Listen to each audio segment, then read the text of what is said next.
Guess who has 2 thumbs and a blue screen? This guy. I'm gonna. That was. I've never seen that one before. Bad pool header. This indicates that a pool header is corrupt. Well, thanks for that one.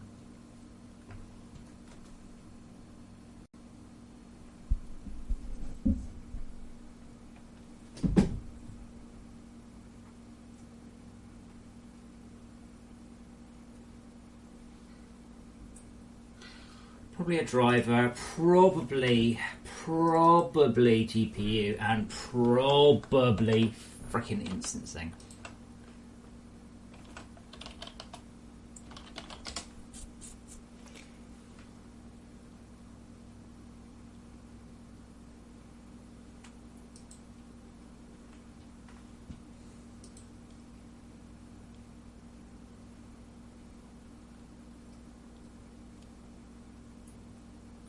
Let's say it's a patch release. Nope, no patch releases in a while. So I'm on 55p3. Right, what did they release there? 537p3. Why? How weird. That's probably a console version.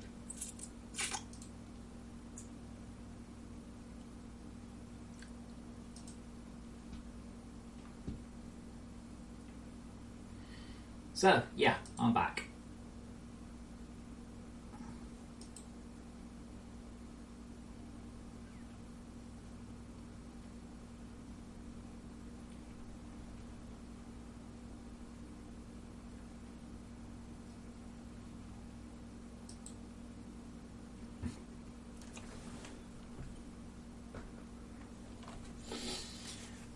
Alright, there we go.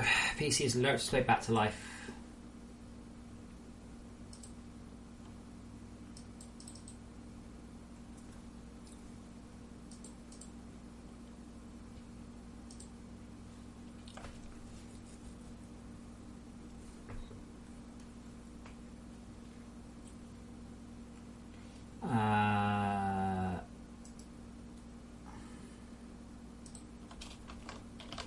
Make sure I got my change in, my last one. I do feel like I'm playing a bit with fire with this instance rendering, but the game needs it. It just needs it. It's needed it for a huge amount of time. And it's not going. I haven't checked the forums in a couple of days either. I've just been so busy. How do I progress?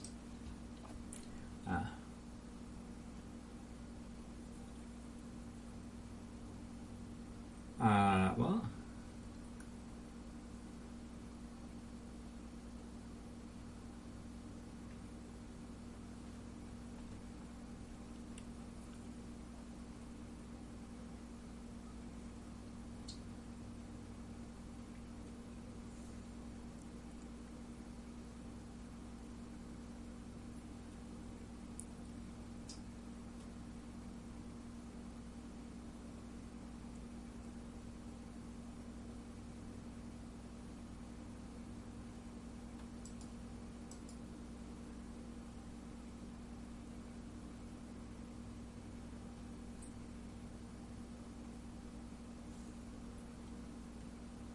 Can I just put a bigger base around my game to protect it? No, because that would be shit.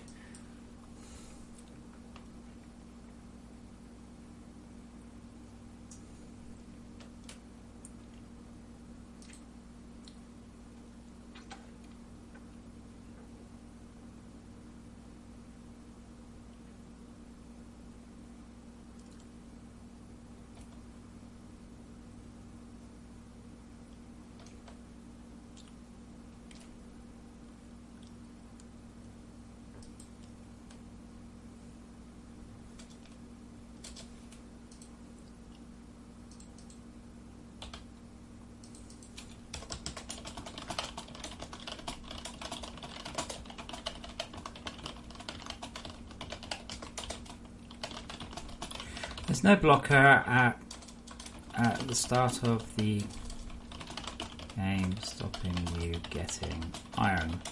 get down to about minus 60-ish.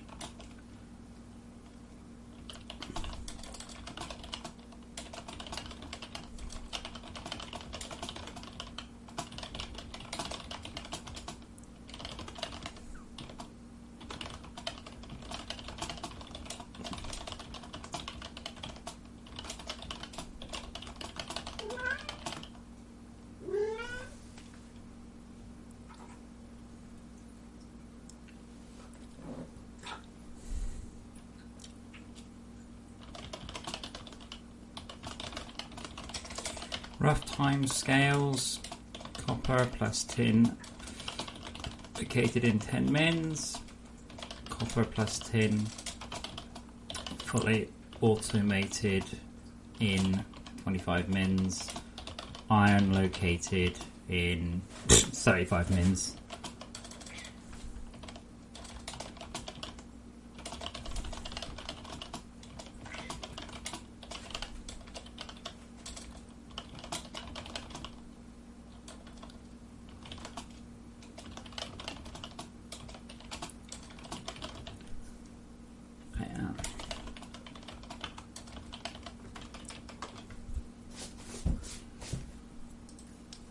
This thing, people are like, oh, the game is so slow, I haven't found iron. I think you can stand at the surface and ping unknown and find iron, for fuck's sake.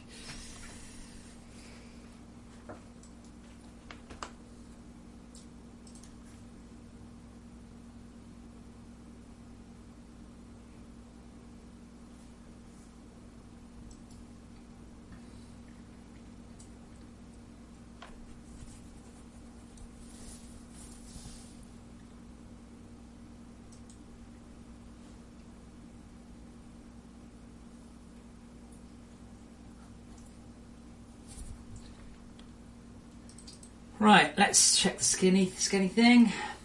It's this thing. This guy's like, oh, I haven't found iron. Where are you looking? Surface.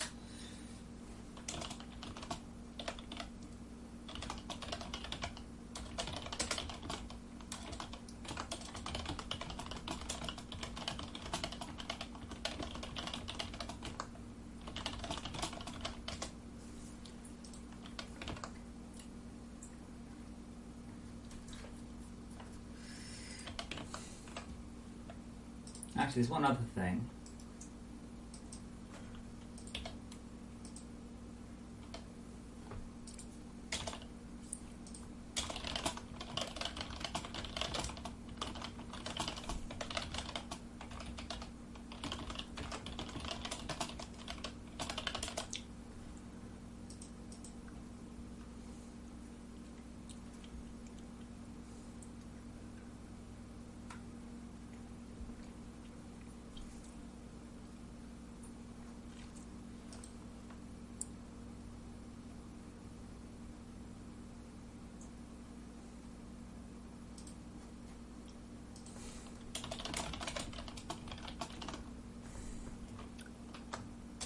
Every map's or distribution vertical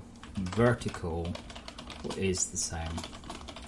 Iron cannot appear above minus 65 and iron will always be available at minus 65. There is a good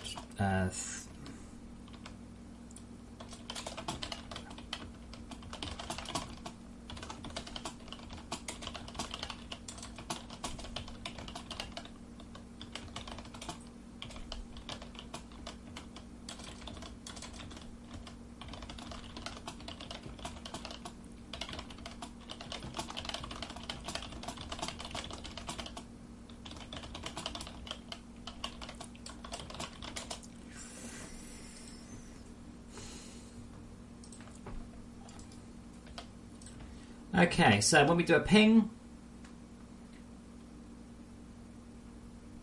Wait, why is YouTube showing me... Oh, my live video.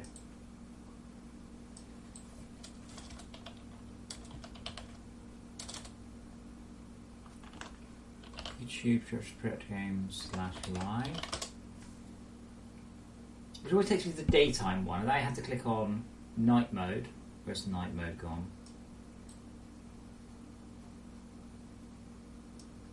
There we go. Now to wait. No, you want to hear my own voice? I'm going to get to night mode.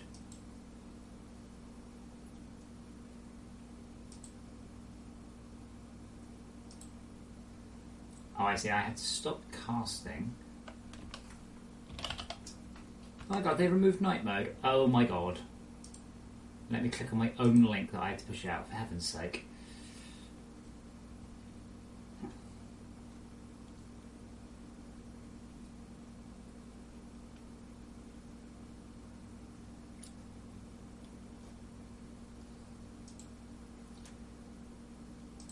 There we go.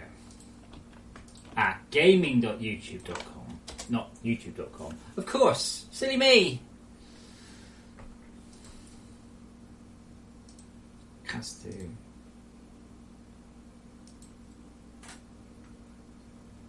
It's minus. There's a gap. It's minus 80. Well, it's not actually. It's technically minus 96, but segments are yeah.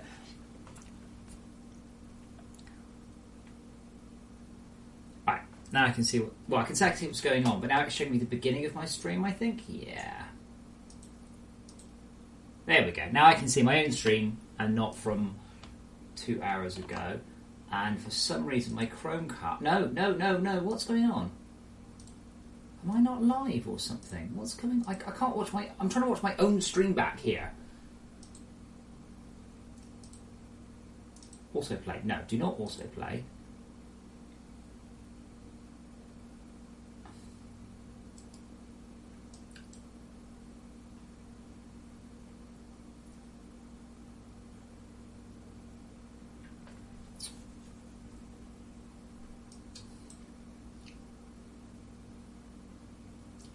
So I'm trying to get back to my own streams, but it's too busy. It's just this clusterfuck of just like dialogues and overlays and this and that and this and that, and I'm like, okay, but I just want to get to my own stream.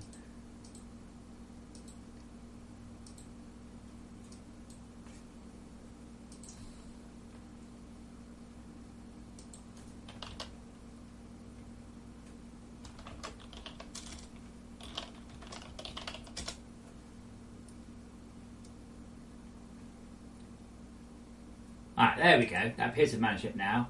Now, will it let me cast a tab to Grimlock?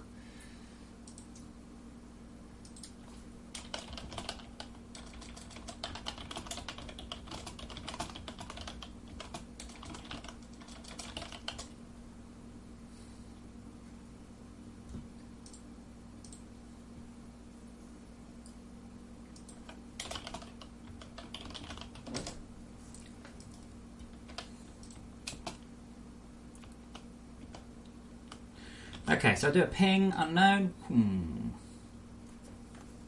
There you go. Happy?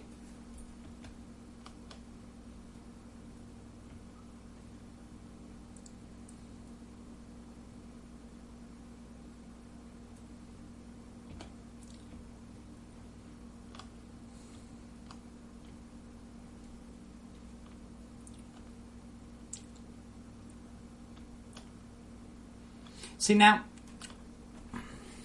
let's just look at this a sec.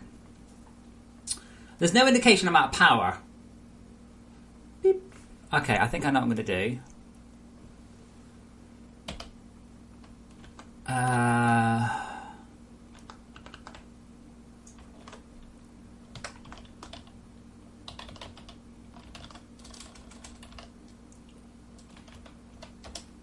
True is, I ran out of power and I was like, this because there is sound, but I don't have sound on, so you know.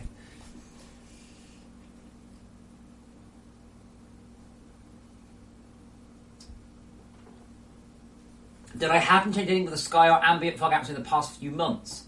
Wait, are you... Hold on. I mean, Springload, yeah, but I also did, like, an enormous change yesterday.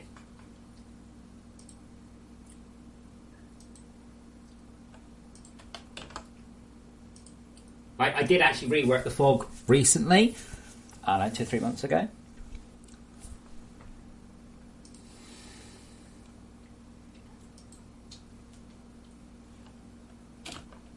Yeah, I'll show you. I think I've got it to about the point where I'm happy with it.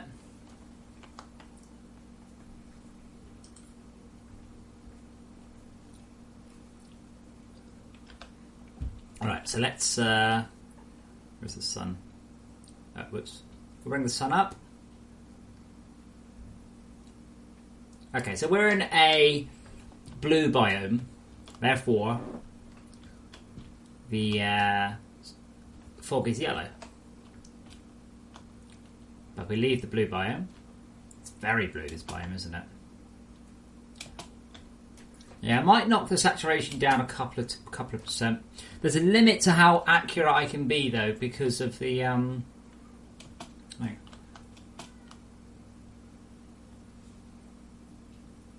Well, the thing is, at Springlow, what I've done is I'm not being subtle about this.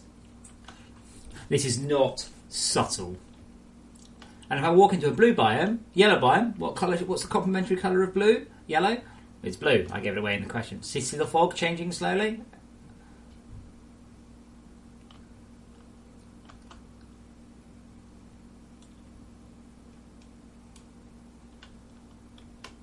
Let's go to a red biome. Yeah, I will drop the level by 10% though, I think.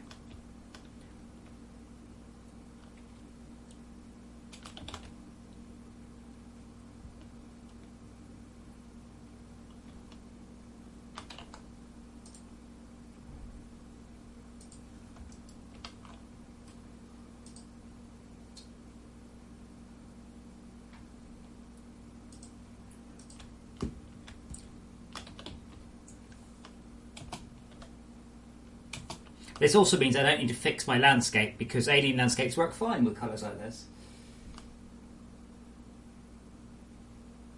No, Arvanis, if it was the same colour, no, that wouldn't work. It would just be an absolute... your screen would just be pure red. Definitely not.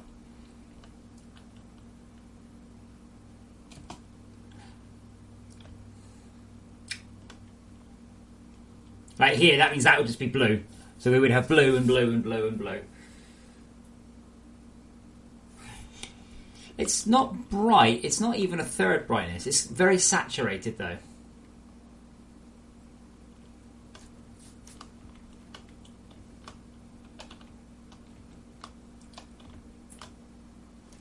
I'm sprinting too fast in a new world.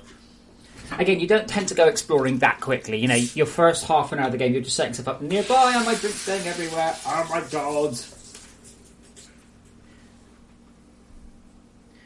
We're back in a moment with a cloth. Also, I will just see if I can show you this because I've just spotted one of my cats.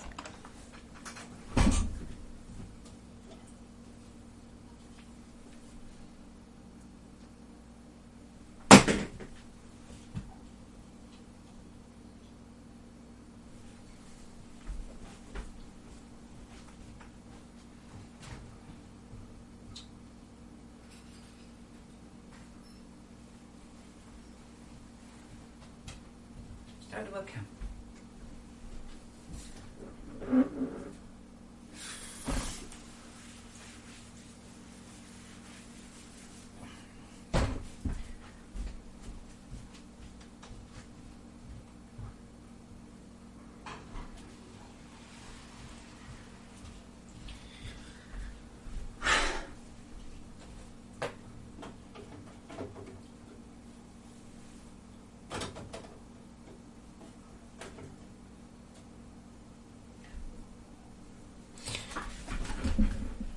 Now, I opened my drink and it just exploded everywhere.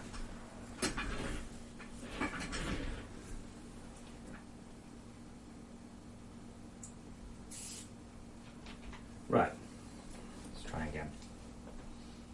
On the bright side, no issues with draw distance. Now I've paused for a moment.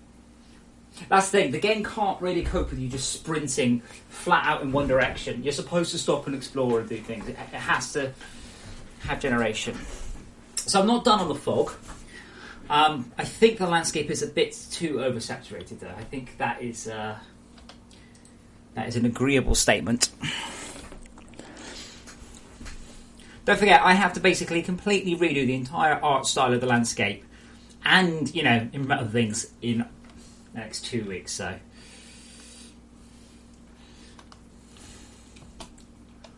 Oh, look at that. Now that's sweet, isn't it? That's really cool.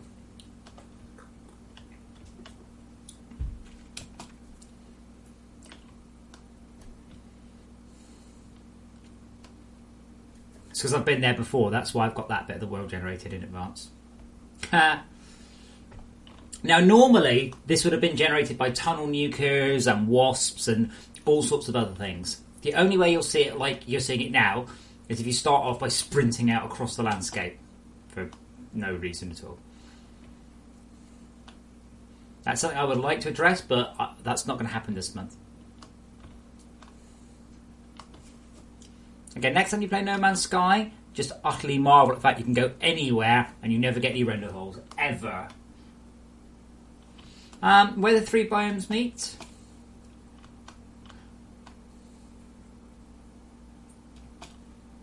It was back here, wasn't it? It's probably easier to just show you on this view.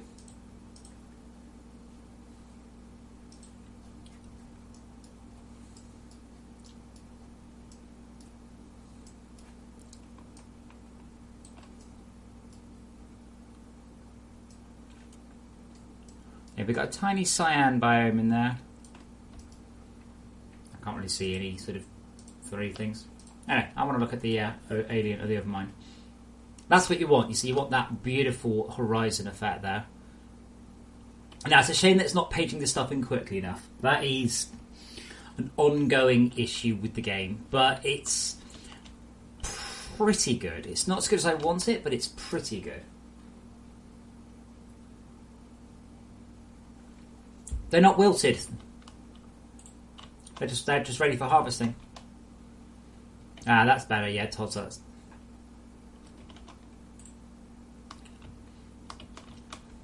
To give you a quick. So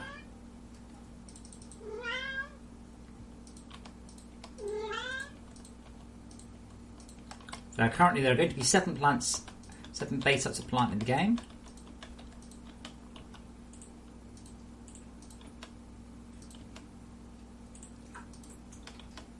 And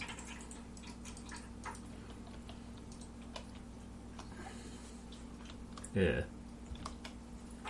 I'm not sure that one's better, and that one's a bit too overdone. Okay, so some feedback.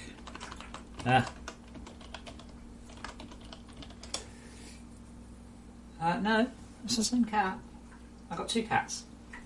God, if I had a new cat, the only time I'm going to get a new cat is if I want to lose one of these 2.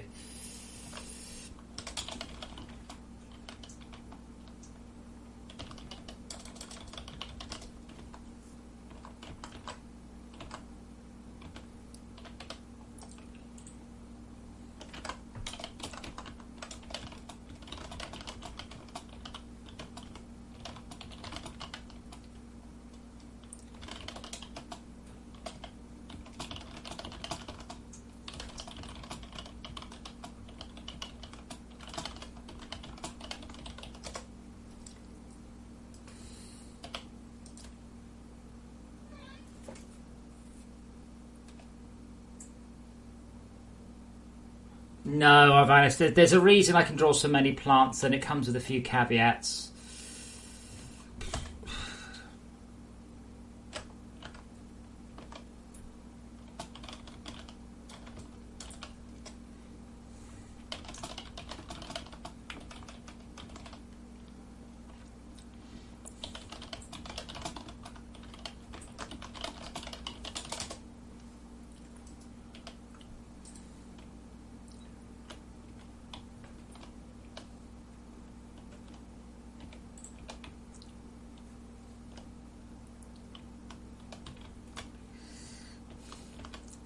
See, that one looks alright.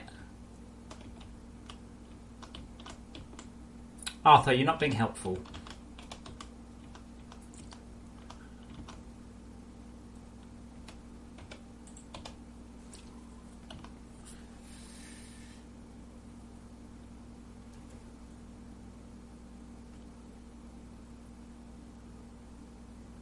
What's actually wrong with the third one from the right?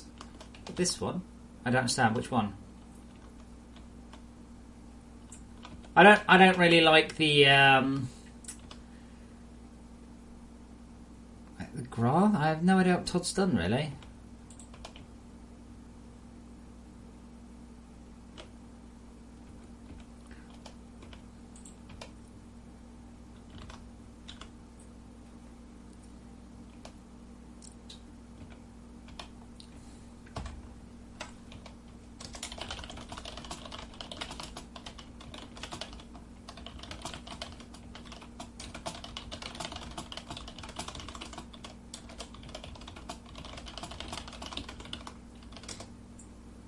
Okay, you could describe it.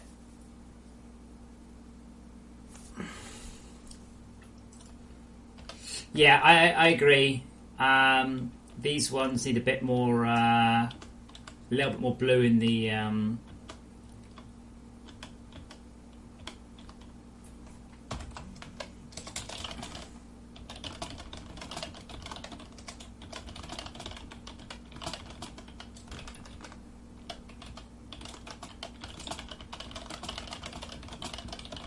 Hang on.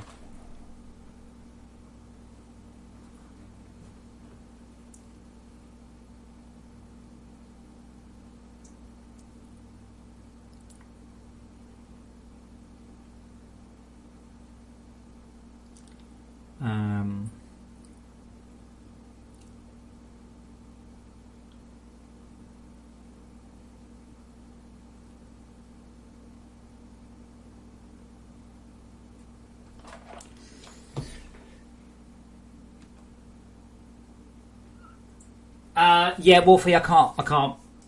Forget it. Like I said, imagine. Okay, you need to think that people will make a farm with 20,000 plants. Now, normally you won't notice them grow. I mean, editor, don't forget, so they grow super duper fast.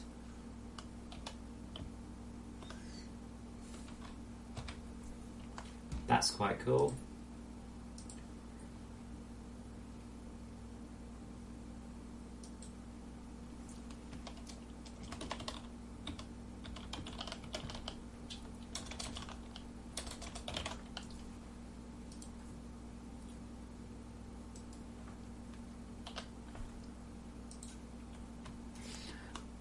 I'll say, I'll be honest, the plan is that the plants will let you craft a number of temporary, probably temporary, boost items for your, dear God, that's cyanic, boost items for your suit. If you do not own the Adventures pack, you do not get to automate it. That's the plan. The automation is part of the Adventures pack, okay? It's primarily robots with some specific ones later on. That's the goal. That's the plan.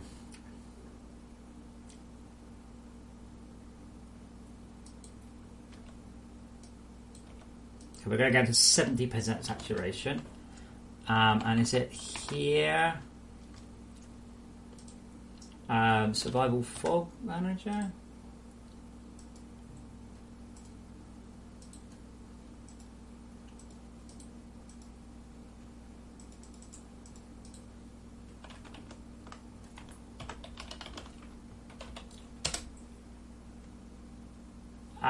Yes, they can have farming hats, maybe.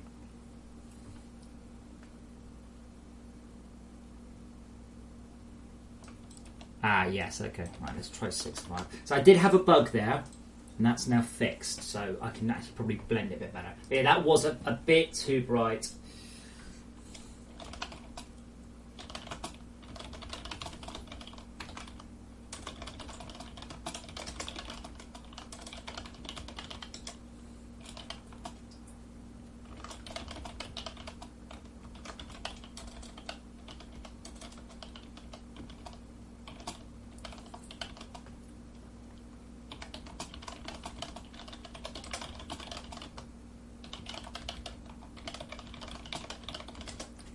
Come on, compile already.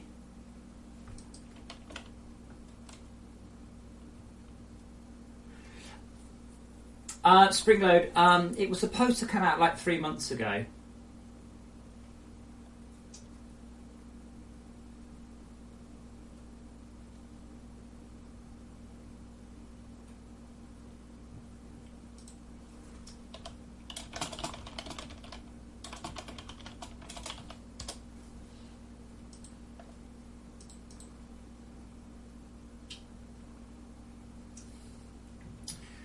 Run, run, run, run, run, run.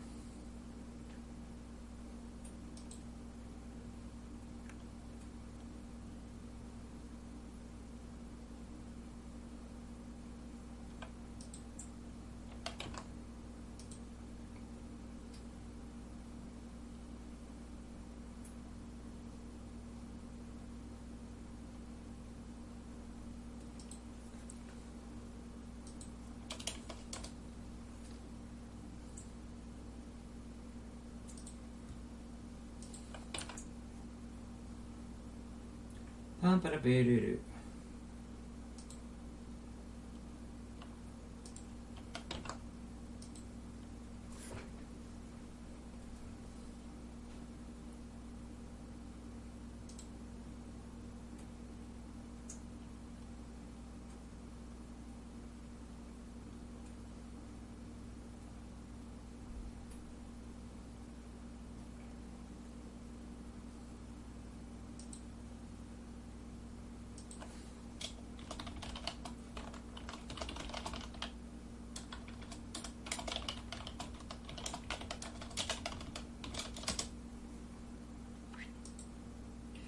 Okay, so now we've reduced the brightness just 10%, and we've also reduced the saturation just a hair. Now the thing is, I don't have full 24-bit gamma accuracy. I just simply don't. It's not possible because we compress the colours. So that still, to me, looks like pure cyan. But it's probably going to be pure cyan for a tiny amount of time. Yeah, see the yellow's got a little bit of white in it now. It's not pure yellow. The red is... Yeah, see, this is the thing, you can't win. The red's now got a bit of pink in it.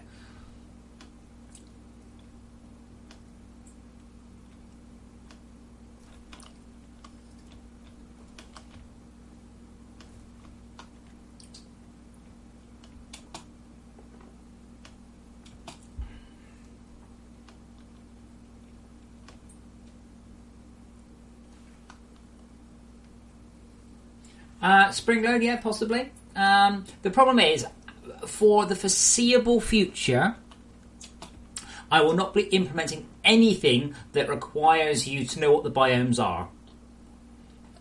Because if you have an existing world, you won't have any of the new stuff. Midday, by the way, is absolutely the worst case scenario for the lighting. Obviously, the rest of it's a bit dimmer.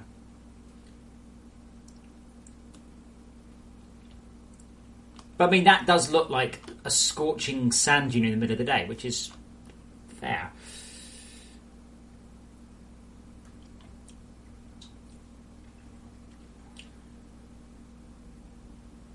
But yeah, I can't cover up the plants with a puff of particles because there could be literally millions of plants.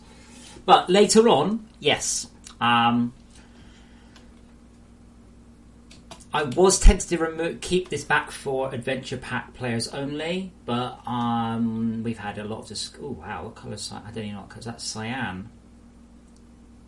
Yeah, see, that might need to be a little bit darker. Is that blue? Yeah, it's blue. When you harvest a plant, it tells you the colour of the biome you're in. So it's blue. That doesn't look very blue to me.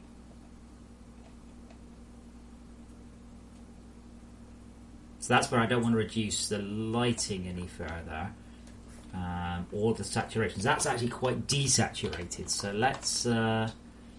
that's probably going to be the range. So let's only have a 12% saturation range.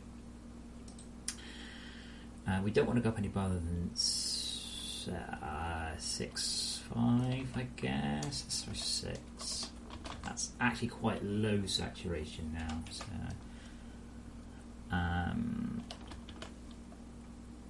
but I'm thinking potentially that the bright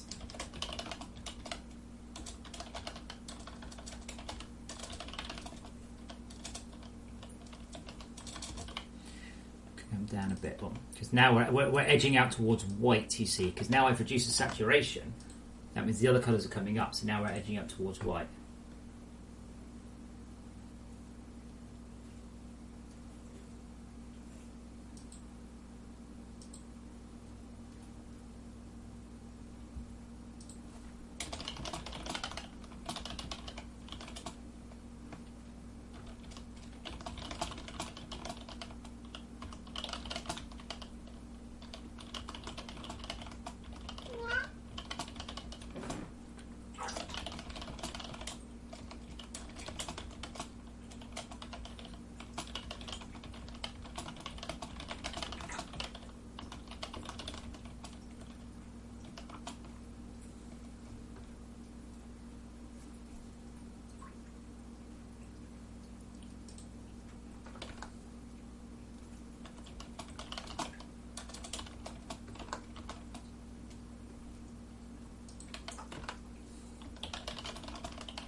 Oh, I didn't delete the world. Where am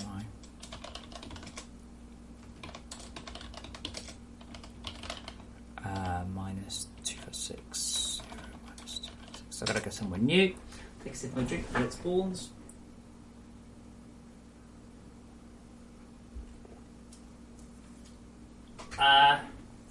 Patrick, what does all kinds of broken mean? Like it's going to have to work in a few days' time. So I don't know what you mean, sorry. You'll get weirdness if you head to new areas, but existing areas should just look at... Well, they will look exactly the same. If you head somewhere you've... Have I literally spawned above the... No, that's better, isn't it? So we're at midday.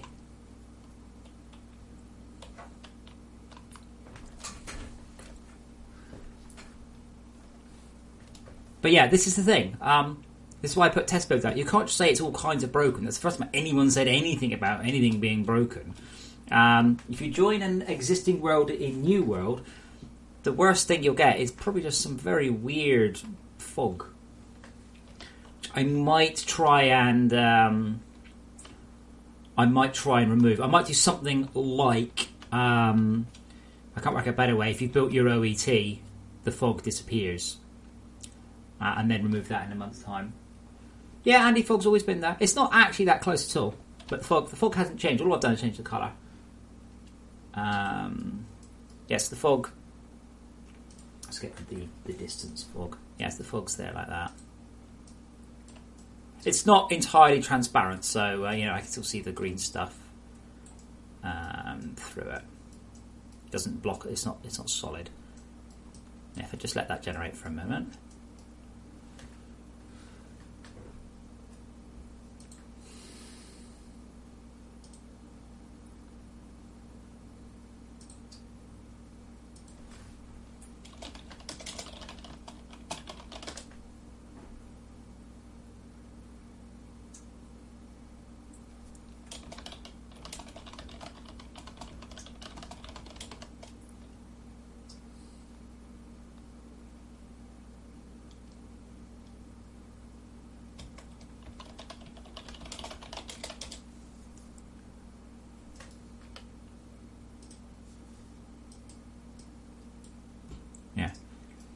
The fog is not...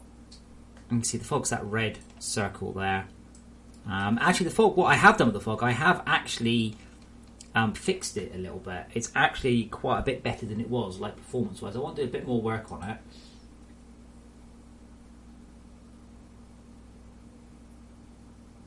Patrick, which build, please?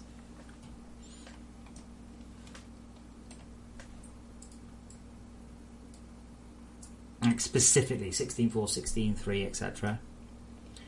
Now that fog is the same place in all details, which is actually probably a bit of a silly. You'll also notice that right now it's actually spawning probably way too tall, to be honest. Probably more like that.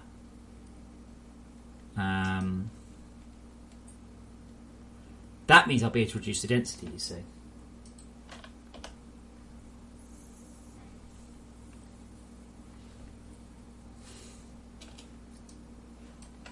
Yeah, I still need to make Spider-Bro fuck up. He's not supposed to be... I guess... Yeah, I need to fix Spider-Bro. He's not supposed to be present anymore. He's supposed to be gone. But yeah, the fog has always been there. That part hasn't changed. Now I should now... I've made it the spawn area tighter. Let's see if I can make that screw up. Oh, that looks good though. So the spawn area is tighter because it's always been the case that you're supposed to see the sky above it. Now, the colour of the sky could match the ground I'm on because then you'll get a nice bias. But it could also be a quadratic or triatic, so I could rotate it 25 or 30 degrees. Yeah, Patrick, I don't know of any issues. You shouldn't have any differences in existing worlds. Assuming two things. One, that you are on 16.4, and 2, that you did not previously load that world into 16.1, 16.2 or 16.3.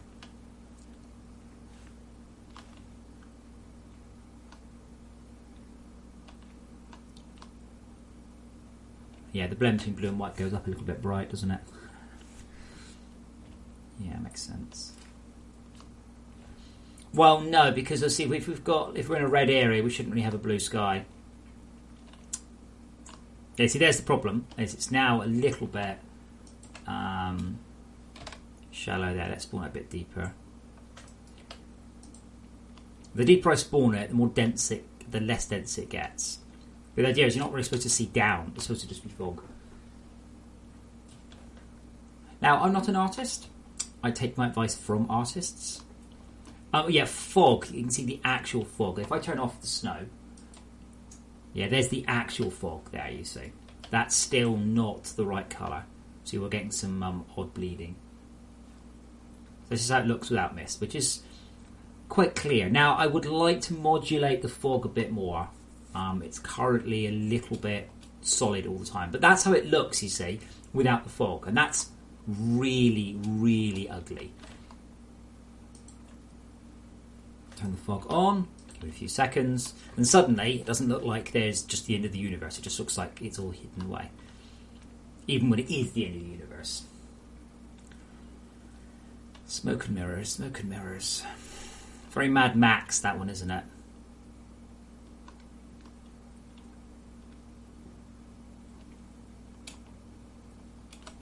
Just going to check that I've not... injections? No.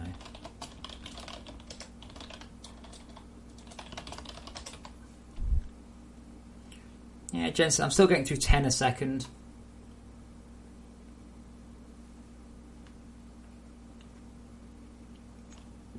Oh, they're cool. I haven't seen those before. But yeah, same thing.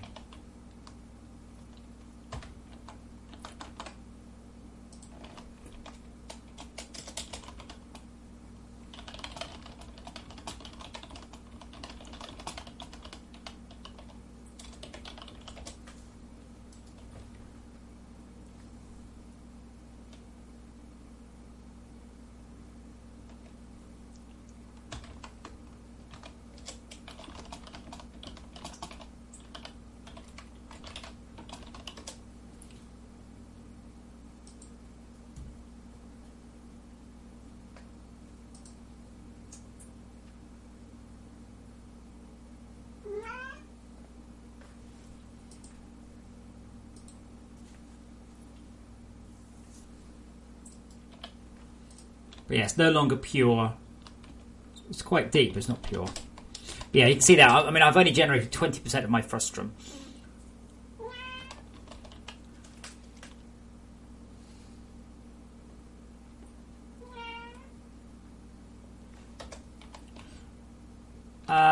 Yeah, I mean, possibly.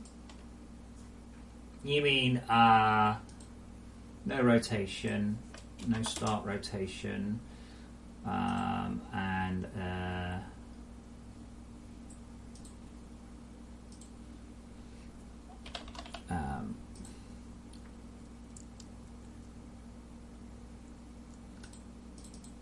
there's the wrong type of shader. Okay, hang on.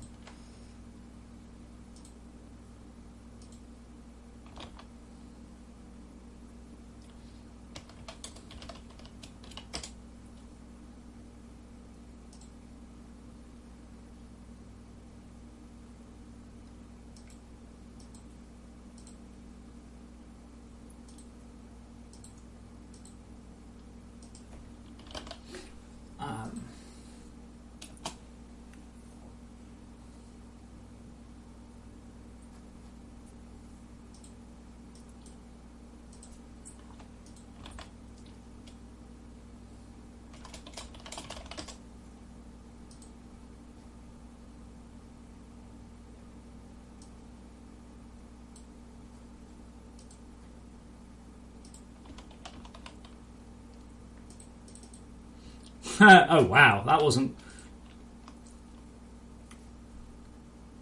Now that looks like something terrifying going over there, but I actually meant like that, but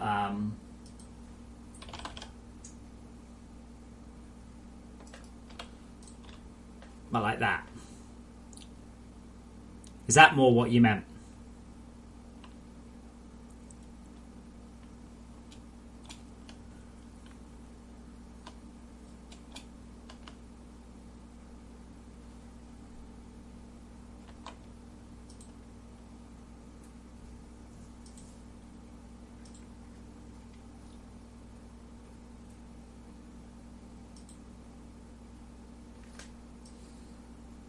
Yeah, I saw Mega Power.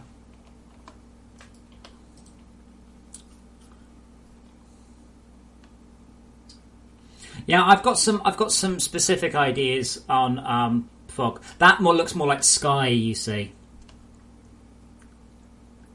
like clouds. We don't actually have any clouds in the game or anything like that.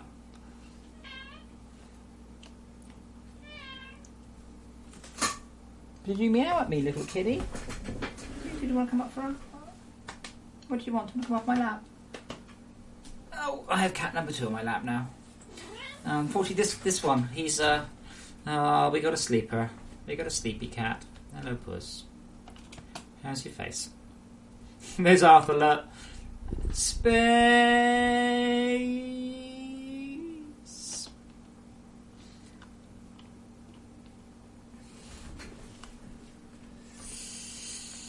Yeah, unfortunately with this looks more like distant fog, distant clouds. I think what I would like to do, and I have got a comment that says alpha question mark. I think I might reduce the... Okay, the snow mist. I definitely want to reduce its height, like that. Let me try reducing it to 0.5.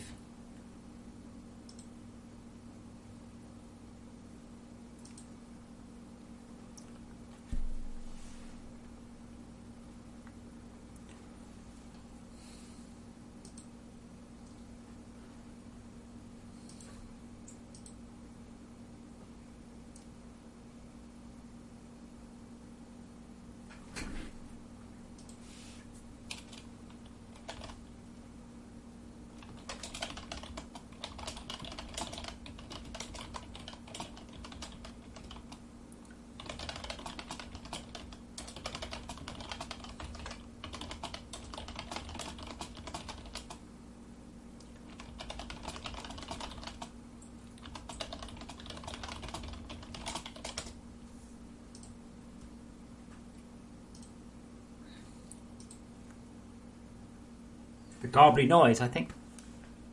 I assume that was my cat. It was a guy going... That's the noise my pussycat makes.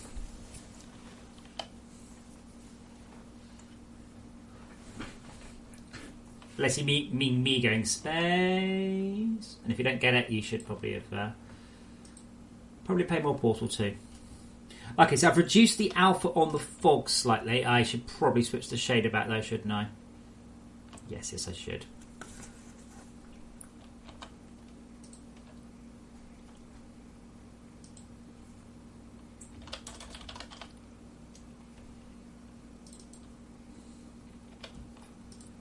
Yeah, that's nicer actually. It's also nice that it's lit there.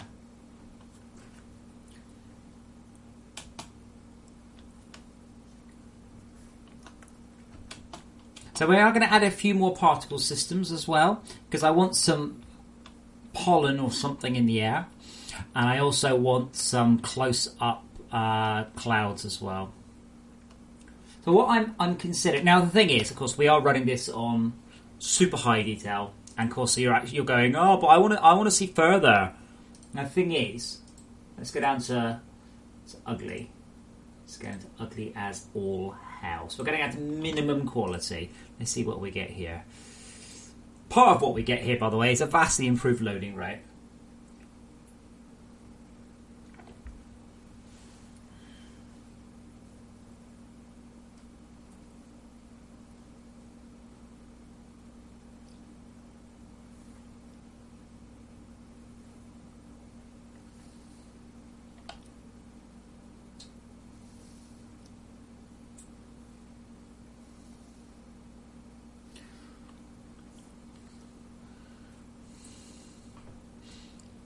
I love this. It's just like, yeah, we really don't think you should run on this detail.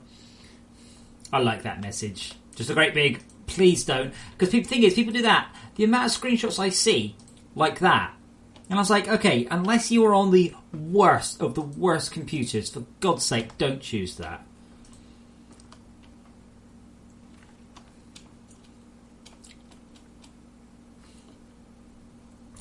Oh, Ivan, it's just a tip make you sad. Now, the important thing is that this doesn't not look too awful.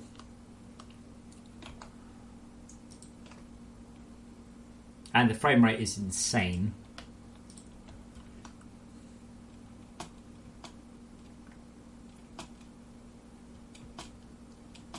Oh, that looks cool. Now, there are still people playing on minimum detail. I can't just go, oh, well, everyone should get a good computer, you know. This is one of the things that Warcraft realised. The lower spec you can run your game on, the more people can buy your game. But that doesn't look too bad at minimum detail. I'm surprised it's paging in quite so slowly.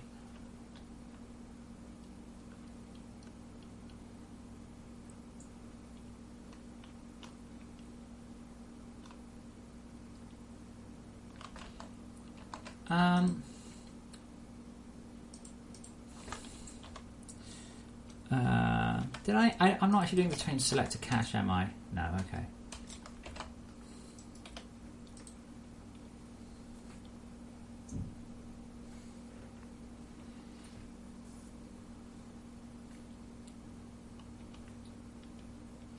Yeah, that's one thing I actually want to reduce is the brightness of crystals. They don't need to be so bright anymore, thankfully. But the important thing is, if you do choose a low detail, it doesn't look too broken. And I think I hit that particular thing. I'm really not happy with this frickin' Skyfog box. Basically, it looks fine this way. That looks cool. And then broken the other way. I need to, at some point, just work out the hell's going on with that.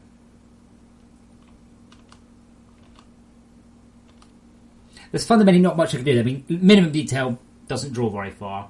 That's kind of its limit. And if you're at top of a mountain, yeah. I don't know, man. Was it just... But this is why the why we've got things like tunnel nukers and slimes, and the game just continually loads and generates the world. But it relies on you playing the game rather than going sightseeing like what I'm doing now. Nighttime is a bit... Oh, there we go, it was Arthur. See, that looks cool. We like that.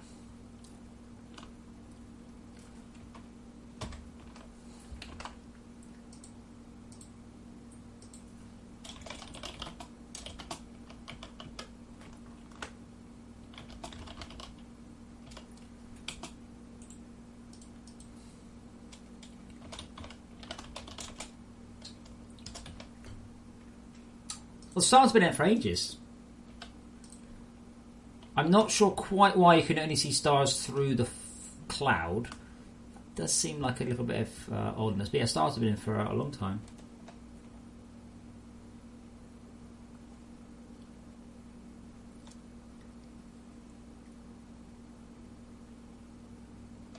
But yeah, so now at midday, bright as the bright.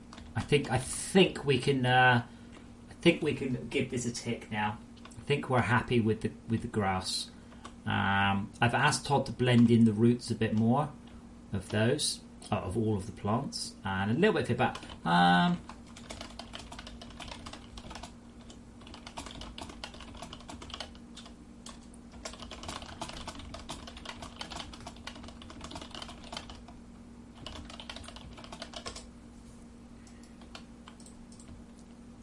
Now the problem, I don't know if you can see that, but the fog planes are aligned. I wonder if I can change that. I want the fog planes aligned with the world, not with my camera.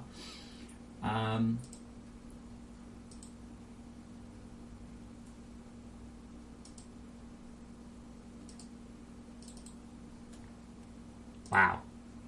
Probably not like that. Although that looks pretty awesome. I'm near a hive mind. I can hear the music. Yeah, how strange.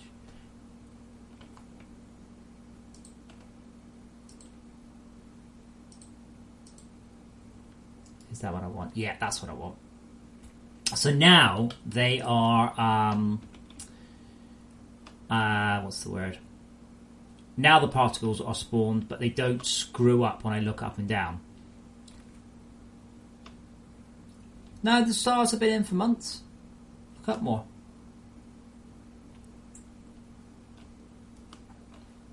Now the problem with that one is we've got a much more obvious part here. What's my speed?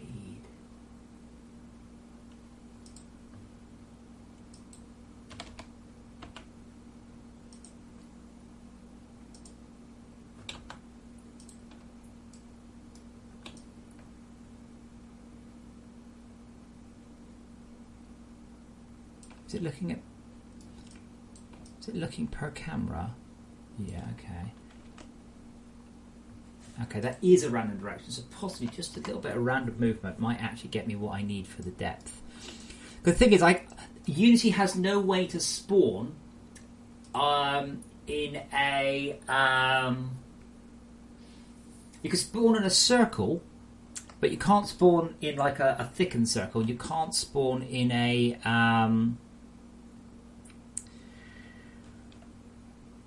in the area. Let's move that a little bit more. Let's try 4 meters per second.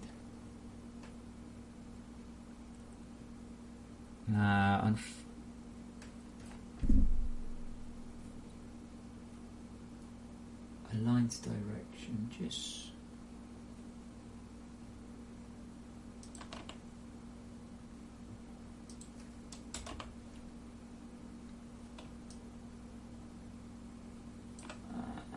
can I get the...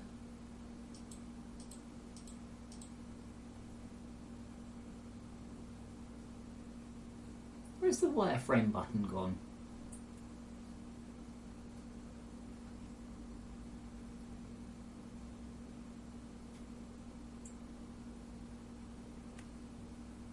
Yeah, I've been thinking about that, but then the fill rate starts to get a little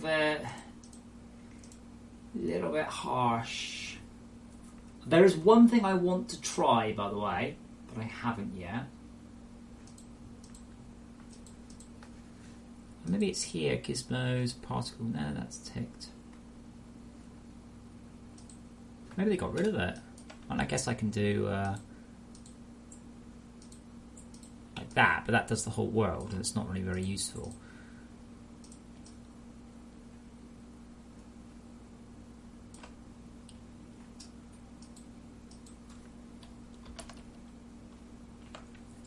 Ah, that's what we want. That's perfect. That's what we want. Yeah. So what I want to do is I want to have it spawning there and moving away from the player. Oh, cat. You are so heavy, but so lovely.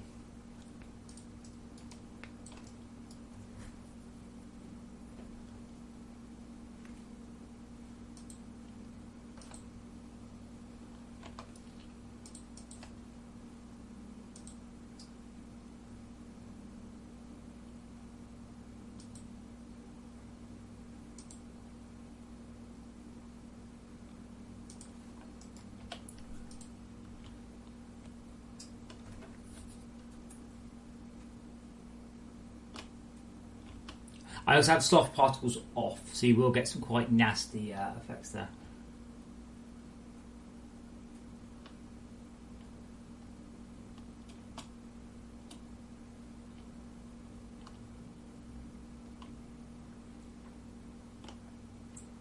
Yeah, so that's because we've got soft particles off. There's nothing I can do about that. That's a tech thing. I'm at low detail. Copy component.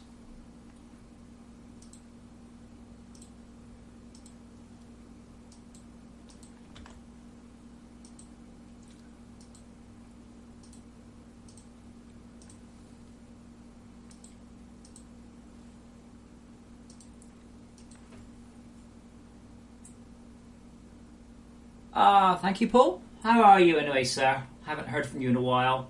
Looks like I might be moving up near you in the next year, anyway. There are... I don't know how near you are, obviously, but it looks like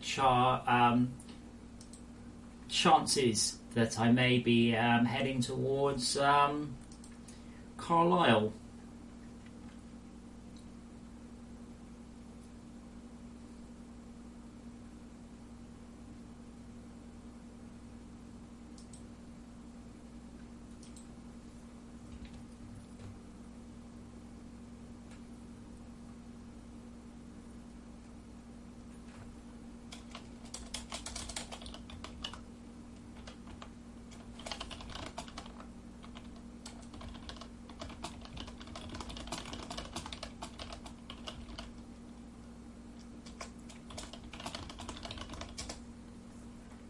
Now, I'm not happy with that. Like that, the walking, if you can see that. That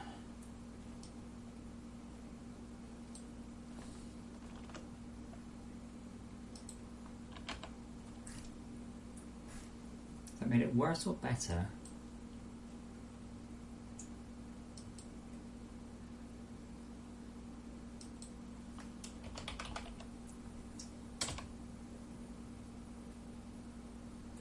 That seems to be good.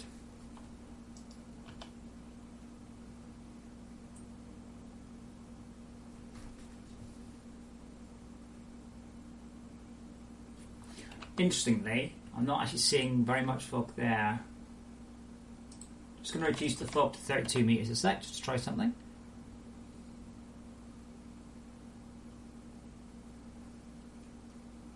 Interesting. Probably too much though. And really, that fog should probably be 96.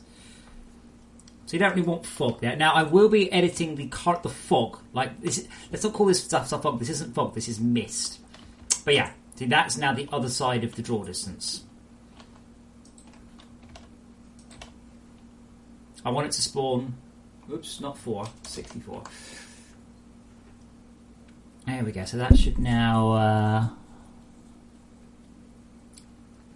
Ideally, I'd want that to be set to the draw distance. I think that's about right. But I've reduced the soft particles factor, there shouldn't be any blipping. Now, if you're running on low detail, I ain't going to be able to do much. You're going to get some horrible things. Soft particles are a big performance quality jump, but quite a new technique. Not even a decade old. I think the next thing is going to be the fog. Start blending the distance in. Now, I don't know, though. I'll make sure that had it sitting there. I don't know for a fact, by the way, what colour I want the fog.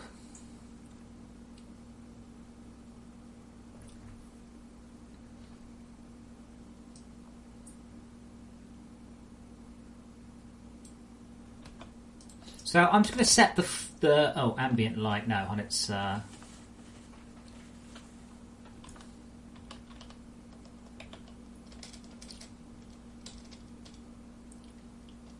It's that one.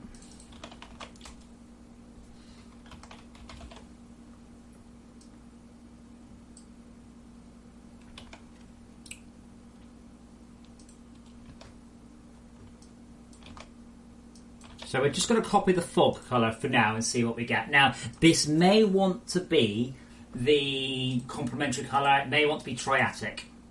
I don't know. Let's find out on this journey together. Also, if anybody wants a cat, I've got a spare one on my lap. In fact, I have surplus cat on my lap.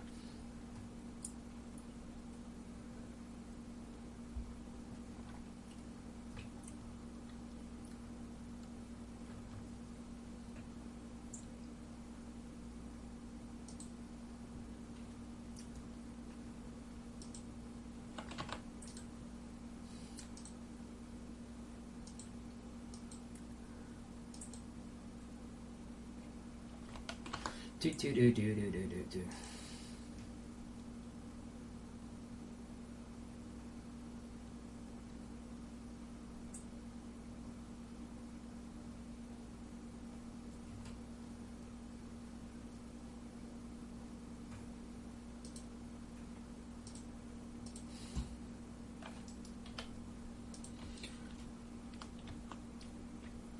So now fog.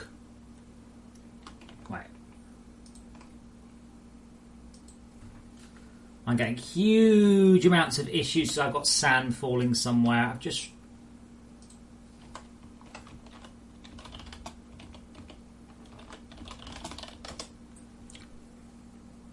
That message isn't surely... Oh no, editor only. Okay, editor only, I was going to say. Well, Paul, hopefully hopefully I can manage to impress somebody with 1 million subscribers. You never know. But it's looking great.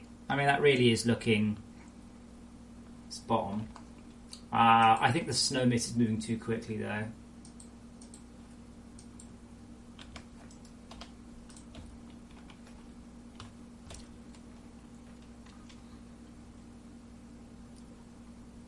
Bring the sun up. Wait a sec for that to catch up.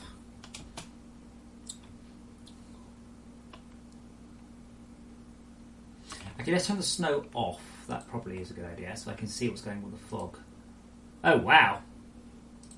Crikey. Yeah, okay.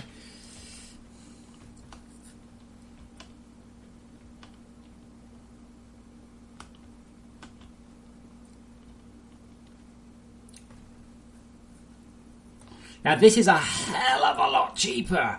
A hell of a lot cheaper than the fog.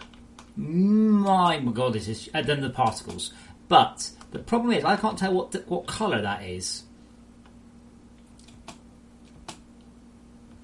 It's actually a bit of an issue. I'm guessing it's blue, yeah.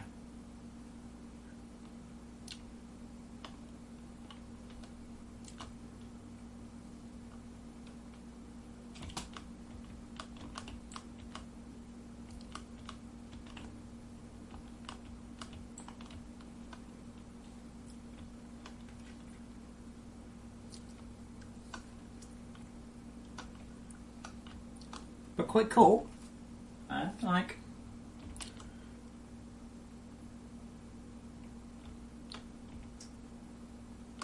But it might be that I need to make a different one. I need to make a different colour for this. Like, that's technically correct. It's not very artistically correct. So just out of curiosity, if I just pause it a sec. So we can have a look, we can break it down. That's the fog. There. No fog, fog. When people go, oh, I don't want fog, yeah, I'm like, well, there's a reason that I have fog. Now, can I play with the alpha? Oh, I can't. What a shame.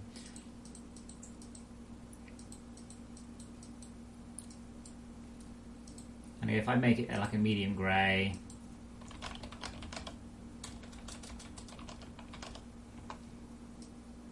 See, that might almost work better because it's less intense.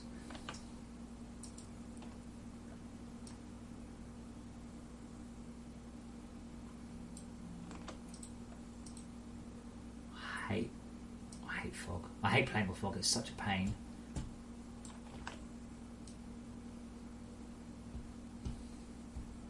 So I think the fog might do better like that with a more linear blend.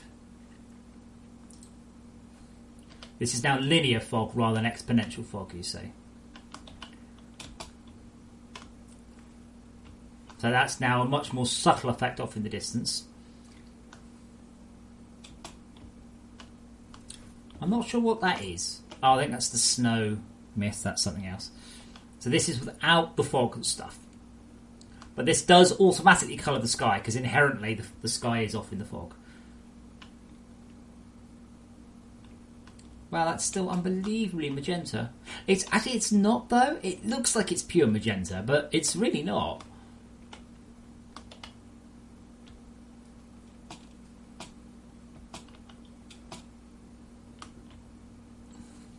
Now I'm thinking to keep the fog like this and to have the modulation of the mist less. So when we hit this new area, let's see what the fog... I think the sky looks rather nice there. You can see it blending there smoothly. This is what annoys you. See the planet on the left? Can't see it now. Because Unity only has range-based fog, not depth-based fog. Depth-based fog's not range-based fog, because apparently we're in the past.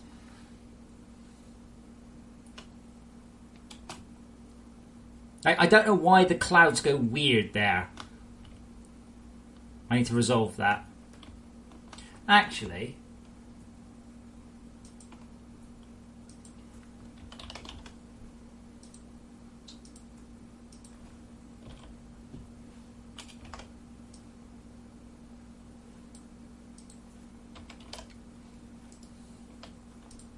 Oh look, I fixed it. God damn it. How long has that been broken?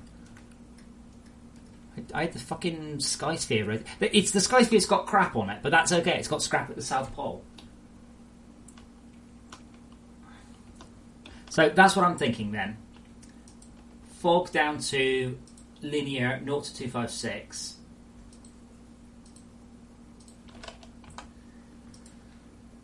That rotated to 270.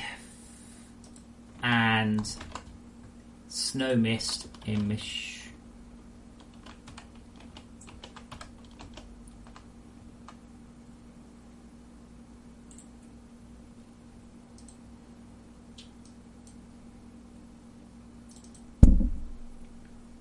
And there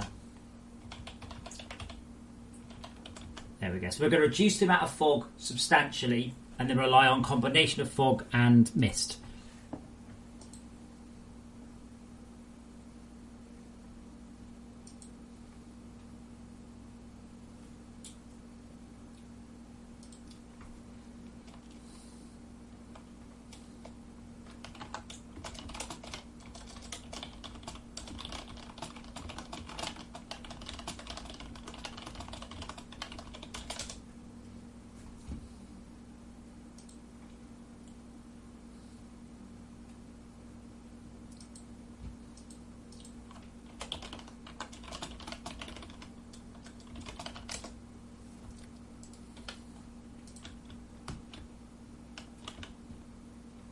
Okay, so we now have linear fog and mist. Now I've just reduced the mist by 5. Might be a bit too much. Yeah, maybe. What I'd like to do is I'd like to reduce that mist by 5, the distant mist, and then also have a closer one to give more of a feeling of moving through the world. Which pretty much, let's be honest, that's like taking that one and just duplicating it. Yeah, that's probably not quite enough, is it?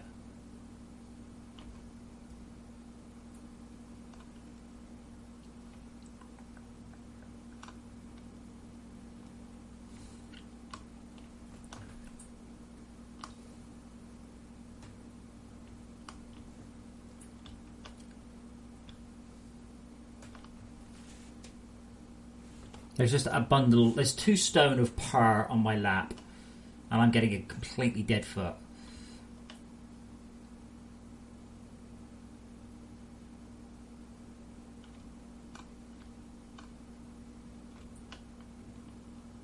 Oh, now the sun's updated for the first time. I forgot to skip that.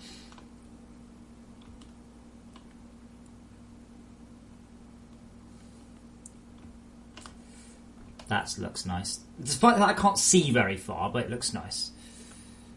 There we go, thank you.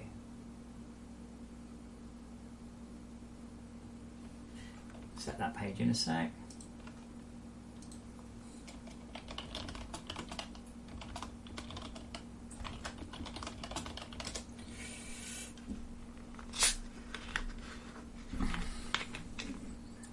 Apart from the horrific tree, I hate those trees.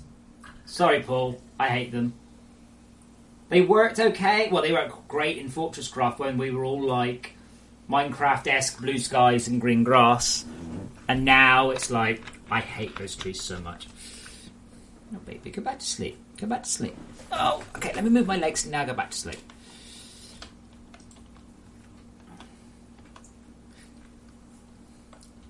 But yeah, there you go. That's that is fucking straight. That's just voxel No Man's Sky there.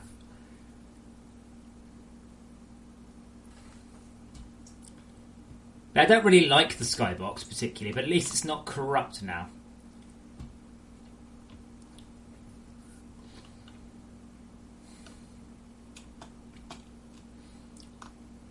I suspect I will do another pass on the sky though, but I don't think it's going to be today.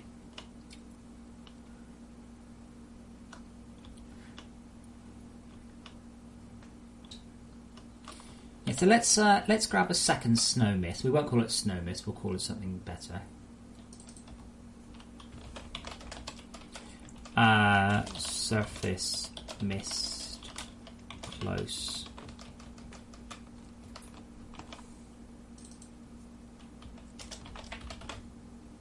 Oh yeah.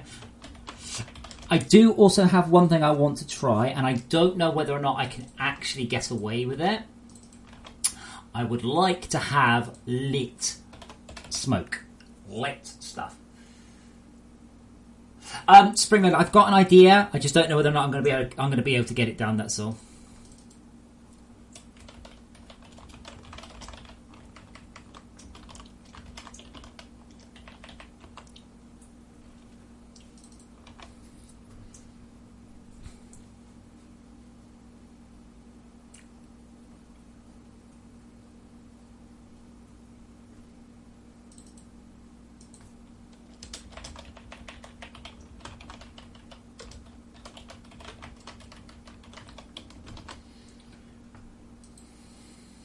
What did I call that? I've forgotten. Surface mist close.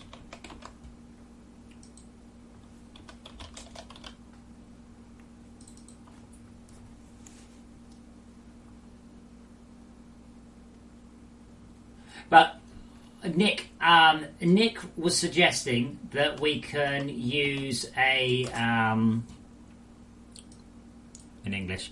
Nick was suggesting that we could use a player collider and a larger tree. Maybe. I just don't think I can get it done this month, which is a bit of a pain, that's all. What's the opposite of cyan? Red. Look at me and me fucking colours. Look at that. See, I know how to do colours. Anyway, so what I'm talking about for this inner one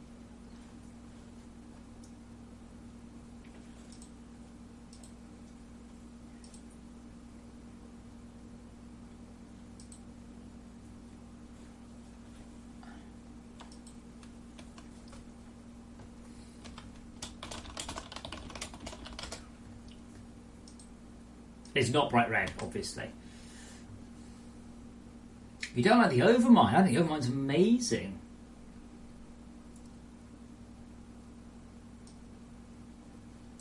Cost me enough money. That's one of the very few things I've gone out and I've paid for.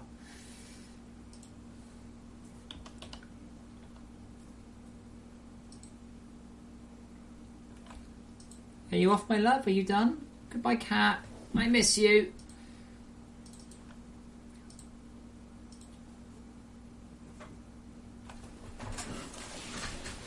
That's a shame that doesn't work. That'd be quite a nice part. Animal dust, dirt.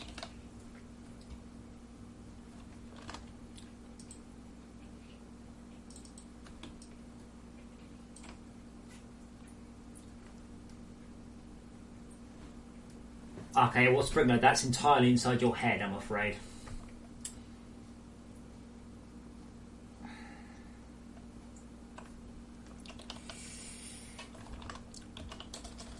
Yeah, it's annoying. I know what I want.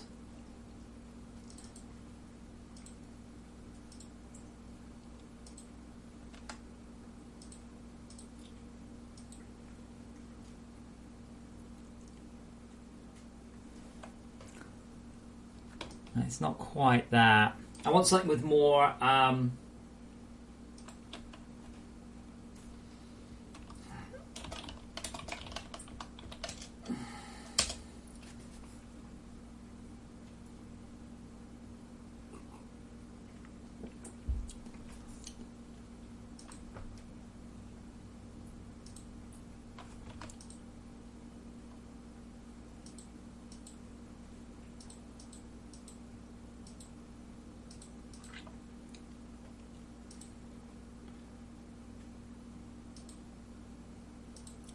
Okay, let me just... Oh, it's locked. For fuck's sake.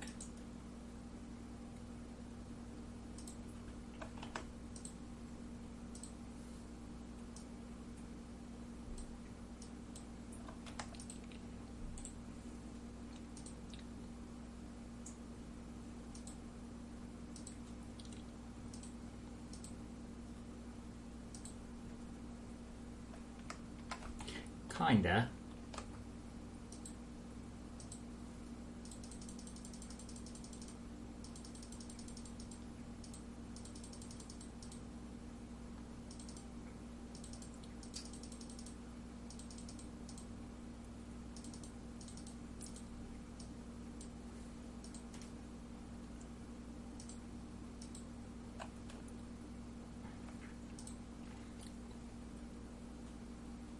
I think what I actually want to do is mess with this levels thing here.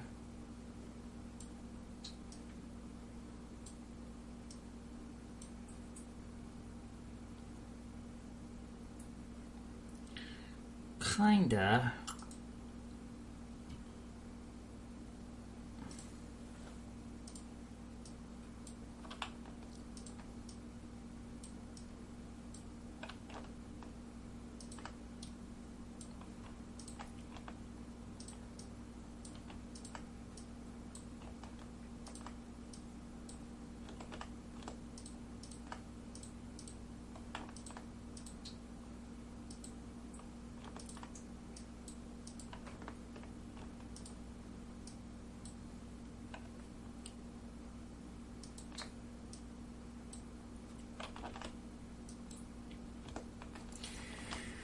Something like that. I'm sure I've got some decent ones around somewhere, but I can't remember why. Yes, now... yes, walking trees would be cool. See how alien we go.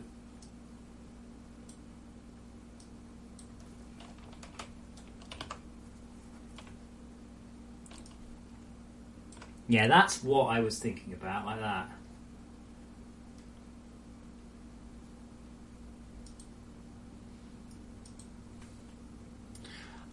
It's a very British thing, the Triffids. It's from a British novel, very famous.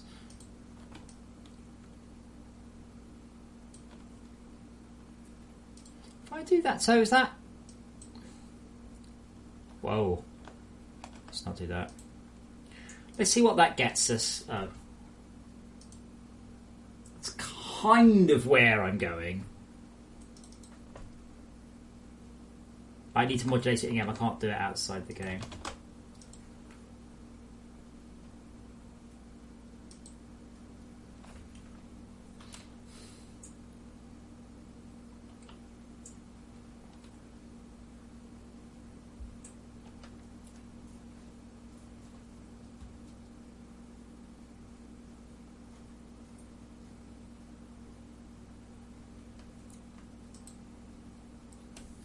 Oh, really?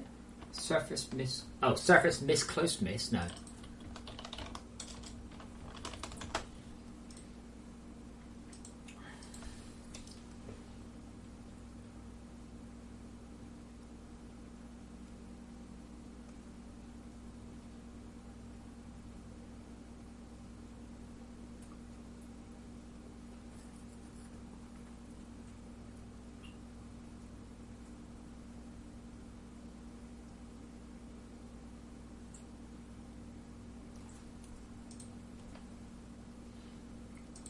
Let's give that a go.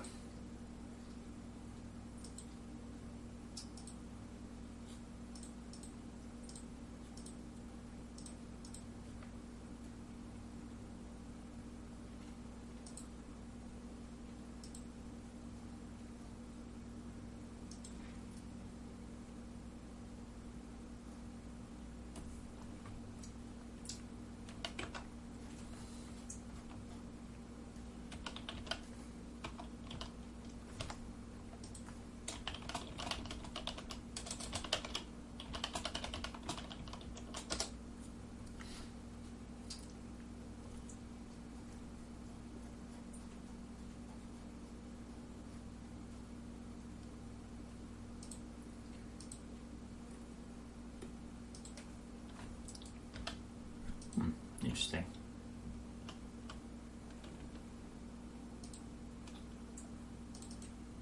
Yeah, so basically I'm going to play with this one because it's not going to be right. I want to be able to render the wireframe. I can't see the option anymore.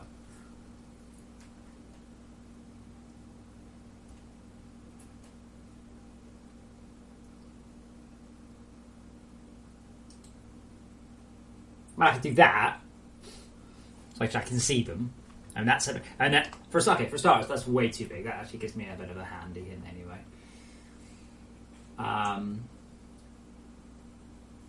Start size.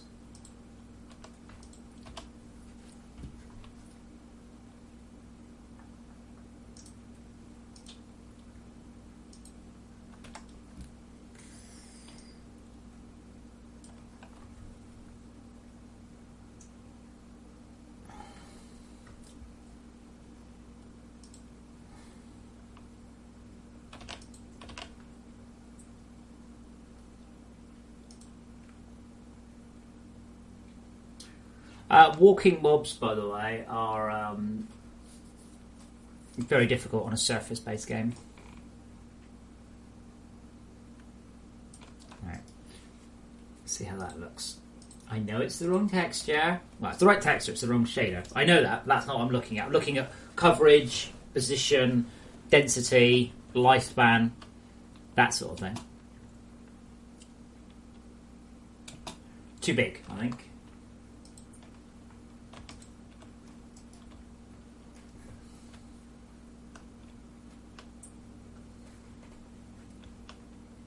And not high enough.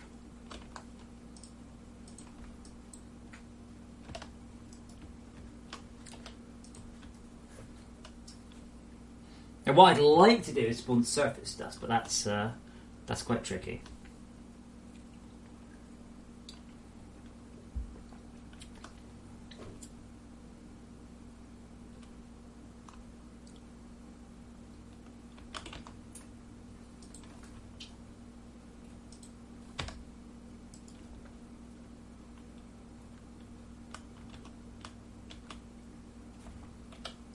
Now these ones I might want to actually face the camera. Possibly. It looks very weird, like weird aliens there.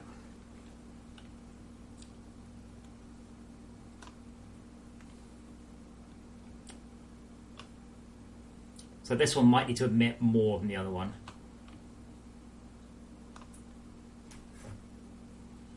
I may have to increase the number of particles being rendered on lower details a bit. I suspect I may have underdone that a little bit. I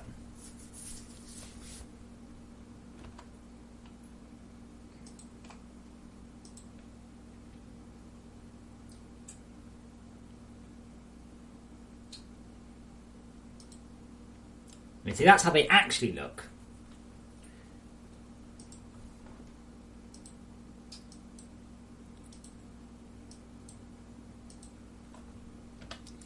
There's one.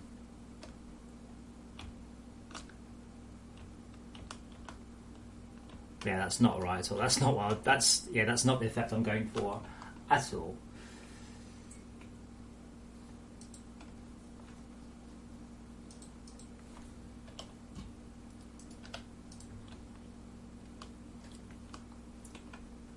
Maybe it should actually be additive.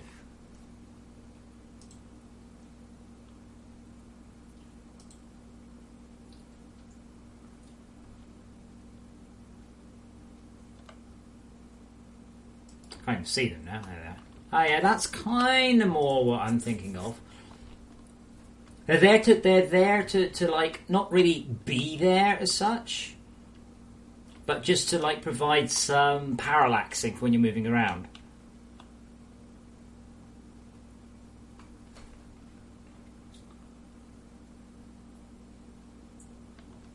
Yeah, but the mob combat's a bit shit. I don't really want to make more of it. I'd like to improve it. I don't want to just totally just crank it up. I don't think it'd be very good.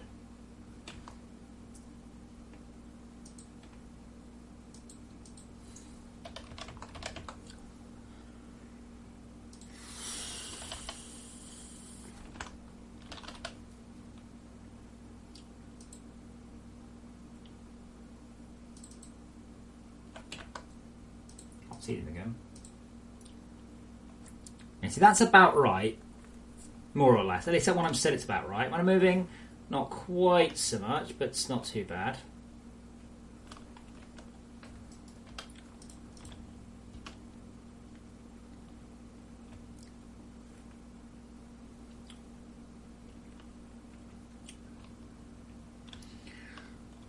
My problem with spending time on the combat is it will never be as good as Borderlands at all.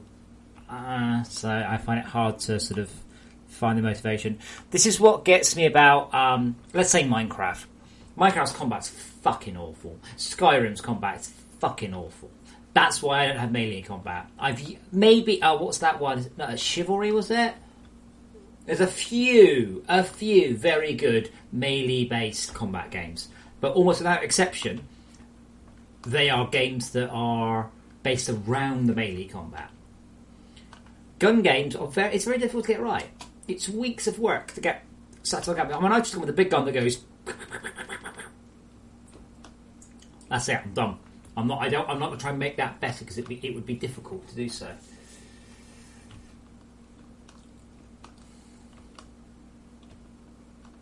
I can't actually tell if that's working. I assume it is. It's a bit subtle.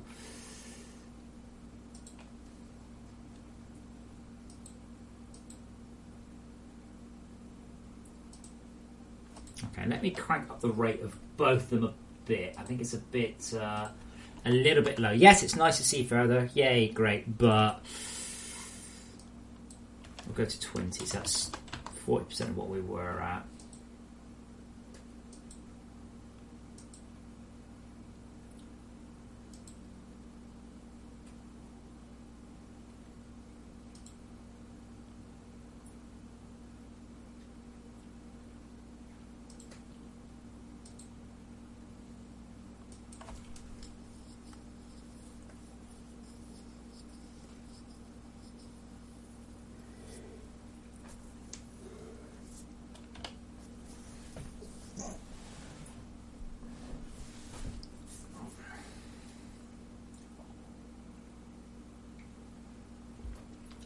Yeah, my point is that games that do very well on melee combat are based around melee combat and have a huge team of people working for a long time on them. There, that looks better. I like that, how that looks. Just fog there.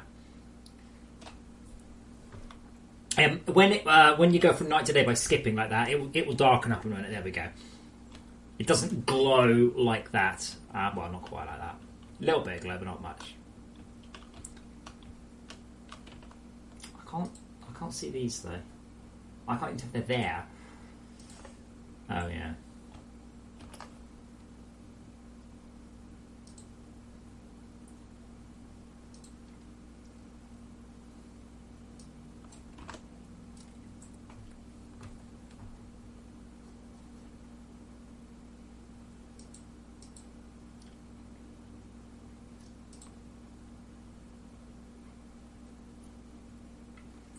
Part of the problem is sometimes trying to do what you want and be subtle so it doesn't look wrong and be noticeable.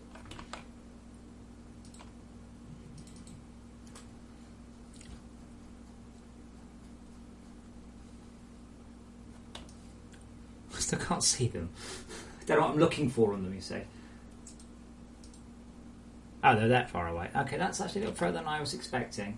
Oh, I brought it in, didn't I? There we go. That's why. And that was 16. There we go. Yeah, they're those ones there. Now I can see them.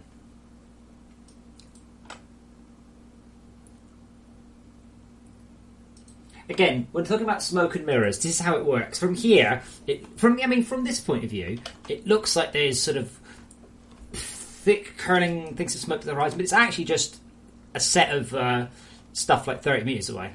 And I swear Spiderbot is trying to piss me off. He's supposed to go... there's no Spiderbot base, he's supposed to run off to the corner and sulk.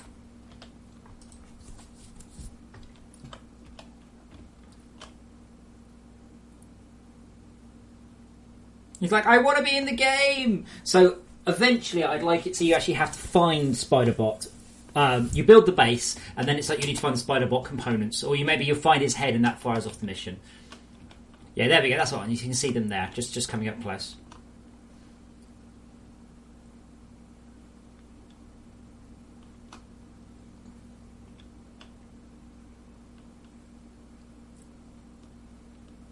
think the snow dust, though...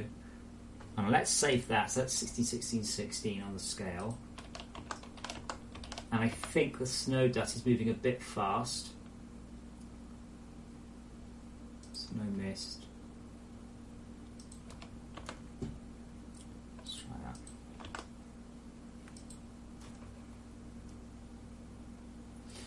No, Spiderbot is a... The thing is, if I spend time on Spiderbot, I will probably need to fix his legs. And by the way, if anyone here has a Mac or Linux and can test the staging build for me, that would be brilliant.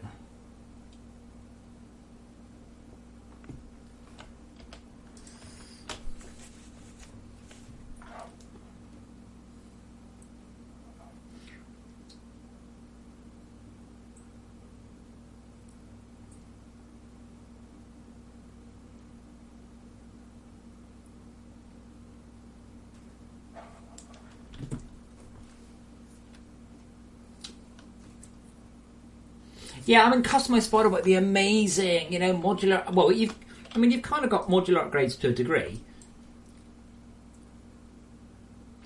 I noticed my Spiderbot is apparently fully upgraded, by the way.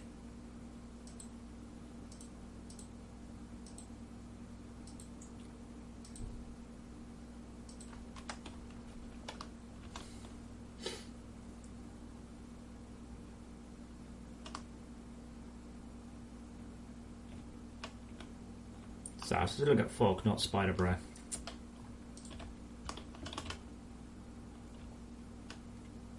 That's so weird.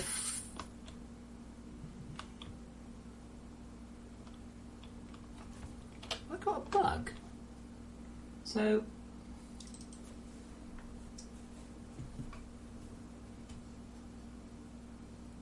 it looks there. It looks like the fog is moving with the camera. Right, so if I move forwards,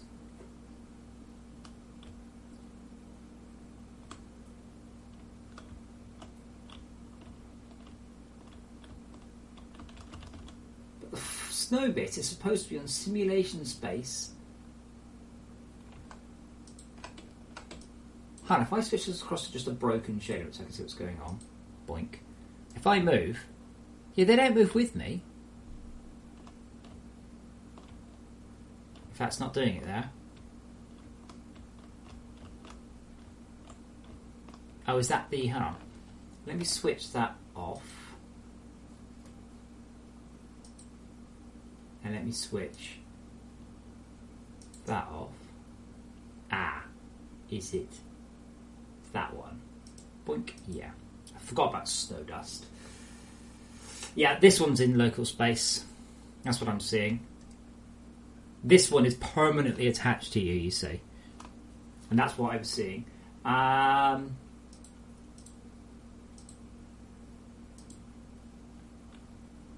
me switch that to world and see if things back. I forgot about this one. This is the kind of a...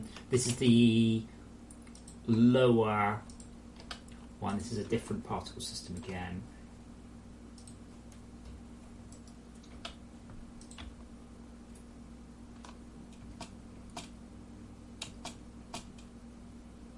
Yeah, the reason that one was like that is because you can kind of run into this one a bit more. Because this one's only 1 meter big, apparently.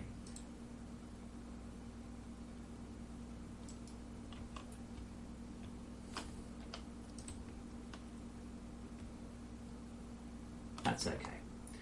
That fixes that problem. That's what I was seeing. I was seeing like particles walking up the depth, and I didn't like it. Yeah, I'll be honest, I like the idea. I mean, that would very much be the sort of thing that maybe the Toxic Factory would bring, which is the ability to actually customize Spider Bro more. I mean, I can spend more time on it. I think, though, if anything's going to sell more copies of the game, it is going to be these changes we've made here, though. I think the game is looking significantly different. Well, let me be careful what I say. Not that it doesn't look like anything else. But now it looks like Astroneers or Space Engineers. It doesn't look like Minecraft. It doesn't look like Space Engineers, certainly. Wait, did I say No Man's Sky? I meant on Space Engineers. It doesn't look like Space Engineers. It looks like No Man's Sky. And for all of the complaints he may have had against No Man's Sky, art direction was certainly not one of them.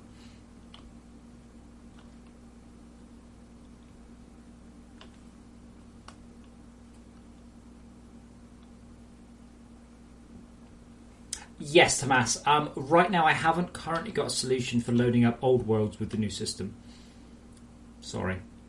I have also tweaked the brightness a little bit.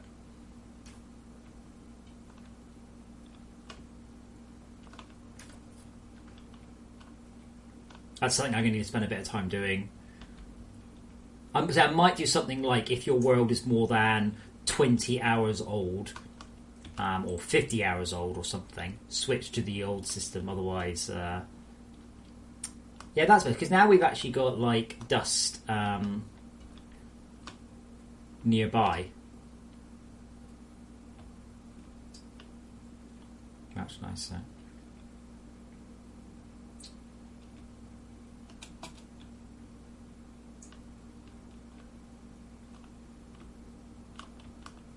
I'm like, wow, that's bright, but it's actually just bang on literally midday there. Yes, let's go down a bit now. I wonder where I am. Oh, I've made it 600 metres from the start of the level.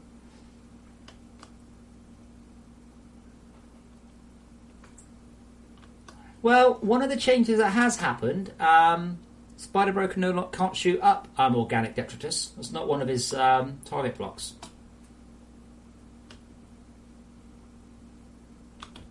Right, let's wait for the Atlantic to load in rather than running at nothing and going, what's the fog look like?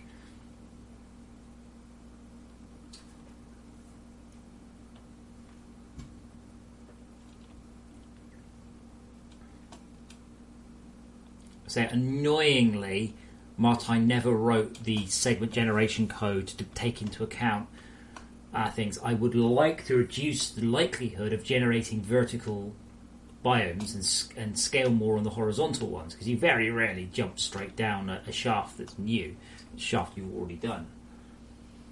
Nope, underground fog is the same, because this fog goes away when you go underground. Always has. Cold Cavern and Toxic Fog are completely separate systems. Well, they're not. They're the same system, copy-pasted and recolored, but they're not going to change.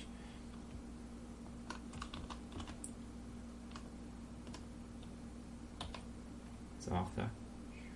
Boink. Right, I'm going to pop and grab myself a drink, because I spilled all mine all over the floor. So I'll be back in just a minute or two. Enjoy the fog. Hold on. Where can I put him? Where can I put you?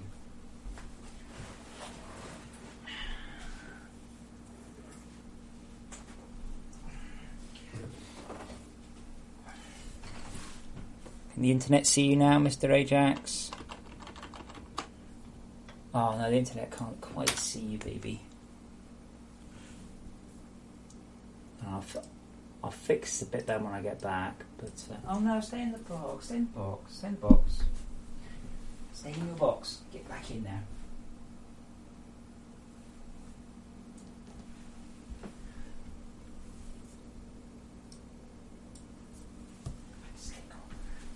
Fall back up. Fall back up like you were when you were being cute. That's much better.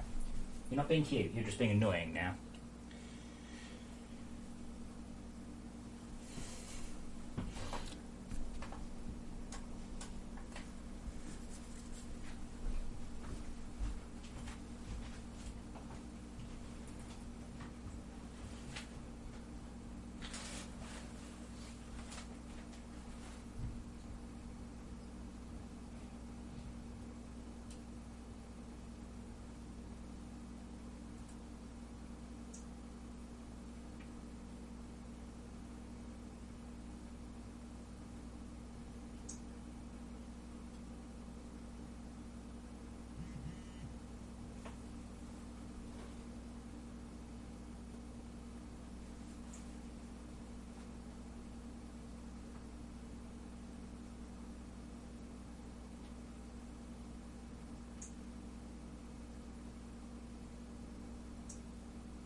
No, it was 4. Right.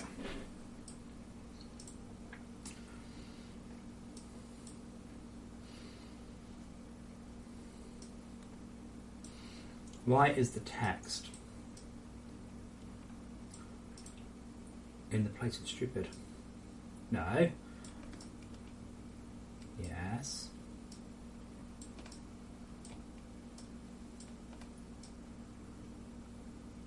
Thank you to everyone who does donate, by the way. It's awesome. And you're awesome.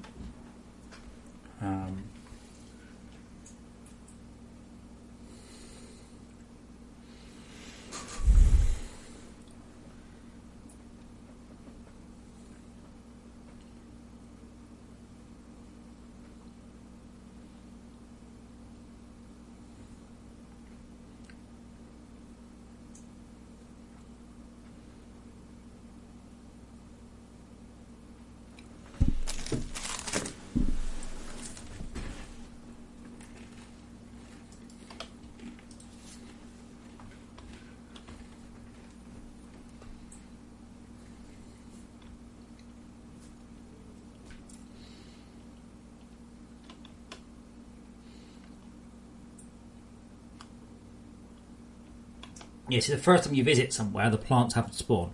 Again, generally speaking, in a game, the world will have generated off into the distance long before you even think about going there.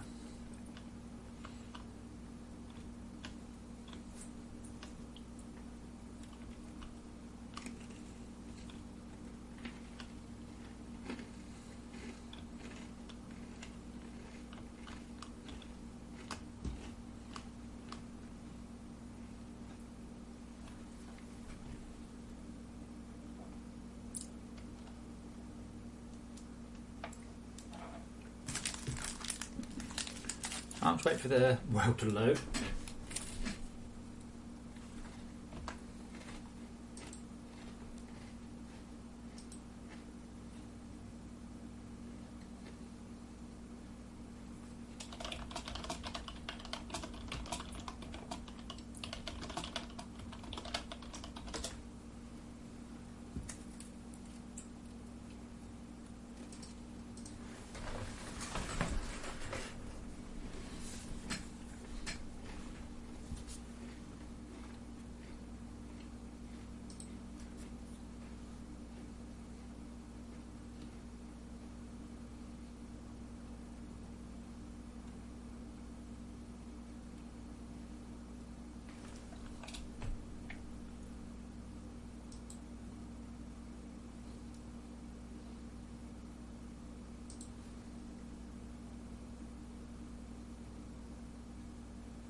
Well, Ivanis, if you are there and you want to do a video, that would be cool. I can certainly compensate you for your time. The problem is, I want to get a video done properly, you're looking at a vast sum of money and not one that I'm prepared to spend. So, the intro sequence for Race Driver Grid, good story this one, cost $1.6 million. And we had to throw it away because we were using a car in it that we weren't allowed to.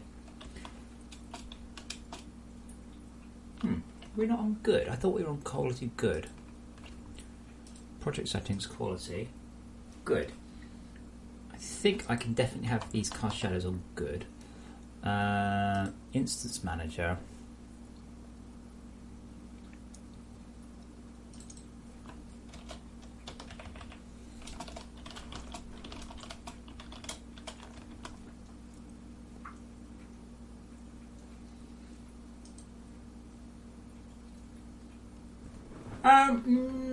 I think I like the sound of the planet. I think I'm happy with that. No problems with the sounds of the...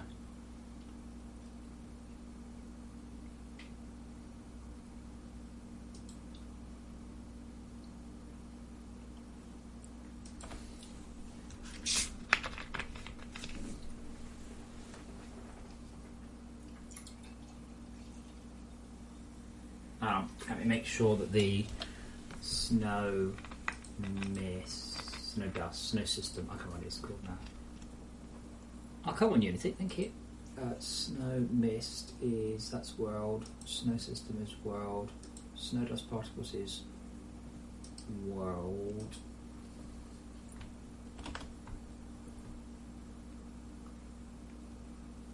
Music? What? Well... Hello, Feed Decay. Why would the music be the difficult bit?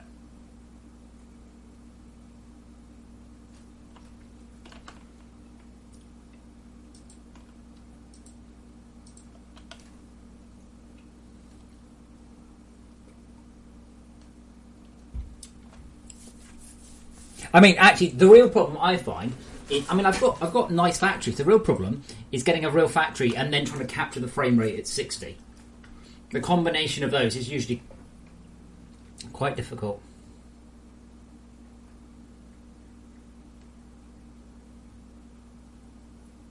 Yeah, there's no fog at this side of it.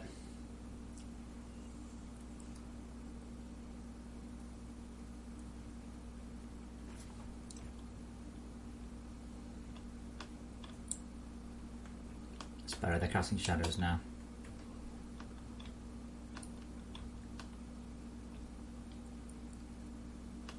I think this fog's a bit far away. I kind of do want two particle systems that are half as enthusiastic as each other. So I have an inner and an outer. I mean, I can probably help there, Arvanis, but the problem is that I'm then looking at spending several days capturing bits, clips of various worlds. And that again, this just balls in time. Well, it's time I have, but that means it's time I'm not spending programming the game.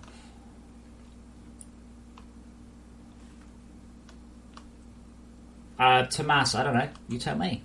Hopefully not.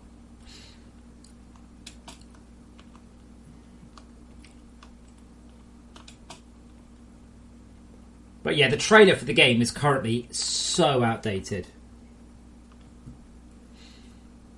Hey Arthur, how you doing?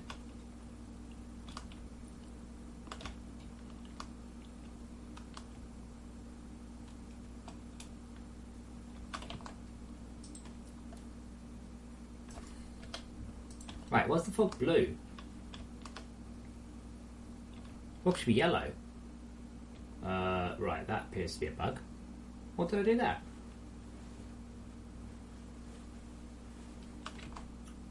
Let me make the fog light bright.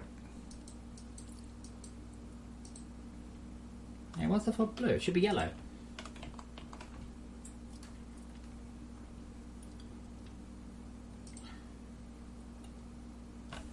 Oh.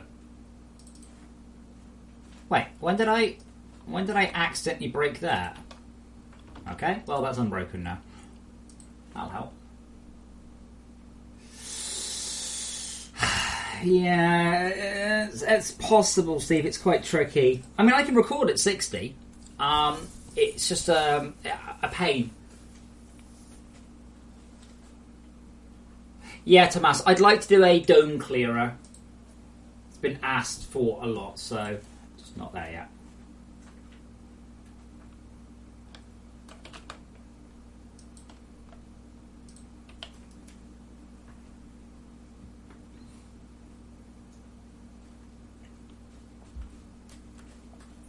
Let's see if I've overdone the fog now.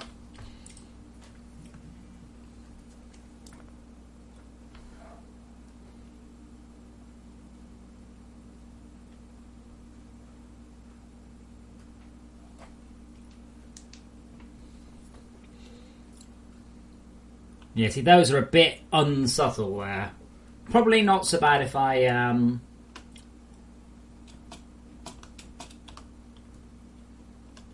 yeah, see, that's not what I want. That's not the effect I'm looking for at all.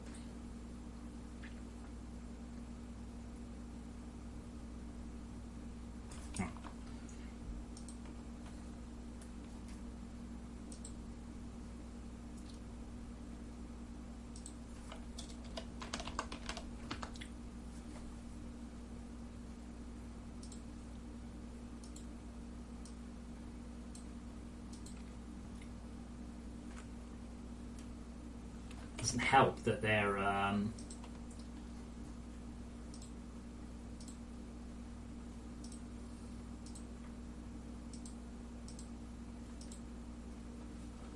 That's a bit better.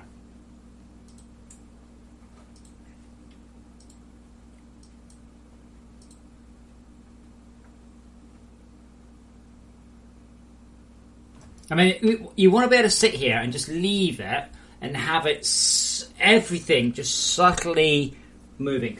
Andy, are you there, Andy? First question. Secondly, Andy. Actually, let's wait to see if Andy's there. Then I have a whole bunch more questions if Andy's there.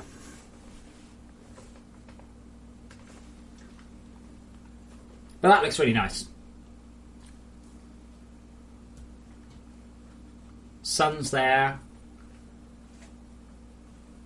The planet is slowly moving. Fog is gently undulating. Oh, there we go. I forgot about that. Yeah, it's like I forgot that there's a point at which the system updates, but it works fine in a build, just not here.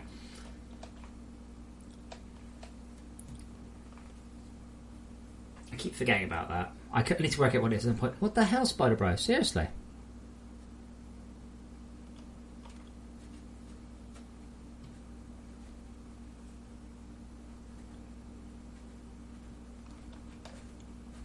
But yeah, I like that.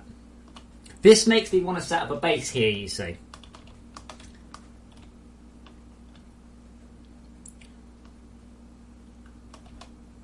Yeah, that's nice. What colour? Yeah, that is nice, isn't it?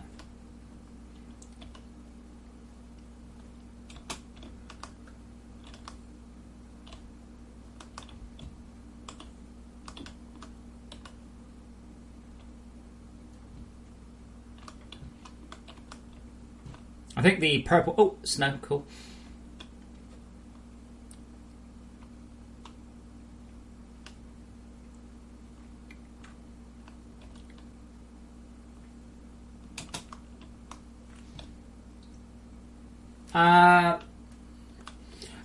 Storms is something Nick and I have talked about, and it's somewhere on the that would be cool list. Yeah, see, this is just too monochromatic here. That's Todd needs to bring up the green.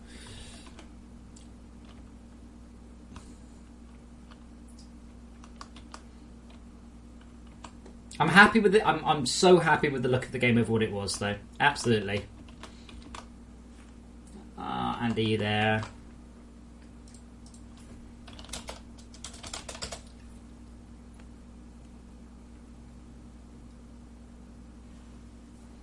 Well, I mean, that's what the B camera is for smooth movement.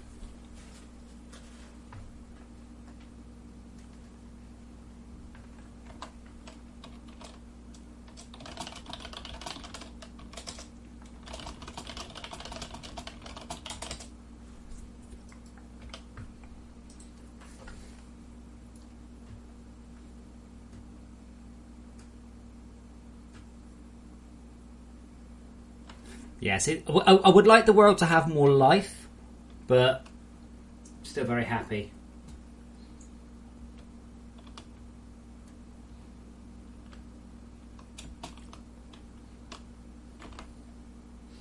Okay, Andy, can you hear me now? I have a favour, but it might not be one you've ever done before, but I think it will be worth doing. I really think it will be worth doing.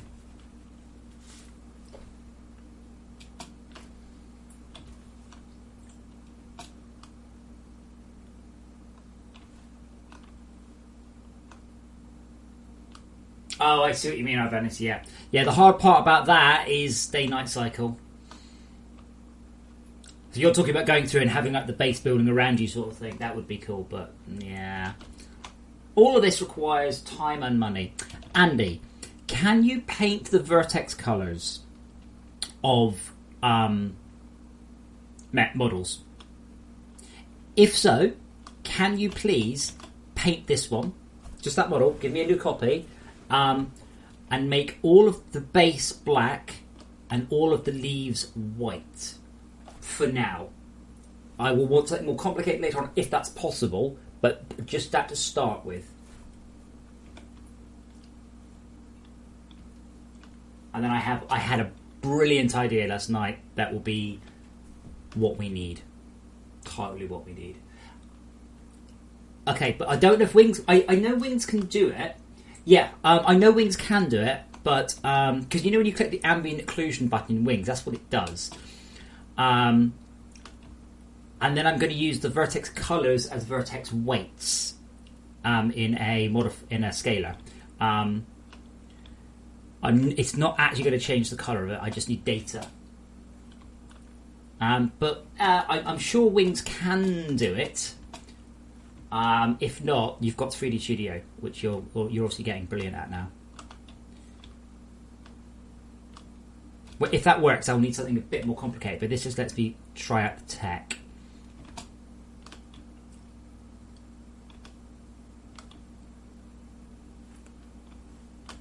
I'll tell you what, it's really nice just to walk around this world. Even though there's nothing here, even though it is just 1,000 light years of exactly the same.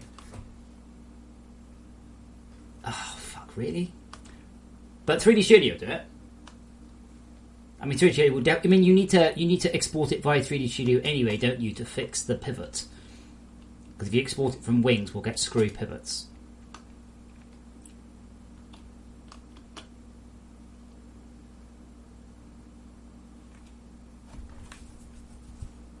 Going to try it back on fast as well. Thank you, FortressCraft71. Isn't it just? Now remember, you do spend most of your time in FortressCraft deep underground. Okay. Generally speaking, you will be seeing a slightly improved lighting version of what you've been seeing for a long time. Only if you decide to start doing stuff up above the ground that you will see something like this.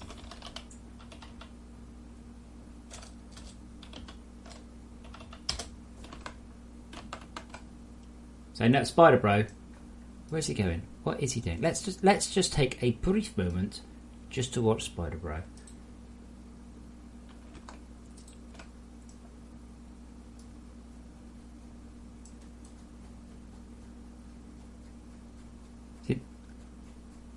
Wait, what's that line? Not sure what that line is.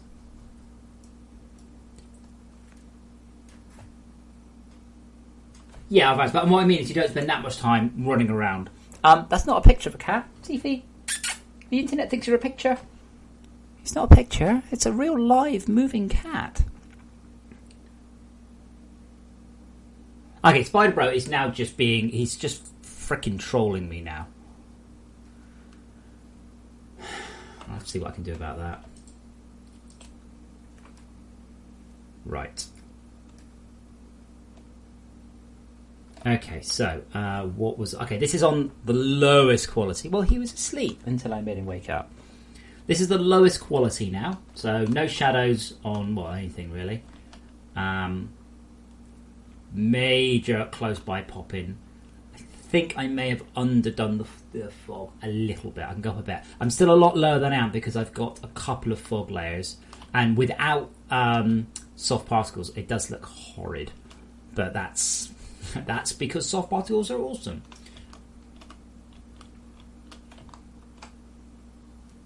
Andy, can you not do it in 3D Studio then?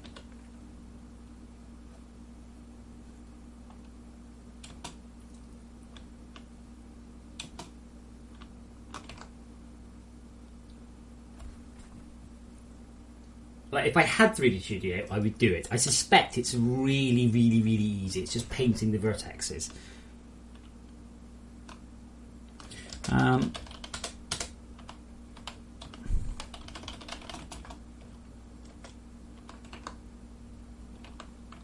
Really? Things. Just a quick.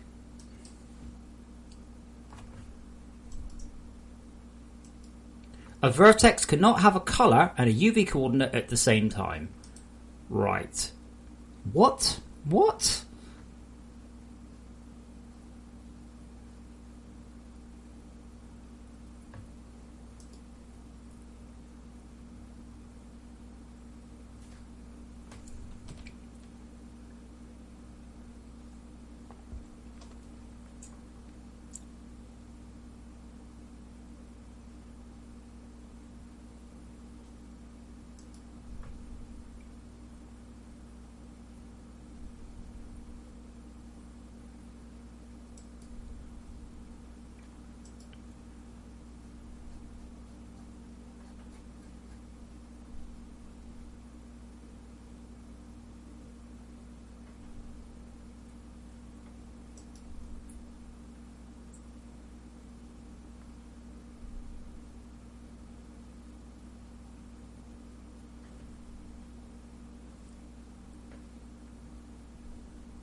Wow.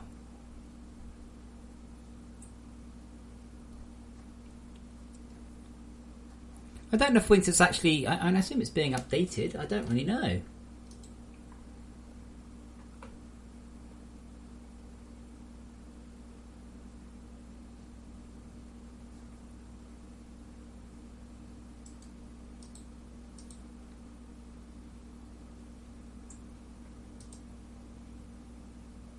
Yeah, Andy, I don't know what version you've got of Wings, but they are updating it still. Thankfully. Right, I'm going to be back in just a moment. I'm just going to leave this to orbit while I'm AFK. If I can just remember how to type in the word orbit. Remember, this is lowest quality, and you can see where I've changed. Oh yeah, there you go. You can see how the old and the new ones. That really has made a difference. Right, I should be back in a two.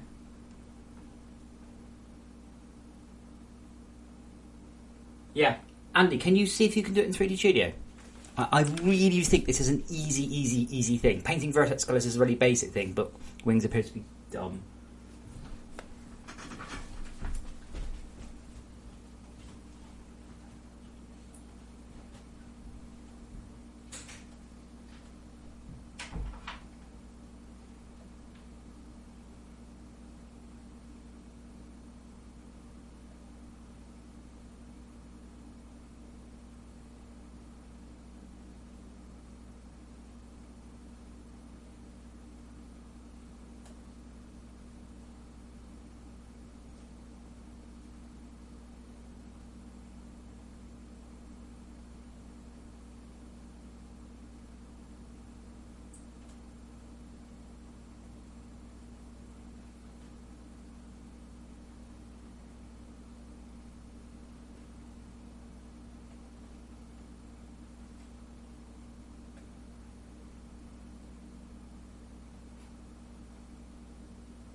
Yeah, well, I know 3D Studio does vertex colours. Wings does vertex colours, but Wings also seems to only do vertex colours or UVs, which is just...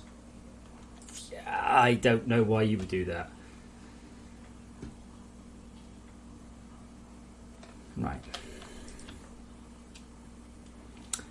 So, yeah, I'm going to increase the fog, the mist just a little bit. It's a lot better. It's a lot cheaper than it was. But it's all right there. Just the idea is that it sits just at the maximum draw distance. You see. Wow, I think Todd's maybe overdone those a little bit too.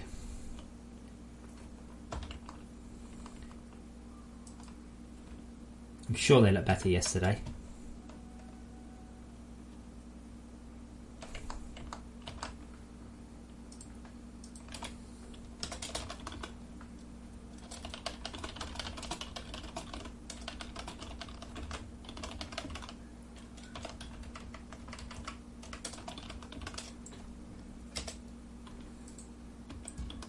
Someone say wave emote? Oh, Arthur's... Oh, Arthur can still wave. Wave, Arthur! Okay! It's pretty horrid on lowest detail, though. Yeah, so Nick and I have been talking about storms. No specific plans, but yeah, would totally like to.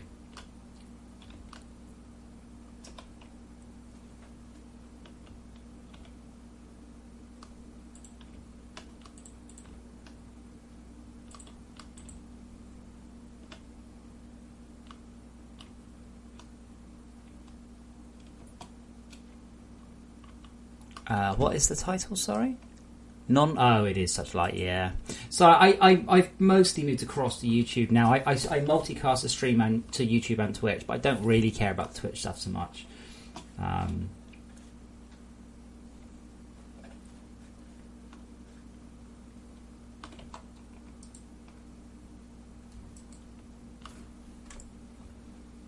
For lots of reasons, starting with them banning me for no reason.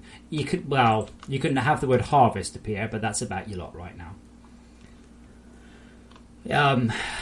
That's new as of like 2 days ago.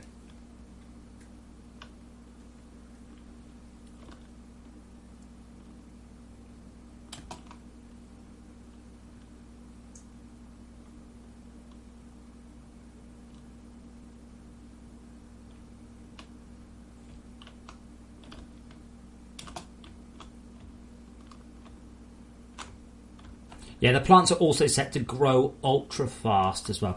That's something I was going to check as well in the instancer. That's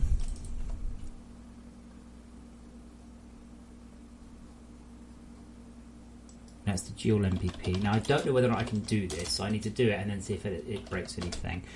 Because I'm a bit concerned that is expensive.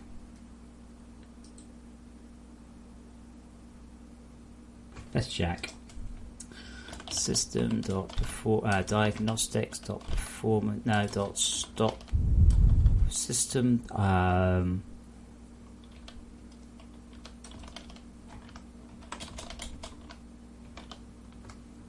Well, I do. I've got factory idle running. I don't tend to like sit here and do factory idle. I've just got my gigafactory. I haven't had time to actually get it going yet. Or apart from the fact that I need to get more turrets going, and for that I need more bullets. And bullets are bullet maker. Can't currently afford bullet makers. Upgrades. I need to get more bullet makers. Tanks with diesel is a nightmare. Absolutely bloody hell nightmare. I might move my diesel over here and then soup up my thing here. But can I actually upgrade the gun maker? No, I can't do that either. Yeah, tanks plus diesel. Like here on this factory, I got a 58%. I've got 158% 2 tank sellers. That's the whole factory. On this one, I just about managed to get 46%. So I actually need to work on that one. And then when you start injecting diesel into it as well, it's hard. Yeah, 94, 100%. But yeah, I need to move all this down. Actually, hold on. Let me just see. I need to sort of pop my.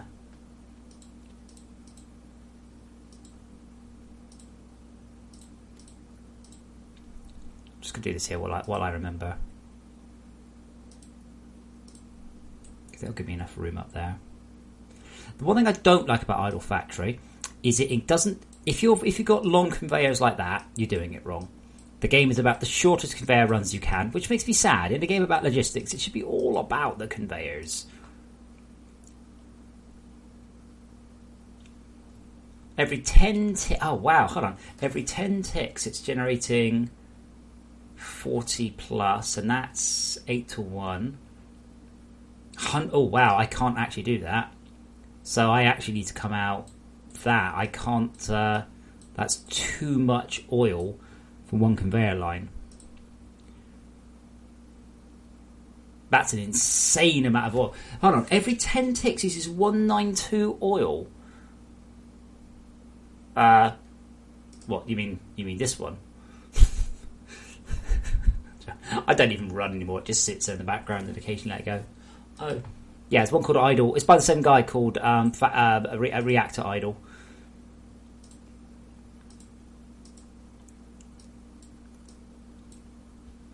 That's a crazy amount of oil that it's requiring. Or you mean a single nuclear reactor sort of thing? Okay, Andy. If you could, though, when you can, that'd be brilliant. Because I've got, I think, what will take this from A to AAA. Yeah, a lot of these idle games they're a bit too obsessed with the idle part and not quite enough with the gameplay part.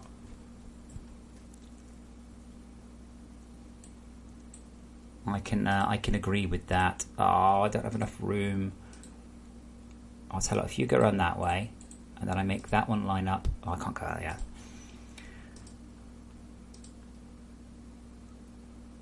Oh, wait, FortressCraft. Is it you that did the is it you that did that? Because if so, I chatted with you on Reddit. Because it doesn't work. So you should fix that rather than wasting time talking to me. Because I had this one, you say 781 billion. That's cool. That's what I need for that one. Yay! Target. Oh, let's see what happens before I hit 1 quintillion. Goal reached. Okay, 1 quintillion. No income. Yeah, I chat with you on Reddit. I'm DJ Arcus. Oh, in fact, you already read that out from the Twitch thing. Yeah, you should fix it because it's broken. Totes broken. Just talking to Forecast on Twitch, by the way, who wrote the add-on for this game. He didn't write the game, which is obviously would have been much cooler. I have enjoyed this game a lot. I do like some of the things about it. I don't like the progression. I mean, right now, to hit the next level of research, you'll be 2 months and 5 days. So that means what I need to do is strip out an entire factory and then dedicate it to research. So I've got this entire thing down here just at research, and I've got 3 big labs running at 100% efficiency. The only thing I can do is to plough more money into these, but those are all in the quadrillions now. Ah, I see. Alright, so you're assuming that's 358.2. Yeah, that makes sense. Because obviously these ones, I haven't... So you're telling me if I got my research points into the millions, it would probably break.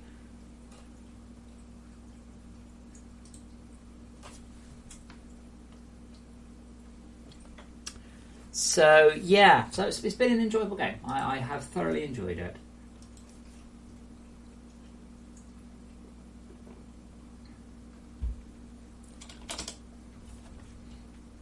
I enjoyed it. I haven't gone back to it really. Like, I just come back to it and go, cool. Oh, I got some fast ticks. Whee!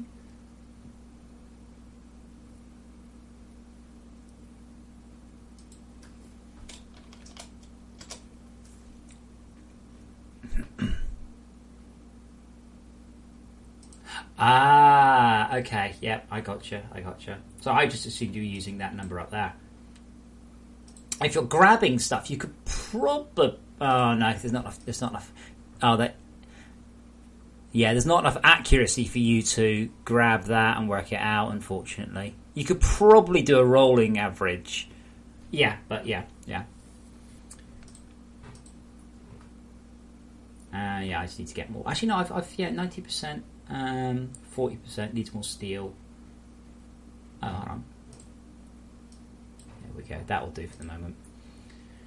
The problem I found with this game is a lot of people, they just... There are builds online that are just screenshots of the game going, here's an ideal build. And I'm like, what is the point in that? That's just a jigsaw puzzle game at that point.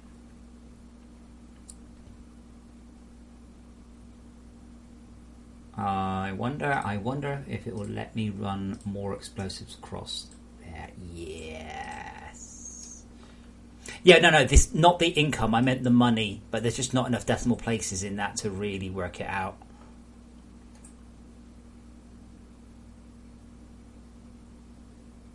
Can I upgrade my explosives, Fire? Yes, good. Oh, guns are such a pain in the ass. Like the absolute shape of them. They're tiny, and you need to get 2 ins and 1 out. That means that my gun maker is now 2-1. Excellent. Right. Back to work. What did I just... Spider Bro. Yes. Base.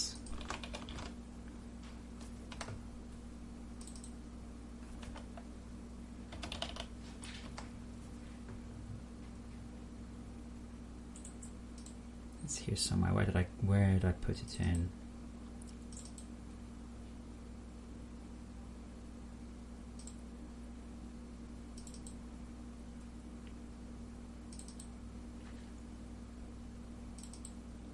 Where is that?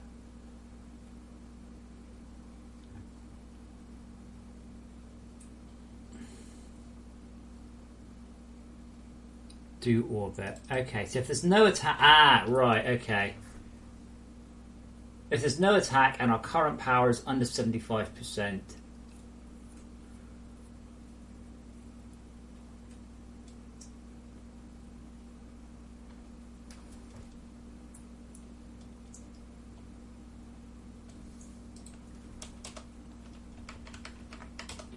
Stick him out there, move him very slowly.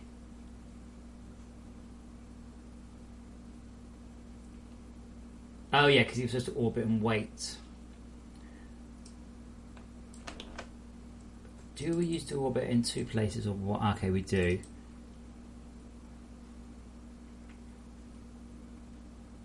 Right, okay. So let me change the do orbit. So that was okay. This is okay if you've got a spider-bot base, and then we want a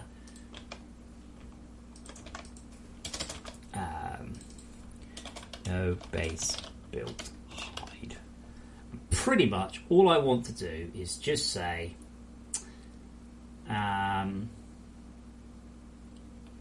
target, yeah, that one, only don't do that one, and we'll just stick him 300 meters out. So what will happen, you'll build the spider-bot base and then he will just turn up after a while.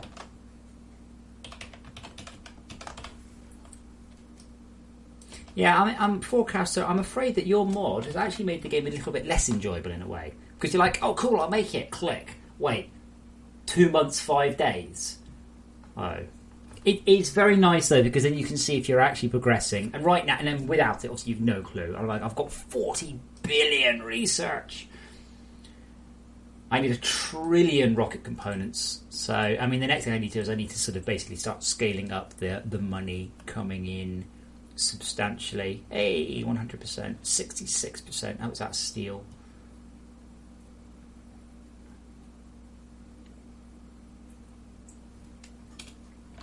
But yeah, unfortunately, the game. I don't know what the guy's doing now, but he's not updating Idle Factory anymore. He's just dropped it, which is a shame because I have enjoyed it.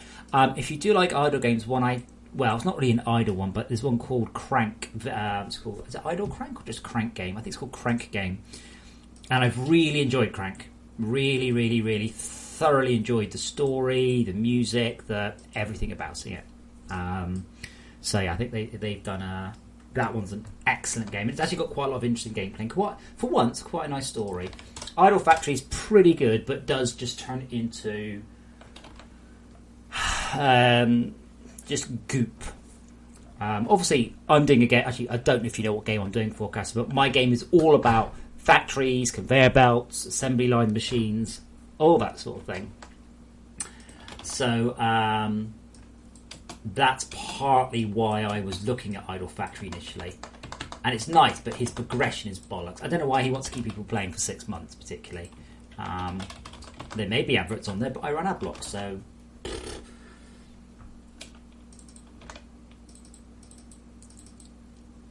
Oh, okay. Oh, wow, Small World.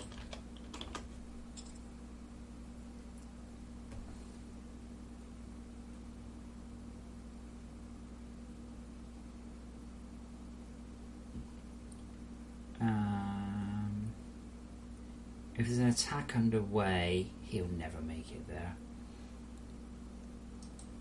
Well, I mean, Forecaster, complete is a bad term. The only way this game will be complete is when I run out of money.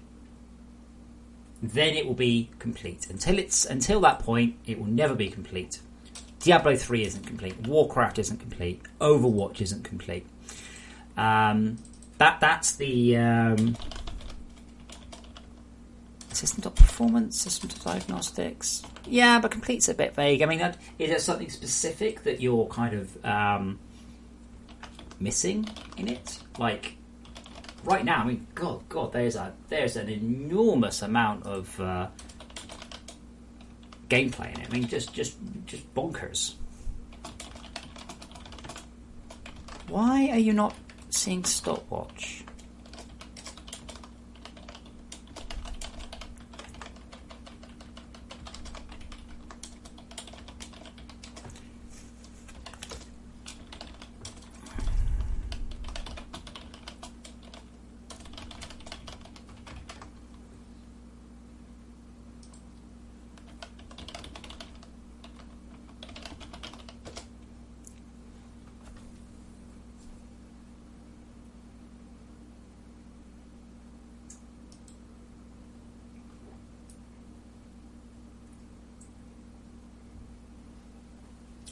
But certainly if there's something that is stopping you doing a Let's Play, do let me know.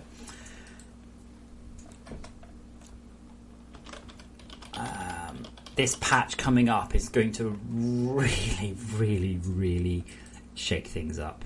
And people are going to shout at me a lot. A lot. But I don't care. Like I say, I mean, I do chat with people sometimes, and basically if it was down to most people, they would just want the same thing forever, just slightly a bit better. But I like to really, really, really shake things up. Like this patch is going to massively update the look of the game.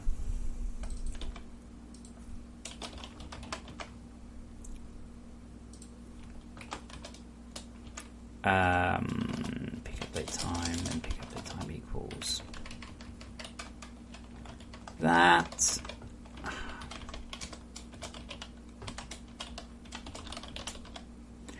MVP update took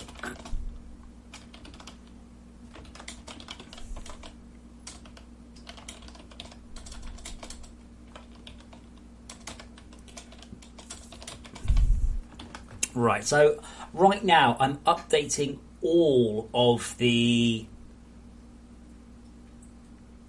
MVP. Now, if this takes a whole bunch of milliseconds, this might be the micro stuttering that Mega Power was seeing. So we'll see. I've no idea actually how long it takes. It could take 1 millisecond. It could take 10. It could be that if we get a whole bunch of them close to each other, we get a stutter built up.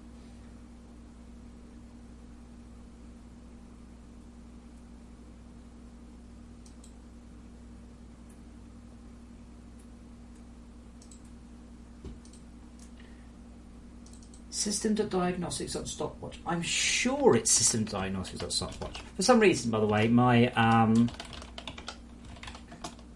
IntelliSense has just died. System.diagnostics on stopwatch. Capital S, lowercase W.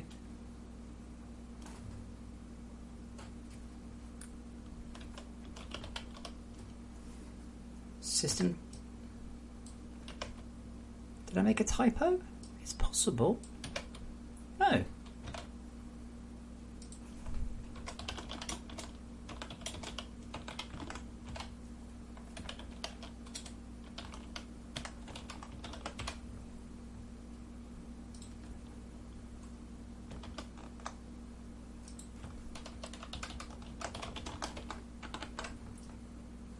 Now I just feel like I'm being really stupid, but I don't think I am.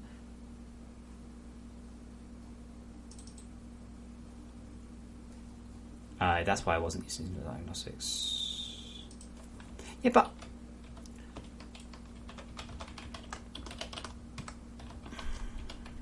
is it still complaining about stopwatch though? It's complaining about. Now it's picking it up and throwing a wobbly at me. Refactor. No. See, it hasn't picked it up as a class.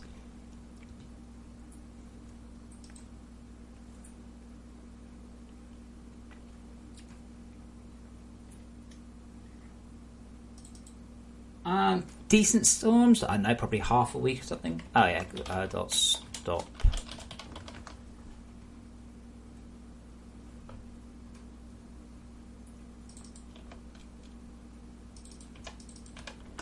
Cool. Well, there you go. It suddenly started working. Springload. It's an art thing, you see. So you got to get the art right. That's the hard part. I don't know what I want. I don't know what I would want the storm to look like exactly. So I think No Man's Sky. So they do excellent storms, but hilariously, when you take off, they disappear.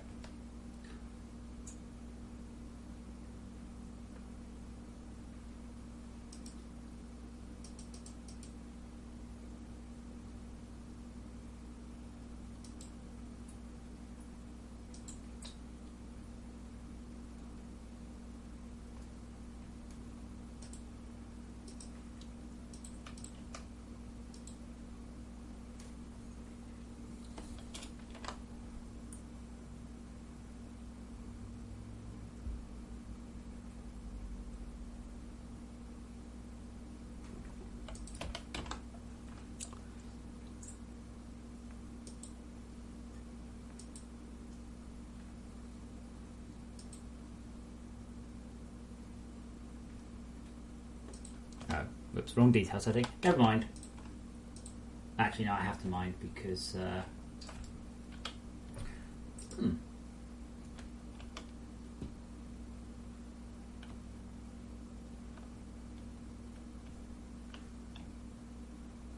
That's interesting. I'm not getting any pops at all.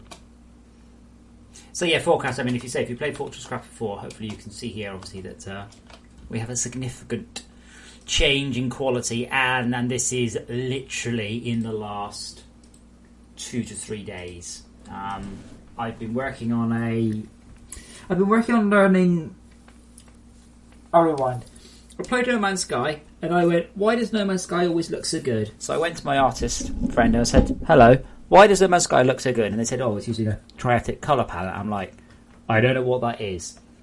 So then I looked up about colour palettes, triatic, quadratic, complementary, and went, oh, so the art, the colours here are procedural. They're done using mathematically. But this is only like a couple of days old, if that.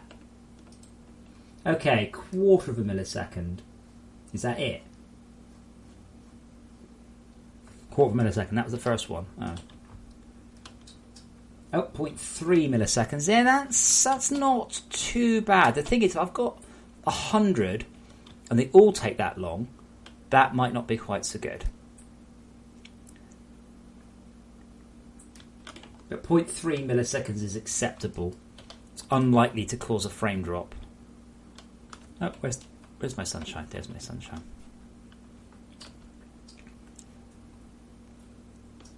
No Man's Sky was slow and cinematic because it was procedural.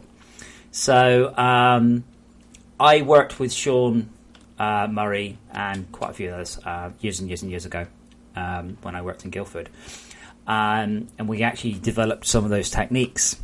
So in No Man's Sky, when you select a creature, you get like this 1/2 second pan to the creature.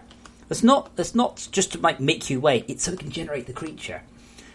It does the same sort of trick a lot. That's why when you select something, you've got the little 1 second, like the spinny little filly up thing. It's not just for the hell of it. It's so that the game has got time to generate whatever it is you're about to look at or do. I would say, sadly, a lot of that is due to it being a console game as well. I think that hurt the PC experience somewhat. Hello again, Ajax. What do you want? Go and lay in your box. Do you want to come up my lap again? Is it lap time number 2? No, you will. I fed them twice a day. Well, yeah. I mean, the thing is, forecaster, you have to. So when you land your spaceship in No Man's Sky, you'll notice that just before you finish landing, the nose angles up and then it lands. And that nose angling up is so it can then switch on the vegetation. It's covering up progression. Now, I did a landscape engine. I've been showing it off on stream a little bit. And I'm good. I'm good at programming. I'm good at performance. I'm good at threading. And I did a landscape system. And I reckon my one is about 20 times slower than No Man's Sky. What No Man's Sky is doing, the maths, the procedural generation is unfucking believable. You can go anywhere. It's virtually instant. But the downside is it does need to do. It just needs to stop the player going. Could you just stop running? So like here, I mean, like a similar sort of example. I'm just sprinting forwards. I'm now sprinting into the void because I've never been here before, and this is a fresh world. So I'm just sprinting into the void. Now, if I had like, hey, what's that? Oh, it's a spaceship. By the time I turn back around, see, it's generated a whole bunch off to the horizon. It's that sort of thing. If you can just keep distracting the player for a couple of seconds every so often, the generation catches up.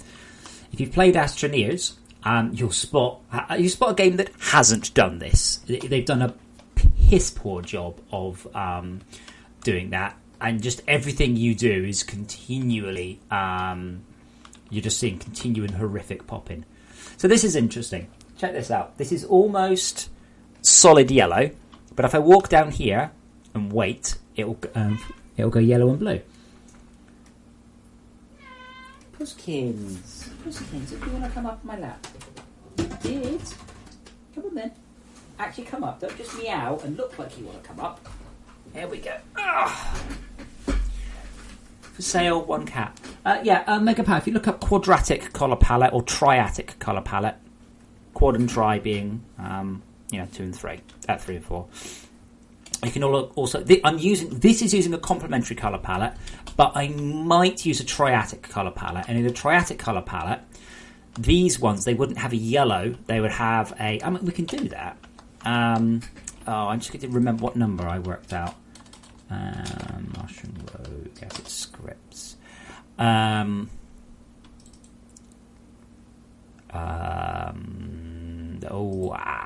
did I stick it? Graphics.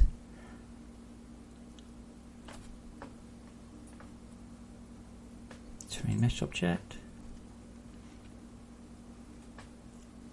I liked No Man's Sky, but I very much enjoyed No Man's Sky to a great degree because it was nice and relaxing, and I think that's a lot of it for me. It is a beautiful, calm, relaxing game, and I think that was for me, that was fine. I'm an old man now. I don't always want things to be bonkers fast. Okay, so what we're going to do here is we're going to use a slightly different hue system. So what we're going to do here is we're going to have it so we are 30 degrees out on the colour. And the complementary colour will still be the complementary colour of that, or should the complementary colour be... No, hold on. So we want to take the hue, Cold 2, and here it's 0.5F plus the hue plus that one.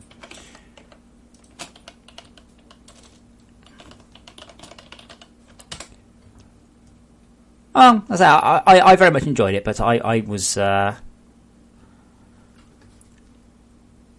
So this is what I'm going to try now. So currently, if you're on purple, you get green. But we want orange. So this means we'll have purple landscape, green plant, and orange leaves. I get it right.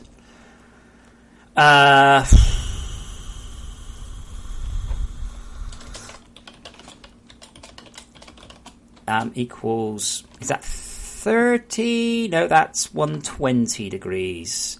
So that's, where did I get 1/12? 0.83, 360 divided by that. No, 360 times that even.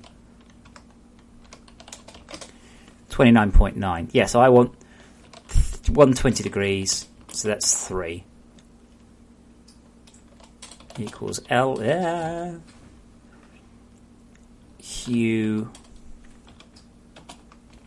plus... Well, it might be more interesting. Right now it's becoming a little bit monochromatic. Now, the way No Man's Sky did it is it actually had a whole bunch of different ones it would pick per planet. And that was how they got the issue. The look. So say you want to bat against No Man's Sky, sure, but the visual look of the world was unbelievable. Animals, not so much.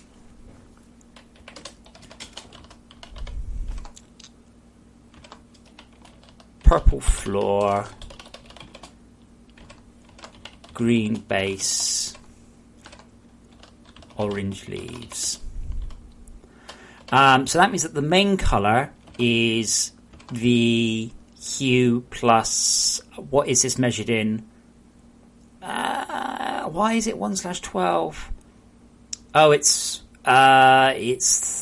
360 divided by 12 times 30, isn't it? 120 degrees, because that's just 0.3.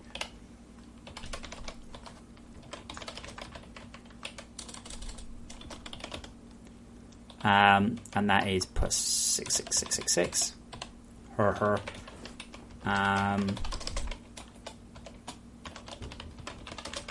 One of my favourite modern inventions in programming, by the way, is being able to use modulo operators on floats.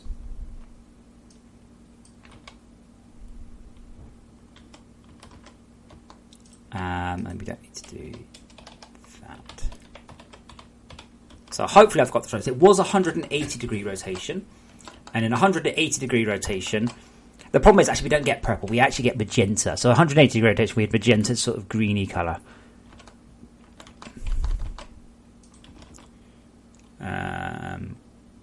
Coal main, coal second. Right, I have to delete my world. So it could be quite interesting. But it should hopefully give a different look, because I like it.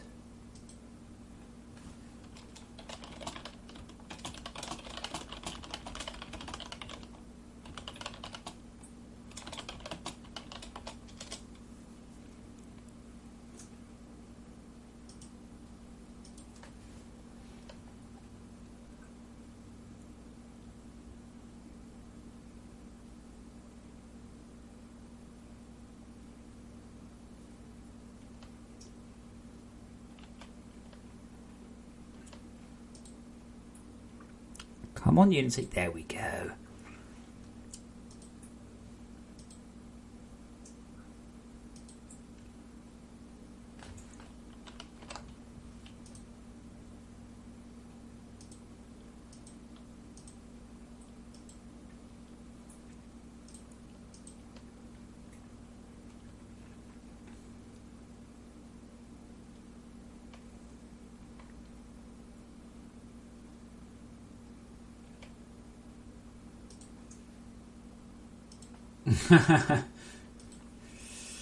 Yes, I don't doubt you do want it to look like that, but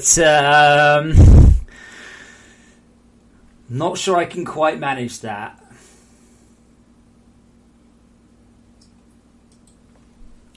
Okay, so Triassic colour. Holy shit, that seems to potentially have actually worked. Now, the drawback is obvious. Without looking, where do we go to get green items? Because it's no longer green, it's now purple. I noticed that the top hue is a little bit out. I think I need to shunt it backwards by 1/12 because I'm quantizing the floor, but I'm not quantizing the other thing. And quantization loses you your floating point. Oh, come on, I want a colour other than yellow or blue. Come on, a random number generator.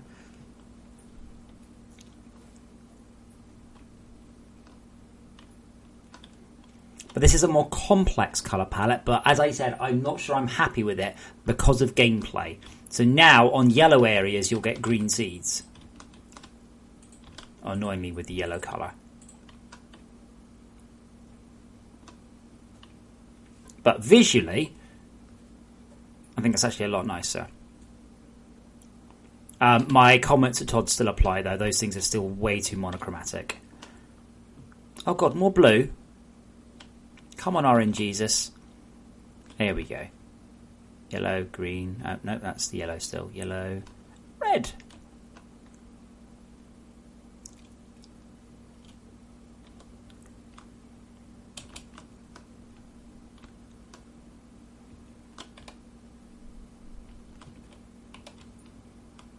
I like that, right? As you pointed out, Mega Power.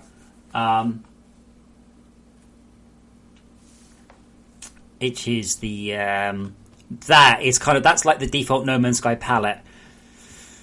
That's I've just happened on very, very similar saturation numbers.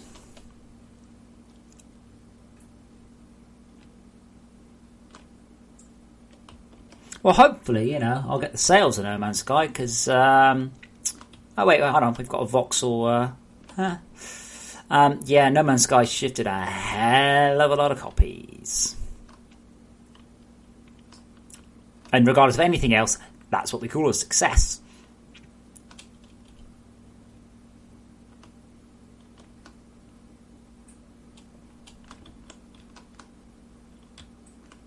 Come on, game. Thank you. Here we go.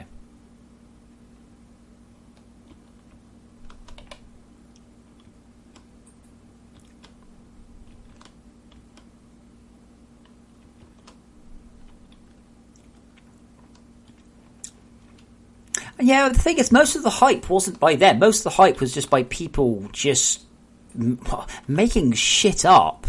It was unbelievable to watch it. Like, Eurogamer would do like a 3-page article on No Man's Sky and say nothing. There was nothing in the article of substance at all. It was literally explore procedural. What's the gameplay? Explore procedural. And then people are like, oh, we're going to be able to build our bases and share it with friends and build our own spaceships. And then I'm like, where are you reading this? Because I'm not reading it. Not from anything official. But what their return rate was about 8% or something like that. Not a lot. Like, everyone going, oh, loads of people are returning their games, but it really wasn't. If you actually just, a little bit of research, which is quite hard to do, research, So yeah, a massive success, and Sean and Ryan. I've forgotten the name of the other guy. I don't know him because he didn't work for Criterion, but they've made lots of money and even more off the thing. See, that does help. Let's fix the 1/12.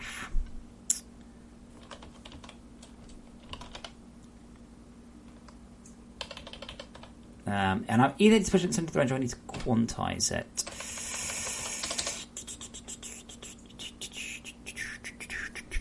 Surface survival generator.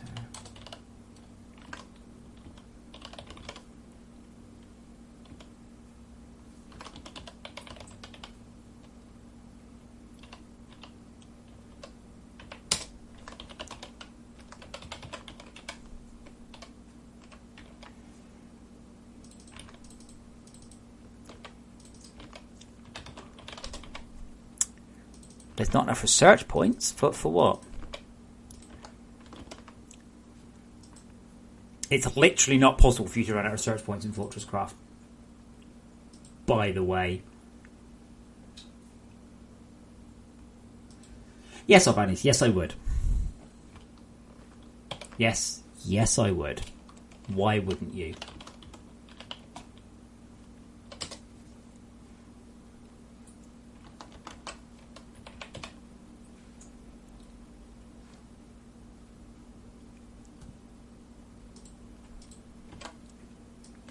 Let me see.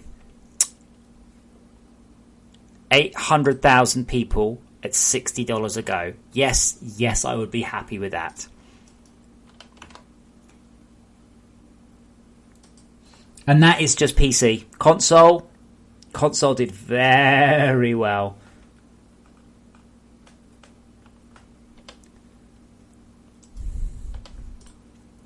I think I may have to. Yes, I might need to add 1/12. I don't know. I made a note. So, purple floor should be here. Now, things we don't actually have a purple floor. We have a magenta floor. So, but a magenta floor should have been green base, purple thingy. Right. It's like, well, that's the wrong way around for starters. And then I might need to actually subtract, not...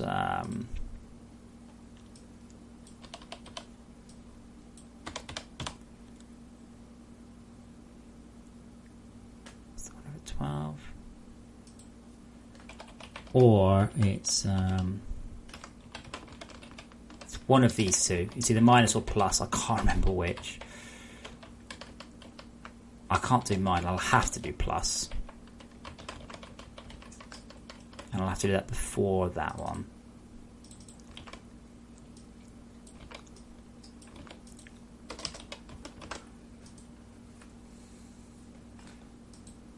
It should be remind you, Avanis, that FortressCraft on the Xbox sold an unwieldy amount of copies. It's on more than No Man's Sky. But I got universally reviled for ripping off Minecraft. Which is ironic, because I barely played Minecraft. I kind of went, oh cool, voxels. Oh, I like voxels, that's a good idea. Let's do stuff with voxels. That was kind of my entire ripping off.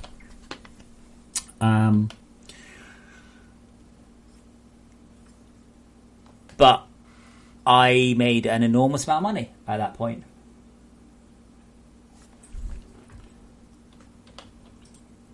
And that was definitely... Oh, fuck's sake, what have I done wrong? What did I say? Orange leaves, green base. So I've got that. I've got those the wrong way round. No, I haven't. I've got orange base, yep. The green leaves. What have I got? Did I have to subtract? Or...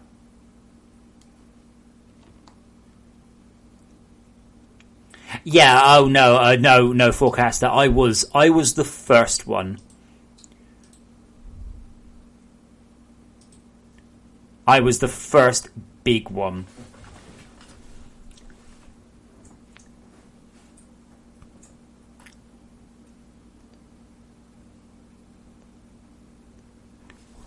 And that's... Oh, it's 120 degrees, not 90. Why did I think it was 90?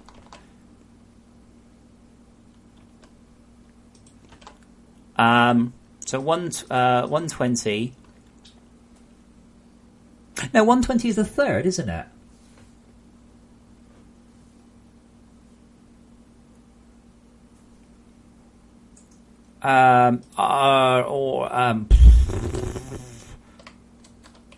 Or it's minus, and then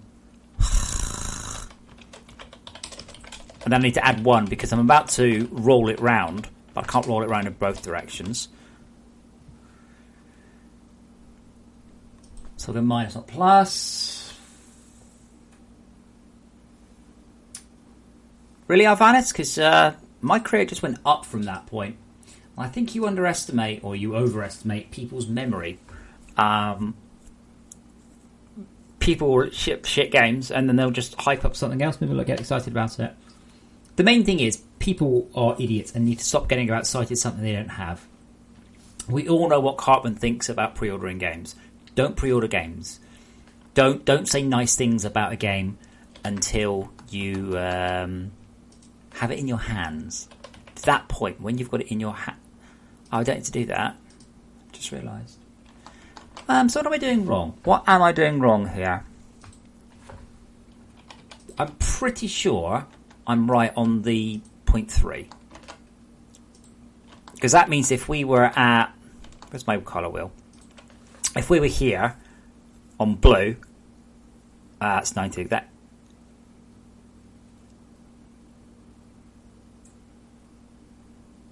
Is that 120? Am I being stupid? Yeah, split complementary was the other one I was going to potentially try, by the way.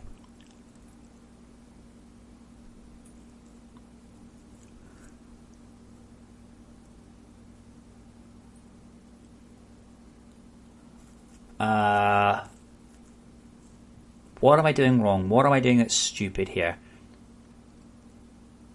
Yeah, that's 90 degrees. The internal angles of a triangle add up to 180. Is that right? That is right. Yes. Yes. So therefore, it's 90. 90 is a quarter. So therefore, this is 0.5 and 0.25. And I'm not sure about the other bit. I don't need to restart. Because this is generating from a hue. The hue is set, and then I generate a whole bunch of things from the hue.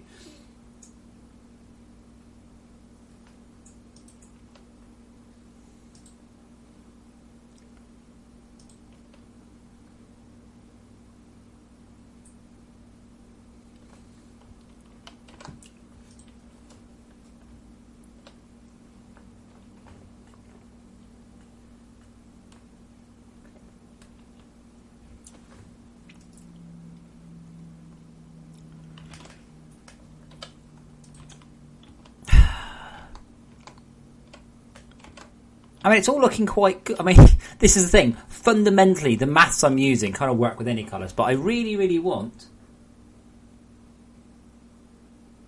internal angle of a... Okay. Well, if it's 6... Let's just... Spring Lad, I'm just going to assume you're right. I'm not even going to bother checking. I'm just going to assume you're right because you look like a person who knows what you're talking about. So that would mean it was 1/6.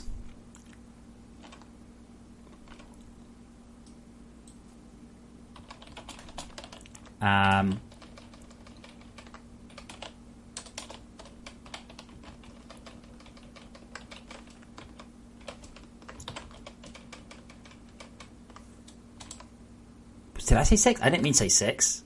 1/6. 1/6. It is 1/6. Yeah, there we go. I know when I've got it right, because I will see purple floor, green base, orange leaves. That's what I want, and I will twiddle the rest of it till it matches. But I'm not happy that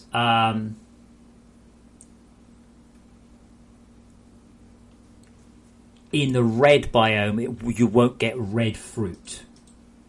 Or maybe I am. You know.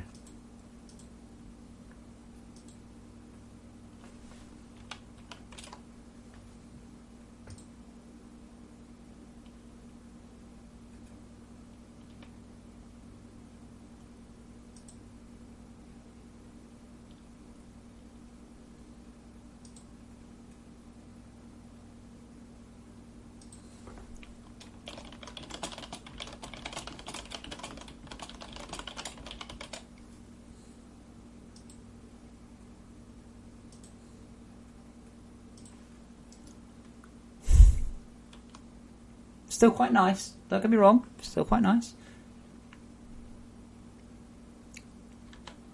And we've got cyan. And I was expecting... I'm not far off, actually. I think, by the looks of it, if I add in the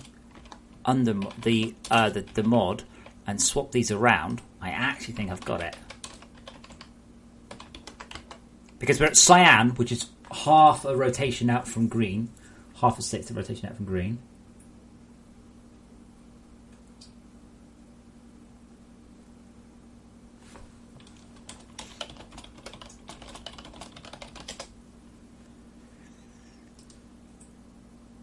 Did I save? That seemed like it compiled very quickly. Sometimes Unity compiles very quickly and it always just makes me suspicious.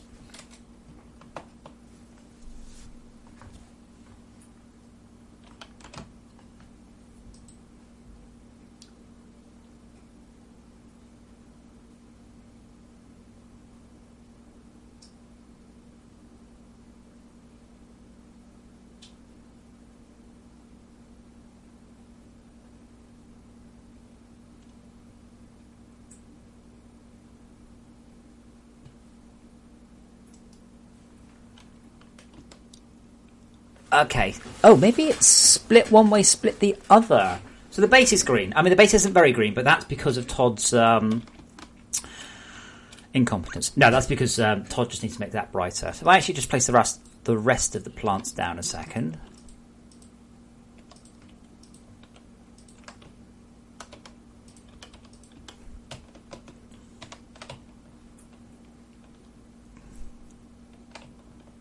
Come on, sun. Where's the sun? There it is. Oh, there's the moon. Thank you.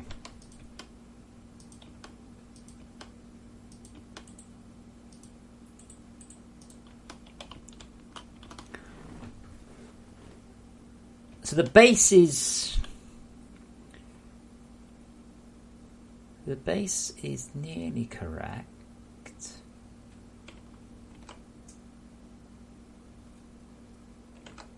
And the leaves, I think, wrong direction. Maybe I have to plus, not. Well, spring load, it's a shame that it will. So, I just need to basically know the degrees from that one to that one. I would have said that was 120. 120, 240, 360.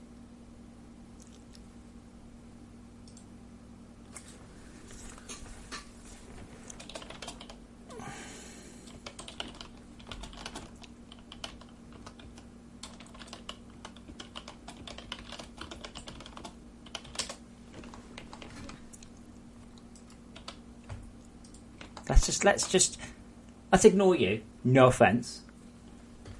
And let's go with, because that would be, so that's 120 degrees, and I'm dealing in a 0 to 1 space. So that would be 0.33 and 0.66. Now I might need to then subtract half of 12 to push it into the centre of the range because of the way that the hues initially work. And then these things just make sure it wraps around. So let's remove those for a second. So I'm expecting to see a couple of colours, hopefully 180 degrees apart. So we'll check. We'll make sure they are 180 degrees apart.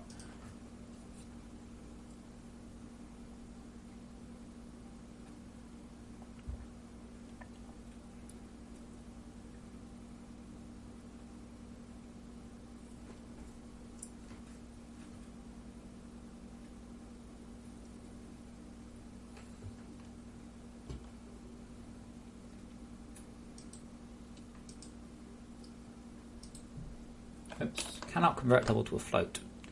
What you mean is, you missed out an F.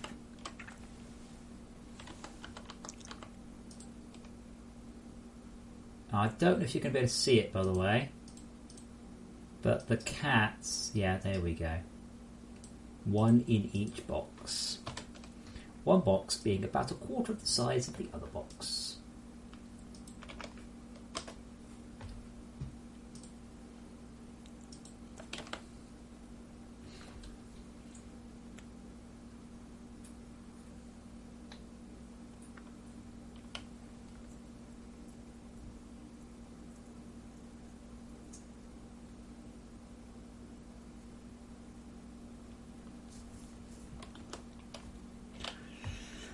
So I think we're exactly 120 degrees out, aren't we? So I want, on the magenta floor, we'll pretend it's purple. I wanted a green base, I've got a blue base, that's 120 degrees out, and I wanted orange leaves, and I am half out on that one. So the leaves are the secondary colour, I think. So that means that I would then push it to the centre of the range there. So I'm not going to change anything else. Let's stop doing massive changes. So hopefully then, assuming I'm not retarded, possibly, that should give us an orange colour for the leaves.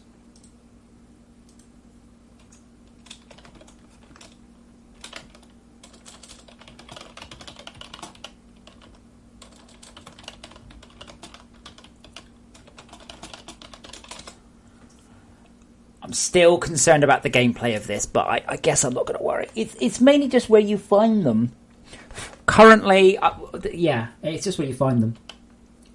What I'll probably do is I will base the colour of the results on the colour of the fruit, not the colour of the landscape.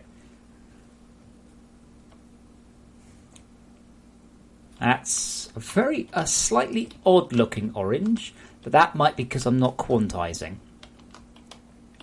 That is orange. And then the floor. See, if I do minus, I'm just going to end up at the same spot. Number minus 0.3 multiplied by 1 is the same as...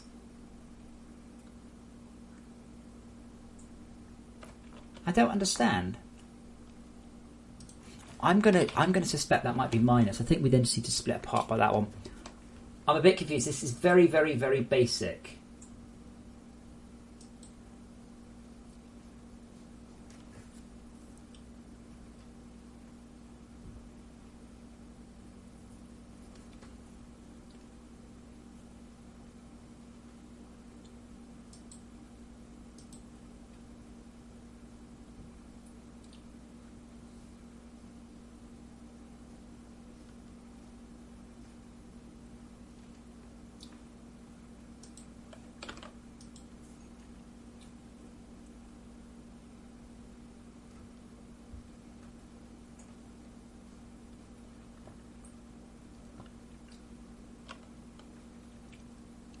No, you got it wrong. I press play and it does nothing quite a lot. Hello, Hitsio.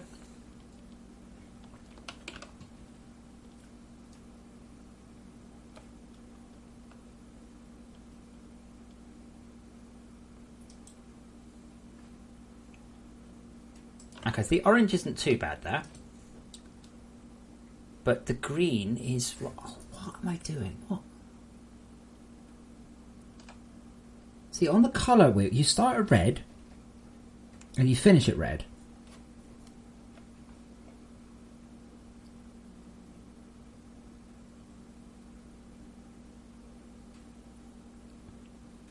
I'm trying to work out how much I'm out by.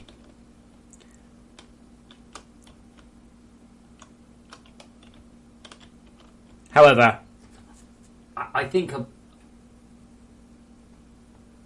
bonus. I think a bonus already is the fact that the orange is not too bad with the magenta, and it's not the same colour. So, what do you think? See, that's right. Those two colours are right. I'm sure of that. That was what I wrote down. Green base, orangely. Actually,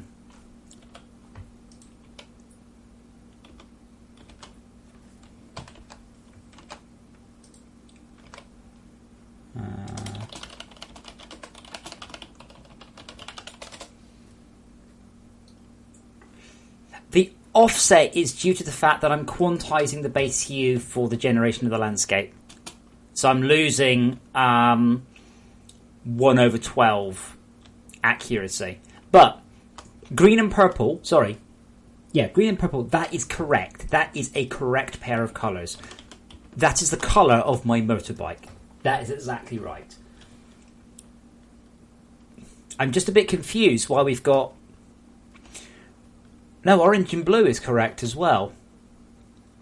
I'm not sure if orange and blue on cyan is correct.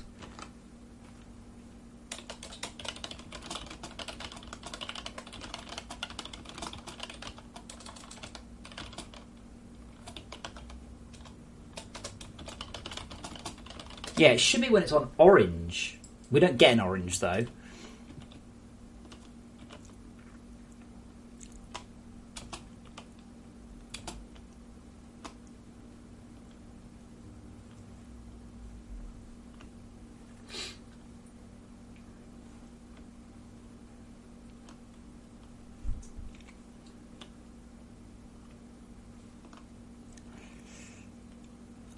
But the plants are working, but I think I might need to shunt the base rotation over by a bit. Come on, where's orange? It's yellow. You're confused on how it should look. Well, it should look like this. Like, they're right. Again, remember the No Man's Sky colour scheme. So those colours are correct, and they are... Shit, they're... What? They are a third out, not half like they were before.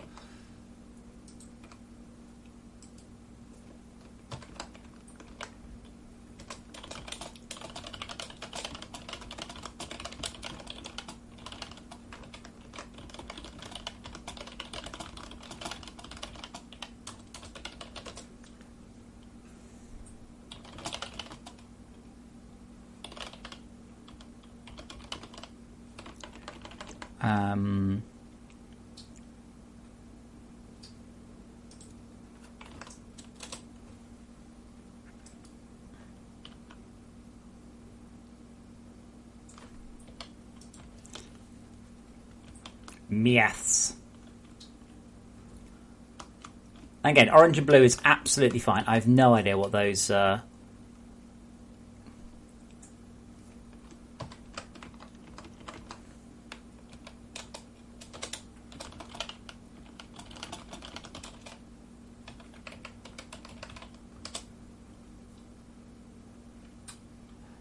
Springer, I mean, that's the thing. I mean, the whole thing is, if you pick a colour, then I've picked two other colours which definitely work. I'm just out by a certain amount. I'm just trying to work out what the amount is that I'm out.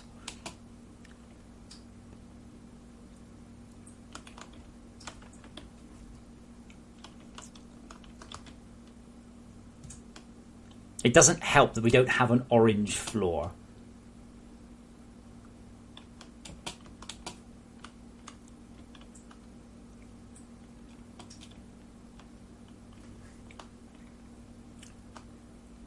So I just need to work out, I need to modify. I'm happy with the two colours. We've got, somewhere there'll be orange and blue. We've got orange and blue, we've got blue and orange. Great, perfect.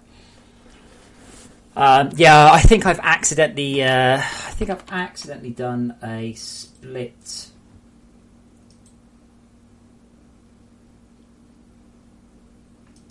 I think I've accidentally done that one.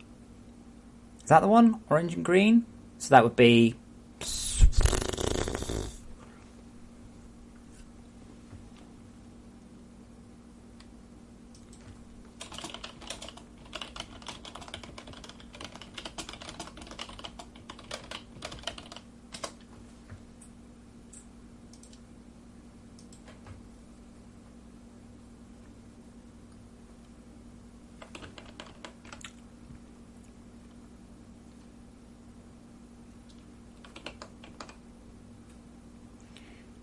Yeah, so let me just remove all this a sec. Let's go back to basics. So now the plant will be one colour and it will be the colour of what it's on. And if that's not right, I'll need to make sure that's right before we start with the maths.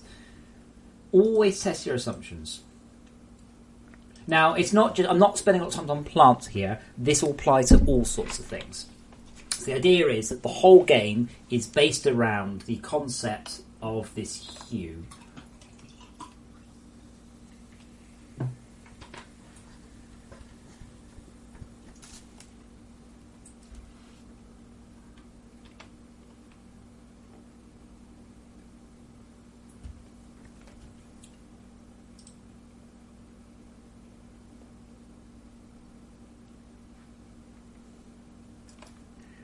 Right, so... okay, yeah, so yellow on blue. Yellow on blue? Yellow is the opposite of blue. Right, that's good. Okay, so but that's kind of... That's correct. So that is exactly 180 degrees there. That explains why I was getting primary and secondary mixed up. So green is the opposite of magenta. Which I know is a weird thing to ever say, but that's how it is. To terraform what to what? So if you like, when this patch ships, I'm going to make a snapshot build, and if you want to stick with snow forever, you're allowed to. I'm sure lots of people are going to complain about this, but no one's going to complain about the fact that it isn't being forced on them. I want the game to look different. I think that the procedural palletization of Asturias and No Man's Sky was fantastic. And... now I've worked out the math behind it, I want to use it.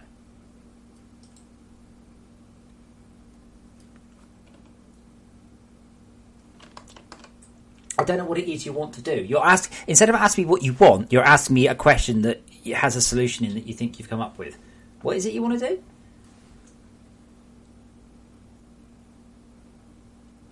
Okay, so that's 180, that's complementary. So if I add 0.33333...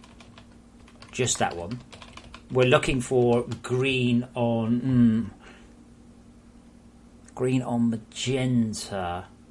I will see. We'll see what we get.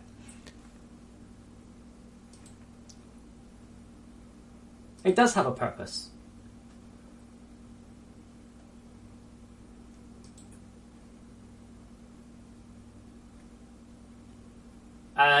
Sort of. Snow appears in the appropriate place, which is up on the up in the air.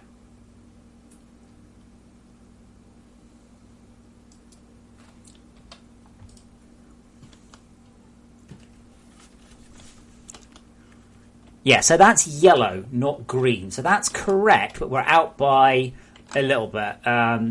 A purple floor will give a green base. A green floor should give an orange. Purple.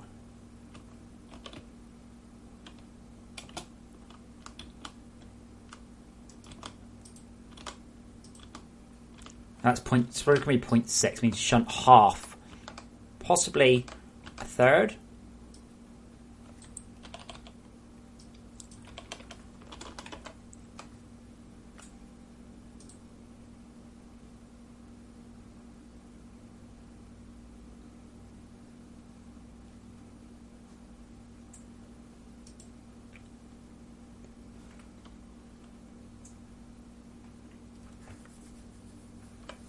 Yeah, it's unique plants. I can't make too much of them because right now, if you're in an old world, you won't get access to the new plants. I don't know much I can do about that. But that's going to come as time goes on. Less and less people have the old machines.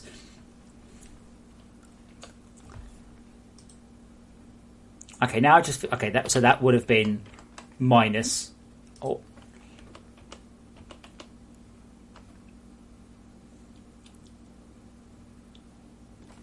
I'm just feeling really stupid now. I'll tell you what I'm going to do is I am going to public float primary offset public float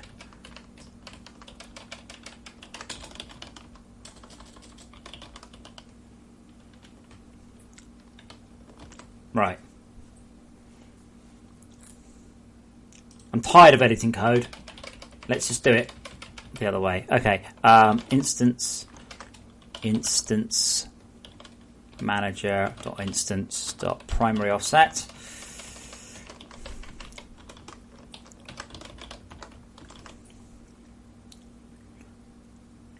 And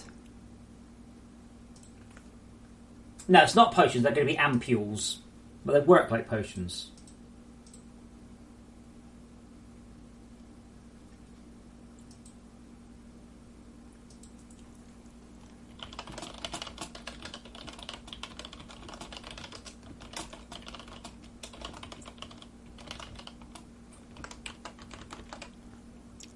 Which is one.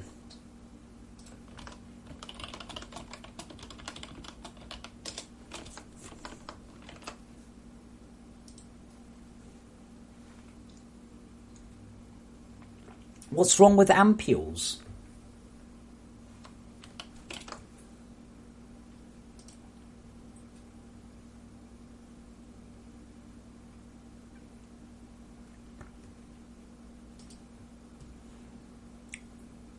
Sure, that buff's fine. Buff is the opposite of nerf. That's alright.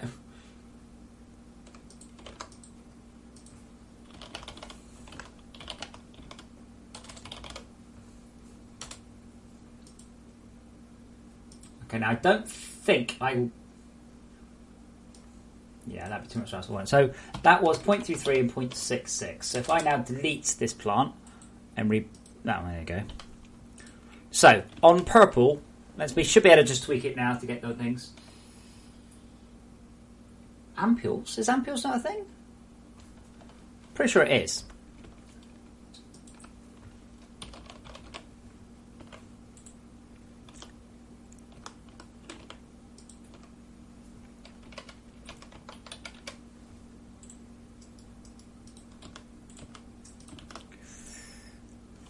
Right, that's not quite green. Okay, is it? If I do 0, what do I get? I think I might have worked out what my derp was. There we go. There's our green. And then is this going to be 0.66? It's going to be 0.66 plus 1/12. 0.74.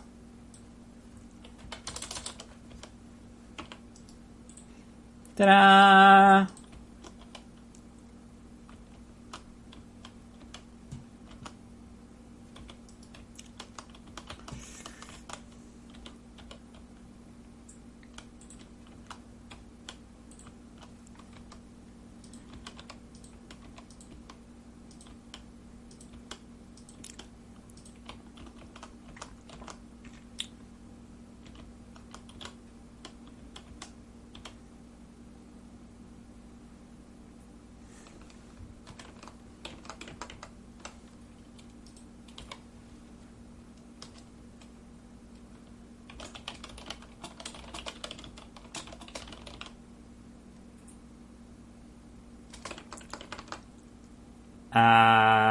Green base, orange leaves.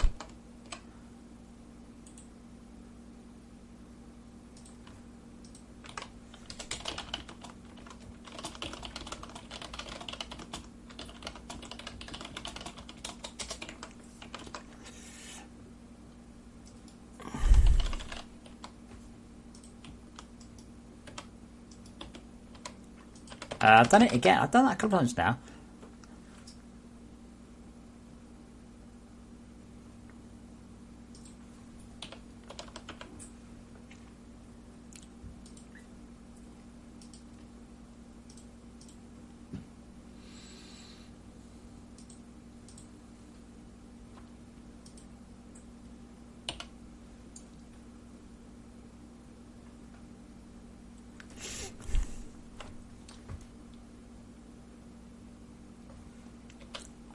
Yeah, my only complaint is that the purple is a bit too magenta.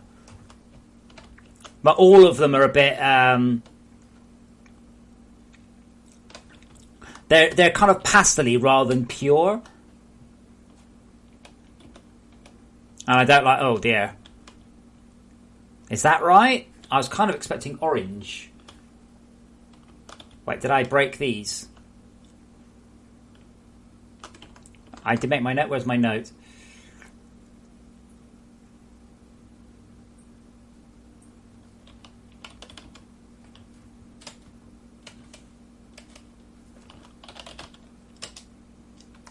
Purple floor, green base, orange leaves. Yeah, okay.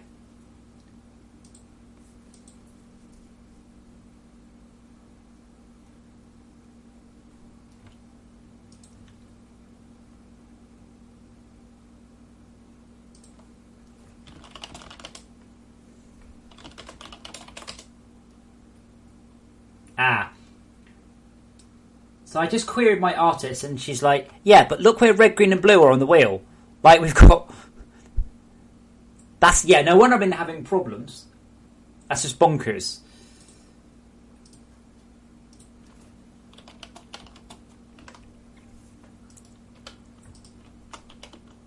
Like that I like. That's good.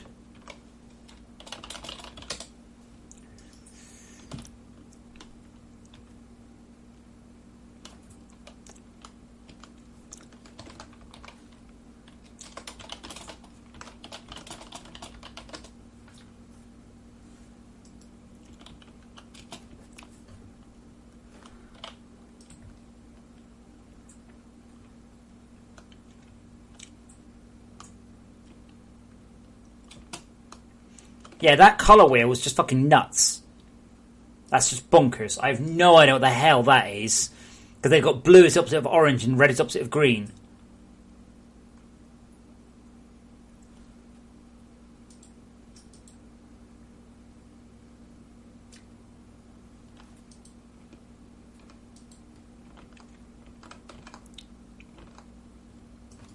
But yeah, that looks great.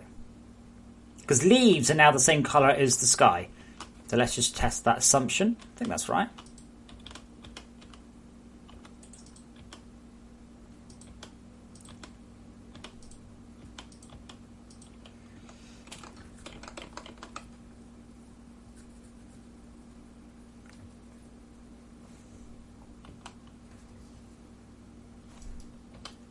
Okay, now I've got a slightly greeny yellow. Not necessarily bad, though.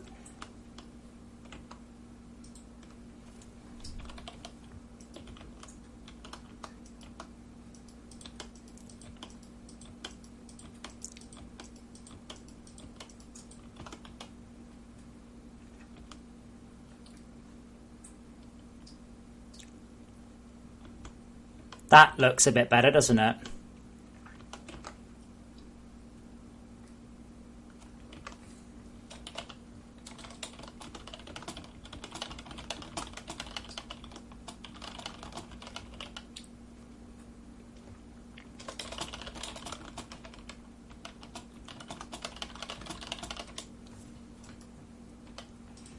That, let me go somewhere.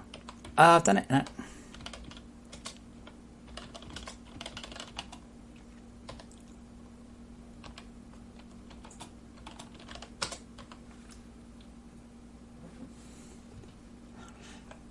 No. Oh dear. This is one of the things I've actually said about Astroneers.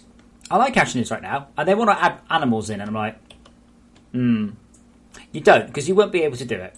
No Man's Sky was a massive effort from a very dedicated and super clever team, and Astroneers was a lot smaller, and by far and away the weakest thing was Oh, that's...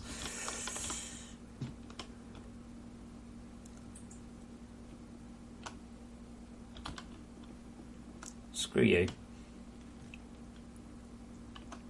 That right?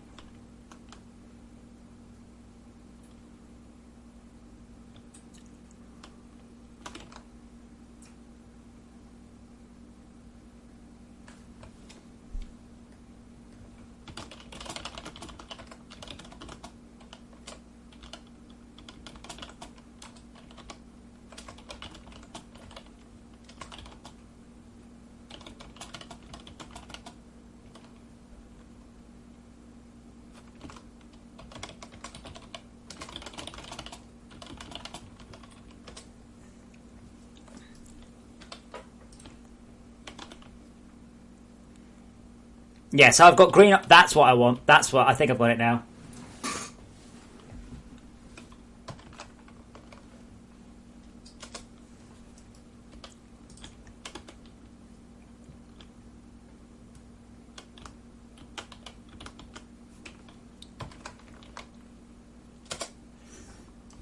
So now we're using a triatic colour scheme, which means we don't have just... Complementary works, guaranteed all the time, absolutely perfectly. That's the thing. It's just the opposite colour. It's dead easy. But this one gives more visual variety. I'm not so sure about that. I'm going to wait for the sky to change. Things I never thought I would say.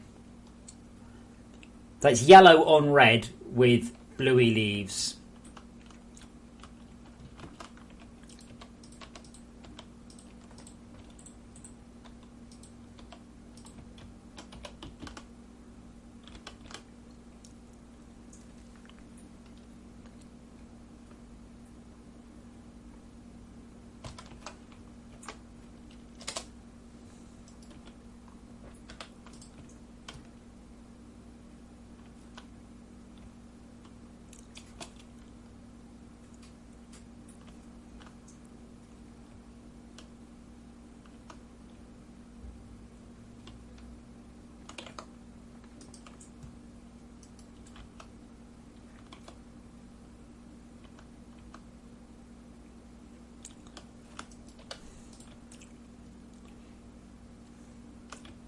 Yeah, so now the...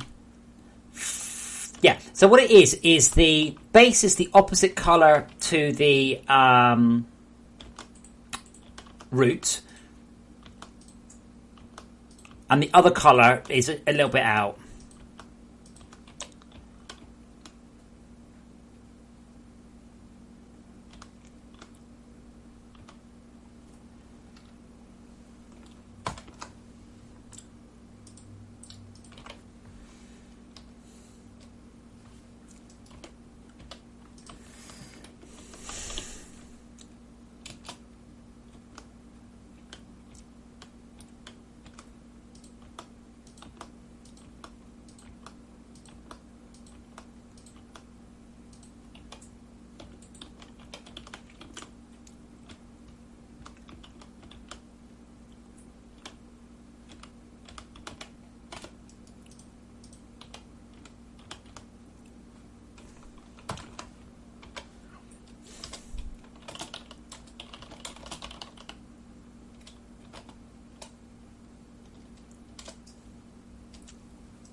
Yeah, this is 0 and 0.66 of the two numbers. But there is nothing stopping me recreate. Like I could, for instance, generate them according to other rules. Again, No Man's Sky would generate complementary, triatic, quadratic, color split complementary color palettes. So it could generate lots of different ones. But I don't think those were procedural. As far as I know, they were hand-rolled palettes using procedural rules, but not entirely different. They had the advantage, of course, that their planets were single biome, which I don't have the luxury of. I also didn't like that.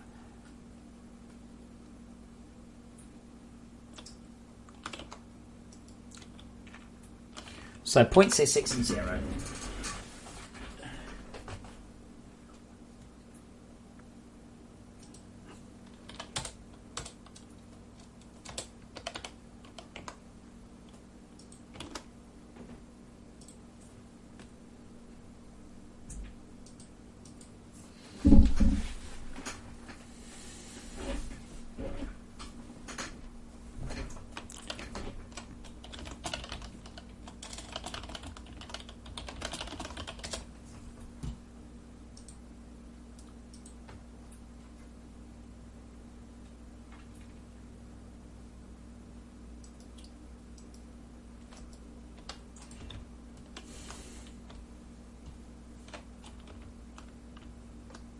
Okay, so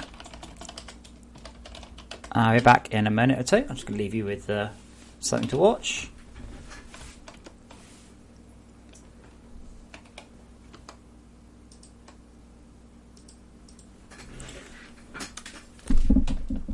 Back in a sec. Not you, cats. You stay there. You. I fed you like. Okay, it's food time. Come on, food time.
I've got a posh sandwich from Tesco for dinner. Because I was right posh like that, I is.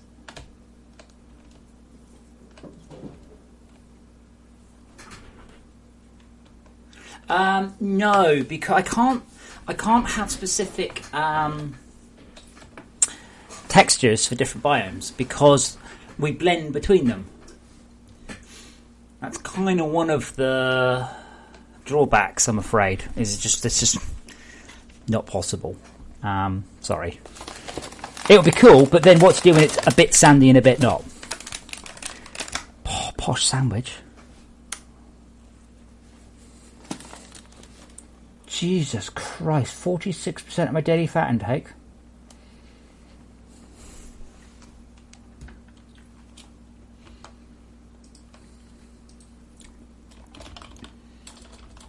The sandwich is butter basted roast chicken and Lincolnshire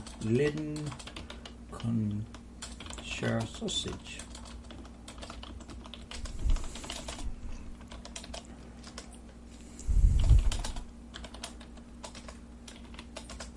I wish I hadn't bought the stuff. The idea is, I thought I'll eat a sandwich, it's a bit healthier.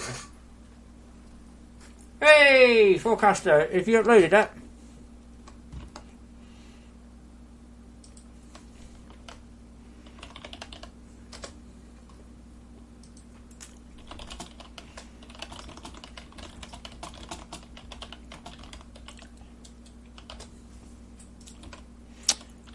Reddit Factory Idol.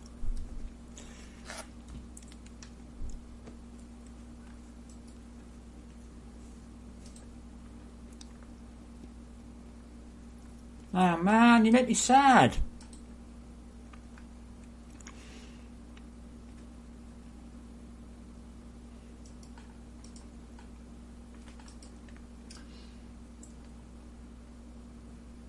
Oh yeah, no. I mean, the gameplay is nothing like No Man's Sky. No Man's Sky, it did do things exceptionally well, like absolutely brilliantly, and the exploration was definitely part of them. And FortressCraft does appallingly badly at exploration. And I think we've got a definite jump forwards in that.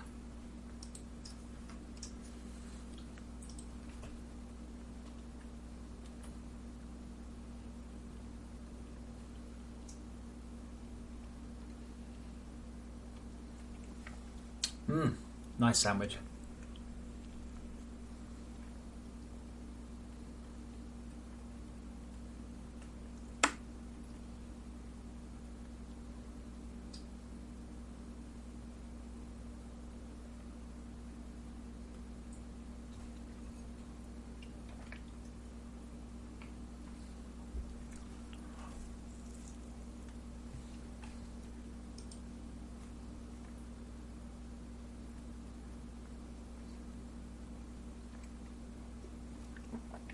Forecaster is Paul's factory is particularly important though. It's not really something I look at.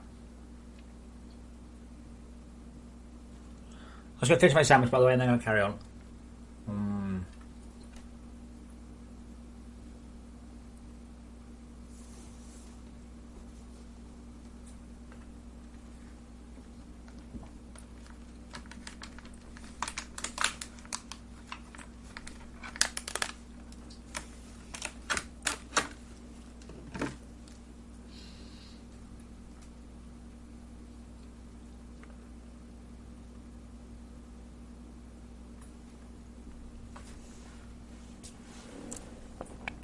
You said about paused factories, but I don't know why you'd ever pause a factory. A compass, bugs. Well, it tells you where the CPH is. Is that not good enough?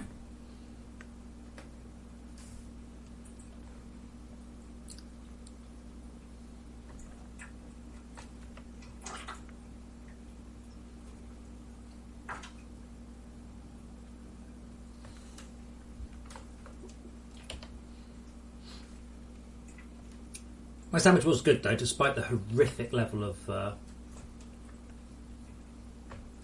fat.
Good sandwich though.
Good sandwich.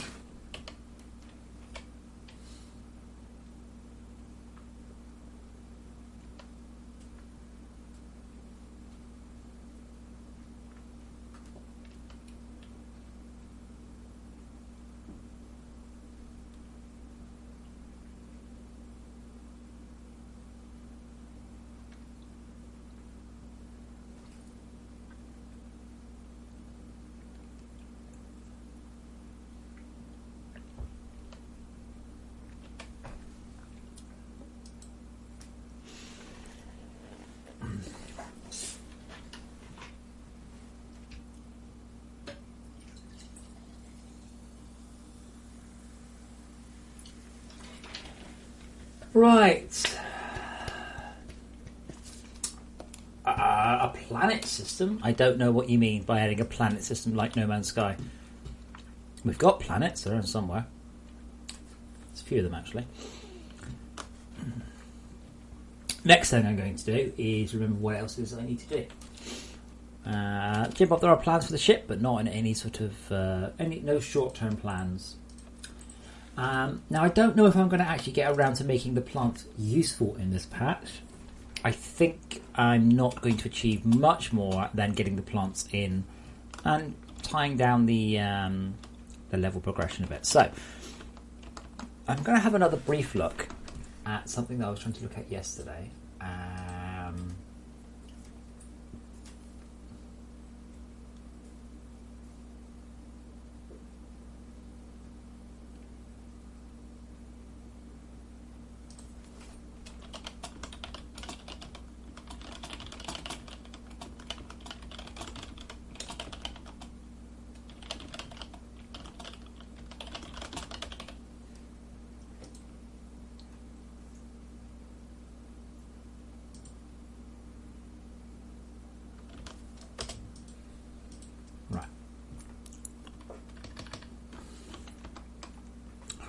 So I wanted to try and modulate this by the density, and I don't know why it wasn't.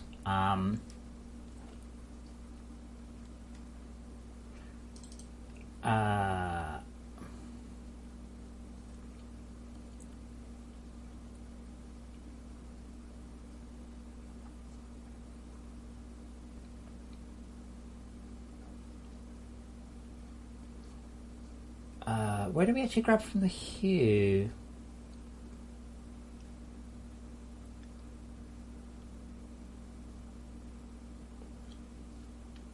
Interestingly, that should probably be...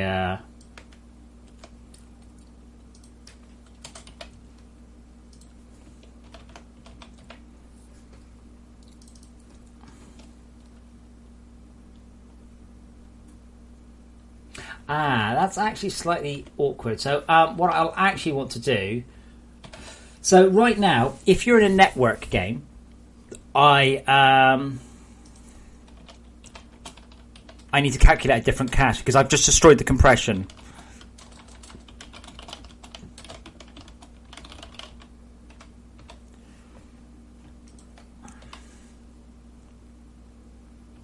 Where did it go? Where's my cursor? There it is.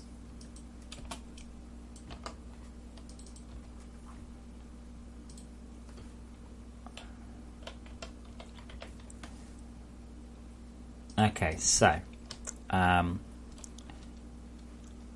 float LR sat equals we'll say 0.7f.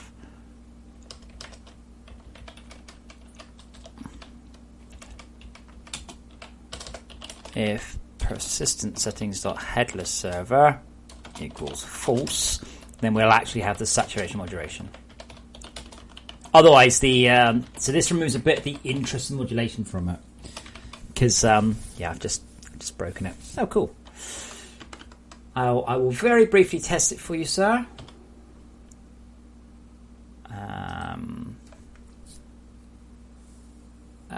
Well, what? No, I clicked on the wrong thing.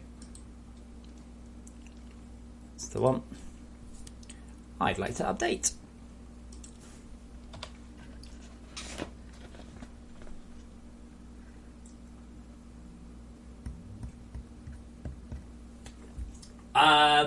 Springload, yes. What I want to know is, if you run staging on Mac, do you get patch 15?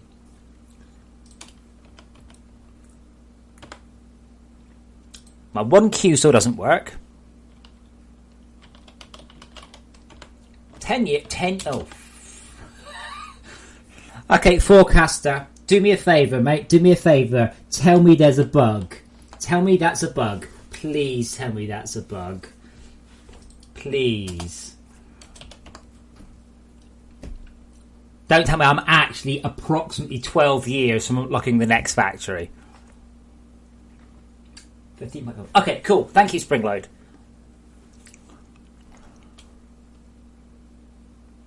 Sad face. Sad face. Cool, I just need to know what Linux pushes on that version now. Right, so... I messed this up somehow. But what I'm going to do is... this might look a little bit weird, but anyway.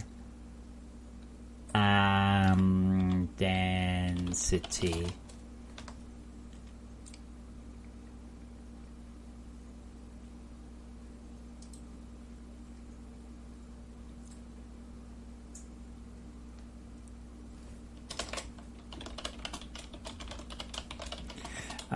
player, painter. Yeah, Forecaster, I'm not saying it is a bug. I want you to tell me that's a bug, okay? I want you to say, oh no, that's got to be totally wrong.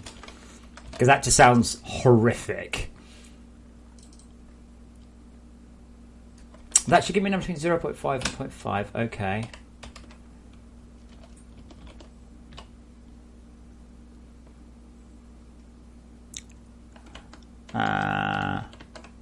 Yeah, there's an overview if you want to take a screen grab or whatever.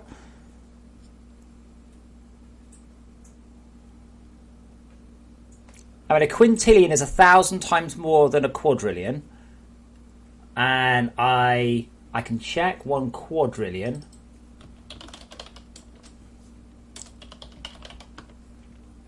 Two days, 19 hours, 1,000. Yeah, see, that should be more like 3 years. Unless my math is off somewhere. So I'll take 600 days to get to a quintillion. Assuming I'm right and a quintillion is 1,000 times more than a quadrillion. I think...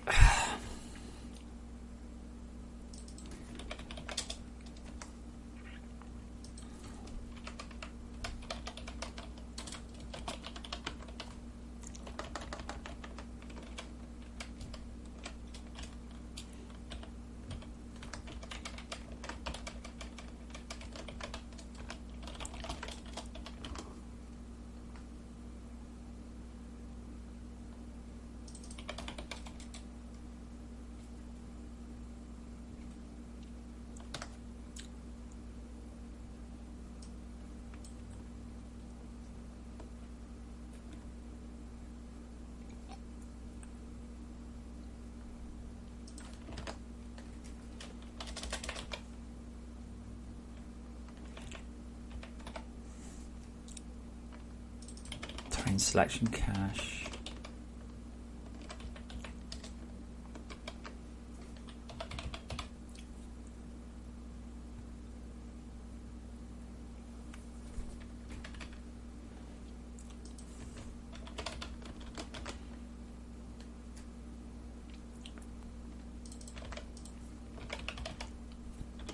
Okay, so hopefully now we're going to get some weird colours, but this is just showing me the density, not the actual world.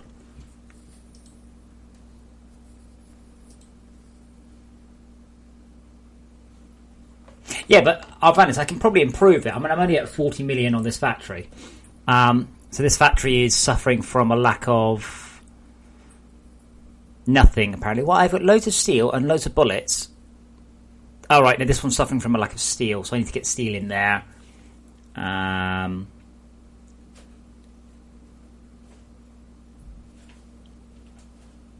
tell you what I can do. Again, I wouldn't say I'm brilliant at this game. I play this mostly as it's a bit like FortressCraft, but a bit different. A little bit different. So I end up just sort of connecting shit around sometimes because I can and I don't care. Yes, I could probably inject into there because I'm injecting guns from other directions. I like where the cats are just swapping boxes back there. Now we'll get a bit more steel in. And probably, given that one, I don't need to have 2 lanes, so I can just have 1 lane for steel. I need to make more steel. That's what I actually need to do. I could probably... Again, I don't care if it's messy. Don't judge me.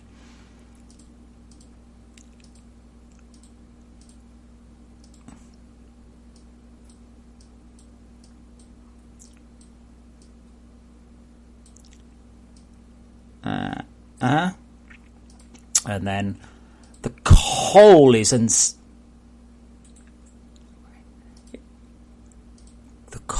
insane here. I think they're now up to 48 coal. That means 4 conveyor lines. I think it might be 3, but yeah. We're going to get 100%. 48 iron, 48 coal, 24 iron. I got 2. Yeah, there we go. Yeah, it's backed up. That's what I want to see. So we'll probably be lacking... No, that looks good. We're narrowing at 100%. Yay, see? Now I'll just leave it for 6 months and I'll be doing much better.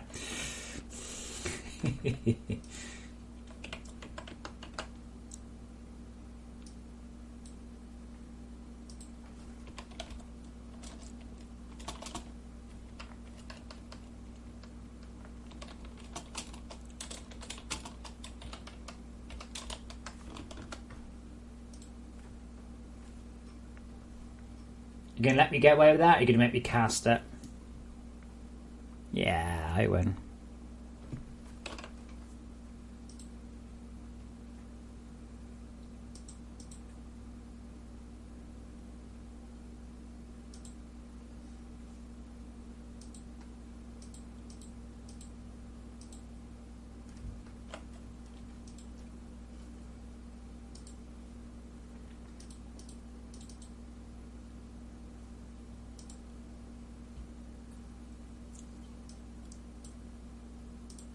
Fine, bite.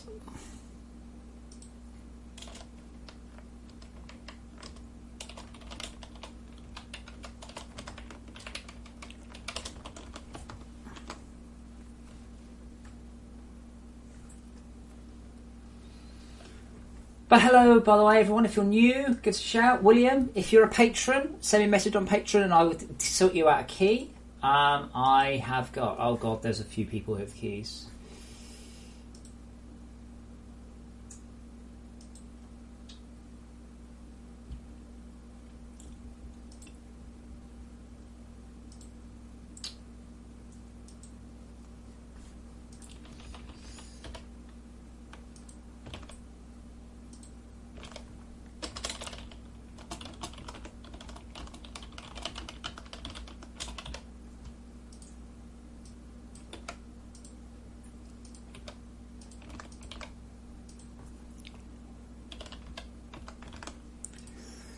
Okay, so I'm expecting to see some fairly bonkers terrain now, but what I want to see is the density.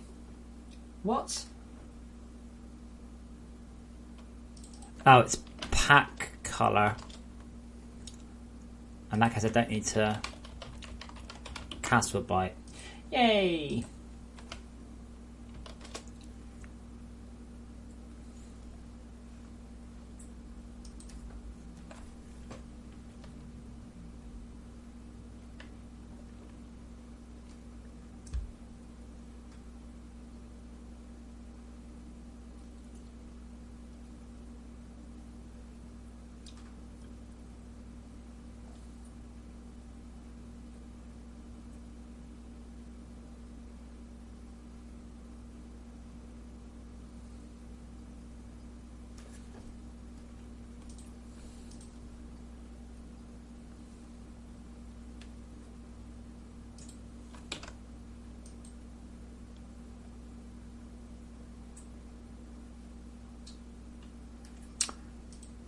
Now what?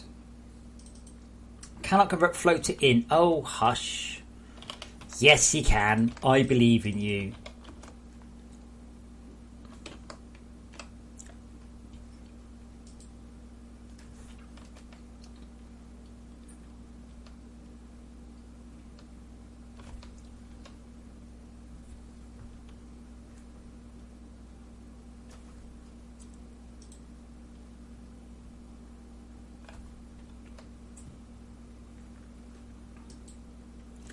Okay, so we're going to expect in some weird looking landscapes, but I just want to make sure the density calculations aren't just ludicrous.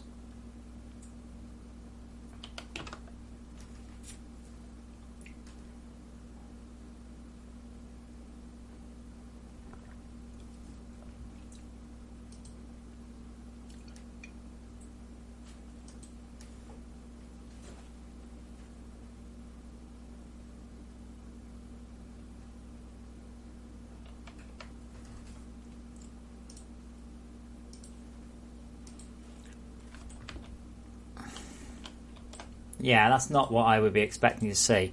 That means my density is 1 everywhere. Generate change select to cache.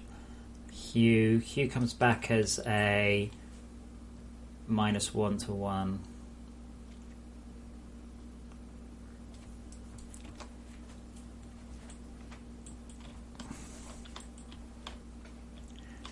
Yeah, that's not what I was expecting.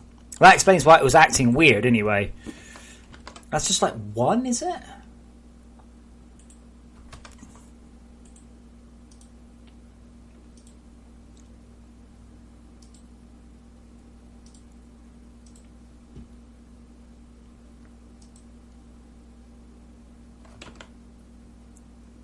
Come on, Unity.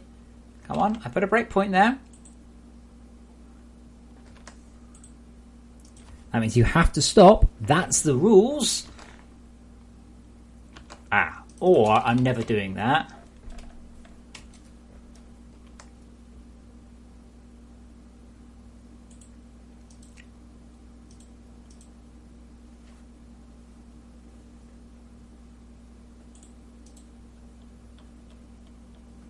It's not static, is it? It's not used. It's not.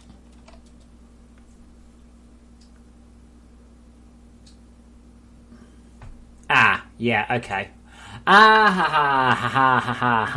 Yes, sorry. This is a class that processes a segment. This isn't a process for this segment. So, I know that made no sense to anyone apart from me. Basically what that means is, I've just read out what the bug is. Now, this might look odd. This might look very odd. But, I will hope to be able to...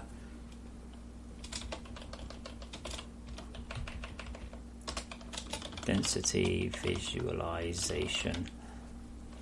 Yeah, because what it was, I was calculating a single density calc and then using it across the entire world. Right. So, if this works, I think my problem is if this works, I'm going to have a very hard time blending it.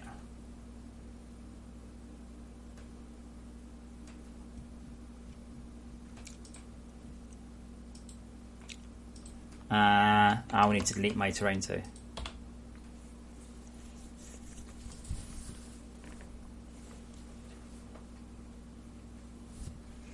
William, I'm not promising the Sky Island one. I'm a bit worried I'm not going to be able to get it done. I want to, and I've done some previous work on it, but I'm looking at it going, this could take me months. What we were considering was a version of the game where you had to pay for new segments instead.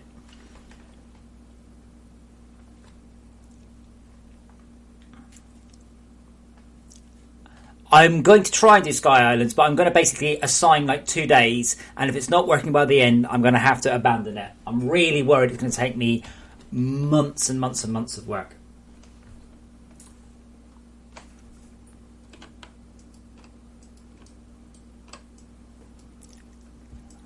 Okay, so now what I've done is each biome has a different density.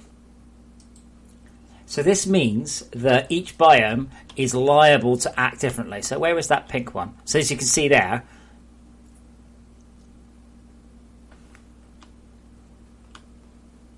the snow block is snow blocks on top of mountains.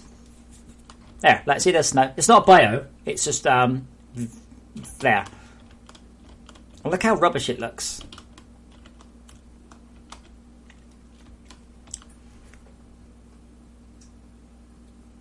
For those who want snow, you'll be able to opt out of getting updates. I can't support both. It's not feasible. So I might have to smooth this then. Blah. Smoothing is expensive.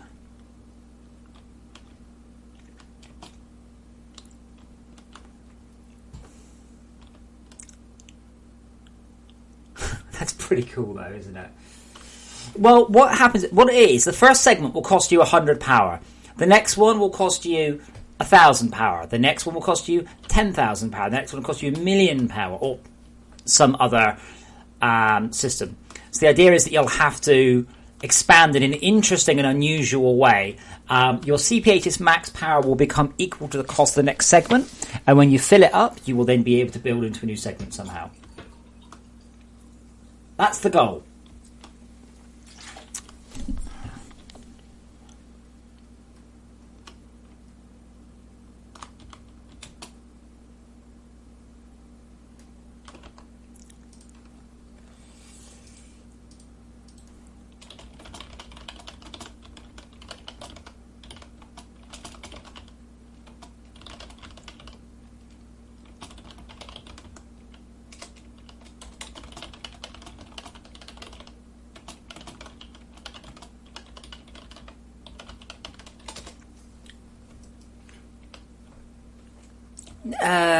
So Perlin generates densities. The more dense it is, the higher it will be. That's because this one has a higher density than this one. I may have to smooth it, as I said.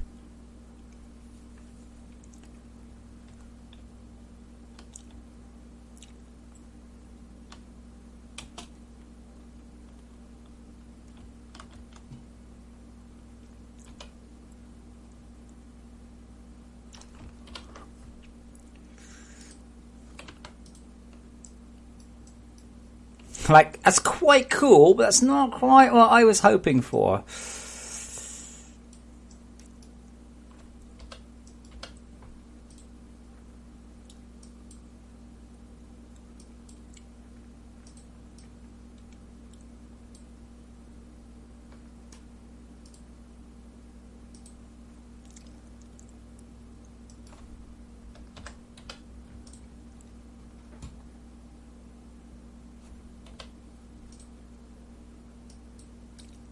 Oh, looks like I might fix that. Darn it.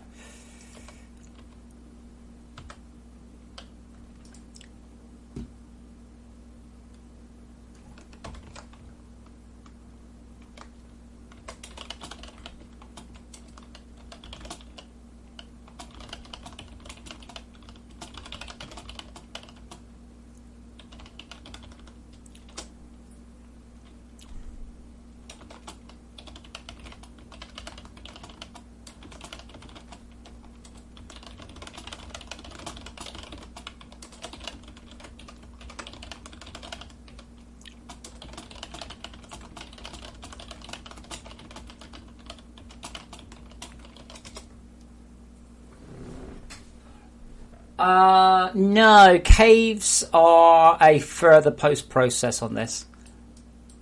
I'm not sure what's going on there, though. That's cool.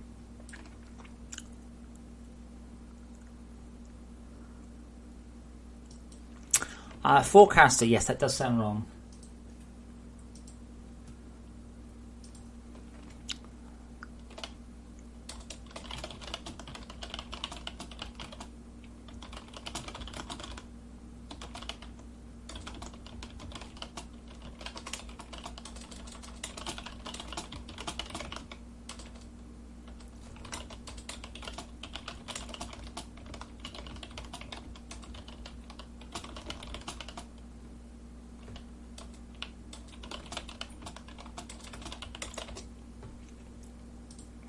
Okay, let's just do a smooth.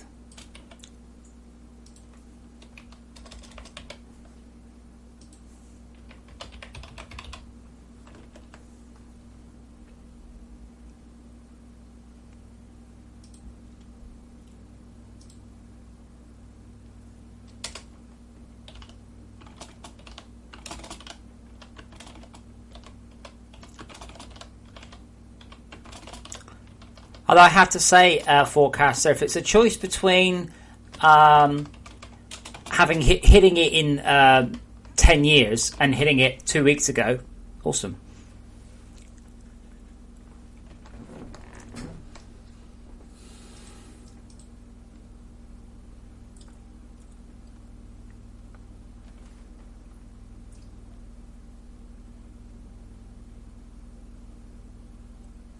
Yeah, it would be very cool to do like an erosion pass, but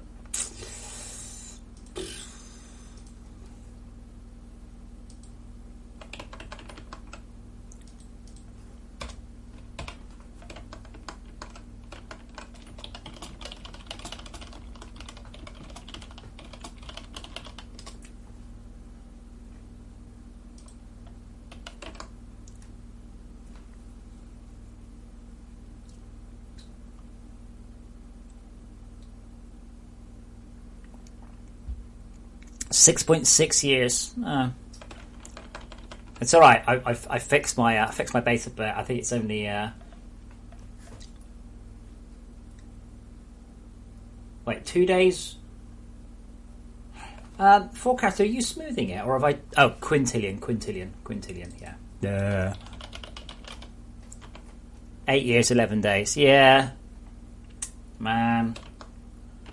Sad times.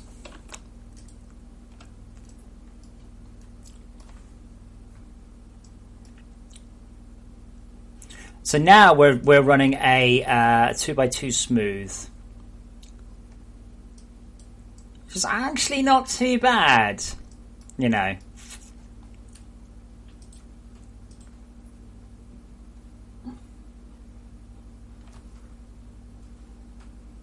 Just waiting for it to generate, you see, which takes a while. Actually, let's check the debug while we do this. Now, there's a possibility this has just slowed down the generation, you see.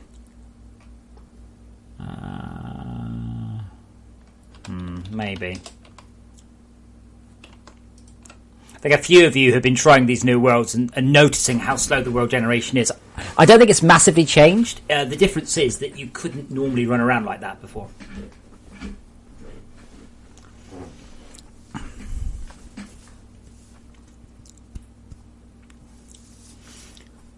So you can see these stripes. Again, I really don't like that stripe generation. That's one of my biggest bugbears. It makes sense because it was for lighting, but we just don't need it anymore.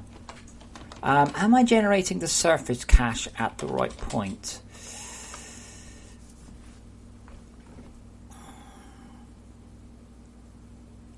No, unfortunately, we don't have much choice.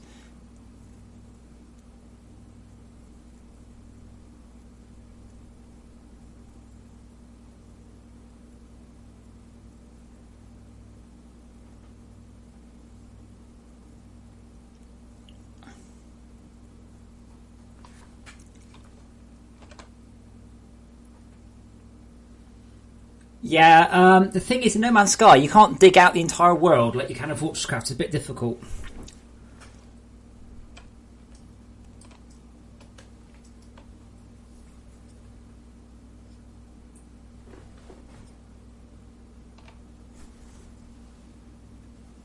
Oh, bollocks. Bollocks. That's what I wanted.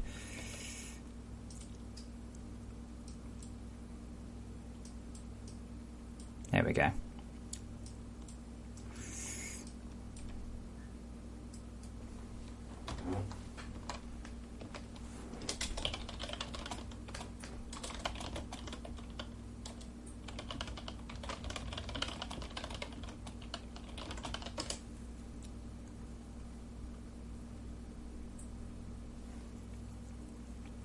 I plan to revisit the intro sequence this patch. Yeah, Forecaster, go for it. Link what you like. You can't link stuff in YouTube chat because YouTube doesn't let you. But whatever, you know how like I don't know why people are so paranoid about stuff being linked in Twitch chat.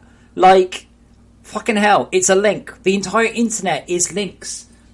That's what the internet is. It's just things that are links. You can't go, oh, careful of those links there in that chat. Where's Trank?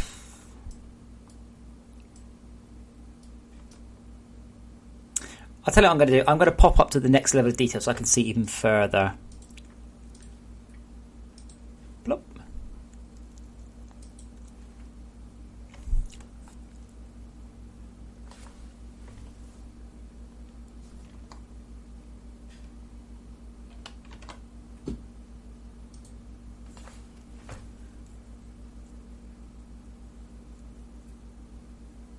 That's a depressing spreadsheet.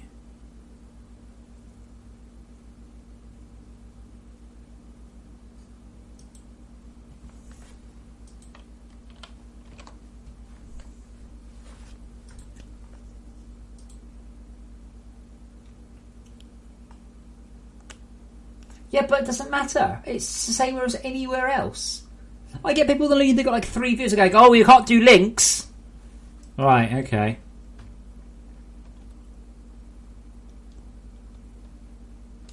Like it's just a bizarre level of paranoia for so much of the Twitch. I don't know why. Like, you get people, and the first thing they do on their channels, they sit there and they make all the rules and they configure the bot. And it's like, you might want to actually, you know, do some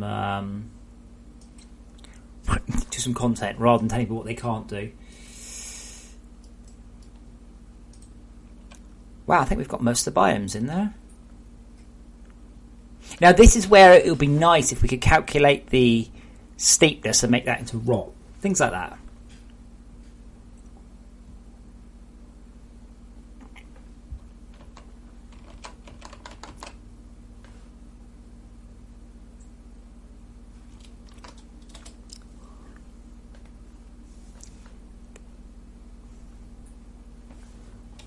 Spiderbot, seriously?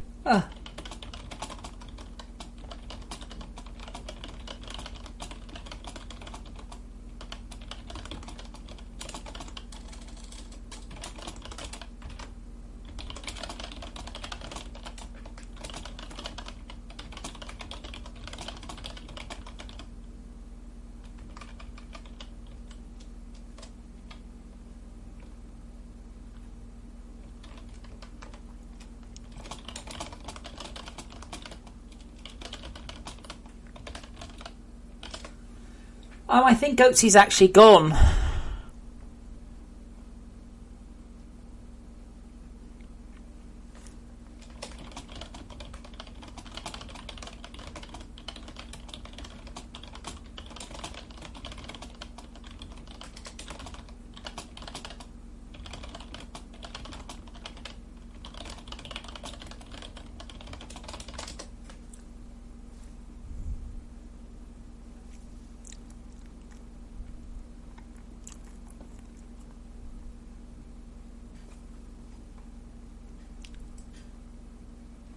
So it's about, it used to be about 45 minutes to generate the entire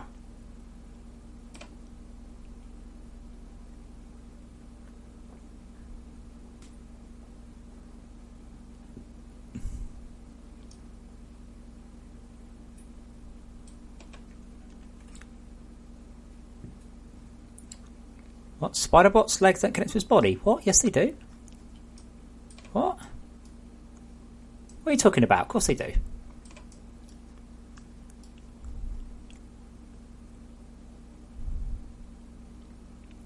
I mean, honestly, part of Spiderbot's problem is Andy's design of him.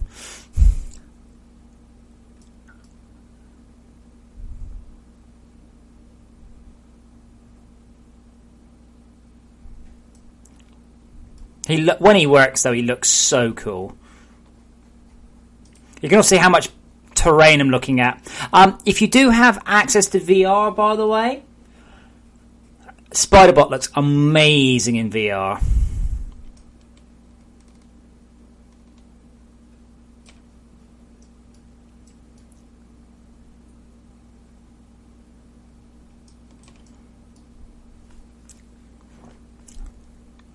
Yeah, I think it actually looks all right.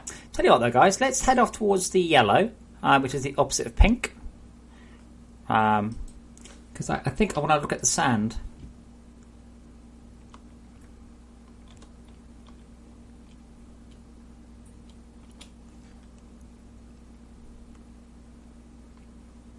So now, desert will always be... Sorry, yellow will always be lower than green.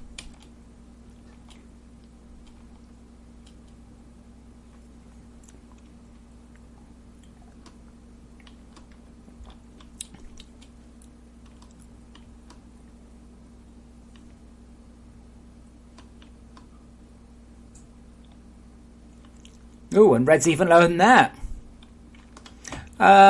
Yeah, actually, of course it is. Red will be lowest, then yellow, green, cyan, blue. The other colour, magenta. Oh, there you go, there's a cave.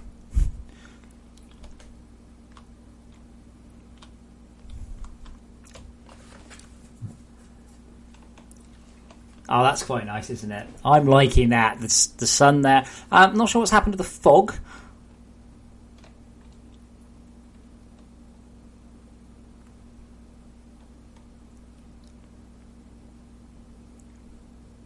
Oh.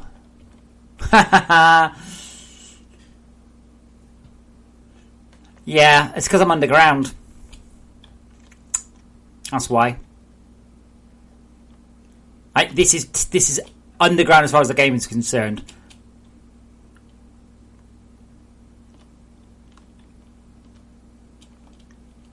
Yes, I'm still getting surface-like biomes, but I'm 40 meters underground. That's why I've got no fog, because the game's like, how deep is he? Oh, he must be underground. I'm surprised the sky hasn't gone black yet.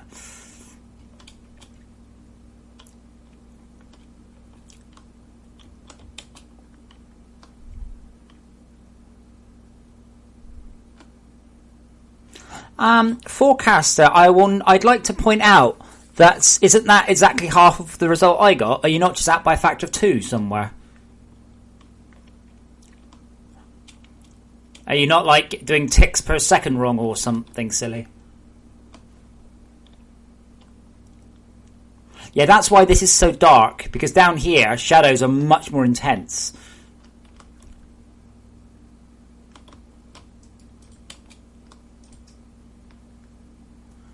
And as I go up, I have to say though, this is giving good results. Right, notice that I've actually got a mountain off in the distance. Now, drawback, you probably won't see it if you're on a lower detail.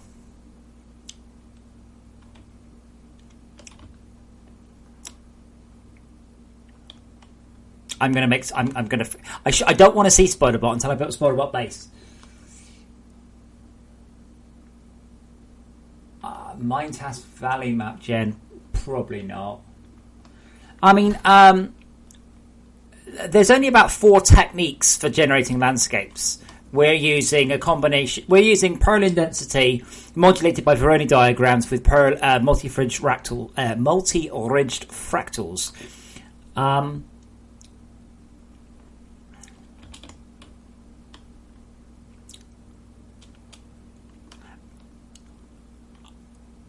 Then English, and on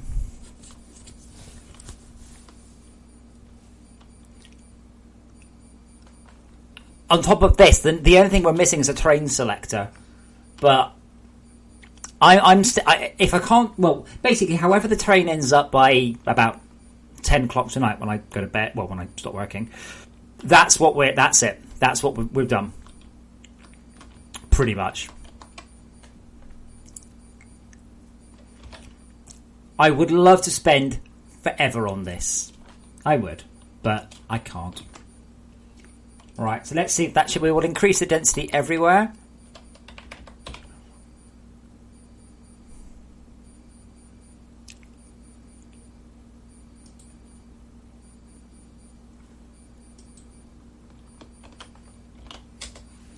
Well, forecaster, that'll do it.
Oh, come on, load.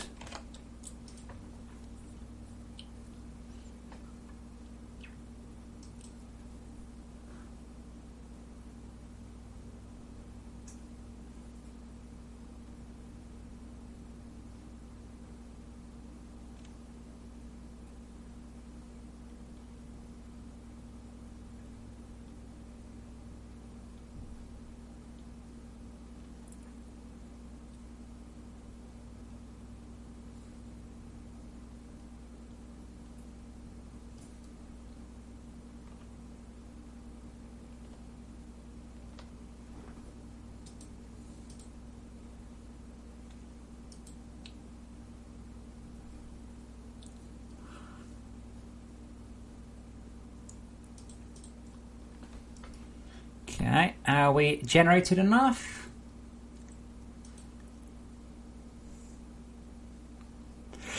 Forecast, I'm suspecting you've got a code bug, or the data's wrong. I'm fairly sure I can narrow it down to one of those two.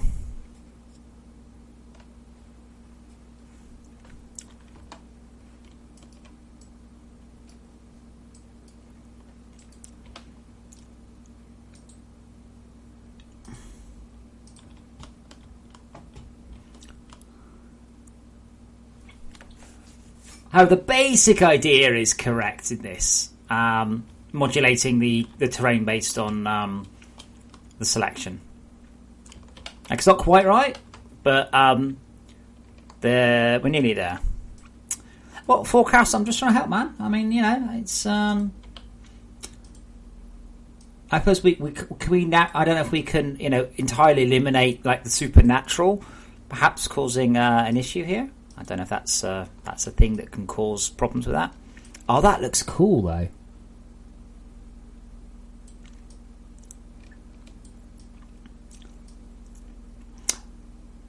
Now here you see is where my slightly optimized fog is going to have a problem, because you can see the fog's there, but when I'm up super high, there's no fog down there. Darn it. See, that was like that. Oh, I guess we'll put it back. Which will decrease the density of the fog a little bit further, unfortunately, but should mean it has a wider coverage.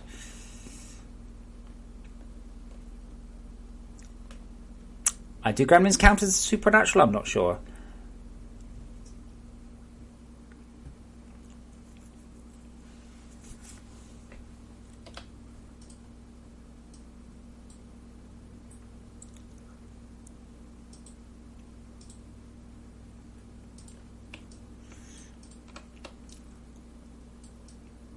That's pretty cool. I do like that. That almost looks like a castle or something. It's not, but it looks like one.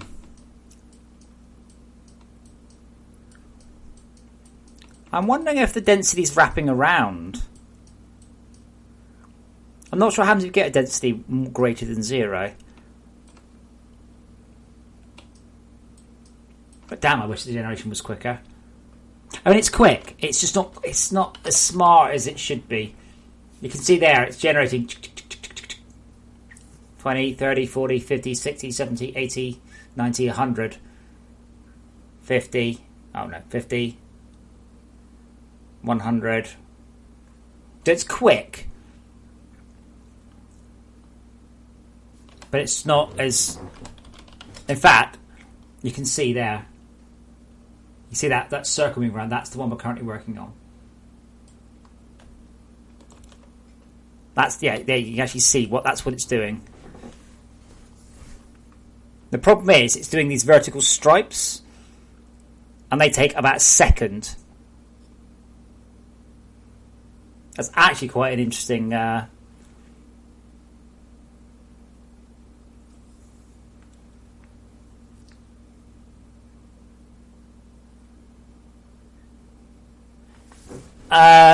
yeah, sorry, Springlow. You've lost me. Sorry. Yeah, when I'm up high, the trick I used didn't work. I've had to make the fog a bit deeper, so it's a bit better now. It's all right now. It just means that I'm slightly less efficient with the fog to get that.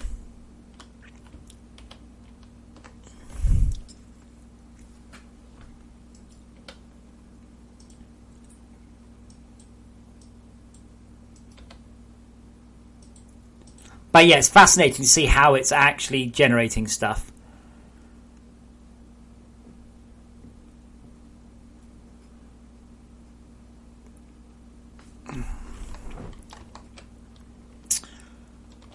I'm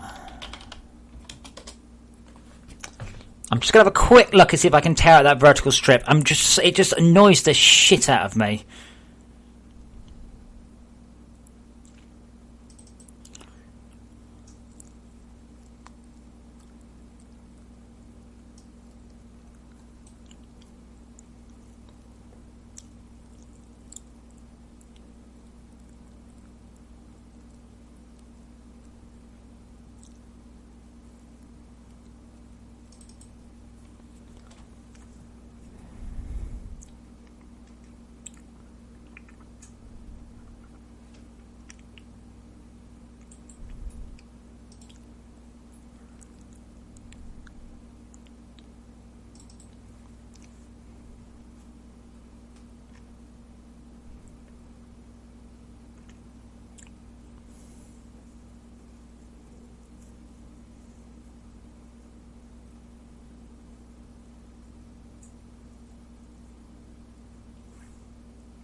So this does an entire stripe. Oh god, that is horrible. I'm wondering if I should just... Ugh. This is so fucking annoying. This was a stupid idea, and it's really impacting performance now. Because we're not doing Manhattan spheres, we're doing Manhattan spheres followed by stripes. However, I am liking the look of the landscape, just not the efficiency. But we're spending more time doing air than anything else, because we're doing this insane stripe.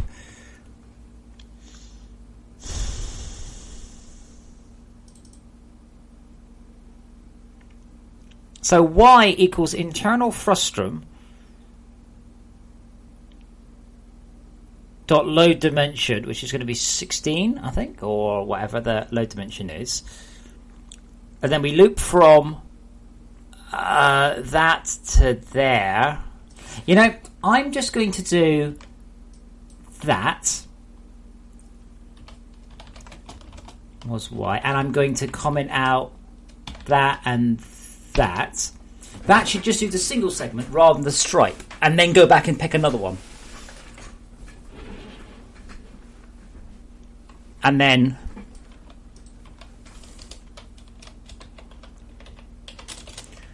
because I'm just tired. I'm so tired of seeing these stupid stripes of air that we don't care about. And that's why we get this big pause when it's doing a huge column from up in the air down to you. It made sense when we were going to use the old FortressCraft style lighting, but we don't use that in the new FortressCraft. However, what I've just done might be a really horrifically bad idea.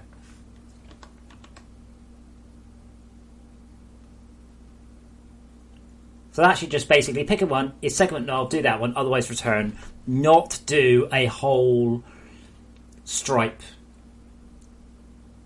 In fact, all I should have done is, hold on, y, so it's just int y equals internal target. That's it, and then we don't need to do this because that will come back as equal to.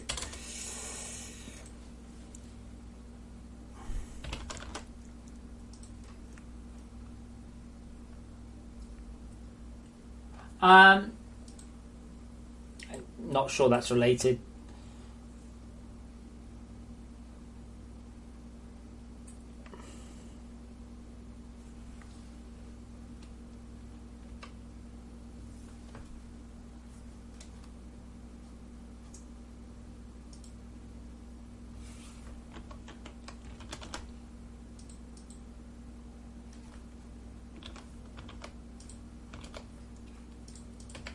Let's try that.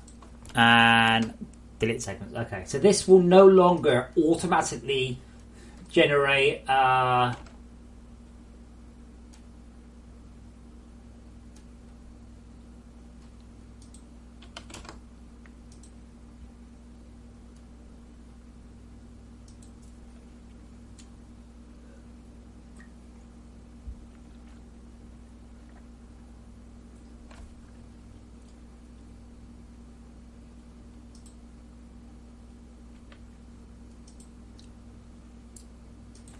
I might actually just made a whole bunch of things worse. See, now it's doing Manhattan spheres, not stripes based on Manhattan spheres. So if we, was it called orb? Orbs. Yeah, there we go.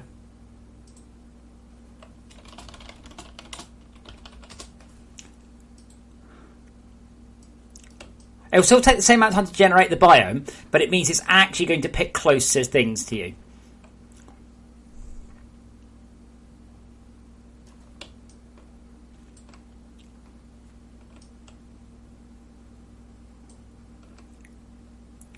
Although I have to say, I'm fairly sure that Manhattan sphere isn't working correctly. Oh yeah, then we're doing stripes down that way. But the code doesn't have biasing for location or direction or anything sensible like that.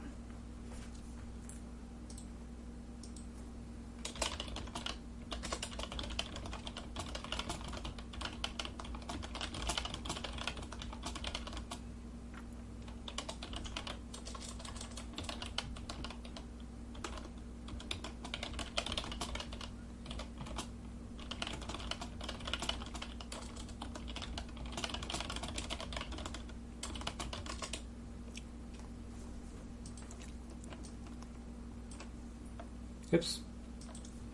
Now, I would have had to record the previous video, which I guess I did, and watch it back, but that actually does appear to be more sensible. But this should be more reactive. It's no quicker, it's just a little smarter. It might be a fraction slower, but I don't really care about generating air segments.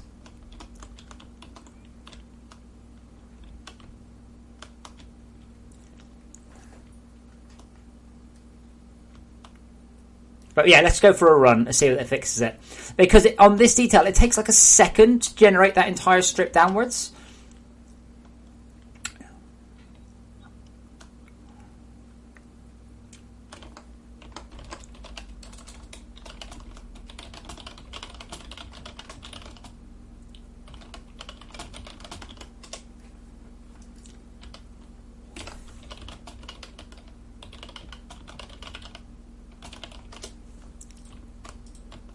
Yeah, that is a lot better. A lot better. Because it would equally would have picked it, well, a stripe of anything really, but yeah. Still not as good as I want it to be. It's still a bit too keen to generate stuff underneath me.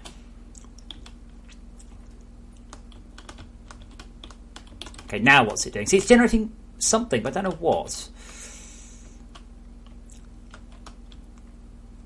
Nah, that hasn't improved it. Oh, wait. There's nothing wrong with the speed of generation, just a choice.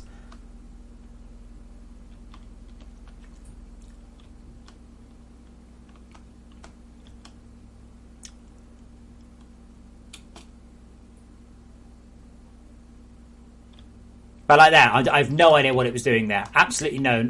It appears to be doing stuff back there.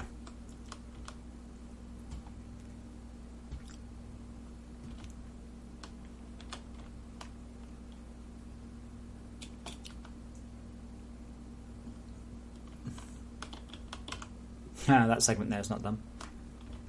But yeah, why is it doing those rather than this? There's no queue as far as I know. It picks one, does it? Picks one, does it?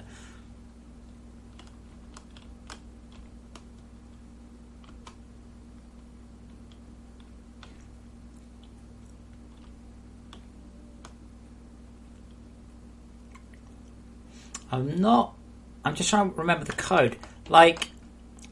So it went from load dim -1 to internal target. Well, isn't that like 16 or something?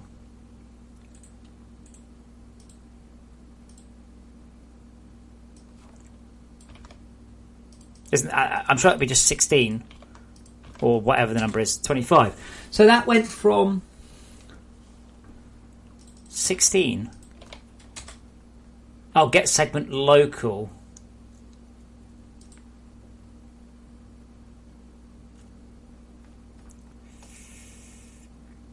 All right, that's the segment offset. Okay, that makes sense.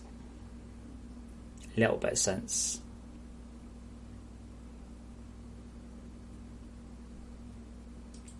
Yeah, that's the local segment in the frustum. Okay, that's fine.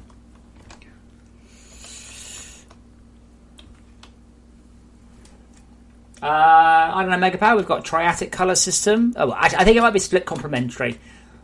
I've redone the way we choose what things are doing, and we've added in biome levels, density scaling. I've also finally just got so hacked off with having to wait for the wrong thing to generate.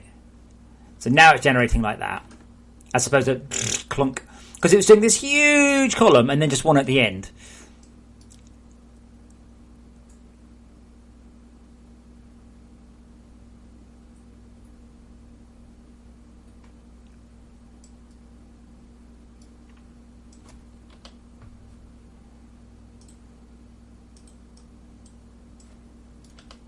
Yeah, I'm pretty sure that is better. But it's not biased by the player's look. No, Springload, because I don't want it. It's not Earth. I don't want it to look like Earth. I want it to look like No Man's Sky. That's what I want. Like, really. Because I think No Man's Sky looks absolutely beautiful. Absolutely as good as I could possibly want a computer game to look. I think that is absolutely gorgeous.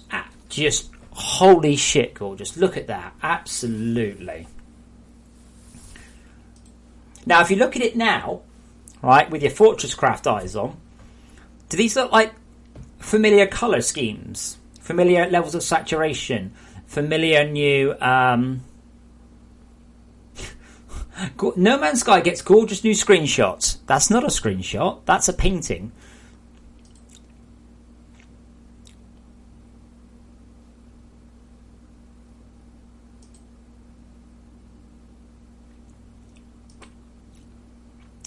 You've also got Astroneer. Same thing.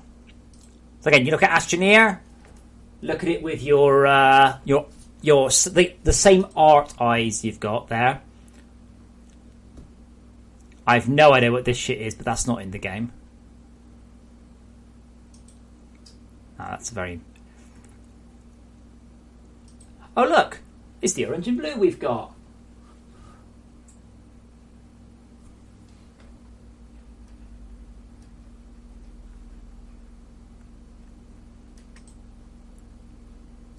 Again, look at the colours there. I'm pretty sure I can run around in FortressCraft. Yeah, pretty sure if I go to here, that's what it'll be. I am much happy with that pick.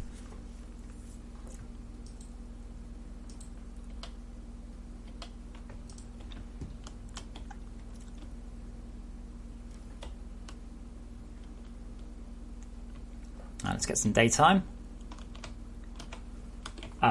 Yeah, it's probably block. There we go. I got to turn that off when I'm outside. You see, Arctic. I don't understand the question.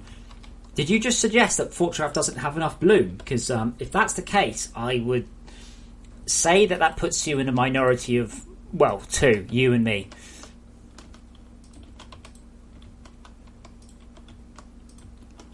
That's from FortressCraft. Has plenty of bloom in it. We love bloom. We do. We do love bloom.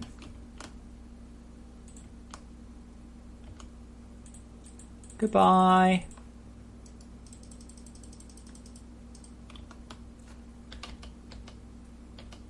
But you can see the bloom there on that bonkers. Astroneer has virtually no bloom at all, though. Now, there's no bloom in that. There's global illumination. There's real-time motion blur. There is a tiny amount of bloom only on the solar panels, but other than that, no bloom. Yeah, I'm thinking about grass.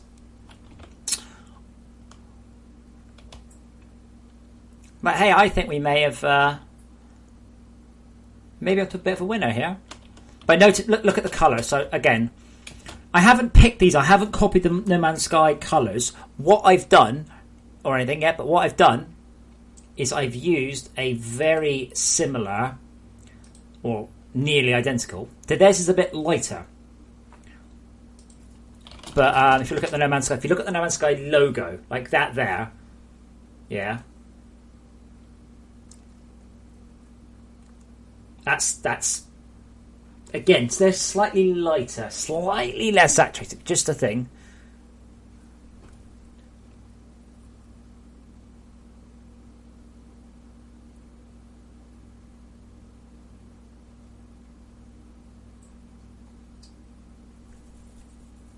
But I want it to look like that, to be honest. I want the game to look like No Man's Sky. I want it to look like Astroneers. I want it to look like...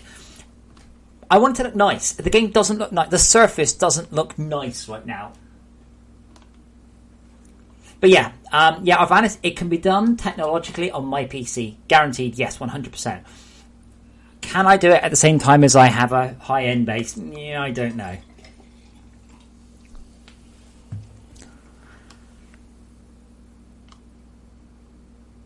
If you're on fast, then you don't get any bloom. It's disabled. Oops, I should turn it off because I got some frame rate back.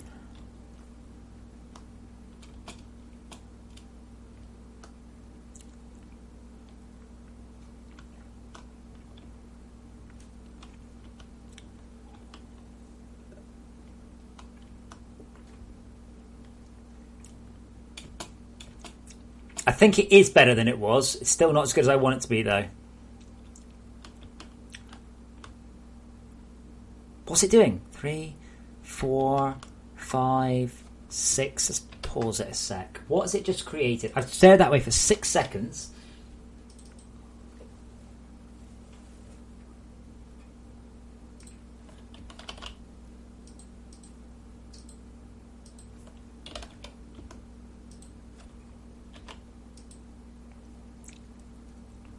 That seems like a very long way away from me, what it's just generated.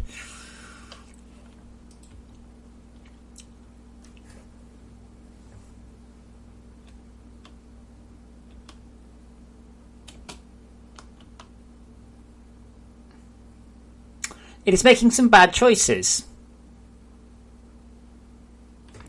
Let's see if I can quickly work out what that is.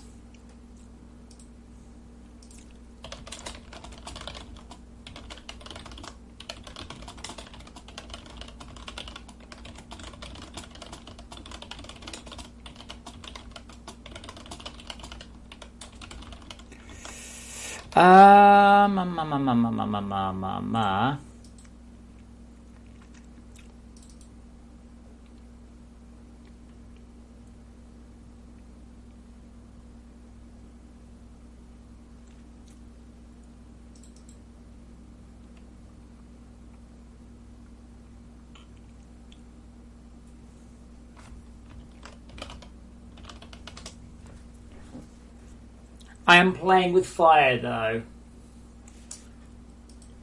I'm absolutely playing with fire with this.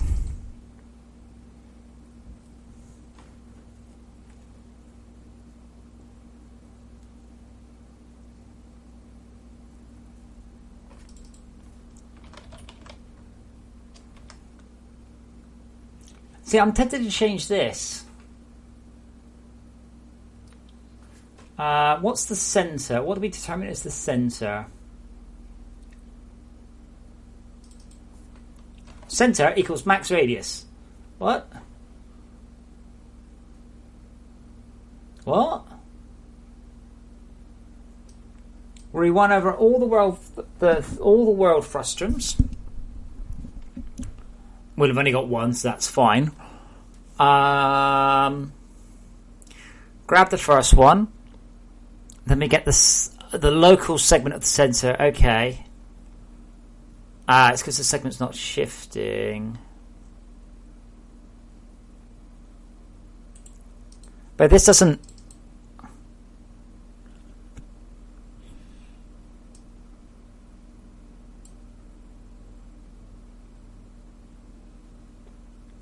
Oh, I might be able to actually tell it to just generate an internal frustrum. select a determined segment. So we call determined segment, which then can potentially choose a frustum or a segment. And I really want it to pick a segment. That always picks the center one first.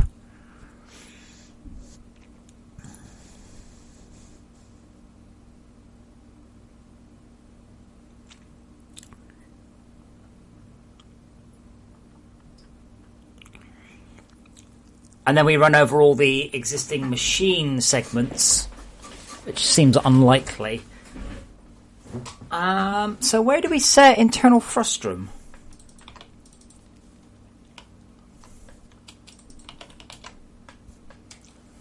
We don't set internal frustum inside that function. We set it in pick segment. Oh, we set it in pick segment.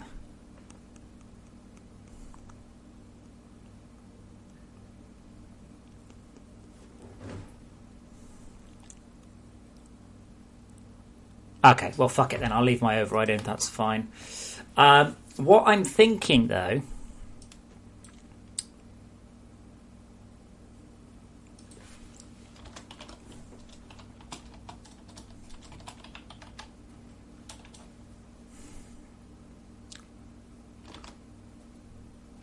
That's a bit scary. Let's do it anyway.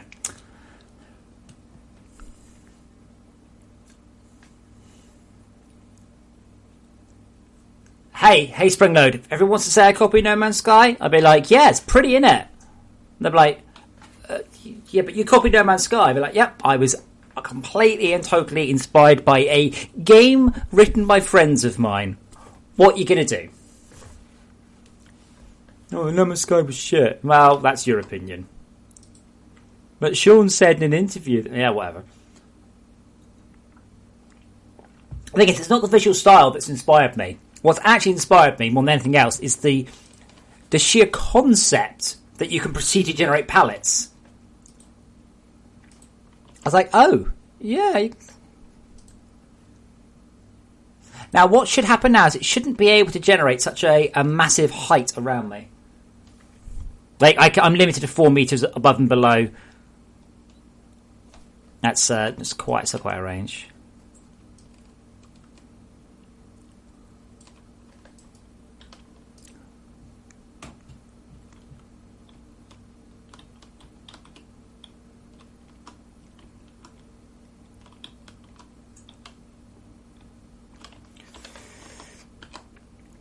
Okay, so try half.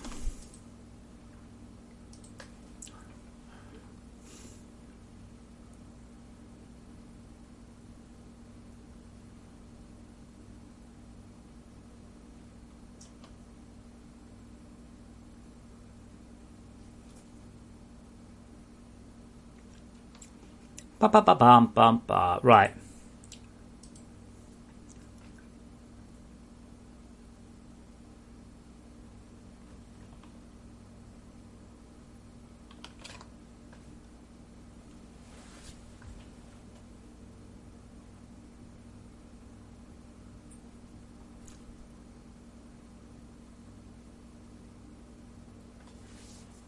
Bugger, hang on.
So now I'm limiting the height at which it can generate stuff to half of the segment frustum height.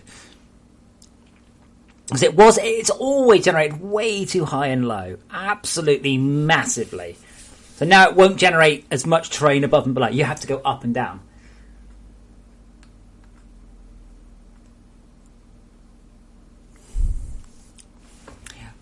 Arvanis, it's as if I take inspiration from a great deal of sources.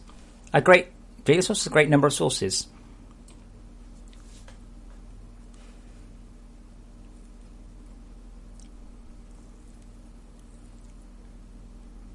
I see that's still doing quite a massive amount, of height.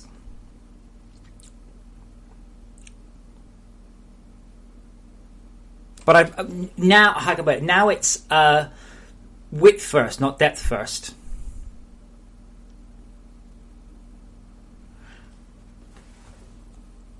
To be quite honest, Forecaster, I thought the gremlins had just got you. Now, the two changes I've made are quite scary and fundamental. And I may or may not end up regretting them. I noticed, though, that I've got a bizarre... Oh, where's my mouse cursor? My other PC's grabbed it. I do have a bizarre vertical strip there, which is odd. I only changed the Y.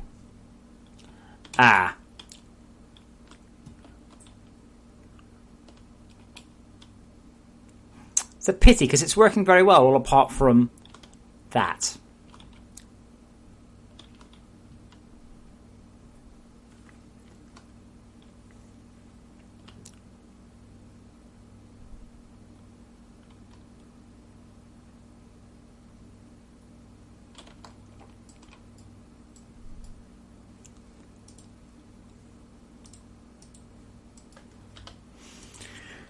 Oh, fun times.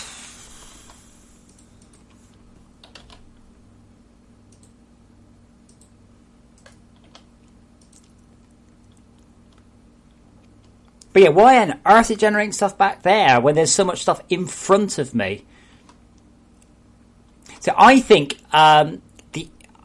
its definition of the center is a bit off.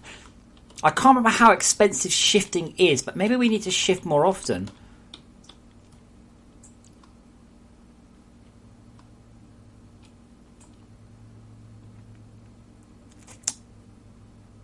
Still not fixing it, though. You see, I can't see anything in front of me, and it's desperately generating stuff behind me.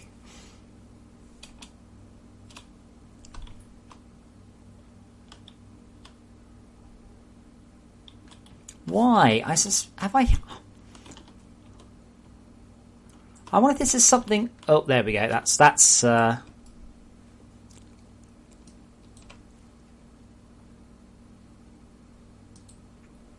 Yeah, I might not be able to do this one.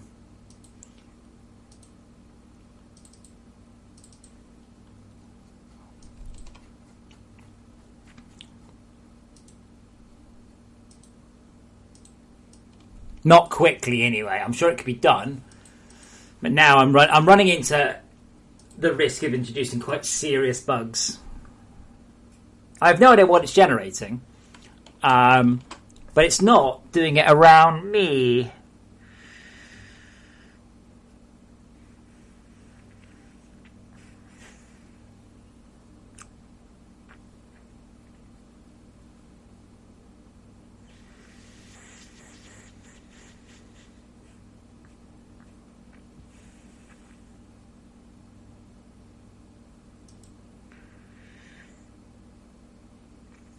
I wonder if I'll get to it at the end.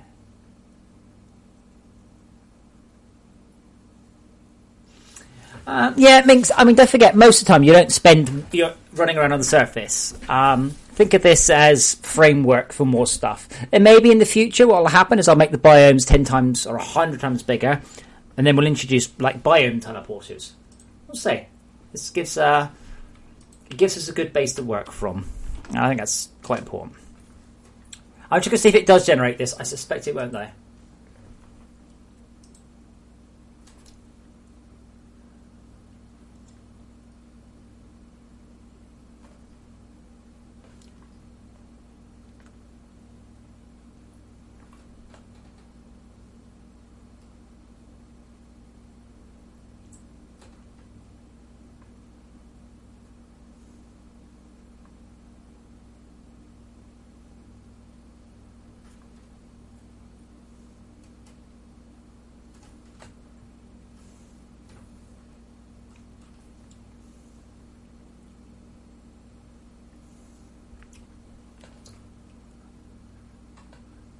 What's an NPC? Remember you crash landed on an alien planet, right? There isn't going to be a shopkeeper there or anything. Yeah, I'm a bit confused why my changes caused this. I have to say. All I really did is just clamp the Y, but it's just decided not to create. I guess it is a little bit higher up there where it's failed to create. I guess.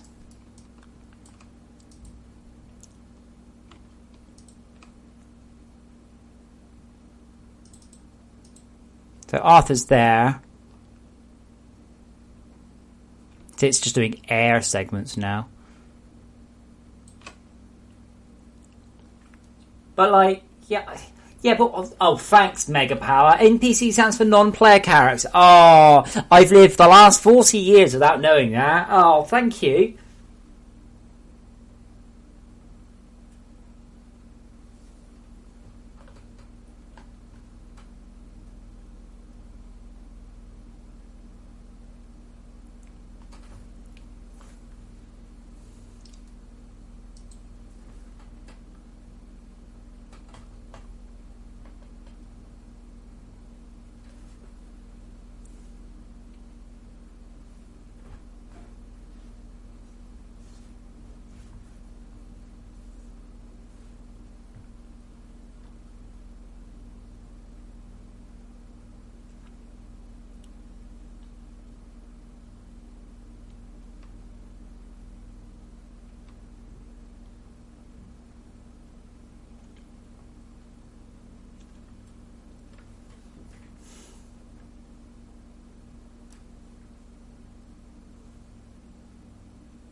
Yeah, I don't know what.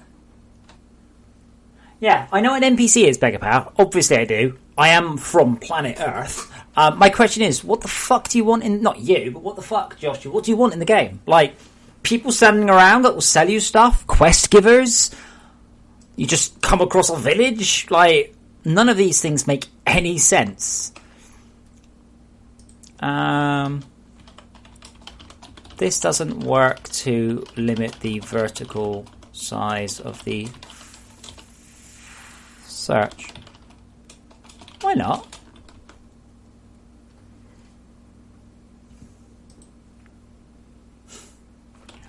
What are you buying? What are you selling?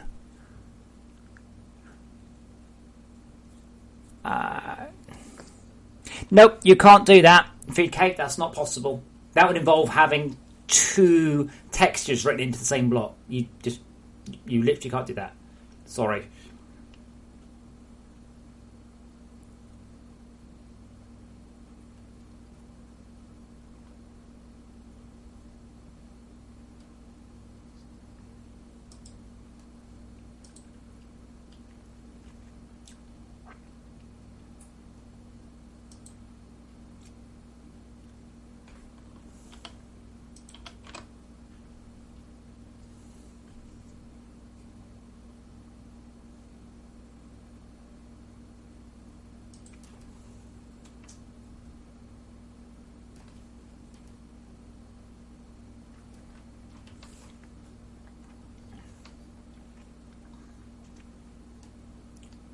Yeah, it would be very cool to feed to Kate. It's just not possible. Like, I have no tech available to do that.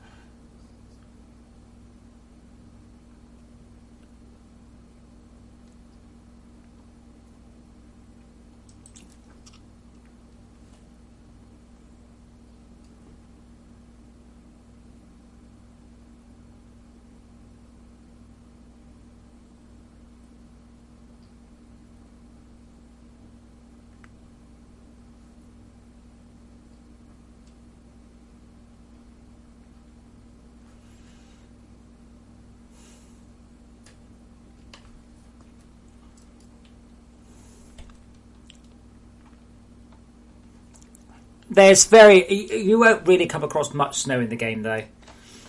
Okay, I'm going to give a thumbs up to the new Perlin generation.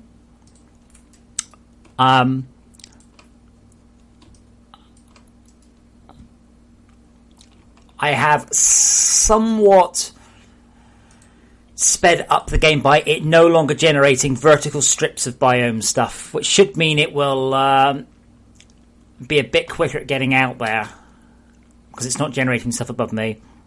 I did try and put a clamp on there, but that's not happening. Why is my sky though? Oh, it's purple, that's right.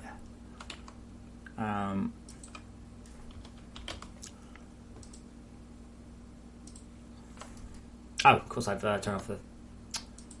Every time I think, oh no, I've messed it up, it's because I've turned off the internal fog so I can see the game from the outside. Plop, there we go.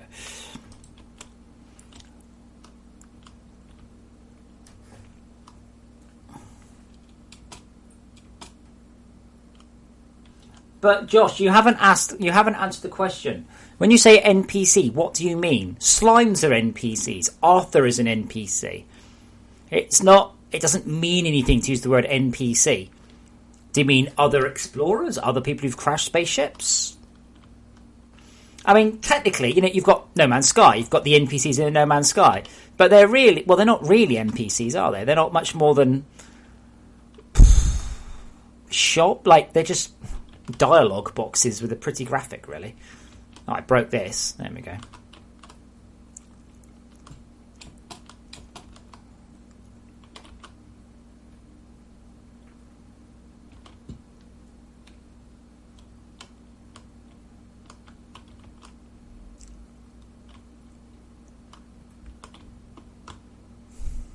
But yeah, now it will generate that one with equal likelihood of the rest. But same thing, if you just go sprinting off into the blue yonder... Oh wow, look at that. That looks fabulous.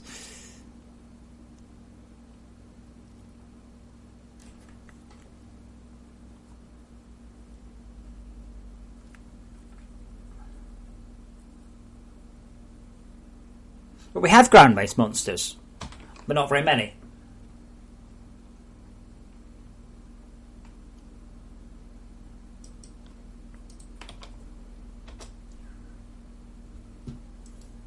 That's a nice picture, I like that one.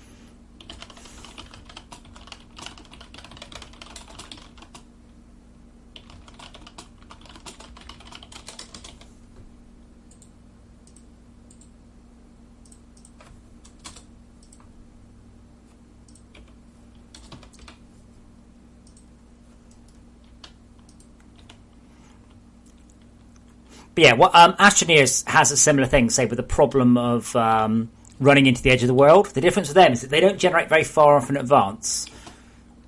We actually generate quite a lot further in advance. Lots and lots and lots further, like up to the horizon.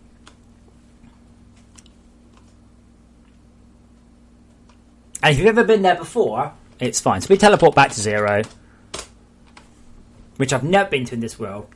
I'm not planning on doing any more Perlin changes at this second. I'm going to try Nick's idea in a minute.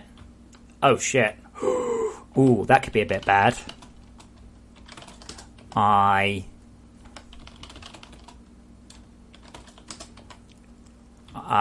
Yeah, I think the CPH might be 13 meters higher than it was. That could be a bit of a killer.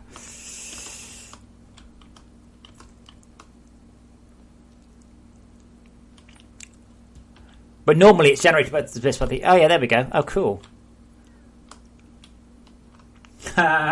You're always going to be surrounded by caves. Oh, no, as long as you're on blue. If you're on yellow, you'll be up high. Yeah. So the change that we've got there, I think, is quite significant. So what we've got is different biomes specifically have different heights now. So yellow is the low. Oh no, I think red is the lowest.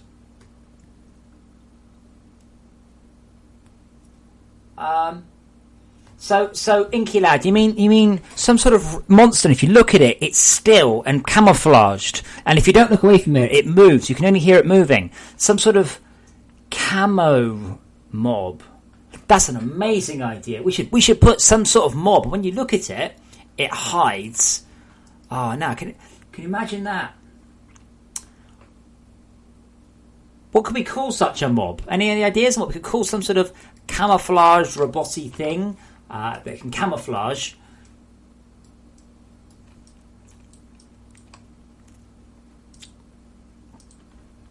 So assuming I haven't slowed down the actual rate of generation, which I don't think I have, we've got a more spotty landscape, which should be stuff that I don't care about quite so much. Now, it probably would have generated, because it would generate the air by priority. What I kind of want to do is, I'll tell you what, just as a thought, I don't know if we can do this.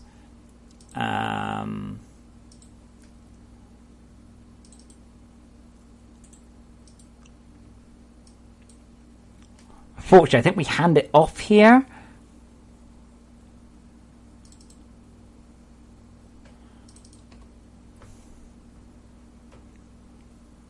Yeah.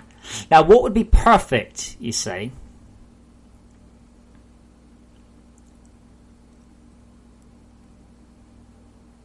What would be perfect is if we generate it down until we hit a landscape and then stops.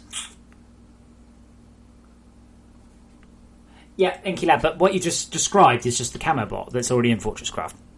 Or the Weeping Angel. Or the Enderman. I think it's Enderman. Is it Enderman? I don't know. Yeah, the game has definitely not got a smart enough loading system to cope with that, unfortunately. Hey, that doesn't even look like FortressCraft anymore. Look at that. Look at the depth and the variety in the landscape.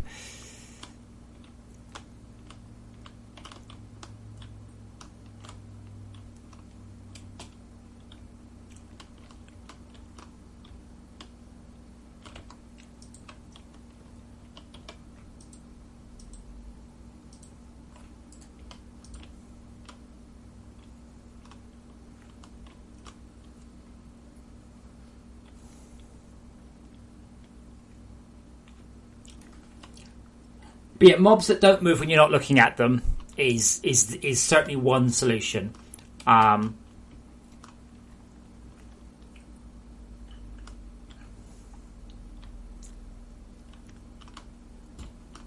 no, because Minecraft doesn't look like this.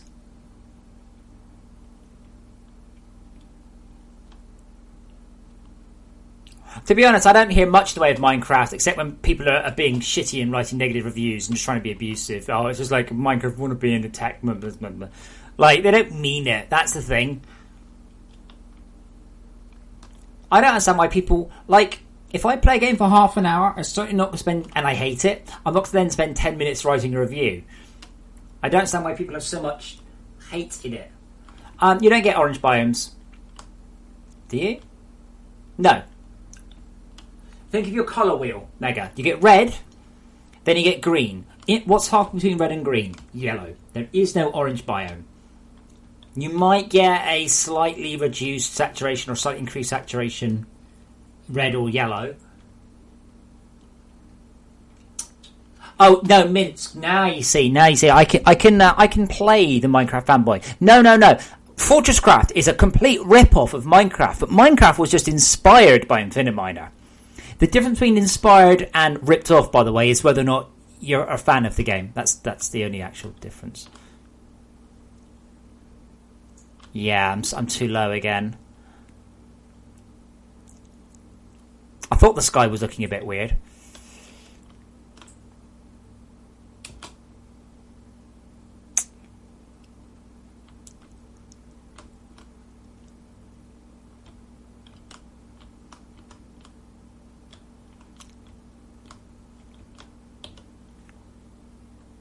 Yes, but Albanus, we only segment the world into 6 types of colours.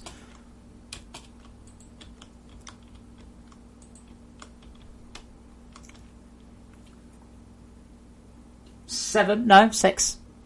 The 7th one is technically white, but it's 6. It's red, green, blue, and it's red, yellow, green, cyan, blue, magenta. Those are your 6.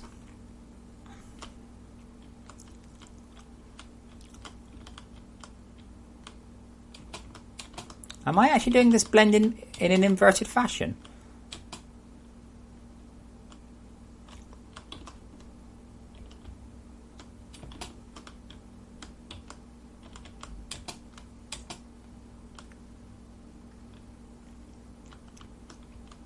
But yeah, we don't get orange biomes, sorry. You get slightly orangey or yellow ones. I mean, that's neither yellow nor... Well, certainly sunlight. Let me make the sun midday.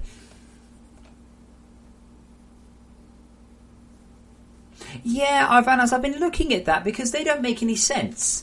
Halfway between red and green... Well, actually, halfway between red and green is a kind of a dingy brown colour. Yeah, but I've noticed colour wheels have kind of aquamarine and orange, but orange is full red, half green. That's not halfway between anything.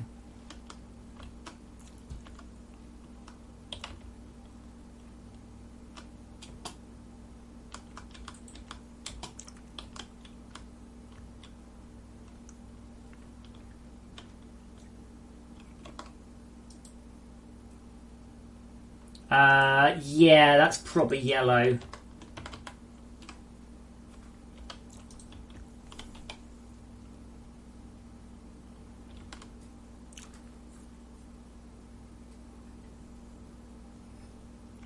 Very good, Springload. For those of you not reading text, wise, you don't get orange biomes, but you do get scurvy biomes. You say, I want to know what the hell it's generating now. Oh, nah, yeah.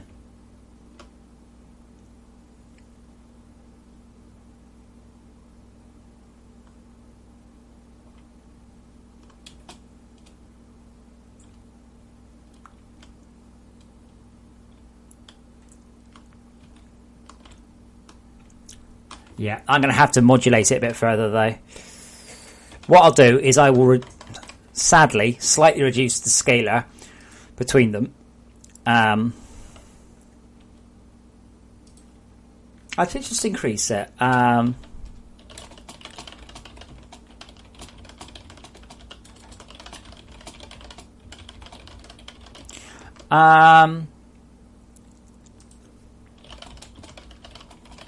just gonna try, but I'm not sure this is actually gonna work. Just going to try a larger smooth, but I don't think I can. Because it's a sliding smooth, it might work.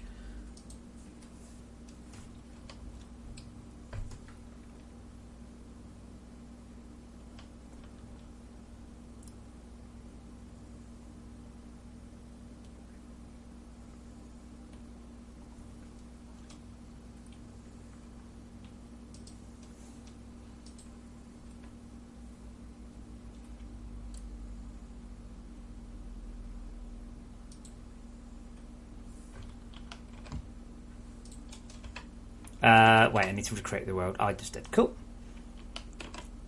Give me, I remember to delete my world.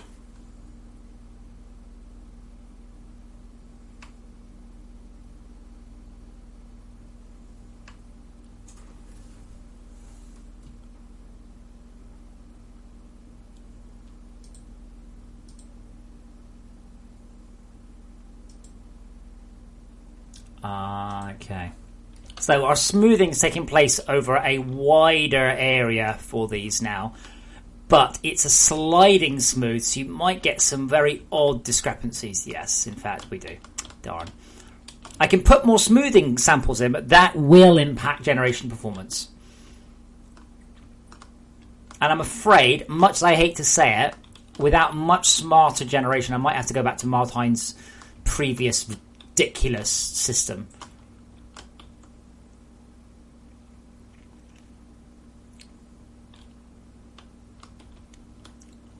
Because it's just not generating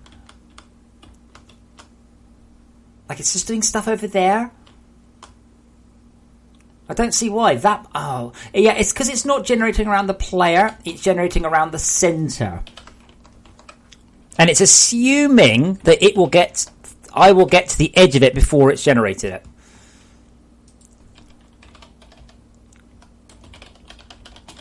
Yeah, see, a smoothing distance of 1 is perfect. I don't like the magenta one. I like the purpley one, though.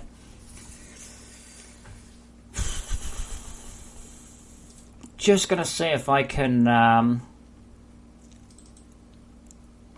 where was it? It was just there.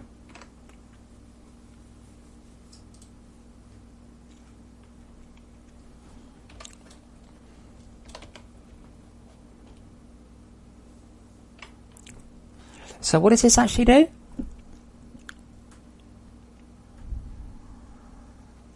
It generates... Let's just generate 2.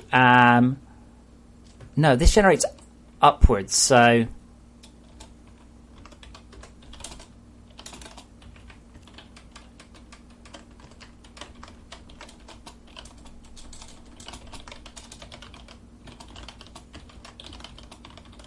So we started at... -1.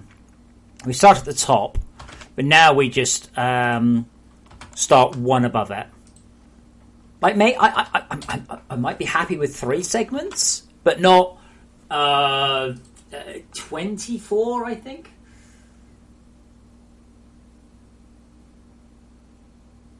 So, test build, you're 250 hours in, and you're telling me you've never needed more eyes than you have. Well, yeah, fine. Slimes are very early. You're not talking about... They're not player combat. They are a resource generator. If you're 250 hours in, you should be onto Frozen Factory, and you'll be on chrome lenses. Aggressive Mobs is a mutator, isn't it? I'm pretty sure.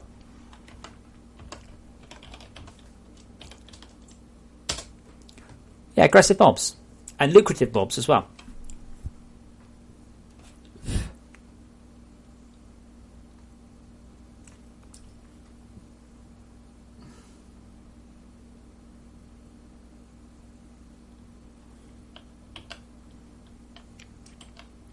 So we're now generating a short stack, as opposed to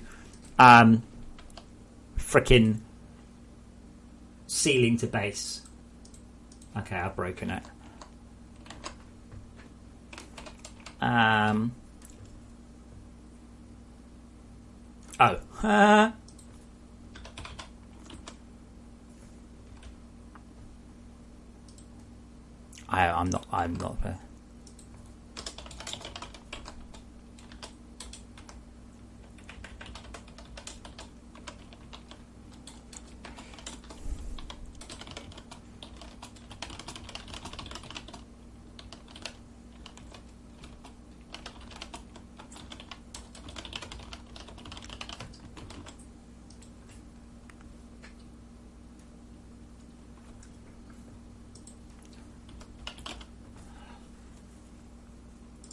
Yeah, well, I've managed to see the reason is...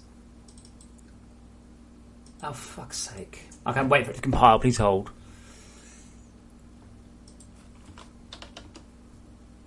The thing is, Arvanis, and the reason I've got these, is I've only got... Where is it? Magma?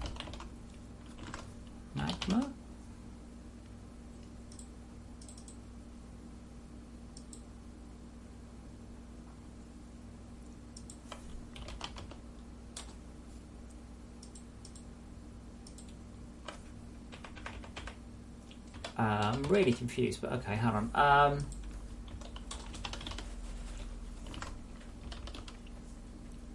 Where the hell are the oozes?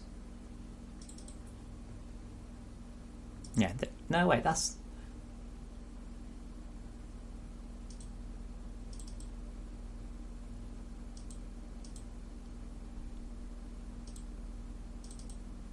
I'm confused as hell.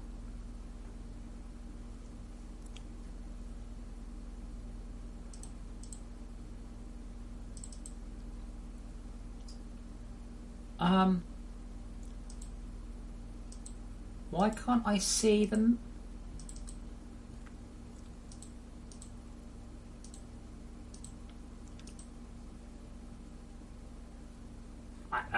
I don't know. Anyway, the point is, Arvan, is that the slimes, you see,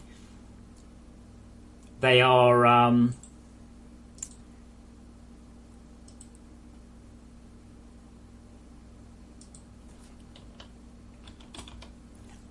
there is only one. That's kind of the point. They just use all these different textures. That's how they're so fast.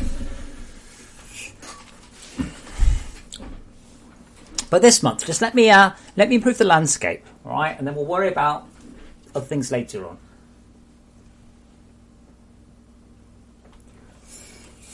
I forgot what I changed now. I've totally forgotten. Oh yeah, stack heights. I'm ashamed that the stack height removal doesn't work, but it looks like that means that sometimes I can't actually get to the middle of the segment. Well, I will do, but eventually. Ooh. Sunlight.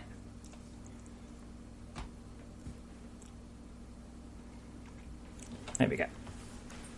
As ever, when you skip time like that, it doesn't modulate things yet. It's still getting a bit low. We're now down to 0 height. We're now up underground by a meter.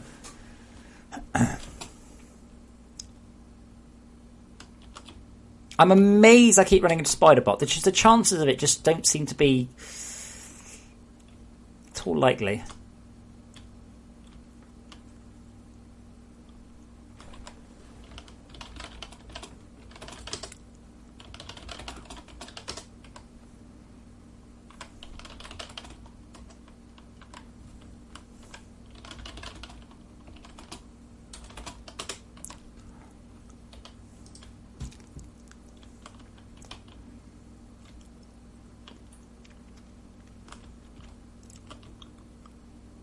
Right, I'm going to leave this to orbit, and I'm going to pop and get me some more drink.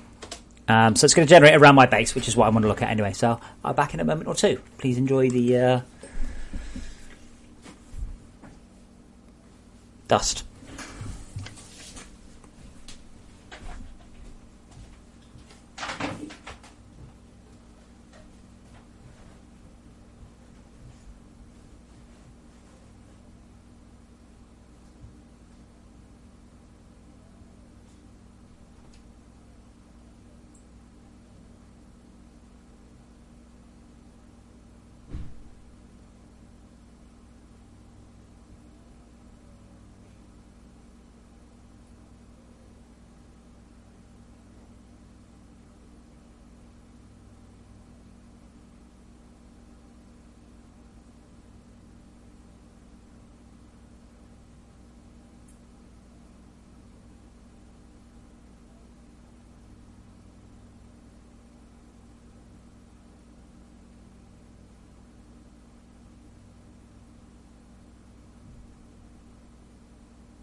Right, I'm back, and I have Pepsi Max, and I'm going to pour myself some in a moment.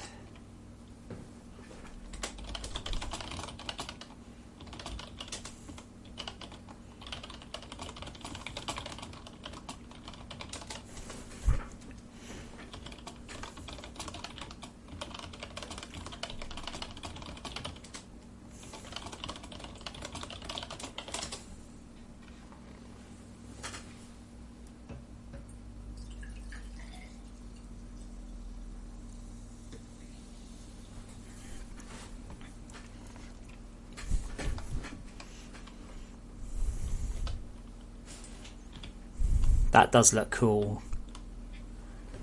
Even if I'm still waiting for it to generate in, yeah.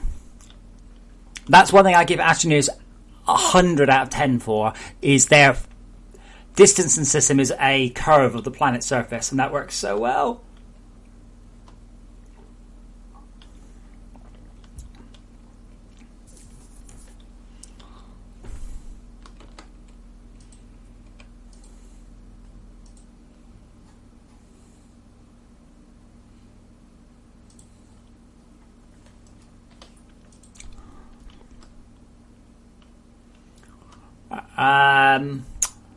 Mega power. I think I might be able to solve it. I think the micro stuff you're seeing is the updating of the plants. It's quick, but when they're all growing still, which will be the first hour or so of the game, I think they're updating a bit quickly because lots of them can update simultaneously.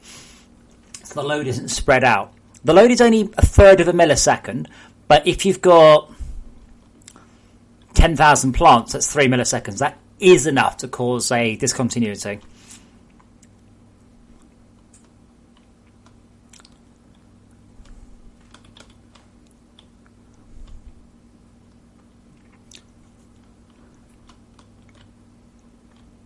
Damn, that does look cool.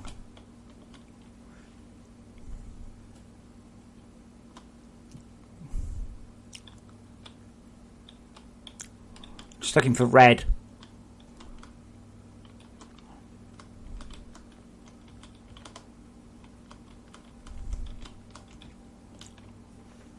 Again, it's fine until you start sprinting out there.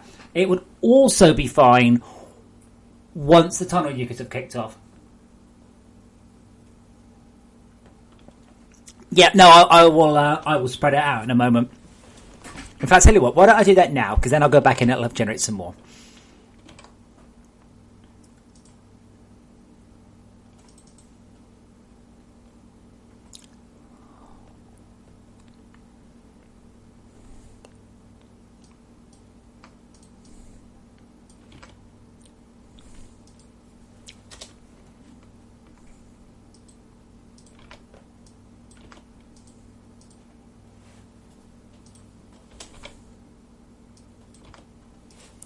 Oh, buggers, it's... What on earth? What is going on with this here? I can't... Is it pause? Reset? Actually, I don't need to do that, do I? Oh, yeah, I do. Yeah, I do.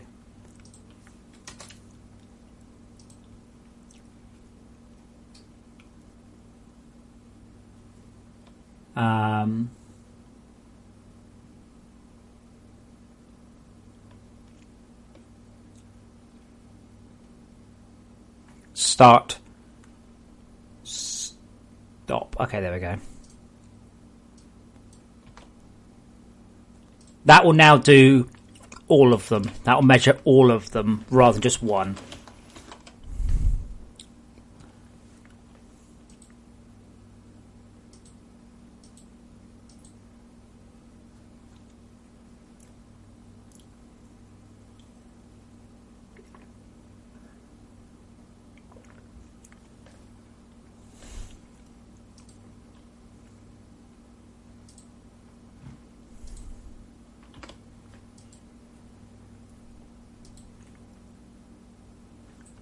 But you're quite right. It should be fixed.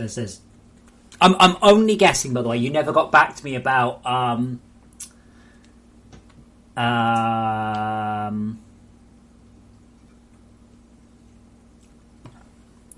creative mode. You know, got that creative mode.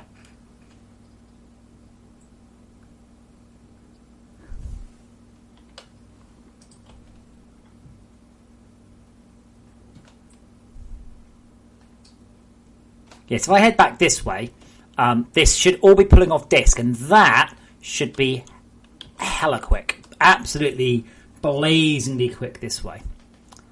Yeah, as you can see, this way is absolutely fine because I've generated it. It's only that first generation that's an issue. And your average player, they've got a 30-second intro, they have a 30-second tutorial, and then they'll be looking for tin and copper. If you decide at that point to sprint off across the world, yeah, sure, you're going to have a bad time. But I'm hoping that we can all agree that that looks definitely better than it did.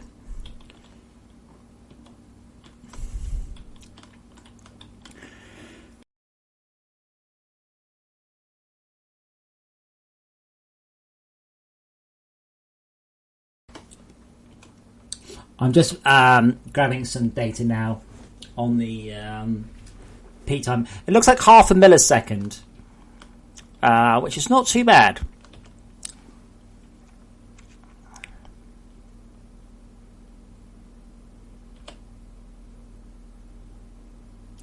Bonk. Oops.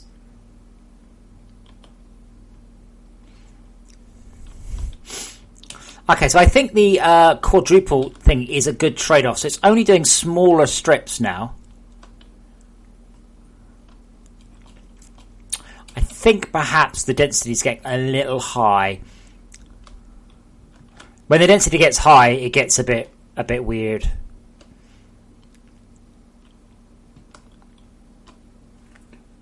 A bit Pandora.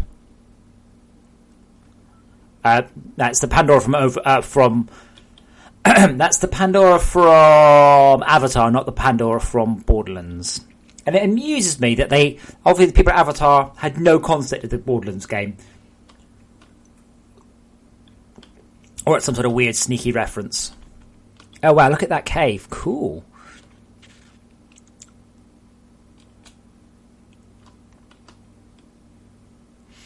And I've outrun the generation again. See, this is why at the beginning of the game, the tunnel nukers are cranked like 1 every 10 seconds, I think. So it's starting to page the level in, load stuff up, generate it for you.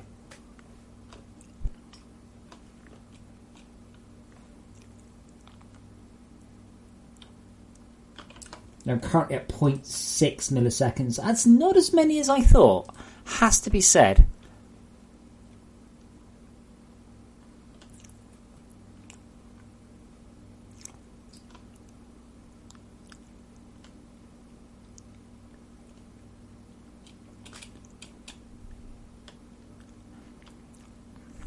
I think part of the problem is every time you get like a plant finish, I think it costs me 0.3 milliseconds to update it.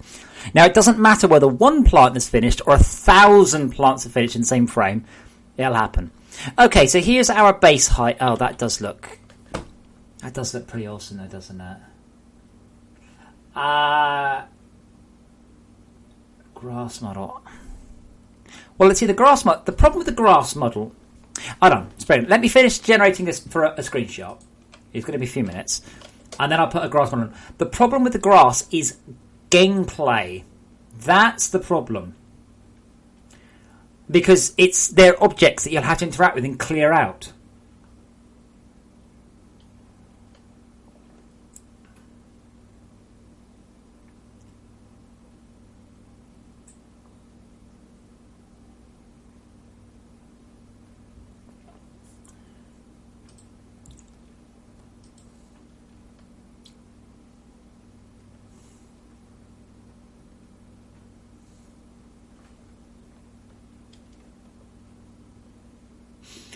Come on, faster, faster, faster.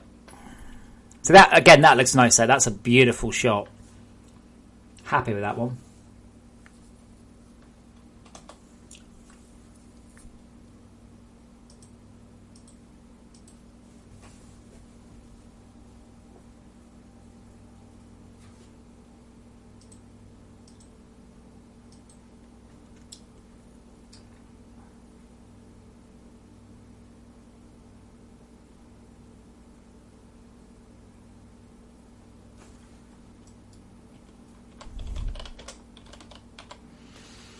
Oh wow, 12%. Fucking hell. See, that's the thing. That number on the left there, that represents how generated the world is. And I haven't slowed it down. Well, maybe I've slowed it down a hair with the biome. It is only a hair, really.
Oh yeah, there you go. You can certainly see it doing stuff.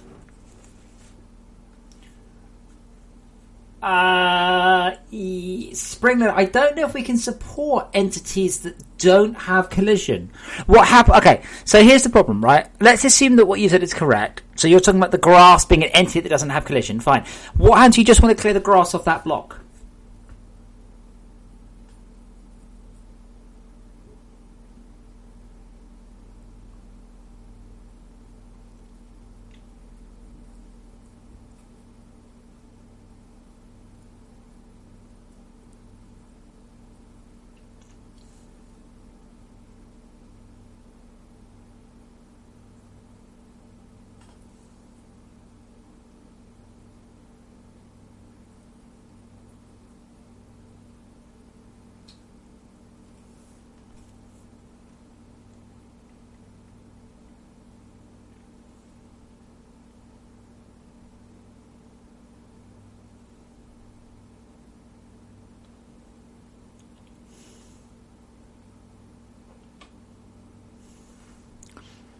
Come on, load the level up. I want a screenshot.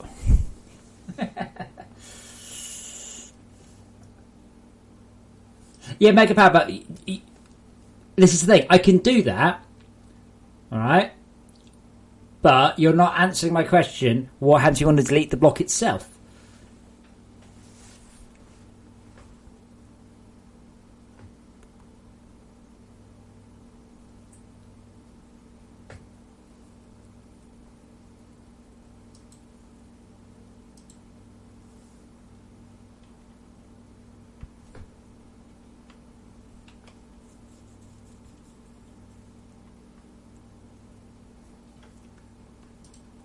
Ba, ba, ba, ba, ba, ba, ba.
Yeah, well, if you want to remove the grass in the block, that's the system we've already got.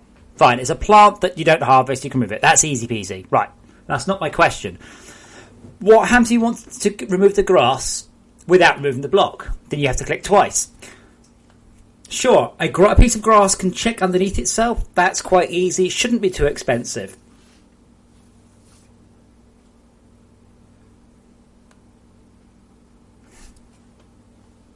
Wow, it's only a third bake. That's amazing.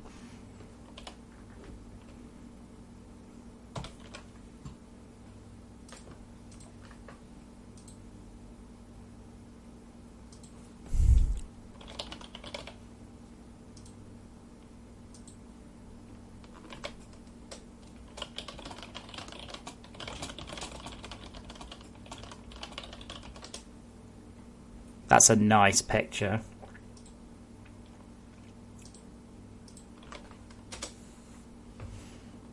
Okay. Right. Let me delete the world again. Sad times. Okay, so remember that FortressCraft only supports collision on a 1 meter blocks. Remember that, okay? We cannot change that. That is a fundamental, inviolable, unchangeable thing.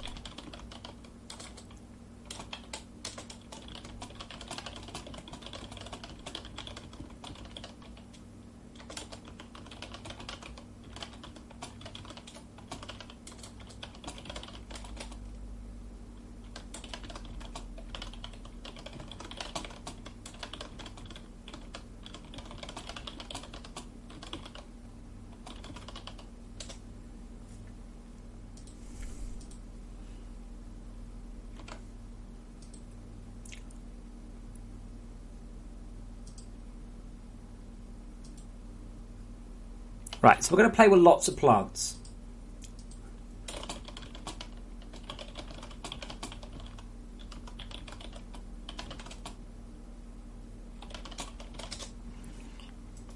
So, spring load. You're talking about like this, quote unquote, like this. So, first thing to take away from it is we've definitely got the tech. We've got the rendering tech. The game will cope with that.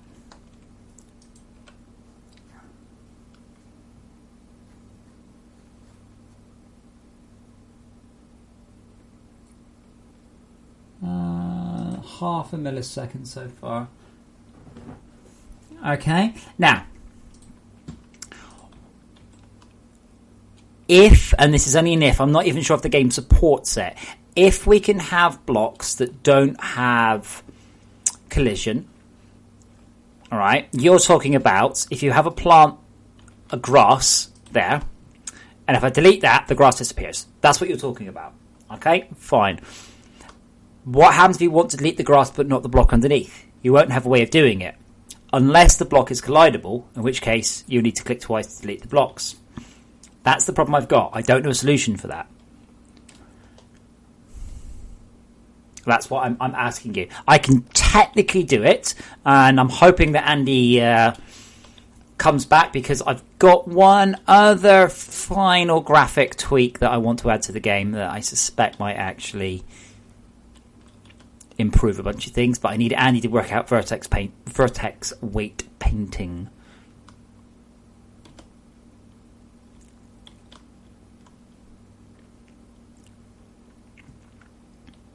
Can't believe the game still runs like this. I am on Fabulous now, and I've cranked up the I mean, we're rendering. How many are we rendering? Let's have a look.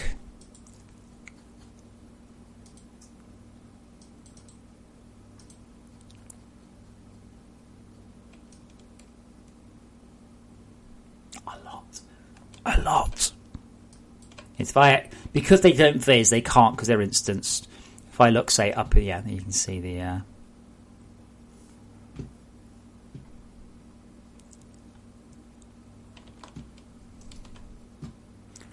So answer my questions and I can implement it, but I don't have an answer. I want grass, but I don't know how to do it. But we can technically do it. The rendering is possible. I just don't know how to do the gameplay part. Cool, you get it. So what's the solution?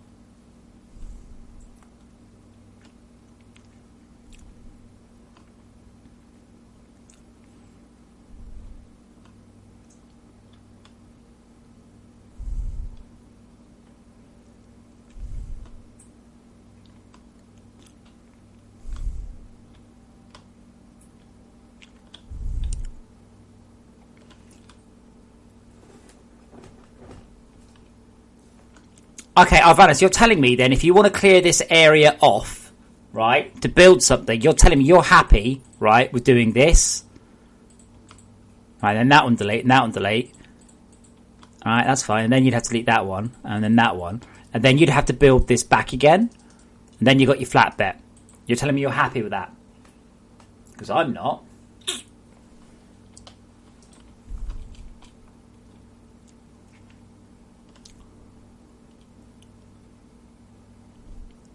I like the idea. For a visual idea, absolutely, 100%. For the sort of technical, the gameplay one, I don't have a good solution.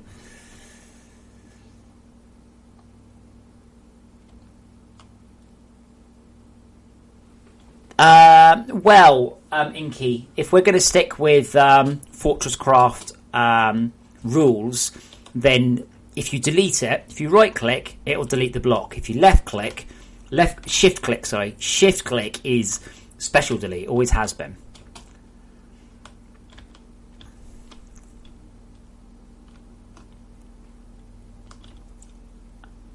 But yeah, I would definitely like little grass blocks.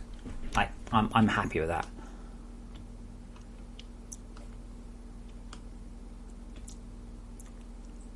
I don't think I actually have a grass. I think the closest I've got is the Tundra Breath, which incidentally doesn't spawn yet. So I need to make sure I fix it, otherwise no one will be able to make them. Yeah, it's probably... Well, actually, no, that's a bit ugly. Kind of like that, though. Bloop.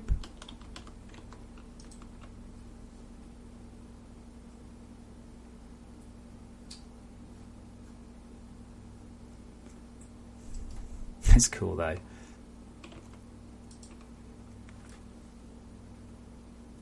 Well, yeah, Mega Power, FortressCraft. Original FortressCraft.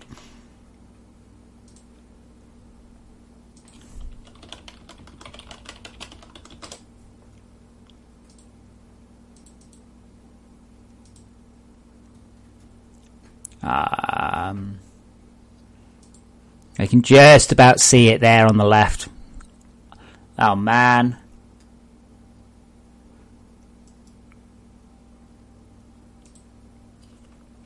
Oh, man, yeah, there was FortressCraft before first shipping. That was showing off the reflective water.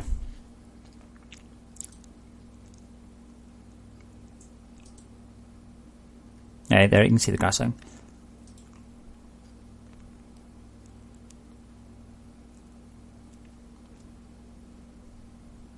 Oh, there seems to be a lot more pictures of grass than FortressCraft in this, by the way.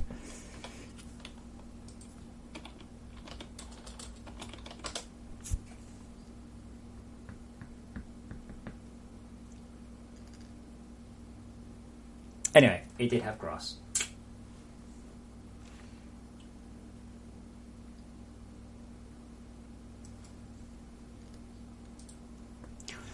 Well,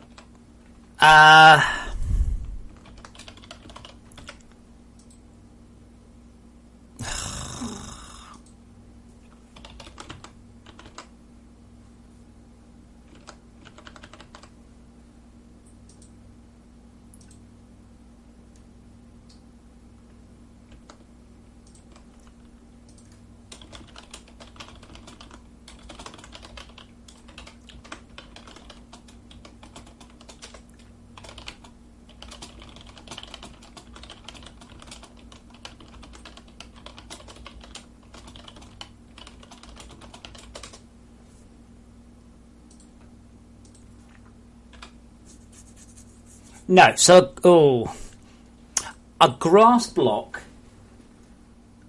Yeah, you see, Pat, that's an interesting point. Yes, you would have to be able to. A grass block wouldn't exist for all intents and purposes. But it would be an entity you can't collide with. Now,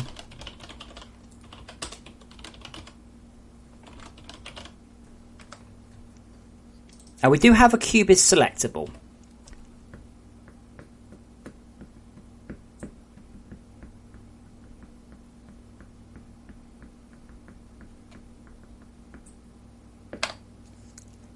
Yes, if I do cube isn't solid.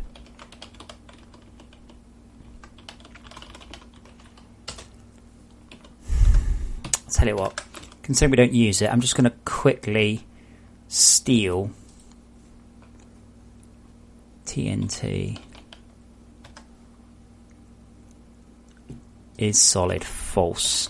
So that should mean if I place TNT blocks, you can no longer delete them.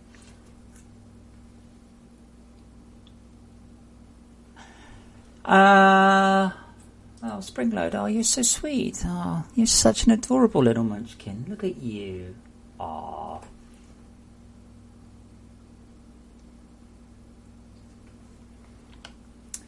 So you want reflective water in FortressCraft? I like that idea. Now, you need to be aware that FortressCraft on the Xbox was a creative-only experience. There was no concept whatsoever of survival. It was about making pretty landscapes and pretty worlds. That's all you could do in it. But yeah, wouldn't it be cool if you could have some sort of water? That'd be cool. I'd like to get water in the game. That'd look really cool, wouldn't it? I can't find it. I've lost it. I forgot what it looks like. Something stupid.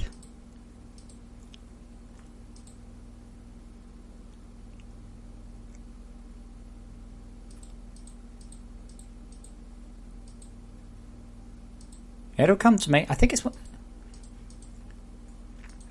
Like that. Oh, that's broken. Hey, that used to work. Wow, that's interesting.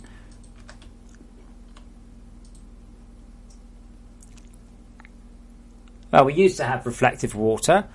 I don't quite know what's happened to it, has to be said. The issue is quite a complicated one about voxelizing the surfaces. So, if you look at my frame rate, all right, let's just say I'm doing 100, doing 60. That will reduce the frame rate, and then more, and then more. Look, frame rate's already gone down to 30. 15. It is expensive as all hell to do those. I'm a bit impressed in a bad way that they don't work anymore. You've also got the green screen. That doesn't seem to work either. Oh, wow. Oh, blimey. Oh, that looks cool. That's just showing the ambient occlusion.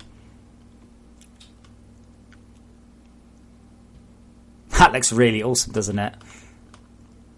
No. I know where you're all thinking, and the answer is no to everything you're thinking about. Oh shit! I'm not going to be able to delete this now, am I? I forgot where I put it.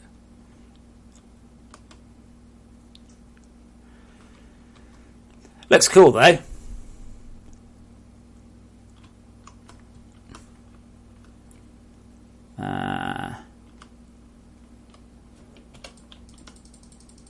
That's that, right?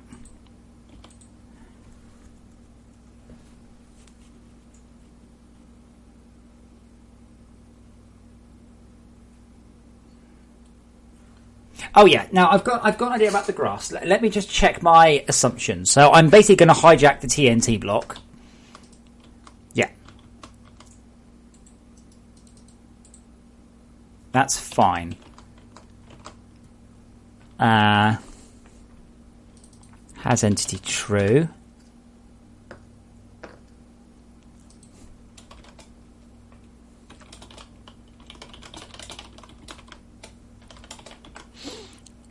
Is hidden.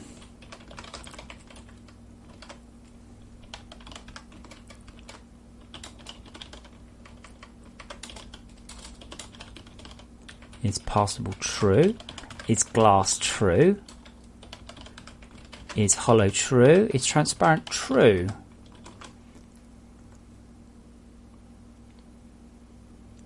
And pretty much all I need to do is everywhere we do a plant entity,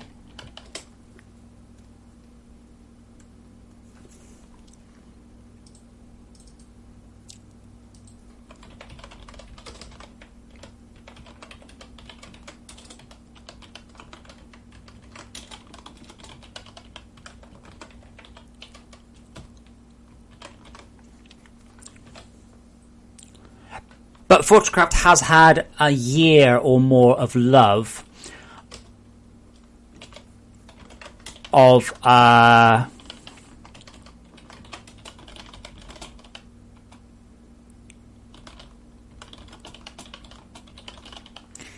year or more of love on machines, and we haven't touched the world, or I haven't touched the world in, gosh, a long time.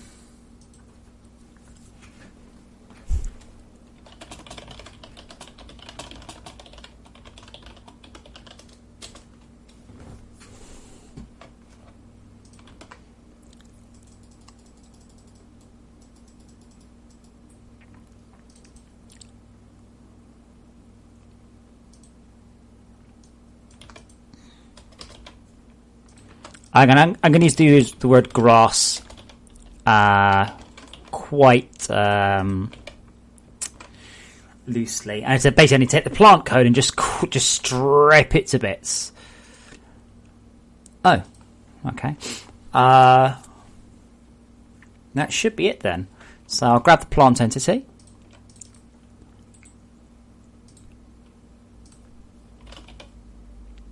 Wow, that's a complicated entity now. Grass entity. And then actually to essentially take it, strip it down to its bare things and carry on.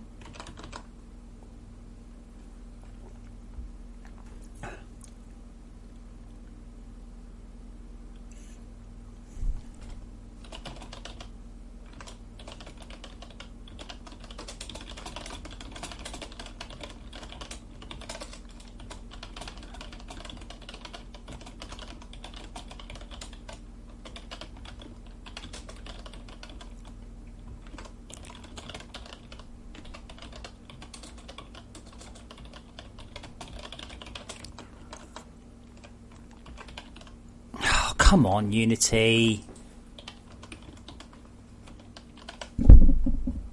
I'd like you to open the vocal grass entity. Thank you.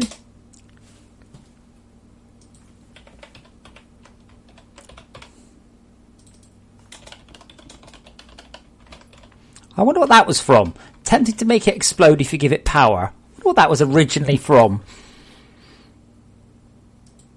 Crystal entity, probably. Oh yeah, so originally I did the diamonds. Diamonds became electric lights became plants, plants became grass.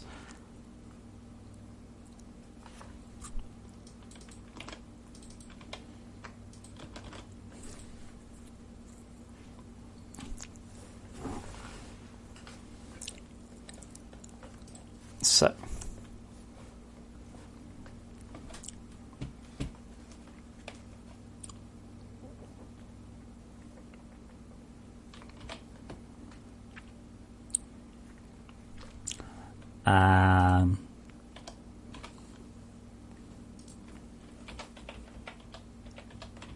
we don't harvest grass.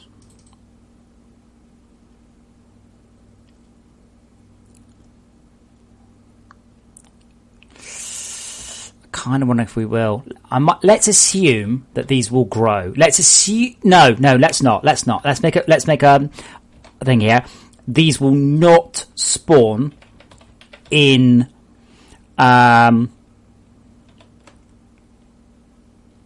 low detail. This is a purely graphic effect, so don't need to worry about growth, visual growth, Y offset, growth scalar, hue, yes, interstellar, yes.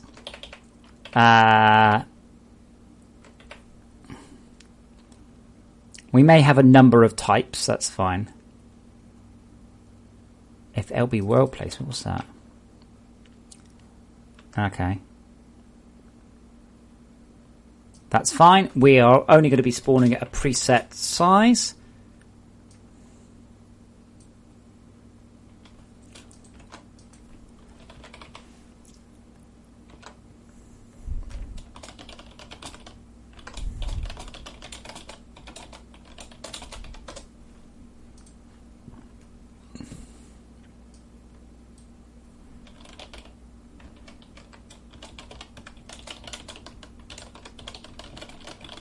Actually, no, I don't need to do that. I can't have a not instance, so always instanced.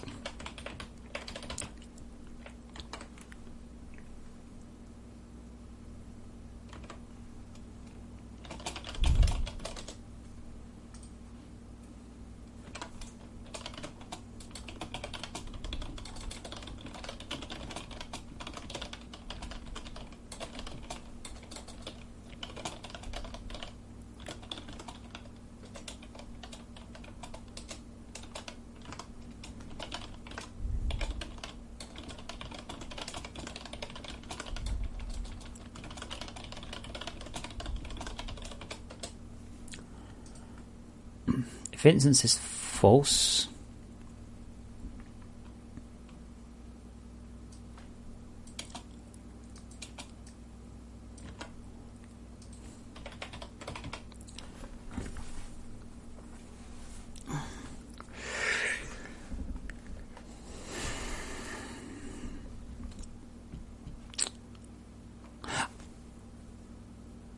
just wondering if the plant should grow.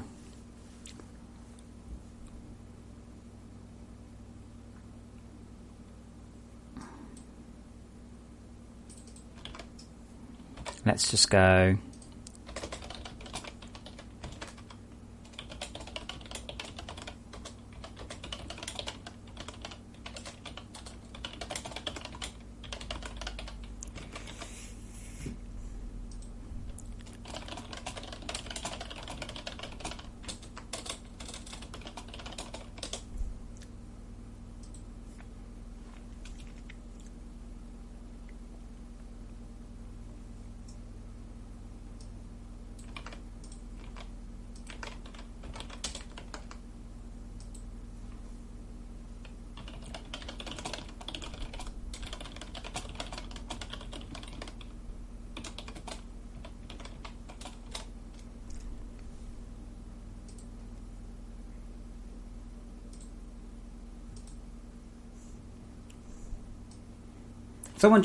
Someone posted this picture and said it looks the same apart from the colours.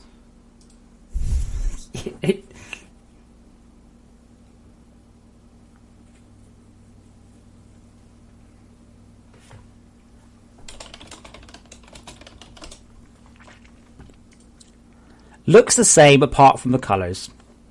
I've seen this about No Man's Sky. Someone goes, all the planets are the same apart from the fact they just look different. All the planets... Well, yes. Oh, my kitty's being sweet.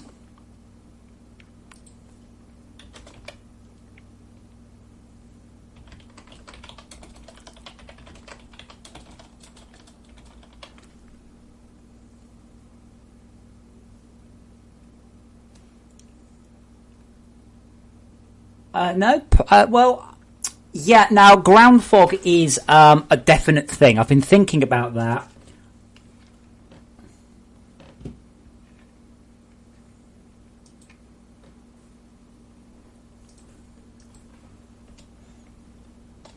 Springland, I'm not sure what your... It's a picture of No Man's Sky with horrible compression on it. I notice orange trees on a green landscape. That means that the tertiary colour is purple.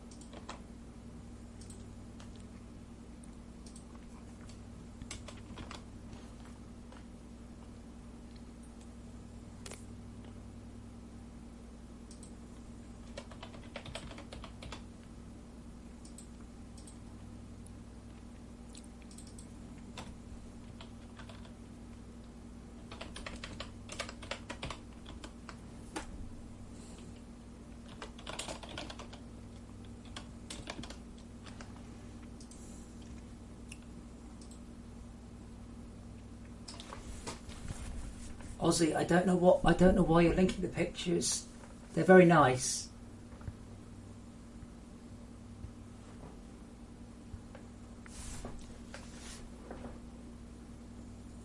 I mean, pretty much, yeah. I mean, that's just crosses. I mean, at its base, No Man's Sky uses exactly the same techniques. Most games do, you know, that's just how it is.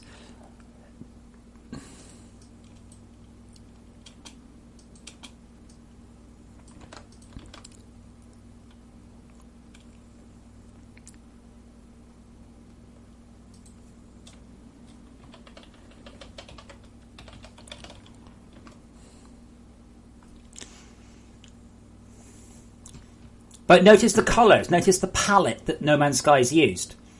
Exactly the same as what I've got.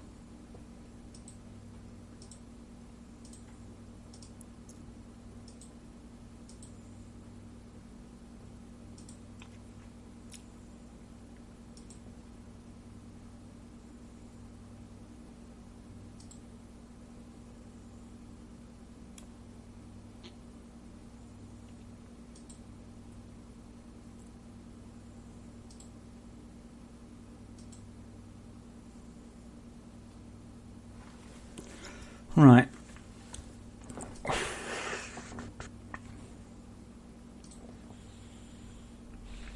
Pretty much. I think I can just say grass density mn value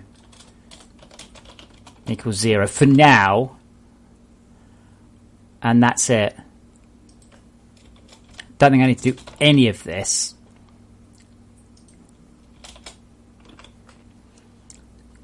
For now, we will end up with other ones. So we can just now strip out all of this. Don't do any of that, or these, all that, all that, all those.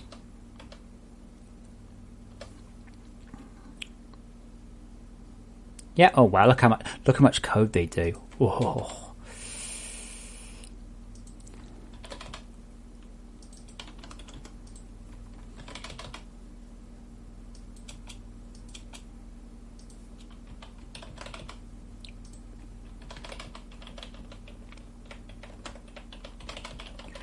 Almost there.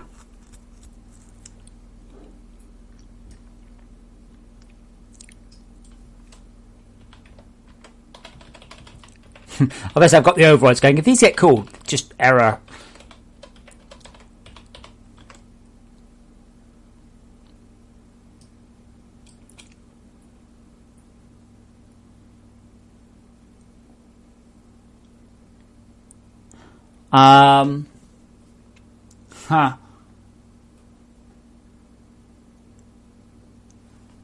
Oh, amusing.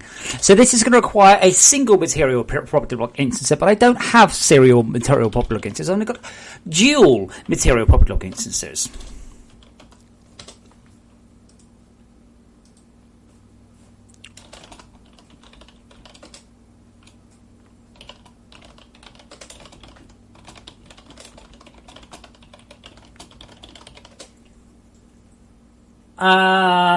I don't think I need to have the grass grow, but it means we avoid seeing paging issues.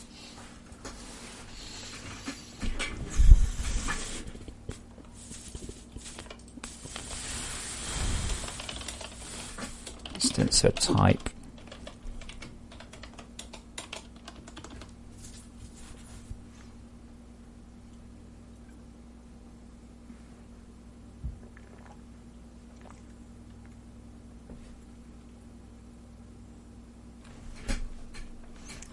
Well, a grass model is just a cross. It's not a model.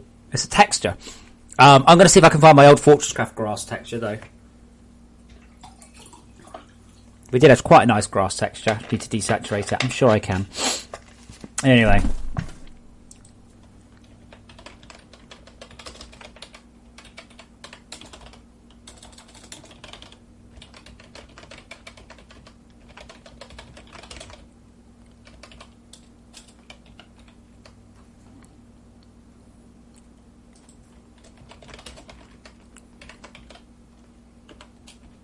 Now, I'm not 100% sure I fixed all the bugs in the single instance renderer.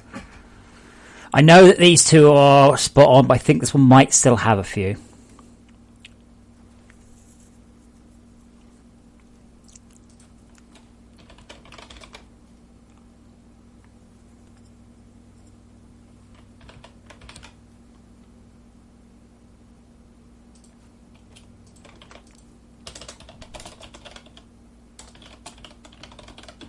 It's interesting, though, really, that I am doing such astounding engine changes at this age of the game. Like, things. Yeah, so, open image in new tab. So, yeah, so, I could probably show you a little bit. So, you think, Mr. Springload, that those are polys. They're not. You can see one here is a bit dodgy, right? I'll draw you the shape of the mesh. The mesh is... Oh, that's way too big. The mesh is that shape. Yeah, you can see that. The mesh is that shape. It's a triangle. Think about a triangle. It's a triangle is the cheapest shape you can render. Yeah, so they're not polys. They're not. They're not. What your eye is telling you, you see, is what they actually are. Is that's one, and that's one, and that's one, but it's not. It's actually just one. It'll be there like that. Again, this one. Is that two? Yeah, you can see that's the same graphic. So that'll be one there like that, and one there like that. I've done this technique before, and it's super glorious. I know, but I'll be honest. The thing is, about being sarky, that looks like it is, but you can see it clearer on this brown stuff. It's a bit more sparse, but it's just triangles. I've probably got the mesh, but otherwise I'll use a cross mesh. Now what is it called? NVIDIA Endless Grass. There's a very good paper on it. That one. It's a fantastic paper on doing this.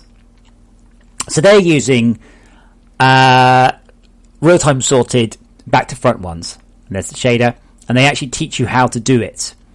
And that's the technique I used. Oh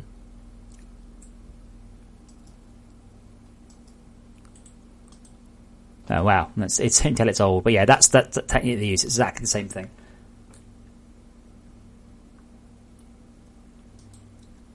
Just started a new world. Nighttime, fine rain. Daylight, I can see the sun. I barely get any charge at the sun on world Windfree Flakes. You get any charge at on what? On? I don't understand. Sorry. Have you crafted a suit solar panel? Because if so, you'll get approximately none.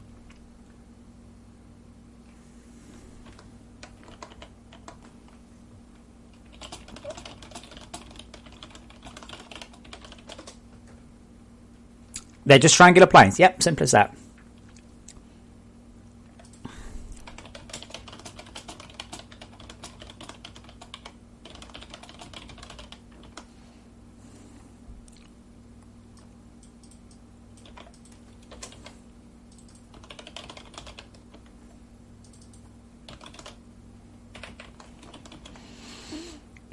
Okay, and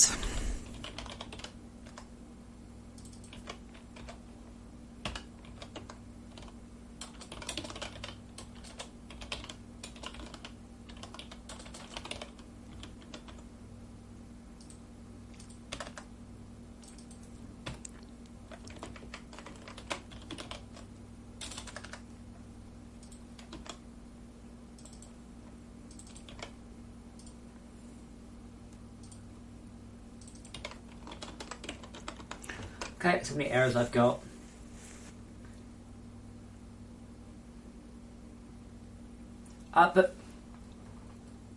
But Richard, you don't. I would have to check, but I don't think you get any solar energy from the sun. Not until you fit a solar panel. People can correct me if I'm wrong. Oh wait, hang on. Not related.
Yeah, but the Arthur power cell. Oh no, he does get a little bit of power, doesn't he?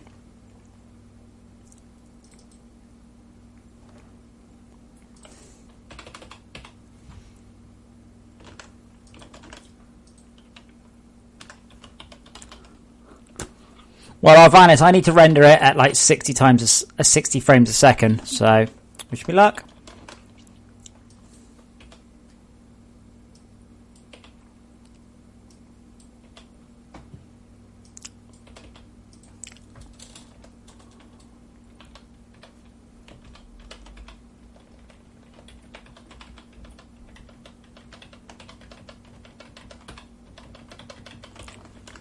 But yeah, Richard, as far as I know, Arthur, I can't remember. I'd have to check. I don't. Okay, until you fit solar panels to Arthur, he has none or virtually no solar panel energy charge. Until you hit solar panels to yourself, you have none or virtually no solar energy. The only solar energy collector you get early on in the game is the CPH. No, absolutely not. No. Mais non, monsieur.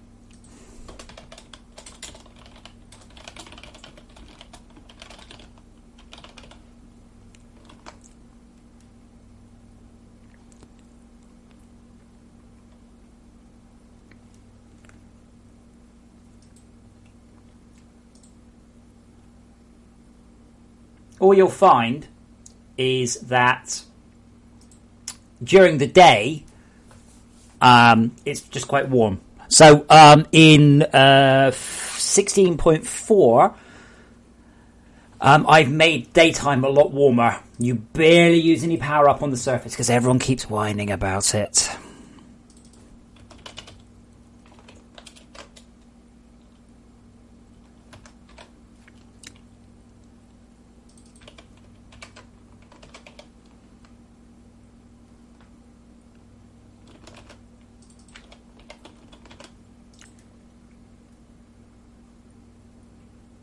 It's a fairly early upgrade, yeah.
Yeah, I mean, Richard, in that case, I would highly recommend. Well, you need to basically work out a way of English. You need to work out a place to a way to get power. It's one of the problems with trying to cheat like that. I'm afraid, it's just a bit of a pain.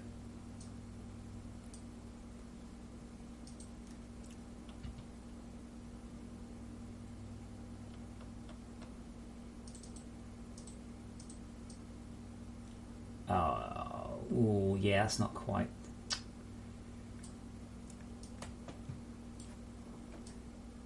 That's... Oh, damn you, Andy. You've done it on the wrong axis. I don't think I've got this one.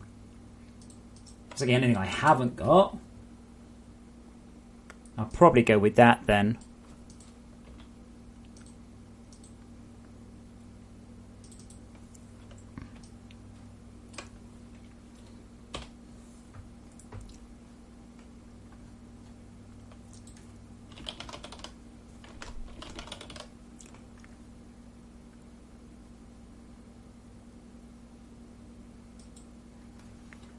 Richard, I'm glad you're enjoying it.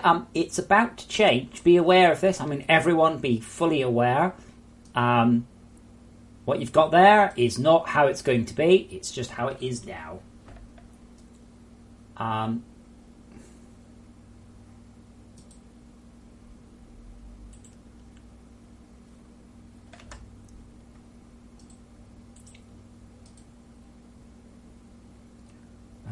Material.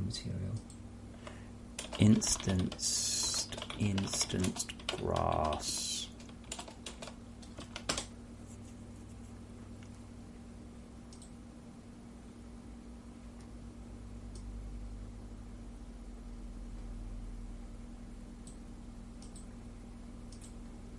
Okay, so this is going to be instanced glow color code instanced. Now, do we have them? Do I still have the FortressCraft? No, we don't. I'd like to put them in though, just as a bit of a homage. I'm sure I've got them. PG Web FortressCraft resources. Oh, it says somewhere like previous versions.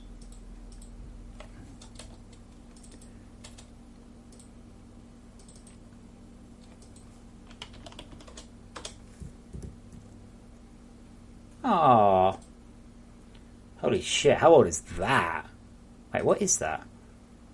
Oh, right, yes. My God, that's from a long time ago.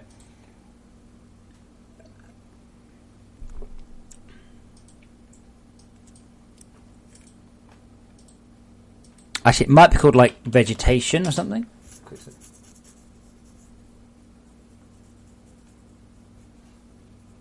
I'm glad the game's running fine. I'm a bit worried about some of the tech I've been putting in. I'll tell you what, just for the moment, just for now, I'm going to stick that one in. And then we will replace that very soon, because it's going to look awful. But it just gives me a texture to work with while that searches. Instance grass mat.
Okay, that's the bump map.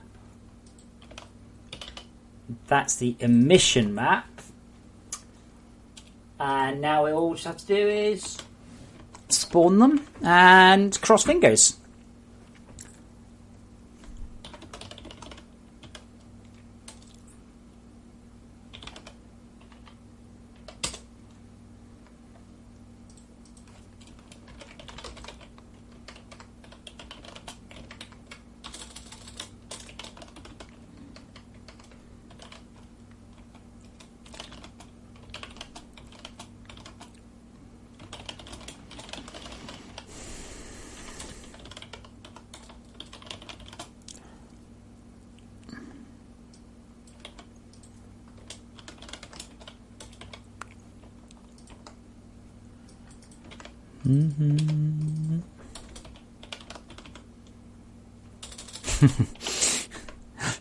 That's quite funny. What kind of grass do you want to spawn? TNT. So this means that I can place TNT and have a specific grass type spawn. When you say lag spikes, Richard, what, like 10 seconds, half a second, a millisecond? You shouldn't do. My frame rate is insane now. It's just so beautiful.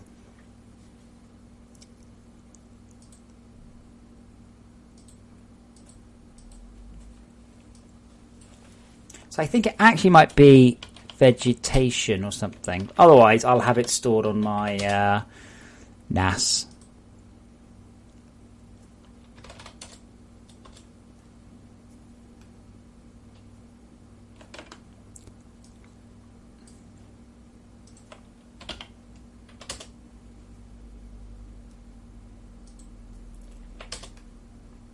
Pardon me. Okay. Shall we see what we can see? Is there a chance, by the way, Richard, that you're having the issue because you're running around a lot before it's had a chance to generate it? The game's not really designed for you to sort of do that.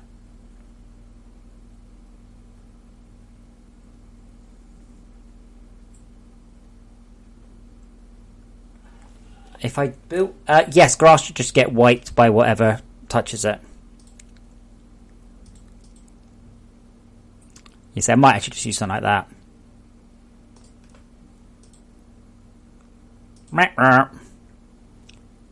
Ooh. Oh, go me. I'm glad I put that in. Segment entity dot grass entity.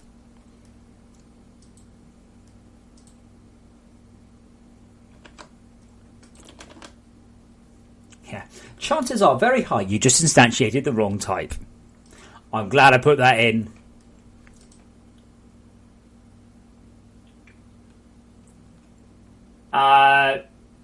Okay, well.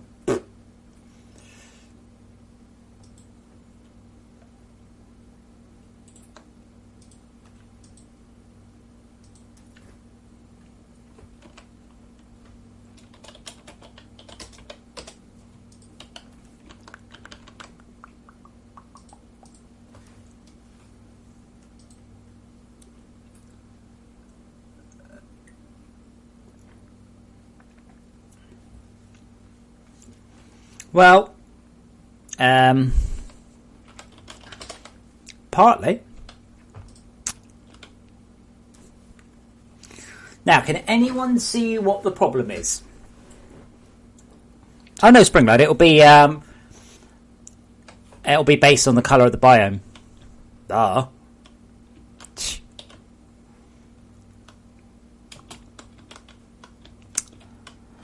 Right, I tell you what. I'm going to go and grab a drink. I'm out again.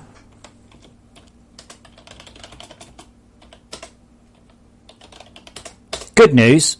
I don't need to regenerate a new world because this is a entity-based thing. But I'll back in a minute. You enjoy the explosions.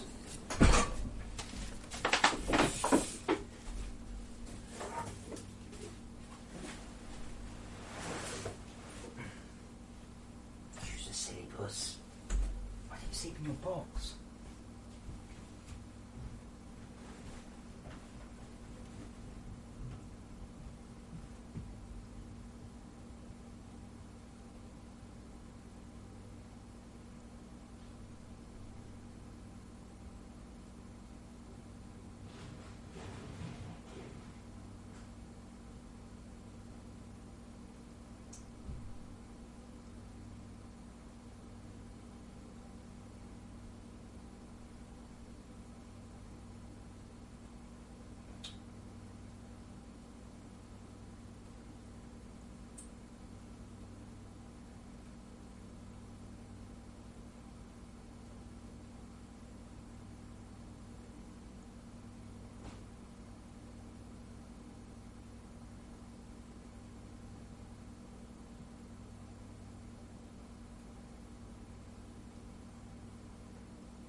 So each of those TNT blocks will become grass. That's the plan.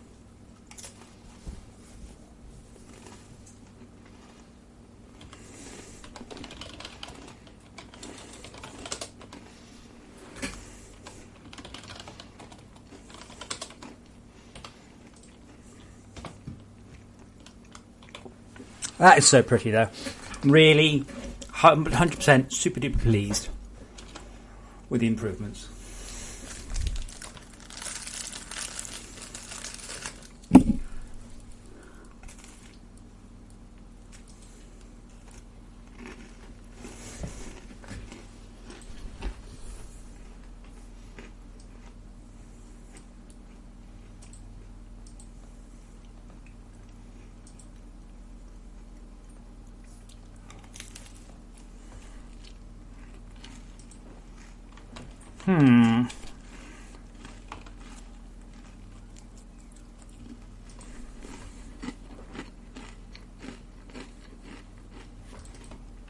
Come on. Has object means. I decided I was hungry, so I got myself a snack, which I'm eating. Uh-oh.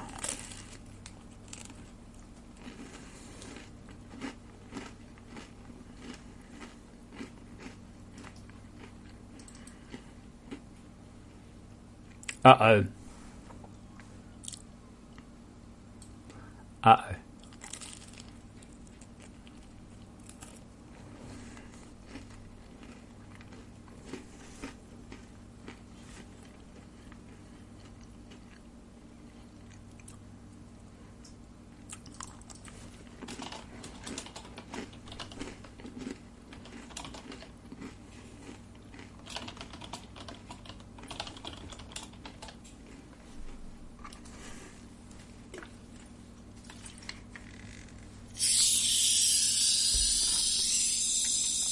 I think I'm trying to know what the hell has object means.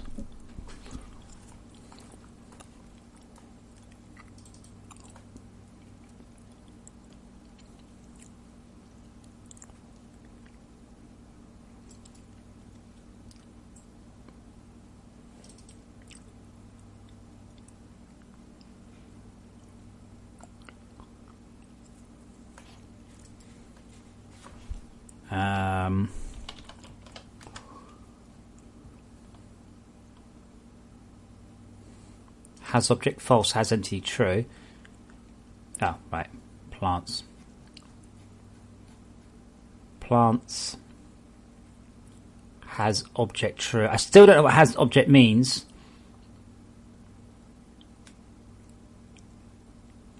I guess I will... But that means I will need to put a specific hack in to make it transparent.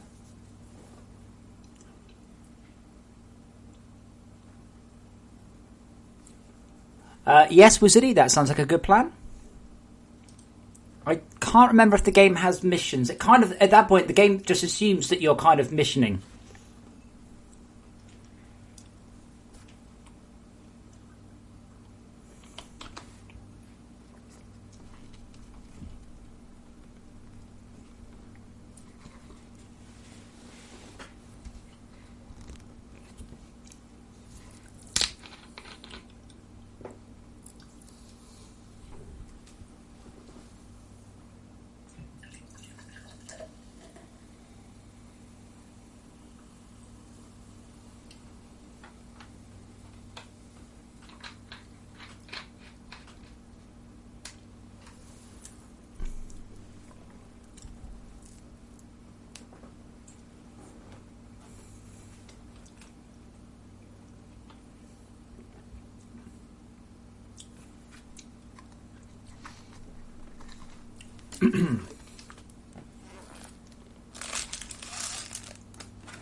Ah! Sorry, I did enough room my desk. Okay.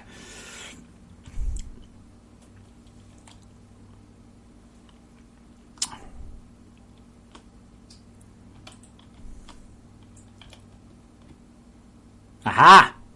It's working.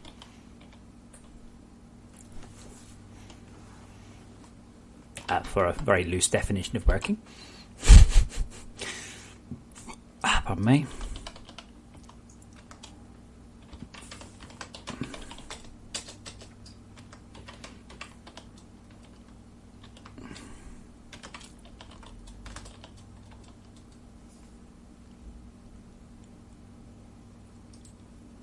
I'm suspecting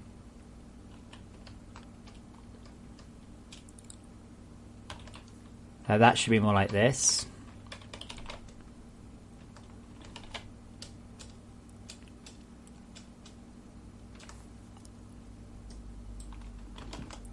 Few guesses all round.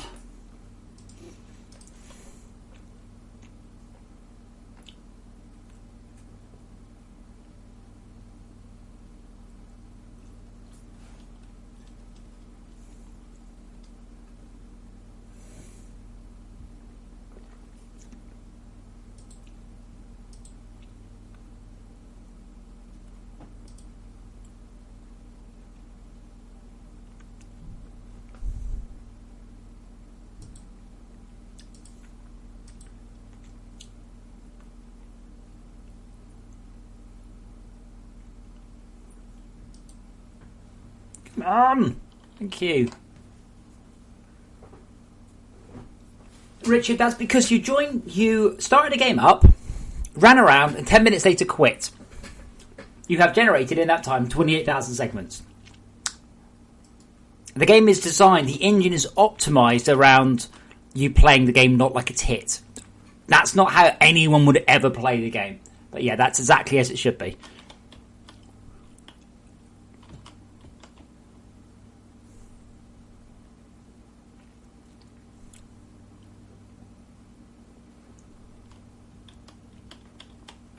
I think I'm going to do a new shader for this.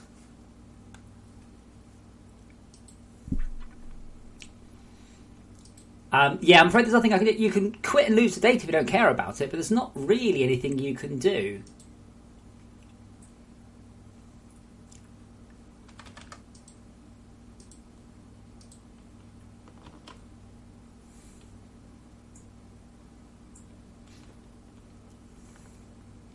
Normally, don't forget, that saving would happen while you're playing.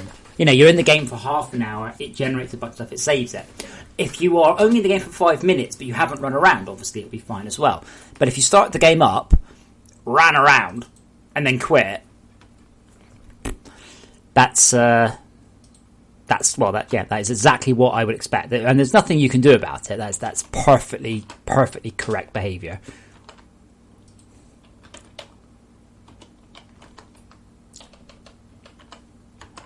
But I've had people write negative reviews for that. They're like, I've started the game, and why is it spending so long saving? It's like, did you see how much it just drew?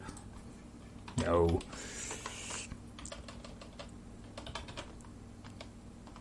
That should be everything. Hold on a minute.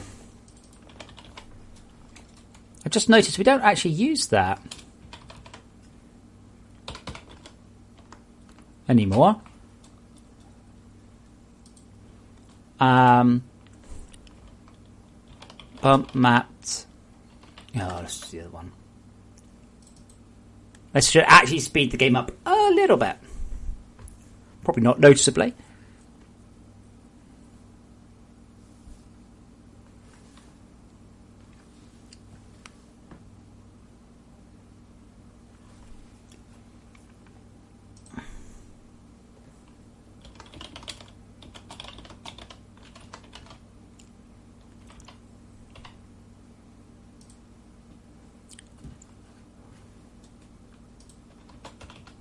Yeah, we just don't do anything with these anymore because we just pass on a red, green and blue. So glow color doesn't exist. Glow malt doesn't exist. That's totally different anyway. Glow malt. Glow color.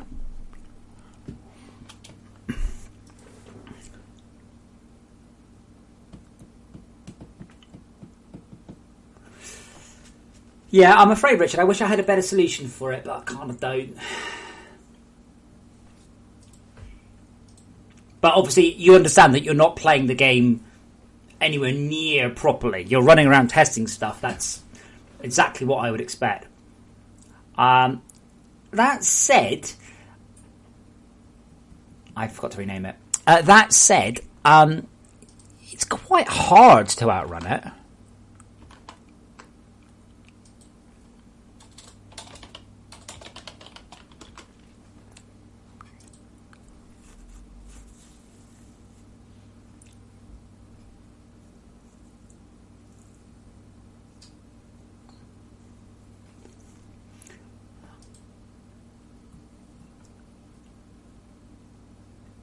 Yeah, Patrick, but it does do that. The issue only comes when you have generated a vast amount more world than it can save. That's the problem. That he has generated 28,000. The game's been saving as fast as it can. But if you generate more of this, that's all you can do. I'm pretty sure in Minecraft, if you generate loads of segments and move quickly and then quit, it will just sit there and save. It has to.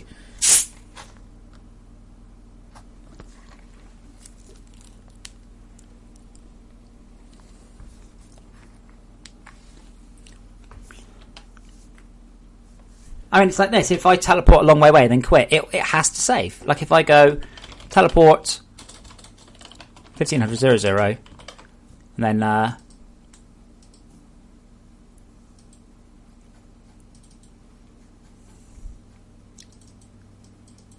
yes, it's generating all that stuff.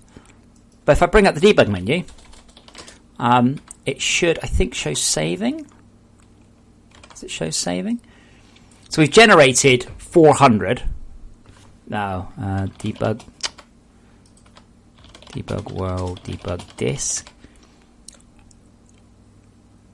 Yeah, so we've generated center, but you can see here it's saving stuff. It's saving quickly, but it can outrun it. Now the problem is, if I speed that up, it can cause an awful issue. But you can see, so Rich, it may also be your computer. It's quite hard not to. So if you look at the save count, and if I teleport back home, which I've already generated, hopefully, yeah, see the save is it's done. It had no work to do. Rich, you don't need to save it. There's no point in keeping it. And see, saving is starting it because I'm generating bits of what I've never seen before. It's worse in creative just because you can see so much.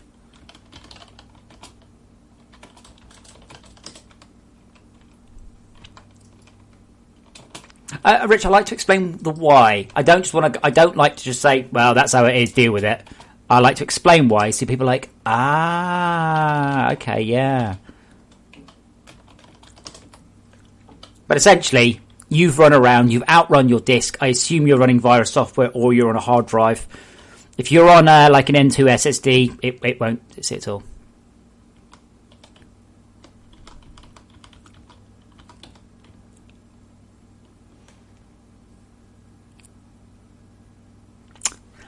Not what I expected.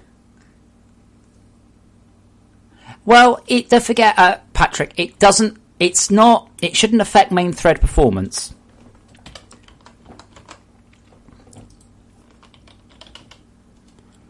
And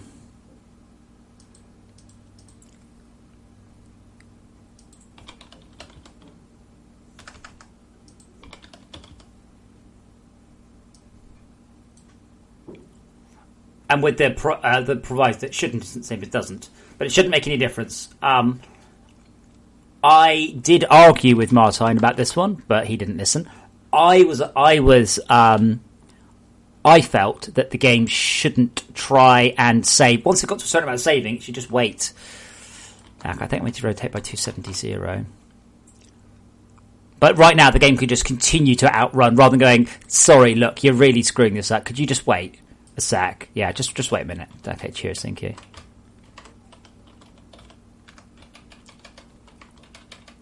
I hope this works. It might not due to gimbal lock, in which case I'll be going to Andy. Ugh, gotta wait now.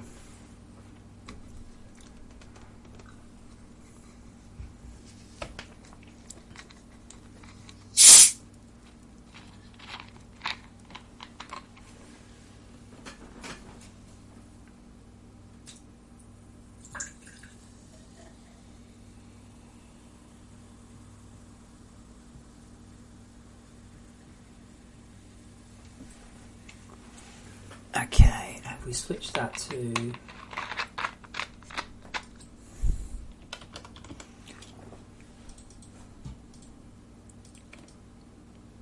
Well, if I see that, I'll be happy. Otherwise, it'll be 90 there. That's what I'm expecting to see. Though, why on earth is it culling?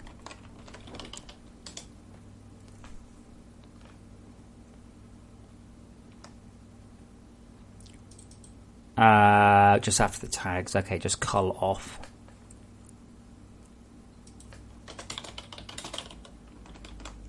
Oops, the wrong one.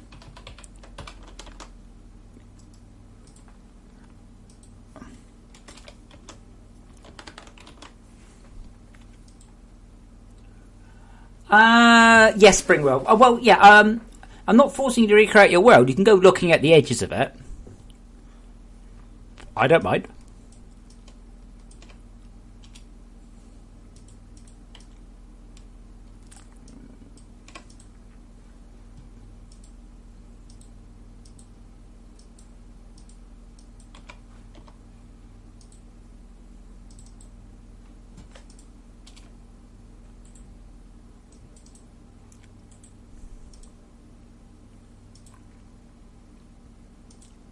Damn it, I want that to be the default. Urgh. Ah, Richard, well, therein is the problem. If I can make a recommendation, Richard, get an SSD. You will never, ever, ever see such a performance increase as that. There is nothing on this earth you can do to your computer that will make it go faster than that.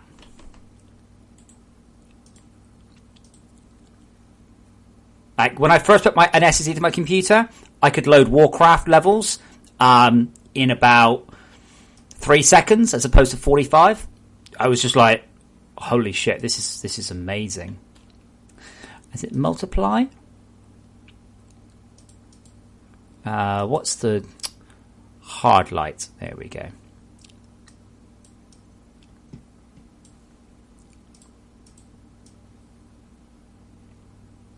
That should probably do it.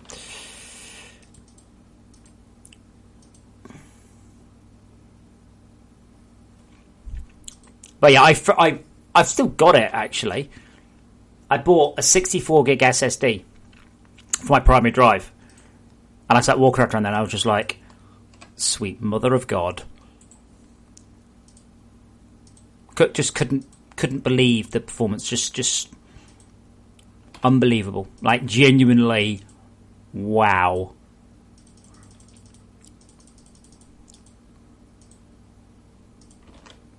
The only other performance increase you can get is more RAM, but nothing makes it feel like you've got a new computer like an SSD. I mean, it helped our reinstall Windows. Obviously, that always helps. Right, let's see if we're getting... I'm happy with an upside down one. I need to find my FortressCraft folder.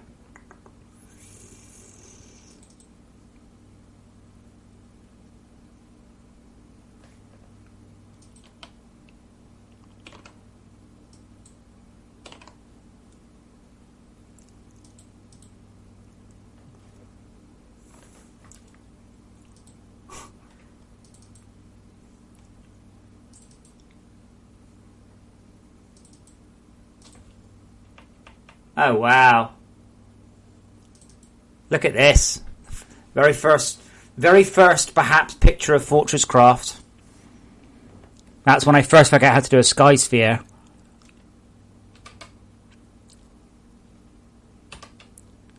And that's when I decided I was not going with the Minecraft look.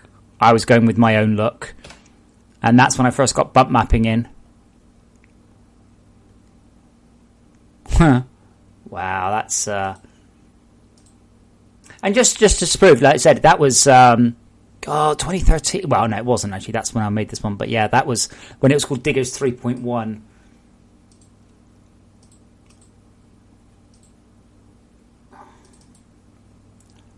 And there's the original textures for FortressCraft. Gosh, look at that. I think that was a Minecraft texture pack initially. It was a realistic Minecraft texture pack.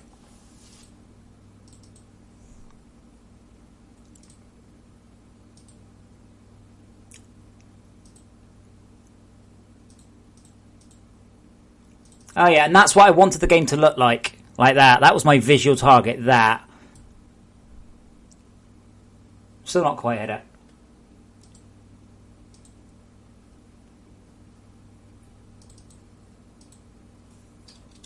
Oh yes, I used the John Smith texture pack. That was it.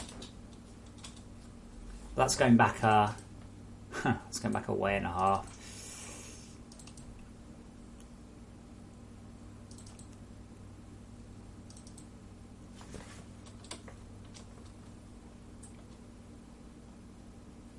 I've still got the original diggers here, but don't think that's actually got any.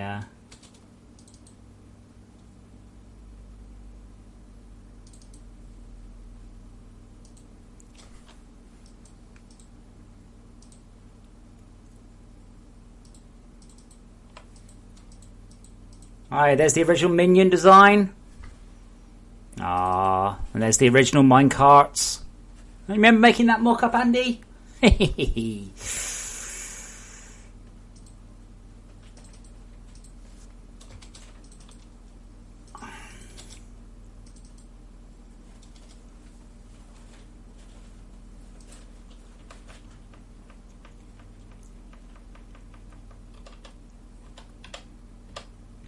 fact, there you go. There's our... still got a lot of those. So use that one, that one, these. Those ones we shipped. That's the first ship of the Xbox, that one. Can't find the bloody grass, though.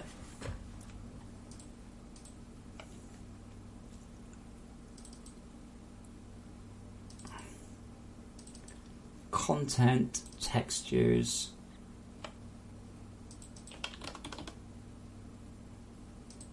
Aha, there we go. See, what it is, the grass in FortressCraft was a rework of the crowd rendering system from a game I wrote previously. And then, we could do dirt and things. It's just done using the Photoshop brushes. That's probably what I'll go with. Anyway. Enough reminiscing.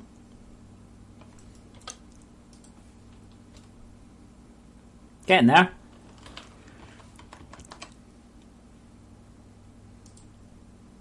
Okay.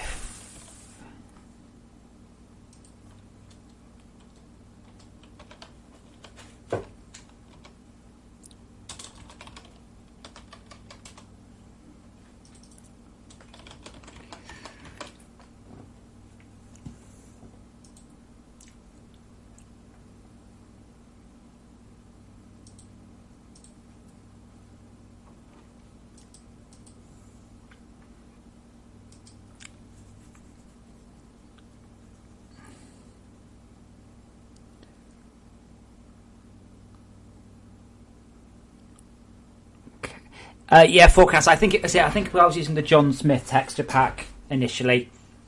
We never shipped it like that, but obviously day one, it's not like day one. Right, let's get an artist to do something. Day one, i.e. the texture set. I think we actually talked to him about doing it. Who's the other one? Sfax from BDNet as well. He's shown interest, but like so many people, shown interest. Cool, let's do it. They're going, yeah.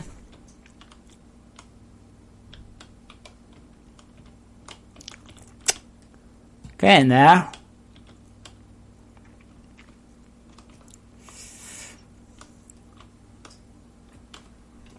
Okay, well I need to shot these half a metre in the air.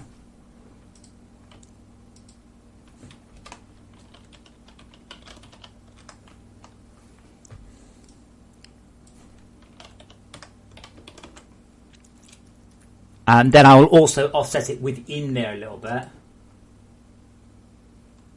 But then you got a new computer, Andy.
Oh shit, yeah, I guess FortressCraft will be 10 years old next year, won't it? Like the beginning of it, like the very, very, very start of all of this. Now, I'm suspecting I'm not going to want quite as much glow as that. Alright, next thing to do, make them not selectable, reduce the glow.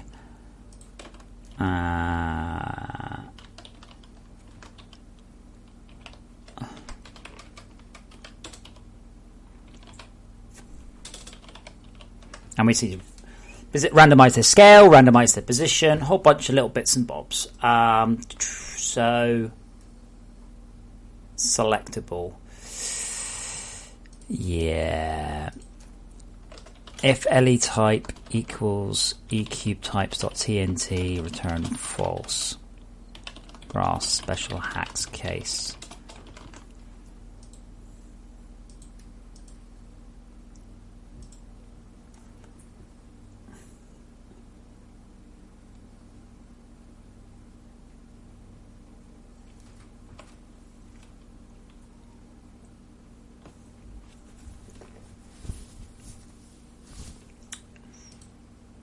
Right, let's try that. So hopefully it should be a little bit more blended in. Then I need to grab those textures.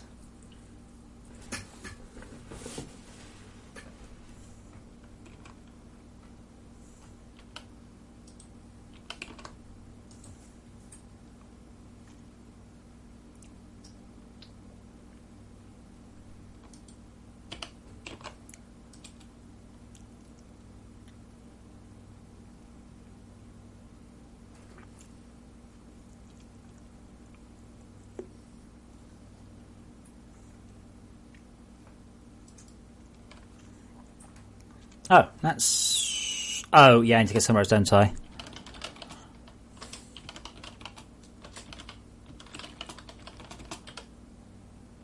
No, I don't.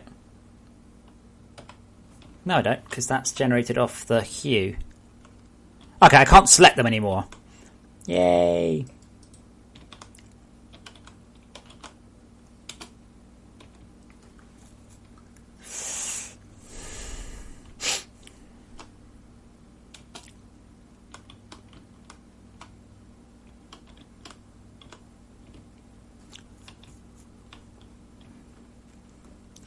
Not sure that's the right colour. Blue is the opposite of yellow. Now let's turn the site on. There we go, that helps.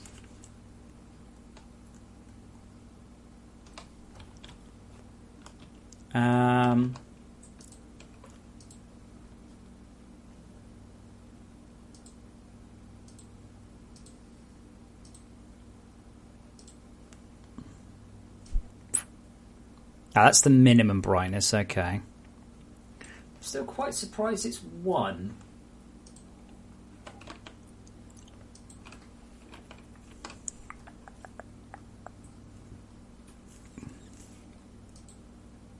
I suspect probably like 0.5, 0.5. No, sorry. 50, 50, 50. Well, they're not selectable now, so that's cool. Oh, I didn't save it. Freaking muppet. Okay, so we're also going to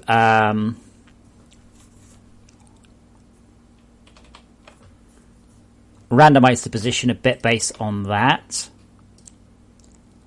I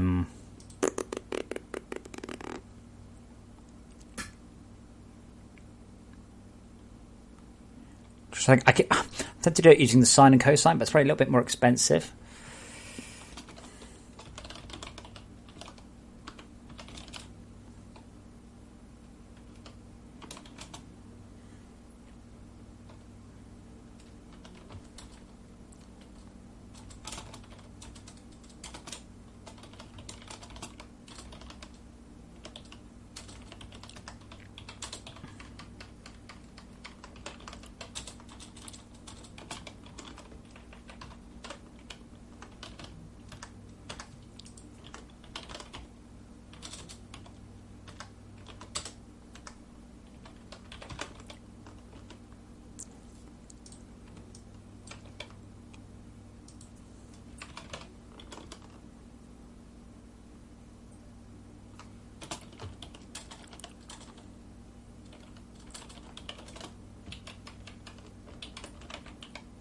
Now, yeah. Now the other problem is I'm dealing with a tile basis, so I might need to get. Possibly, we'll have to get Andy to create a little doobly bot set.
Screw you.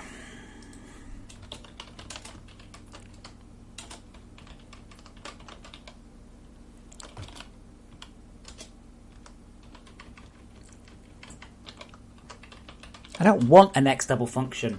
Just next float is fine.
Okay. That's fine. This is fine. Now that's interesting. They shouldn't be updating.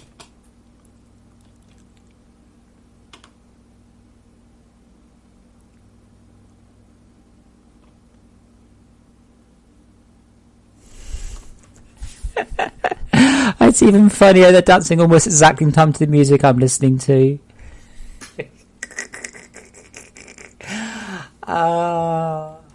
Okay, for those of you who are just listening to my voice because there's something wrong with you, instead of, doing something better, you have to tab to FortressCraft. You have to tab back to this window right now and see what I've done.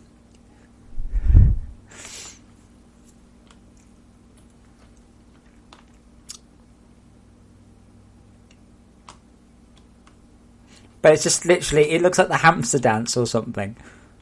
Ah, me. You see they're all growing over here? Andy, are you there, by the way? I'm going to need I'm going to need a special model for this. Because I can't scale them up, can't scale them down and things.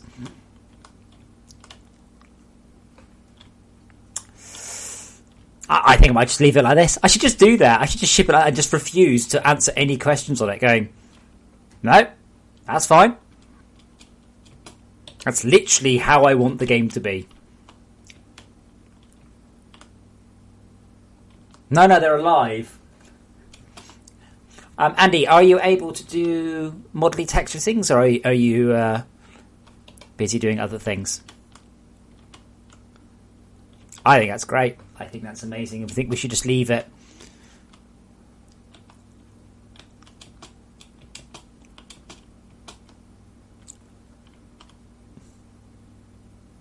That's better. As long as they're not updating off in the distance, that's okay. I don't know why they're updating now, though. They shouldn't be. That is actually a bug. That's actually a bug. As opposed to thing there. Basically, Andy, can I get the cross quad only the right way up? Like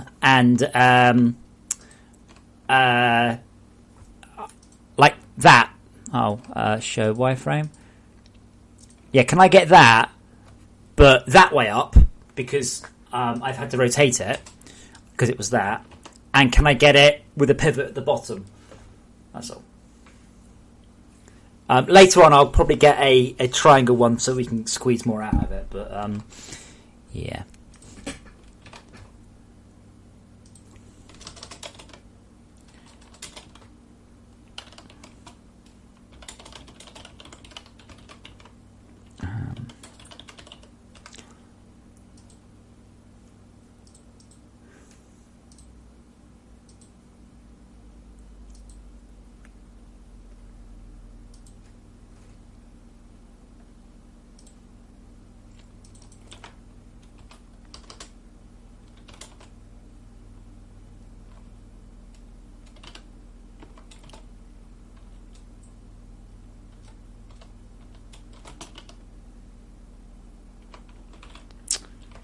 Oh, so the segments... No, only if it's greater.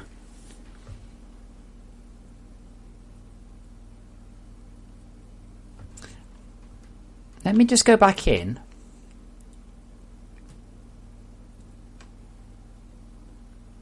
Because they shouldn't have been animating up close.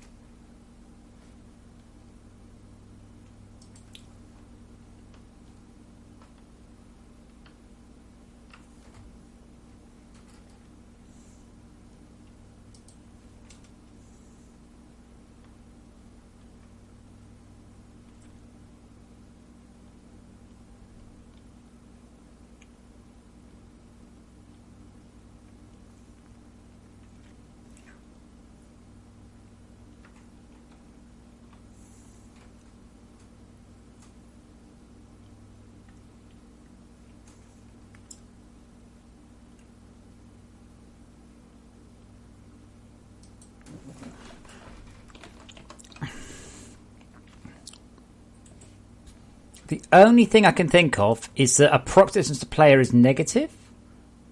Yeah, it is, isn't it? There we go, because I strapped 16 from it. Yeah, oh, well, actually that's 10. Oh, yeah, which is a negative number. Right, that'll be some free performance anyway.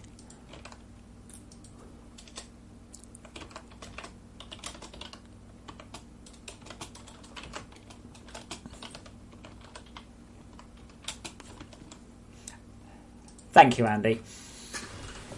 I think the worst part about all of this is going to be I'm going to probably have to spend 2 days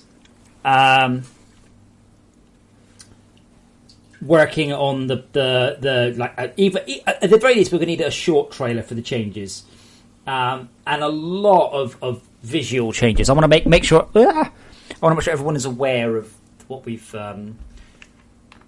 done.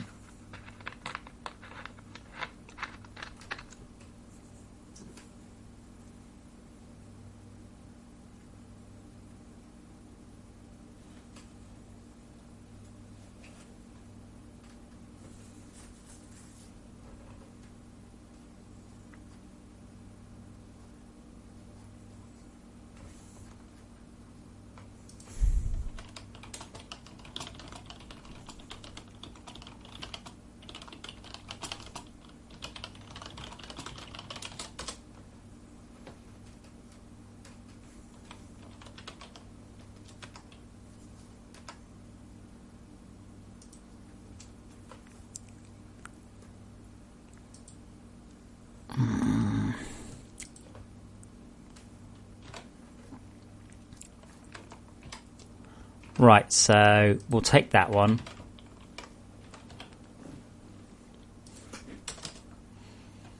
What did I call it? Render offset.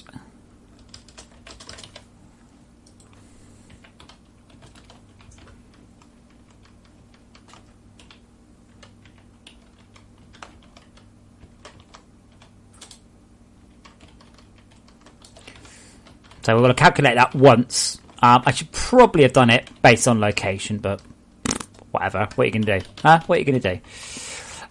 Plus m or m render offset.x.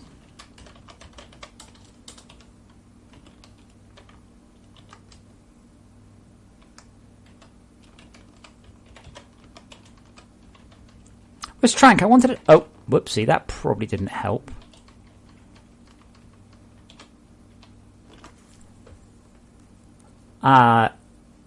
Okay.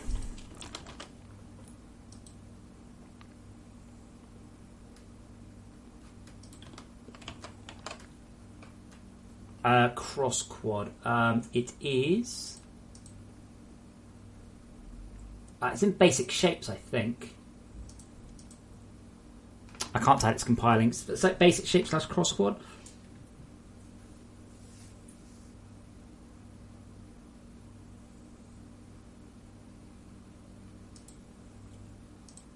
Yeah, it's assets, meshes, basic shapes.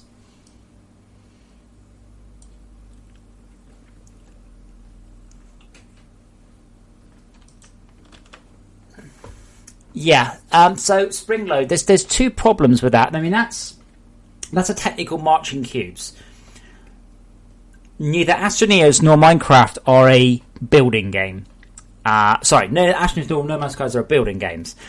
And when they do, they're very fluffy about it. Should we say fluffy? The problem is you don't get an accurate preview. Second problem, it's horrifically expensive to do marching cubes. It's so expensive. The problem is you don't know what's going to happen when you edit something.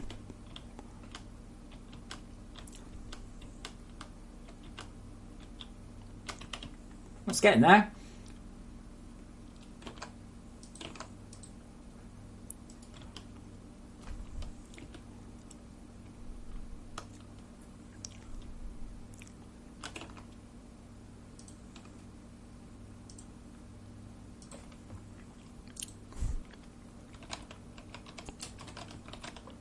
So I'm glad that you're all present, by the way, for the planting. I wonder if I should just make the plants the colour of the grass. So that'd be like something like that. Like I wonder if they should just stick out. Like now, hopefully, I can't tell. Yes, good. I'm just like, hopefully I build inside it, and then there's I can't tell. There you go. So if you build inside it, it just disappears.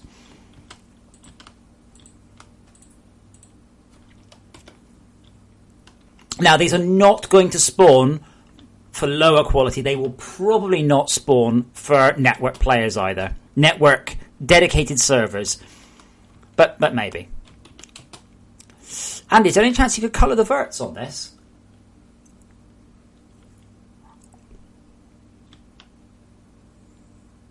Like, if you could, that would be amazing, because I have such a good idea if you can do that. Seriously, you'll be like, holy shit, that's the best idea ever. Well, the planting is always available, by the way, on the... back earlier. Yeah, okay. It's only Wings, by the way, that thinks that you can't colorize verts and have UVs.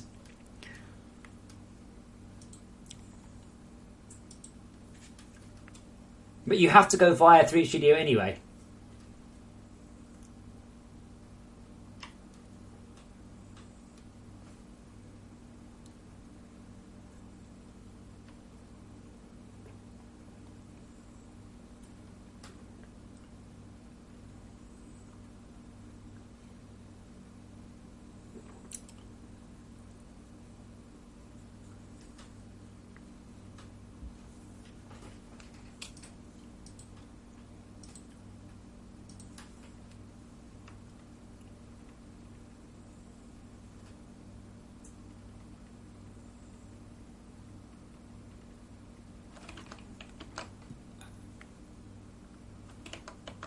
But I was hoping, Andy, well, eventually, that you'll be able to basically, even if you can't do it in Wings, just to basically edit the UVs in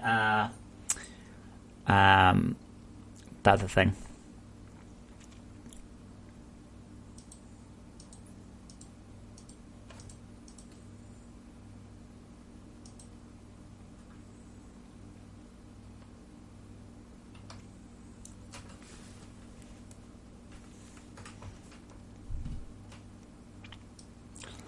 Okay, image. How do I image configure grid? That's it.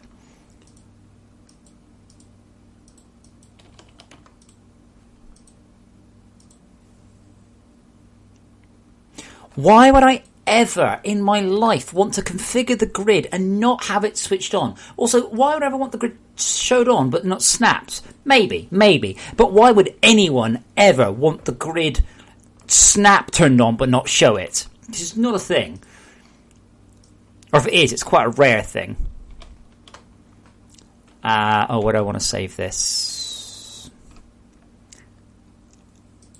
Assets. Textures.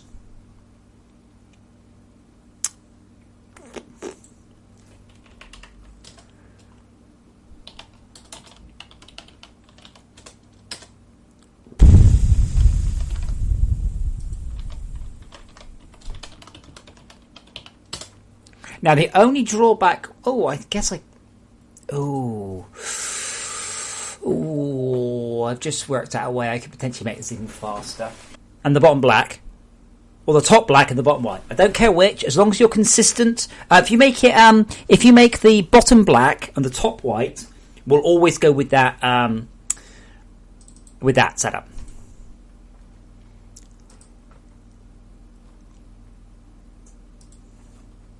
Oh, that's not what I meant when I said the recent one. I meant the other recent one, the one you just saved.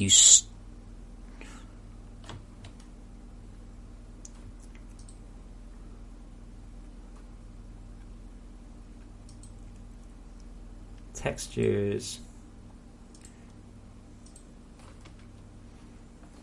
Well, apparently I've just dirt. Fine, I'll do all that again apparently.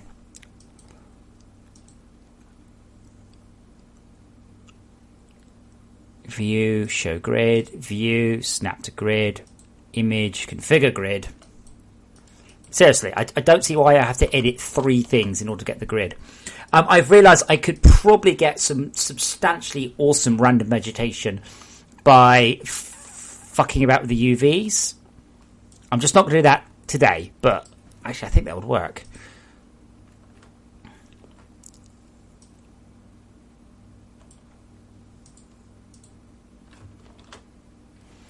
Grass 1. Now we don't have a bump map for this, we don't have a diffuse map for this. I don't have any of the things I need. So we're going to have to basically just wing it, and then Todd is going to have some more textures to do. Okay, so at least with the emission. So what do we? Well, we'll probably want the base lighter. So I probably want to do here is again, I'm just going to get it 5% right. Todd can actually deal with this, so pretty much I'm just going to want some light bits up there.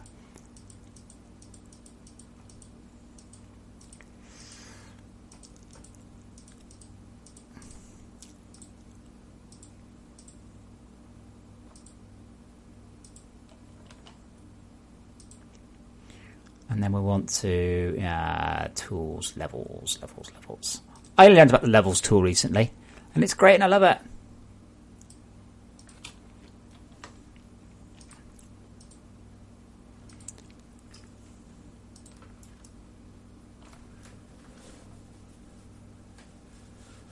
Kev, you should be able to. It should work.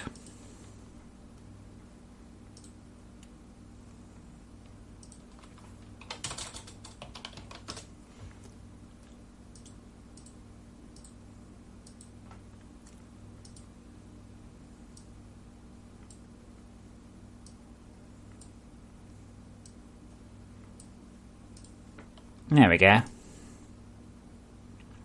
Anyway, talk make it look good. I ain't going to do that.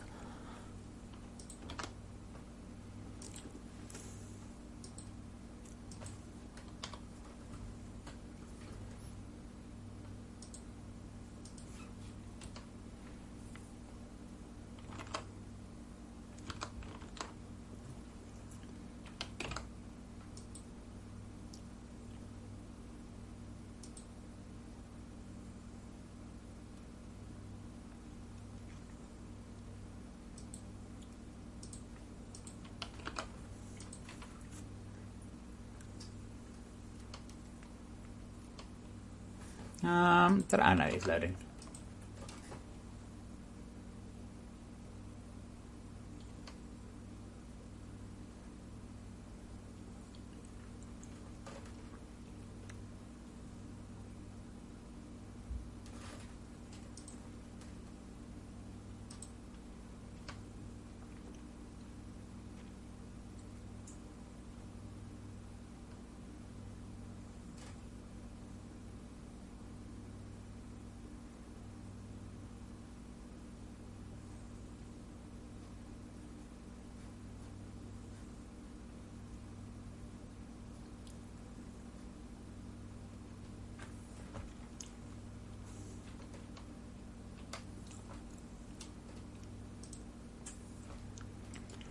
Okay, so hopefully we're a little bit less icky now.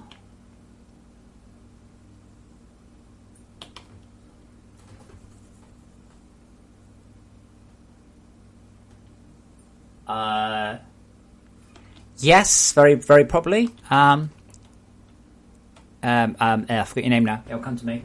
Springload, yeah. I'm just more worried about the fact the lighting appears to be completely bonkered on them.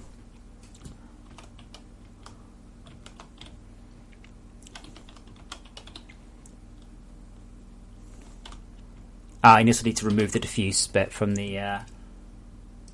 That needs to be almost entirely thingy.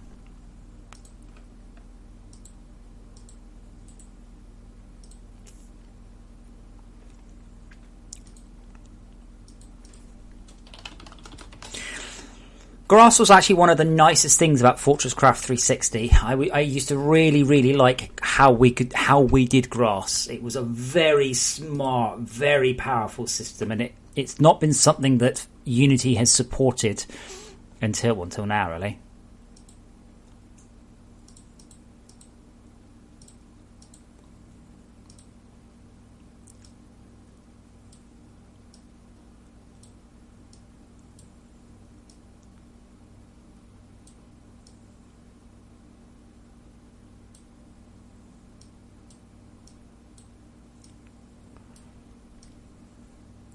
No, that doesn't. Bright aircon.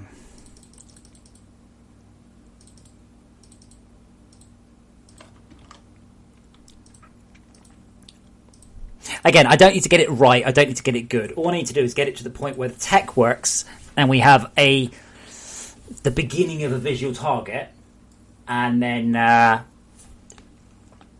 vertical cross quad. Let's see what you've done, Mr. Andy.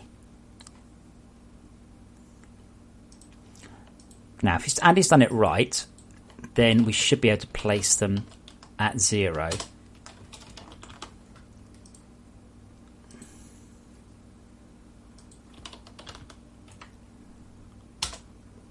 So, Andy, here's the thing. No, it's called vertical _ cross _ vertical _ cross _ AUV. Just quite frankly, the bestest name for anything ever.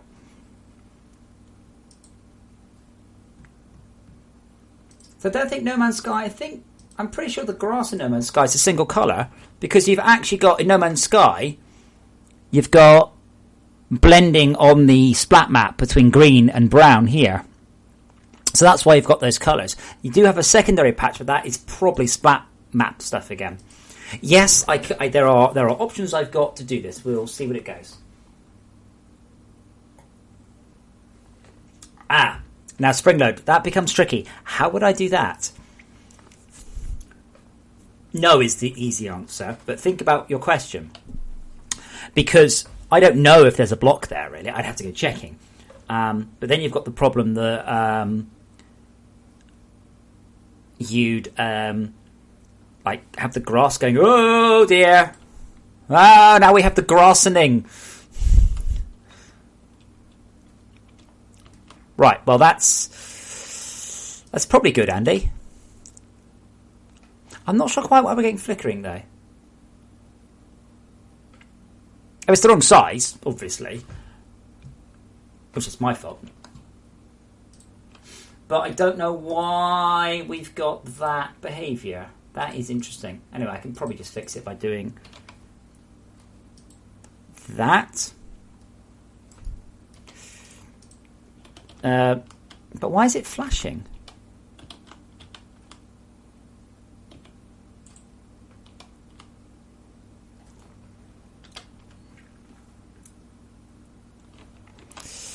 Okay, so now I can remove the random rotation.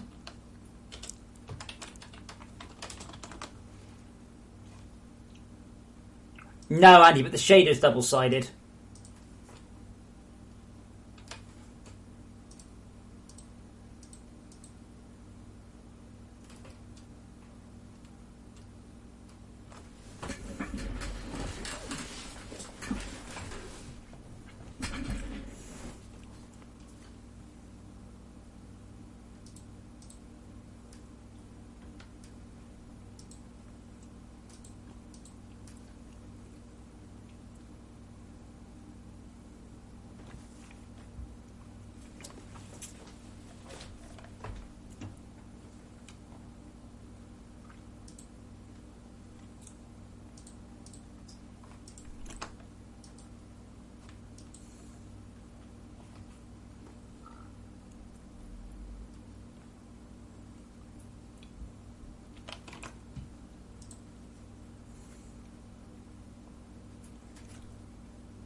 Well, Patrick, that was my comment. But you see, and if I didn't know better, I'd say that they were two-sided.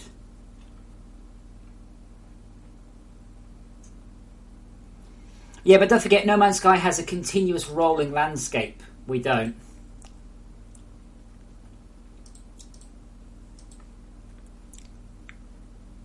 They're not the same.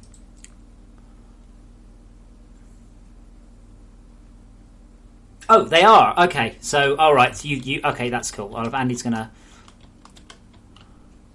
Why is the colour wrong though? That's not your fault.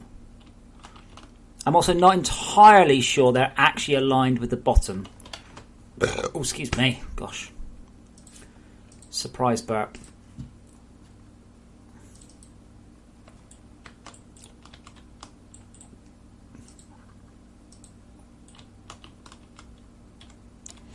Oh, no, they are correct.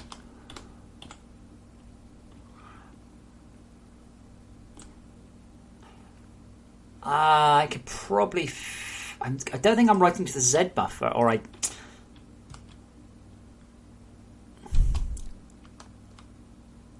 But why is the colour so wrong?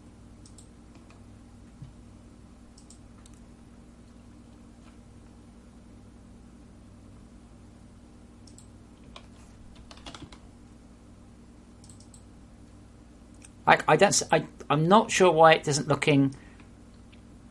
Not exactly like that, obviously. I hope that would be horrible, but kind of like that. No, I don't read the vertex shading in the.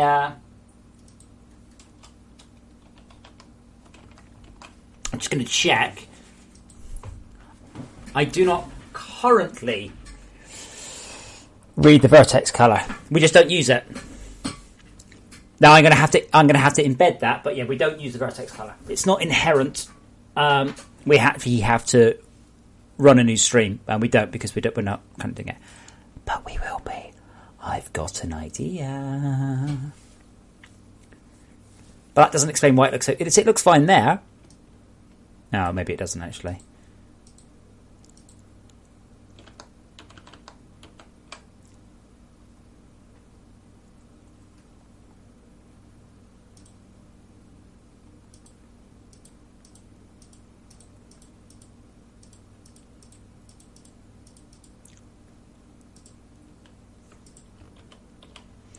One thing I found about GIMP recently, if you jab the repeat button and the command hasn't finished and you hit repeat, it just has like half of it done and then the next half.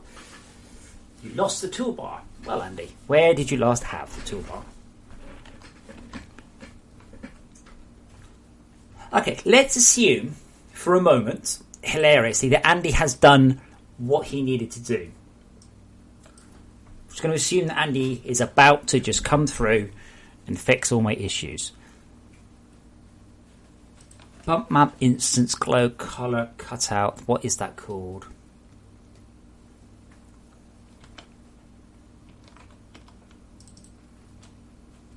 Well, Zoltan, it's an easy win. The game looks significantly better because of it. It's not just a little thing; it's just a big win. Anything I can do to... Well, actually, Minecraft has got grass, right? Minecraft got grass after FortressCraft got grass. FortressCraft did a whole bunch of things. Coloured lighting, waving grass, all things. And suddenly, jetpack. Suddenly, Minecraft got all those things. It was quite funny, especially considering Notch was like, no, I have never played it.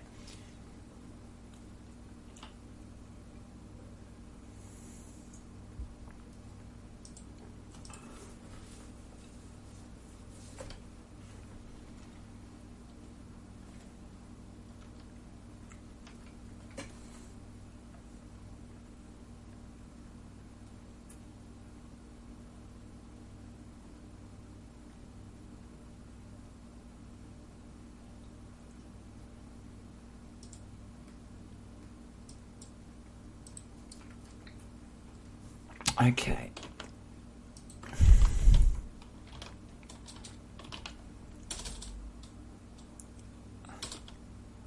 What did I call it? Oh. Okay.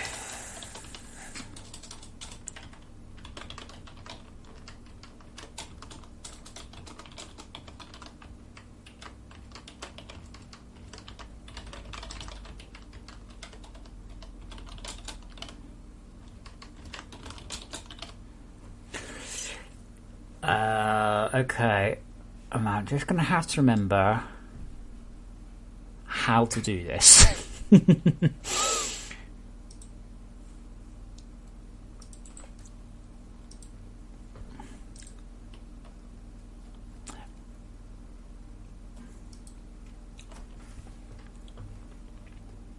What did I do this in recently? I have done it before. Come on. Here are all the other games I'm working on.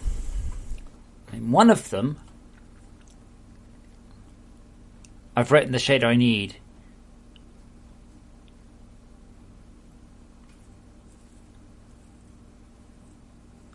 I don't know where the fuck it is, though.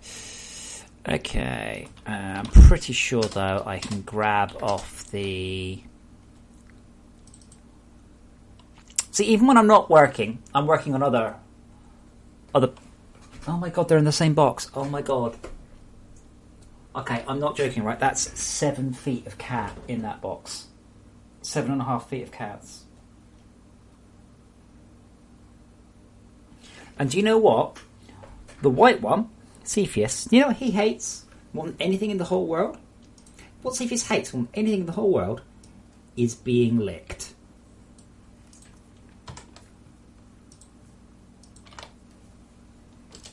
There is nothing he hates more than being licked. Good plan, Ajax. I'd have stopped as well.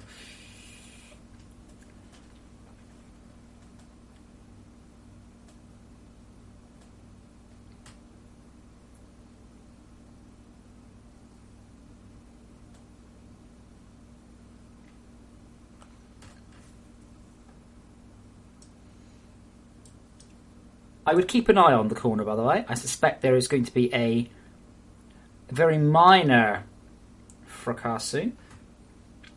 That's so sweet they're using the same box, though.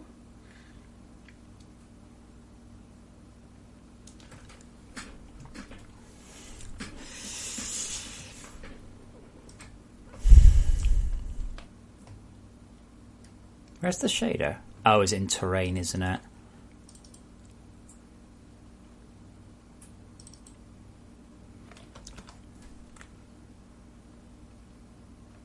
Other cats.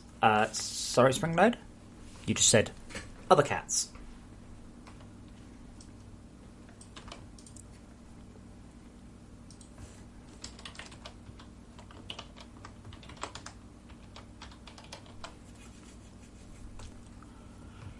Now I need to... oh, do I not need to do that?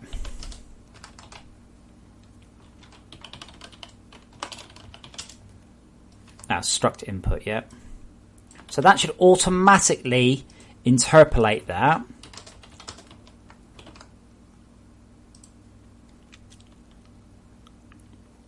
I just need to remember... I'm sure I can find this on by searching.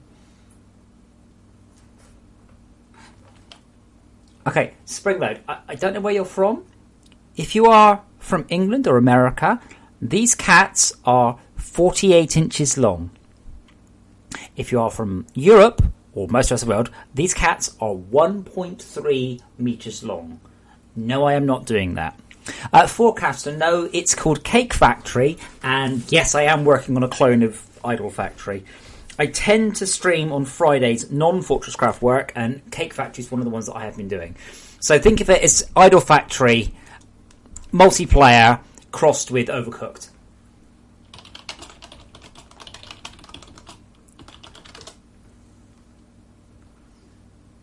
Oh no, what he hates more than anything else is being licked.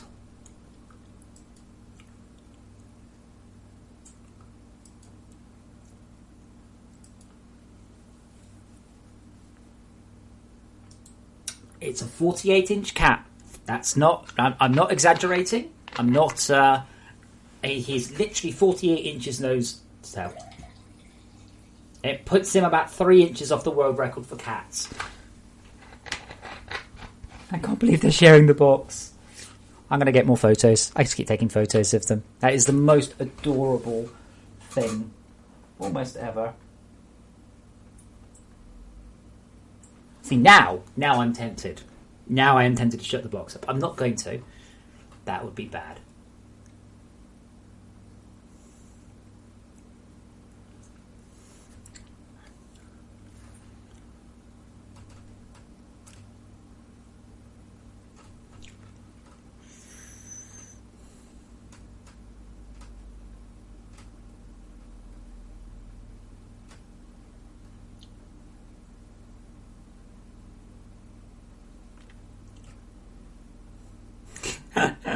There you go. Just taking a good picture and stuck it up on Twitter.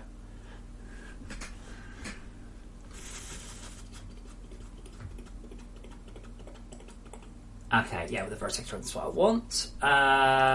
Vertex, that's the one. Oh, is that all?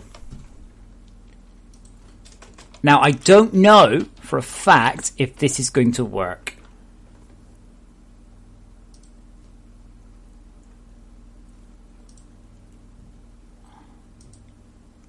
Surface, surf, vertex, vert. Interesting that requires a colon, and that doesn't. That should... I think we just need the input, don't we?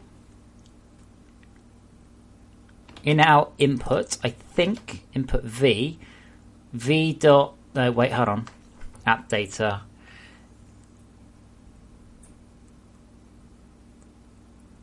I gave him a dirty look. Oh, did you replace the mesh, Andy? Oh, you said found the thing and did the thing. Sorry, that could have been anything. I haven't tried it yet. Hold on.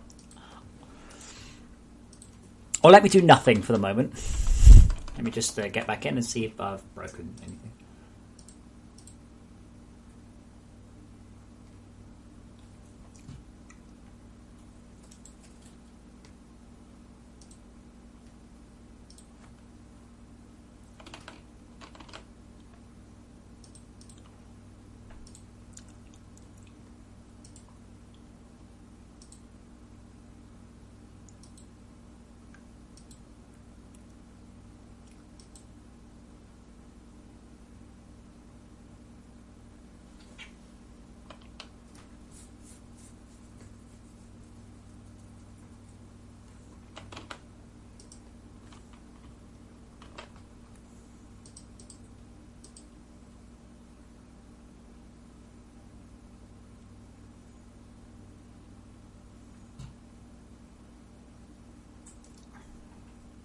Yeah, that seems to be working, Andy. I mean, there are other issues, but I think they're just mine.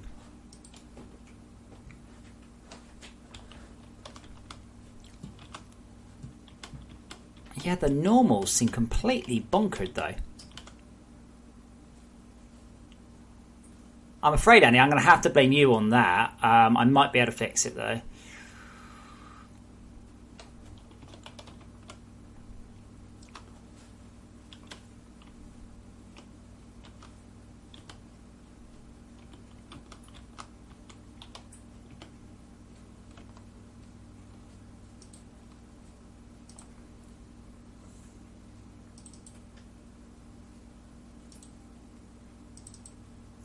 No, wait, hold on. That looks totally different to... Am I setting the right one?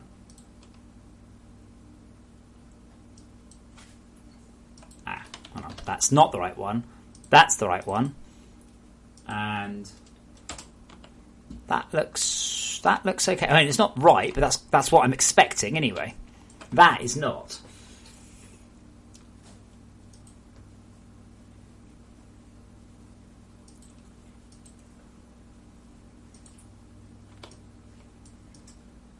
Now what's Unity doing? Okay, it's just...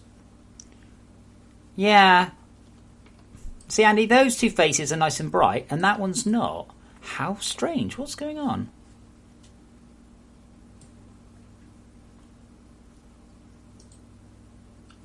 I'm idly wondering what Unity does with the lighting on a back-faced, cold object.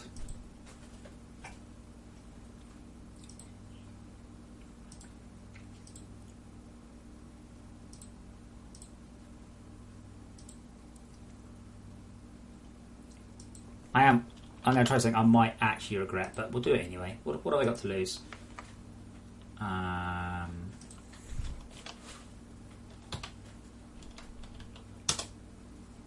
that doesn't work. Okay. Can I actually place grass then? No.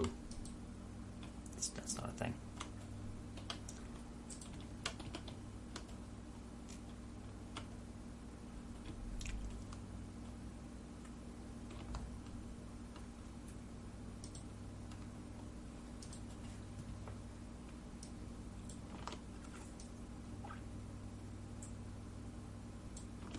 Yeah, isn't that strange? Look. Now, that is another option, by the way. What I've been thinking about is you can play with a cut-off, so you can actually make them grow like that.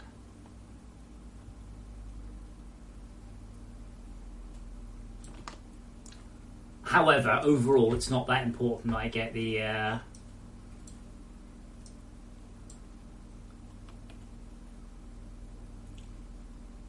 Don't understand.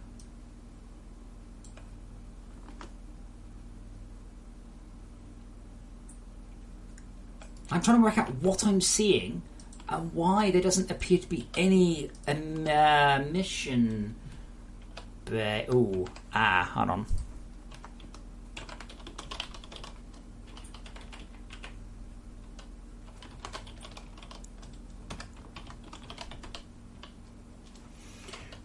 Set col sets RGB, and that does set glow. Okay, I was just checking. I am actually fiddling with the right shader.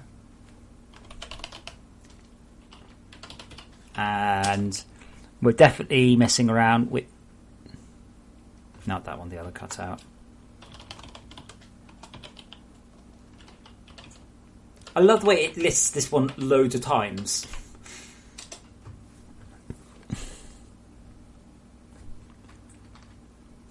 We multiply by glow red, green, blue. We don't multiply by the other one. And that's what we're setting. Yeah, that all seems okay.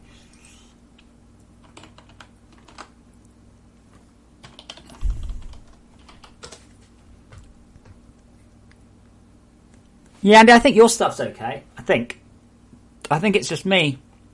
The YouTube channel is youtube.com/user/projectorgames/live. Oh, I see if he's left. I didn't see him leave.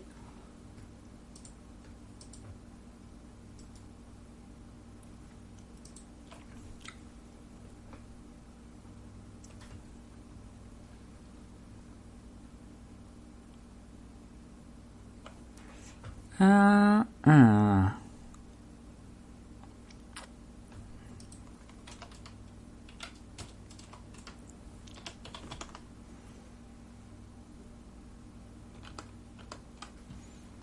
Yeah, I kind of interchangeably go DJ Arcos Project Games and FortressCraft in different places.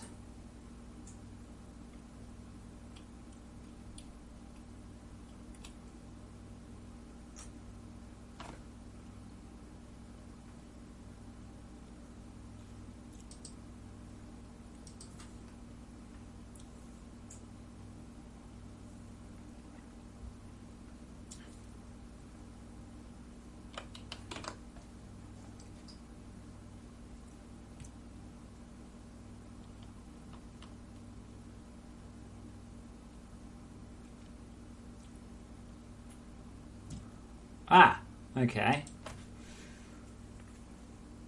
Hello, forecaster.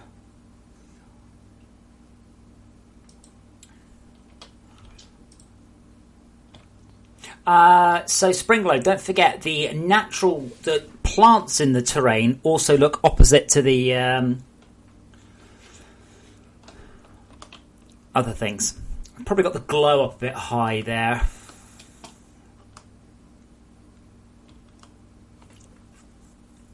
So that's very naughty. It's not supposed to... Oh, just got so many, I guess.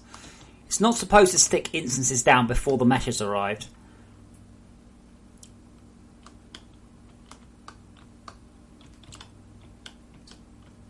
Yeah, Andy, that's so strange. I'm trying to work out what on earth is going on. I can't. Like...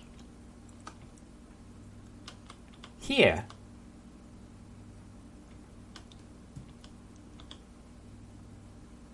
Part of it doesn't help that we've got the sun. Is it that one? Yeah, we've got the bias. I can make the shadows go down like that. Then we have other issues. I'm pretty sure I'll tweak that number overhang. Forecaster, click night mode. Don't know why it's called night mode, but click it.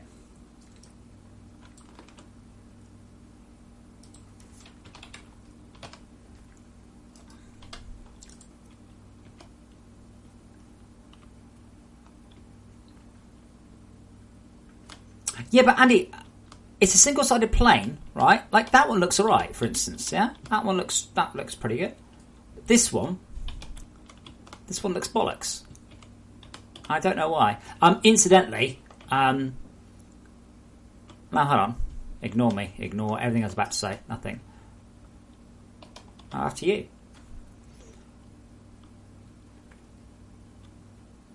Yeah, but night mode puts the chat on the side. No, it's not. It's to do with shadow biasing. Every object in the game has. If I put that down, and I put the shadow bias back to where it was, which is about 0.2, you can see it's the same thing. If you look carefully, you can see there's no shadow right up close. Reducing that increases the accuracy of the shadows elsewhere. I can put it 0 and you get shadow acne. I might be able to get away with it 0.01. I don't remember why I reduced it.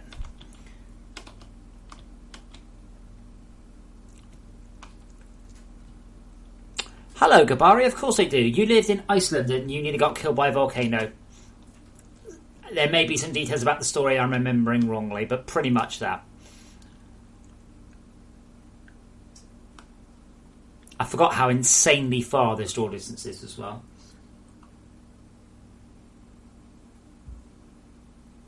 I don't know why it's called night mode, particularly. But yeah, if you click night mode, it just puts the chat on the side.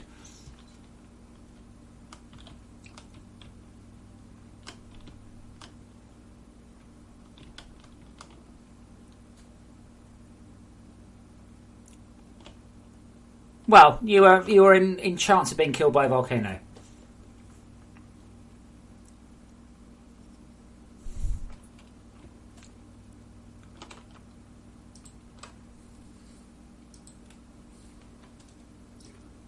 What's the peak on those?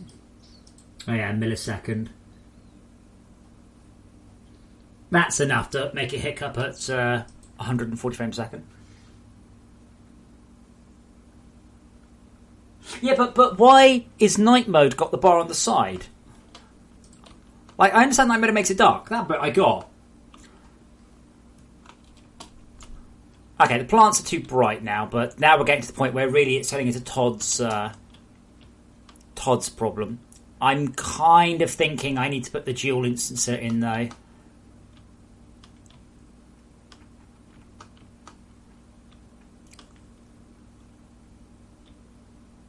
But yeah, that will do. Let me reduce the just a bit. So it's not quite so.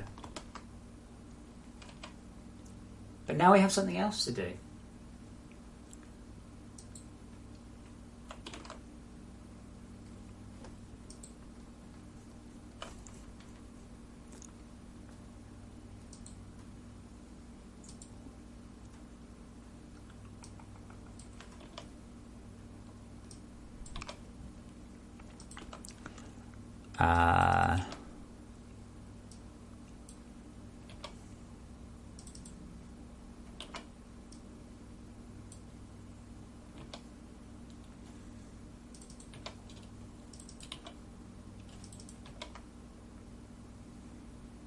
That should do it.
Why am I doing? I don't even know why I'm running the game.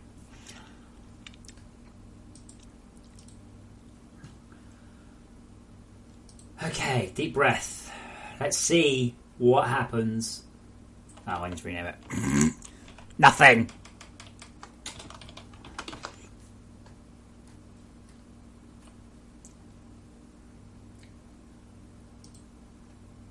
Deep breath.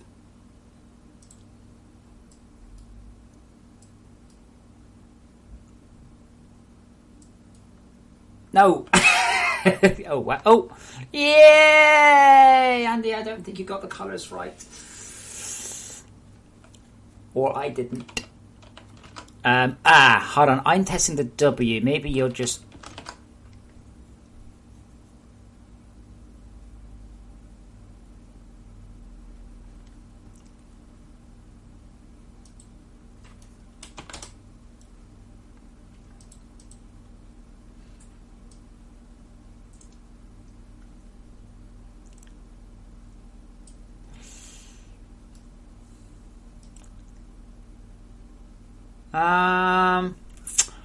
I'm not sure if it was, Andy. X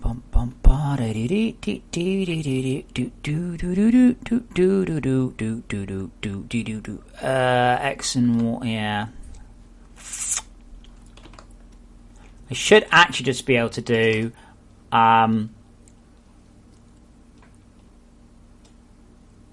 C dot RGB equals V dot in dot V dot color, I think.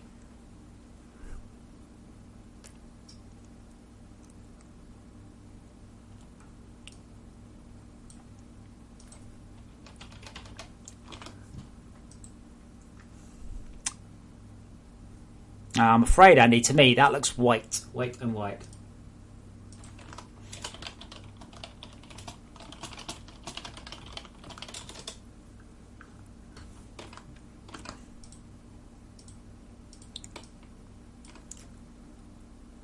Oh, wait, hold on. That might be the wrong mesh.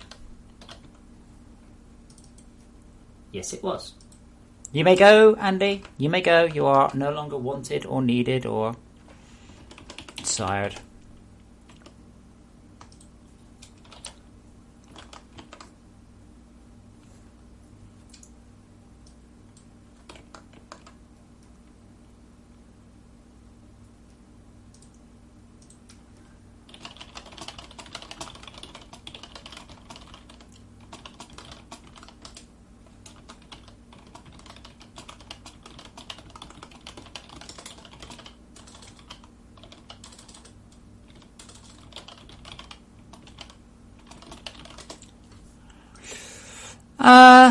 Yeah, that looks good. We'll just ship that, to be honest.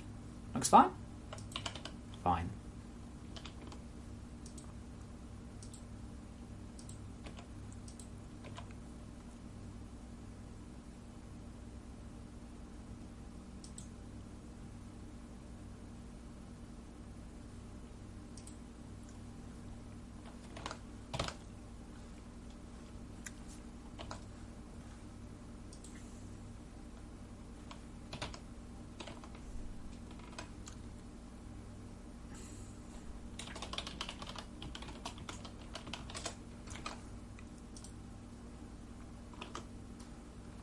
That's quite interesting. Now, I don't like not having Alan,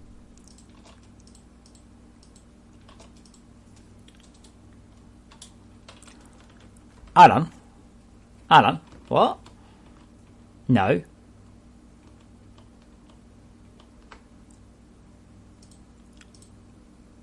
The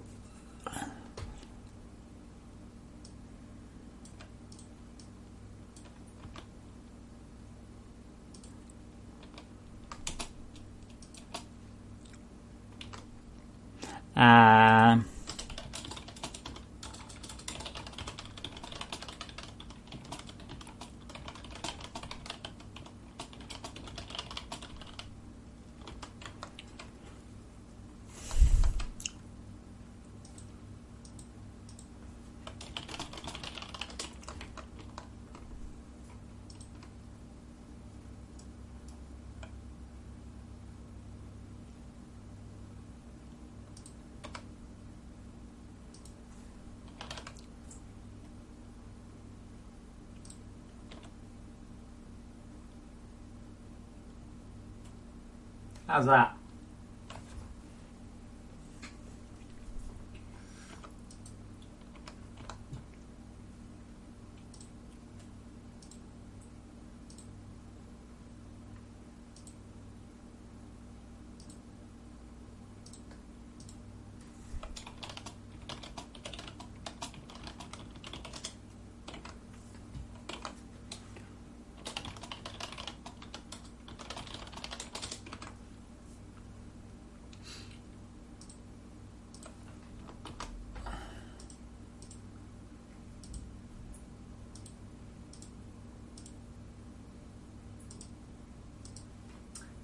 So, Andy,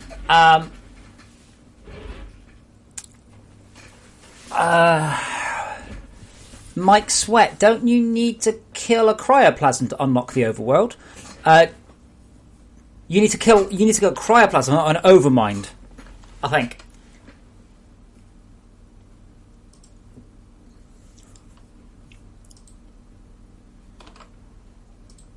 Now, Andy, next time you've got time, you see, what we're going to do is we're going to use the same technique on the plants. Oh my god, that looks fantastic. So, on the plants, what we'll do, and you need to do it now right now, is so the end of the plant will be white, anything that doesn't move is black, and you will blend upwards. So this bit will be black, and then dark grey, medium grey, light grey, very light grey, white. Hopefully that makes sense.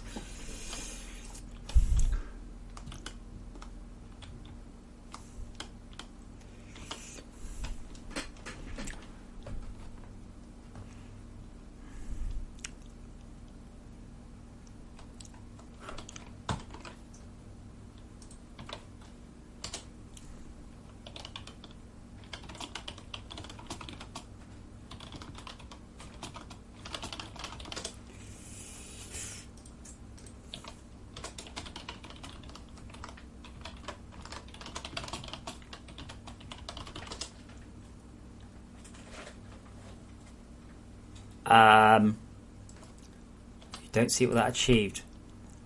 Sorry, Andy, I don't understand. So essentially, you'll be able to control the movement of the plants in shaders.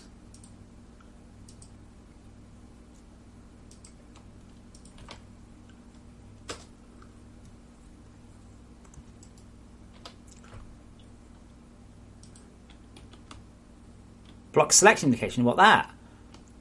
Ooh, it's a bit bright. It's a bit bright there.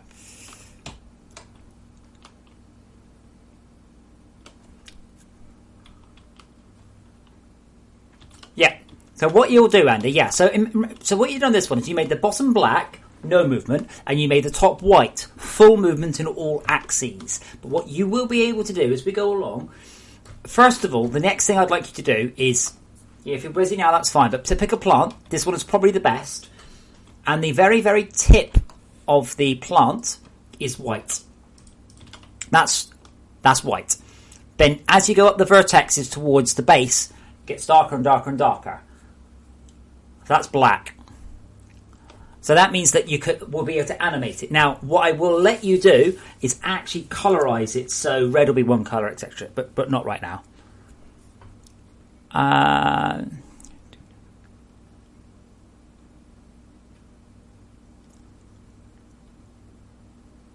Sorry, Mike, rush mode. No, that should be fine as long as you're not running mods, Mike. If you're running mods, you can't do anything. Maybe spring load. I was thinking about something like that. It's easier to have a cluster. A bunch of... Oh, God, that looks so good. It doesn't look like FortressCraft anymore.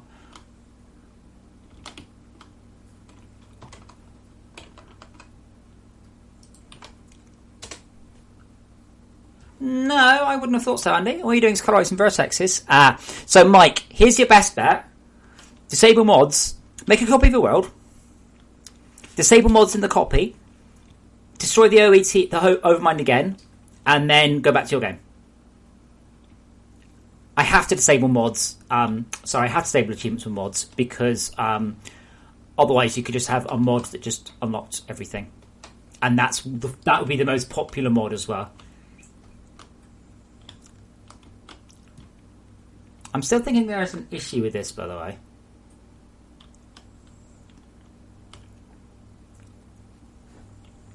I'm liking the new look as well. Tiburon, Tigi. Yeah, they're not all randomised or anything yet. Remember, code, then art.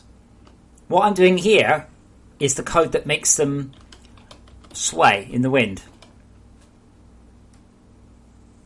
The best thing is, once it's free, but that's done in shaders.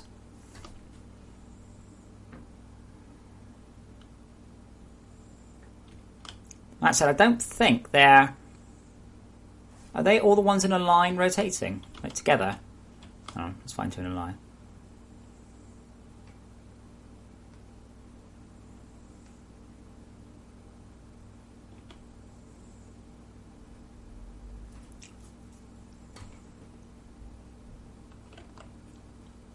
Let me have a...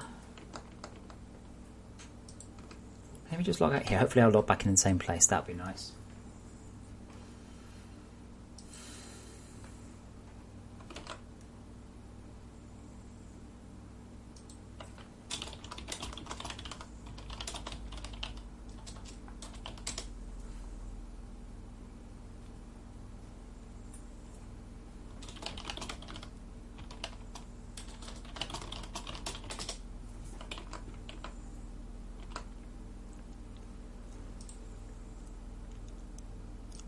Maybe past the... Man, okay, let's get that back up. I'm back in 2 seconds. Oh, no. Oh. So I'm going to be back in a second, but I suspect while I'm downstairs, there's going to be a kiddie escape. Just so you can see how big they are, by the way. That's how big these things are. Hello, my beautiful boys. How you doing? Huh? You having a good nap? Are you sharing a box like a good boys? Let's tuck you in. No, I'm going to tuck you in. Come back. Fine. Come on, let's feed you.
So,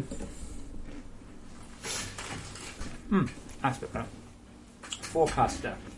So the English. Right. No, they will not drop anything. They won't exist in lower detail worlds. This is purely a visual effect and has no gameplay whatsoever. If you build something on them, they disappear. That's fine. I check my debug information. I can tell you that there are 20,000 grass entities out there right now. Now, interestingly, I don't have any other game that could simulate 25,000 now. I don't know what my frame rate's at. I'm up to 31 million verts at 30 frames a second in editor while streaming.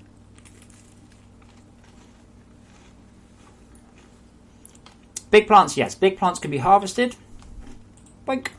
And then they regrow. Right now, there's no checking. That's my next off of the grass entity. That's pretty scary, actually, that sheer amount of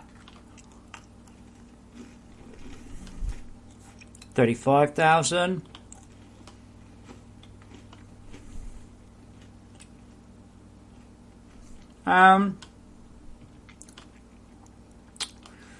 Mike's, well, I think Flex is actually here.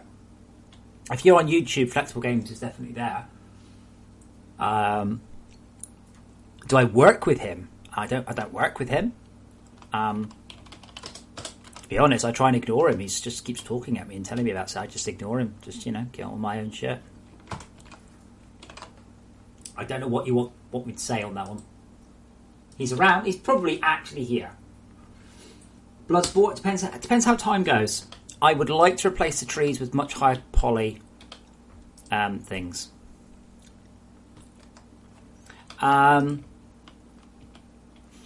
there are no issues with multiplayer. Here are the issues with multiplayer. I will list them. 1, if somebody else fires a grappling hook, you don't get to see it. 2, if somebody else fires a laser gun, you don't get to see it. 3, if you run it on a shit internet connection, you won't have a good time. 4, if you are idiotic enough, and no offence if this is you, if you are idiotic enough to try and run a game server without understanding what port forwarding is, a DMZ is, or UPnP, you're gonna have a bad time. This is not Call of Duty. This is not Battlefield. This is a game where I have to transmit a world 1,000,000 light years across to you. Yeah, that. But I've racked up hundreds of hours multiplayer, and there's no problems with it. There's a few little weird bits and bobs. Example, you don't have the whole base simulated on the client, so sometimes some of the numbers are a bit out, but nothing massive. So yeah, pretty much, I think it's fine. It's not perfect, don't get me wrong. There's always going to be issues, but there's nothing particularly broken about it. Though I hear that a lot, going, "Oh, it's so broken. When are you going to?" It's just been it for ages, you know.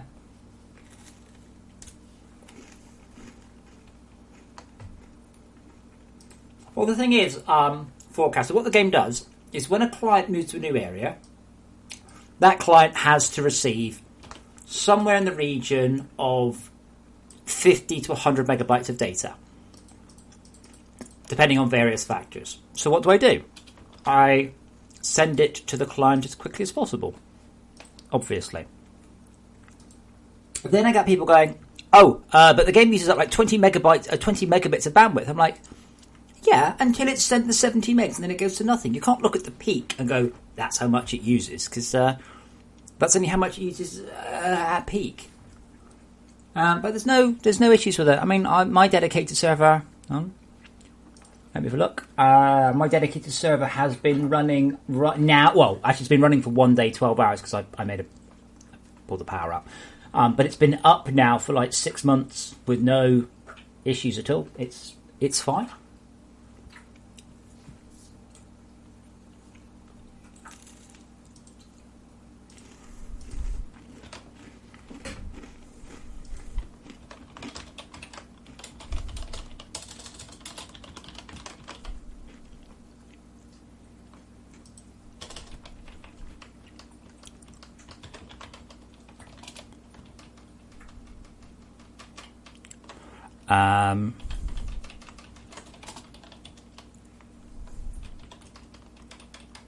So .x and actually, we'll just do all of them.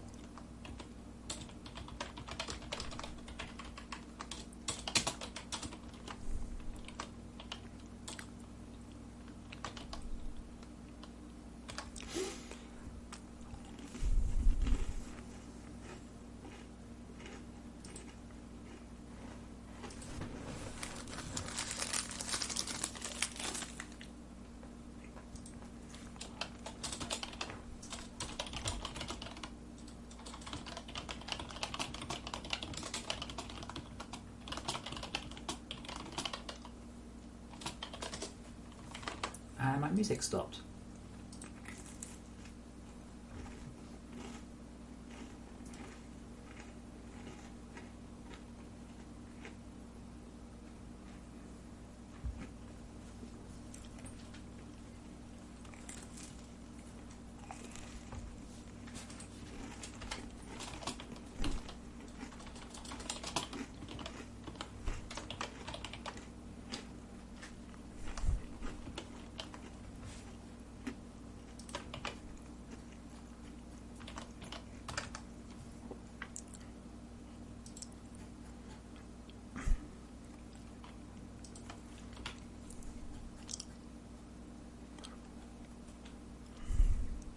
I don't know if it's going to let me do this.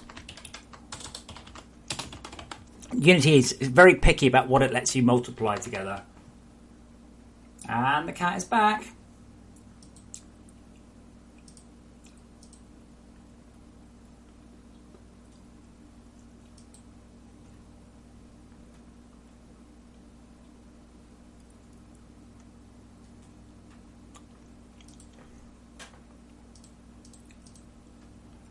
Yeah. Cannot multiply together. It's like, seriously? Like, why can't I scale 2 vector 3s and get a vector 3 as a result? I don't know.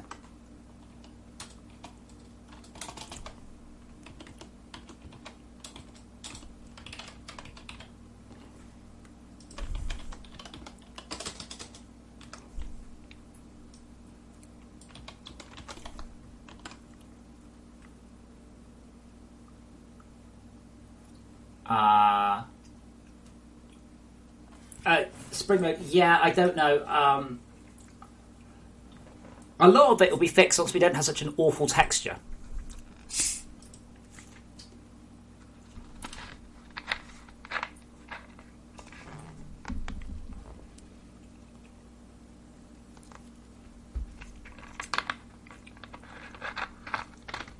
Mike, and don't forget, I am pretty much streaming every day.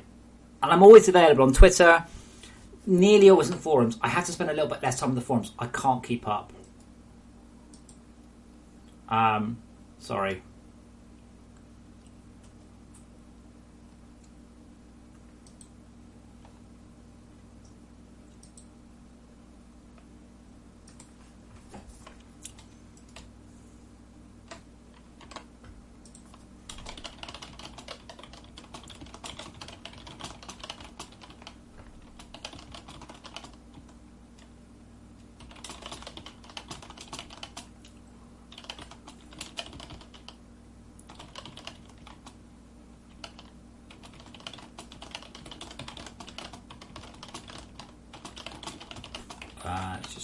It's just not received the second or third pass iterations.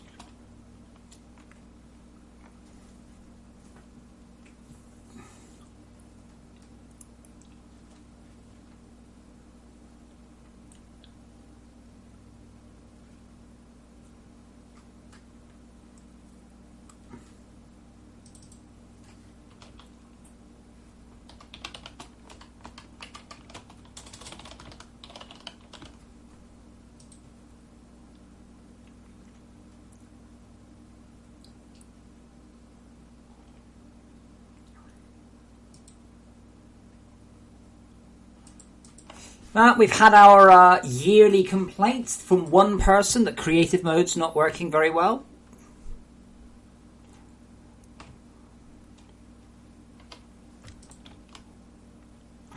I'm wondering if it's... If I didn't know better, you see, I'd say that was the...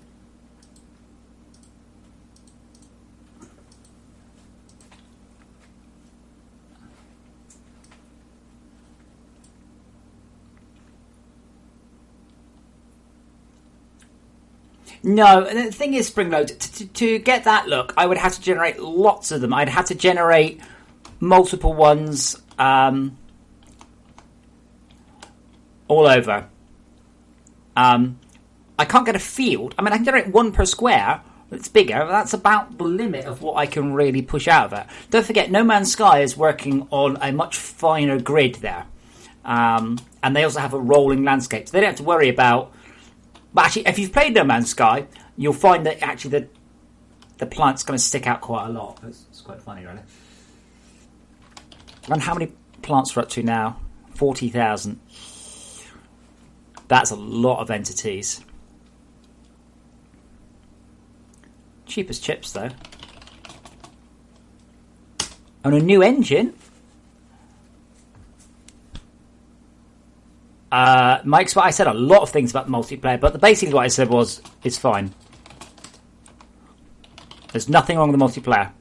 That was the basics of what I said. If I made this game on a new engine, would it work the same? No? Yes?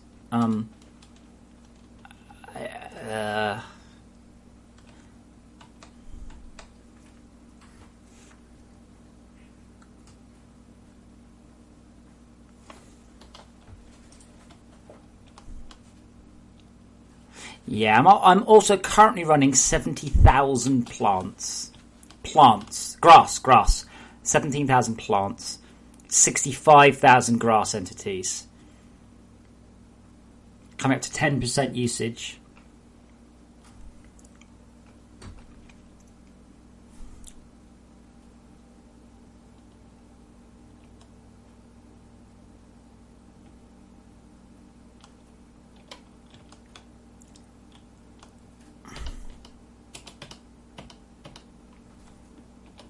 What? Yeah.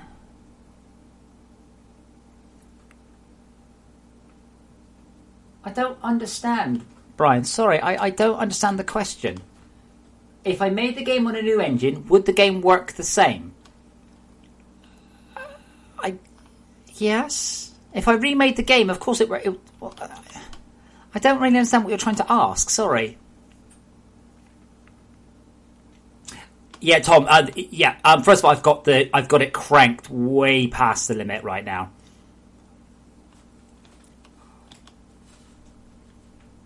Like the numbers are all cranked up for testing. Again, I'm running it well beyond worst case scenario here. Just trying to work out why they're blending so badly.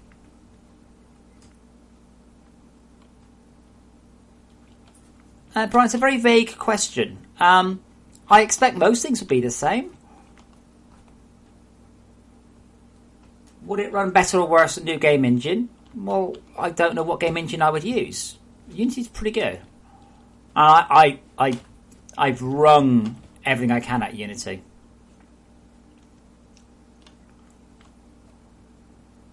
It's colour. Crossover. Yes, that is a better question. And yes, the answer is quite a firm yes on that.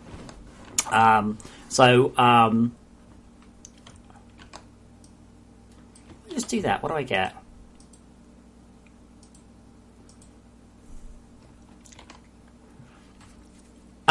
However, if you were to have asked me that a month ago and today, you'll get a different answer, because I now have the final piece of the puzzle, which is instance rendering. I can now... Oh, that's not the right texture. I can now do what's known as instance rendering, and that's been something I've been missing for a very, very, very long time, but I can now do it. And because I can do instance rendering, that means that I can control an awful lot more objects. Yeah, that's more like what it should be like.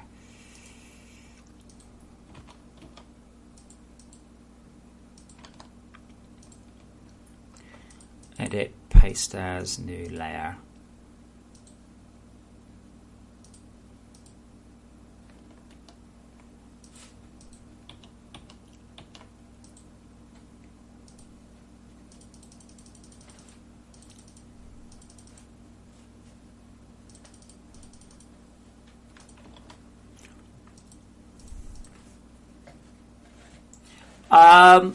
I mean, the game is very optimized. I mean, I've seen people going, "Oh, when you optimize the game," and I usually have a small moment of despair. The game is exceptionally optimized, more so than most games out there.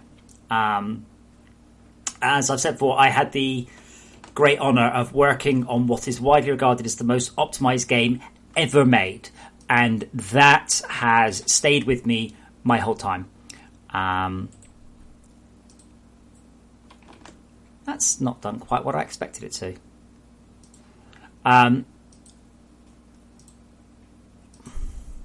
That's kind of what I was thinking. Let's try that. Yeah, and the things I learned at those times, they're still there.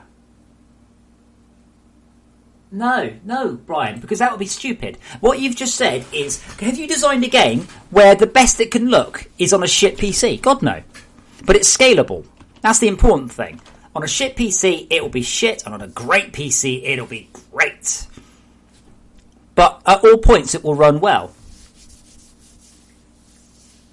But yeah, that doesn't make any sense, because if I can make the best graphics run at 60 frames on a bad PC, that means that on a good PC, I can make it look even better.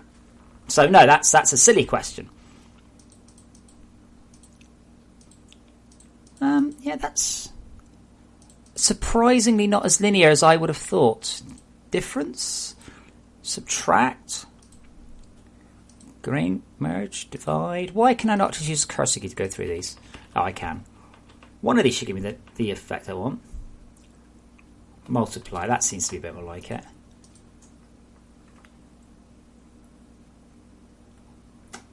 I could certainly tell them what's wrong. I have been involved in games before where my answer has been to them, you can't fix this. You will never be able to fix this. There have been situations where there is no possible response. Right now, by the way, this is using a cutout shader, which is cheap, but has the nasty edges. But yeah, I can certainly tell people what's wrong with the game. That's what I'm good at. That doesn't mean I can't say you'll need to redesign the entire game from scratch.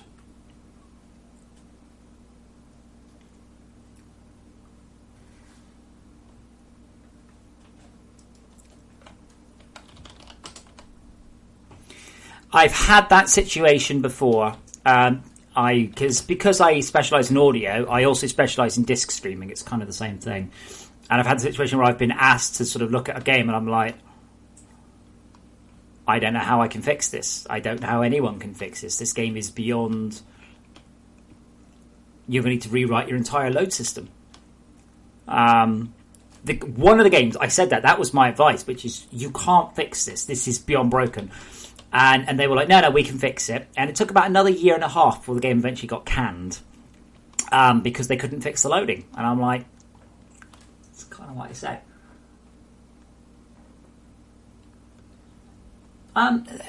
Well, Brian, it's not really a question of money. But if they hired me as a consultant to analyse their system and work out where the bottlenecks were, all I can do is say, this is what you're doing and this is wrong. Isn't H1Z1... Isn't that Unity? Oh, God. Oh, my dear God. It uses Forge Light. DCGs. It uses their own engine, yeah. Yeah, any studio who writes a game in their own engine needs to be fucking dick punched. Unless you are a big company, you do not write stuff in your own engine. Forget it. But sure, if they want to pay me $200,000 a year, I'll go and I'll take a break from FortressCraft for a year. Do you work for them? Or you offer me a job? I accept. £200,000 a year after tax. Not before. Forget that.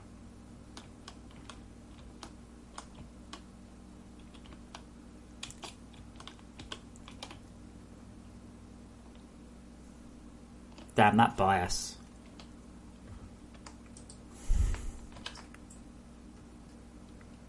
Yeah. Writing your own engine is a shit idea. And it looks like they're on PS2 as well, PS4 as well. PS2, lol.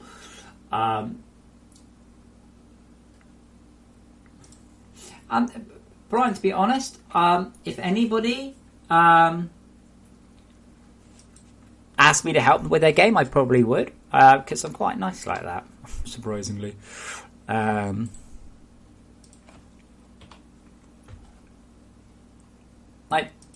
Yeah. I've helped all sorts of random people with all sorts of random things before. Oh, God, no.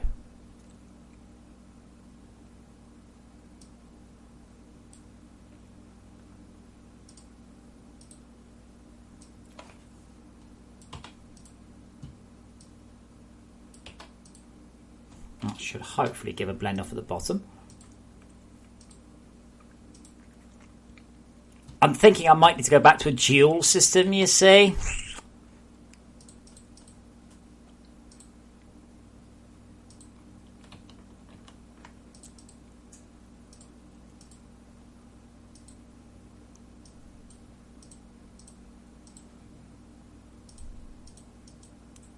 That seems a bit better.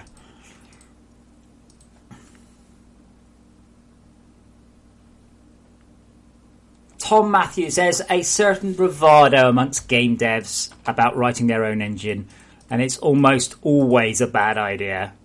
No, that limit for a sec. It's always a bad idea.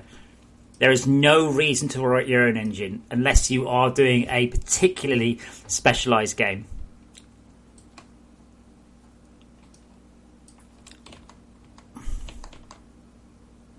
Wait, was the random size actually in? I couldn't see. Yeah, Brian, ask me questions, I'm sure I'd answer them. There's also a difference between helping you and writing it for you. I was helping someone randomly on Steam the other day about OpenGL skyboxes.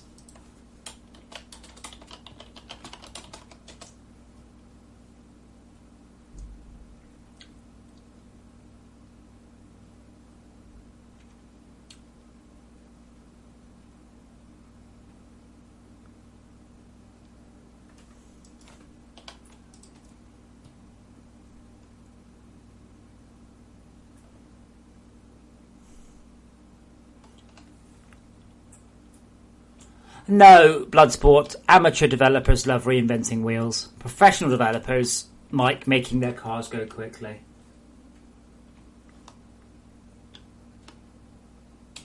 But writing your own engine for an indie game, that's just retarded. It's just ridiculous. Like, there's not even any justification for it. It's just a stupid idea. Teleport 034. The only exception is where you're doing a very, very, very unusual or unique game. GTA would struggle in a generic engine. Assassin's Creed would struggle in a generic engine. But Natural Selection 2? You fucking muppets. What was the guy's name? Flair. What's his real name? Richard? Because he was going to... I interviewed him. He was going to join our company to work for us, but he wanted to work on his own PC games. And then wrote his own engine for Subnautica as well, and you're like, this runs so badly.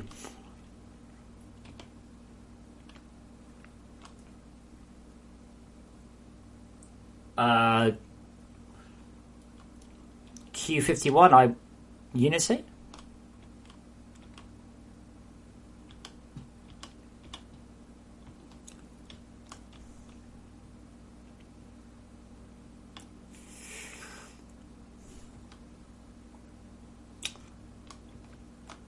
Are they accepted? You see, I think I might have to...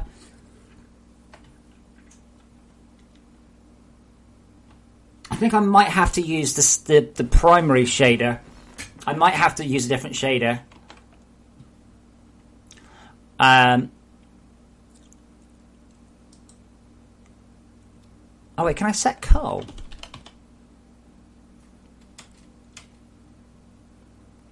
Set pot, set scale. Oh, I could... No, that's the glow colour. Oh, shit, I forgot about that. Whoops.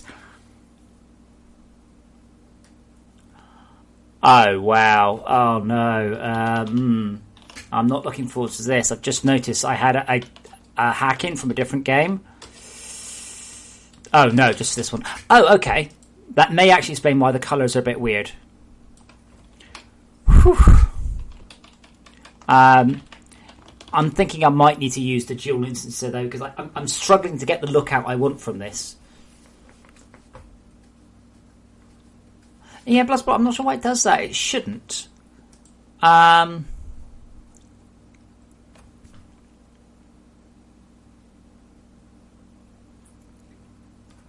It should only be there if a game has a segment has a game object.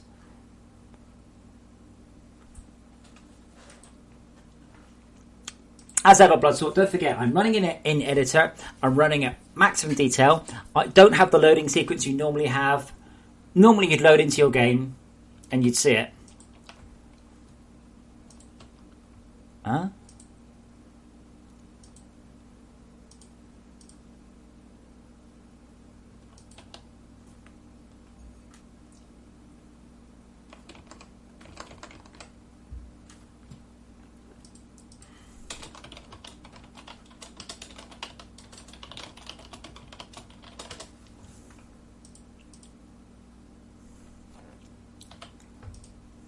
I think I might need to bring the fog up a bit again because that seems to... Yeah, that looks better, doesn't it? Rather than being sort of a weird colour, it's the colour I actually asked it to be. It's too bright.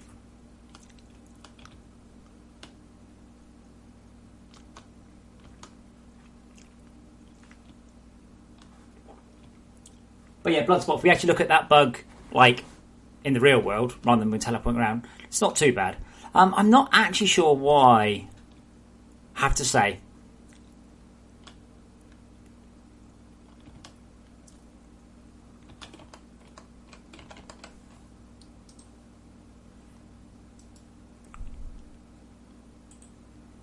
Find references. So when do we actually set has object to? I thought that was the point when we got the mesh.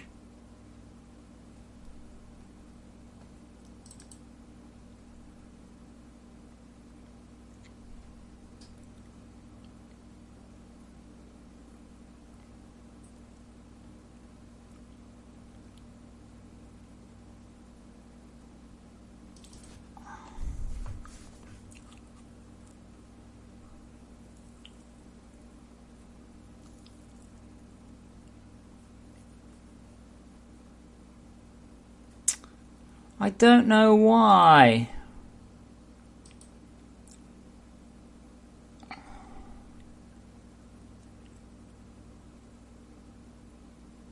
I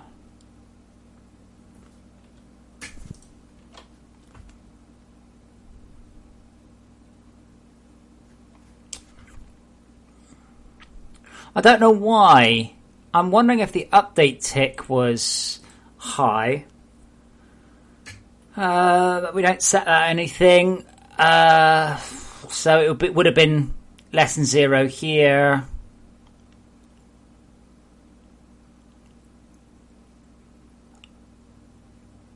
Pretty sure we stopped the mesh on anyway.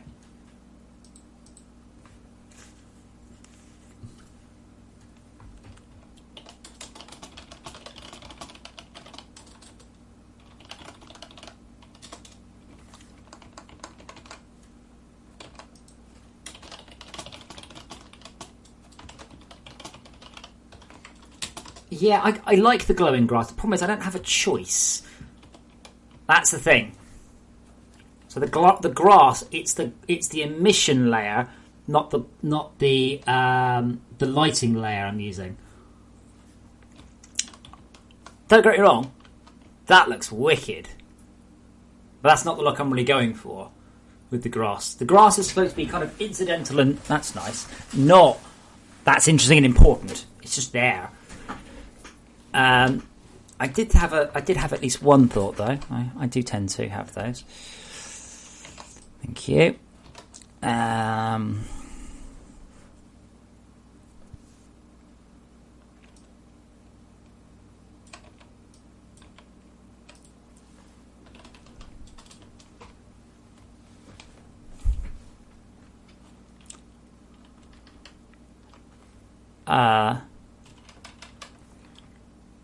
That'll give me nothing but 0 and 2.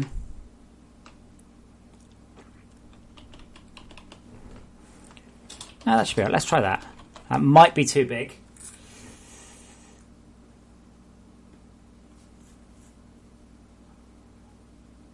Yeah, see, Brian, without being offensive, you don't sound like you know what you're talking about. Have you ever written a game before? If the answer is no, do not start with an open world survival game in the forest. Start with Space Invaders. Start with Pac-Man. Start small, work your way up, or you will never, ever, ever succeed. Never. Not a hope in hell.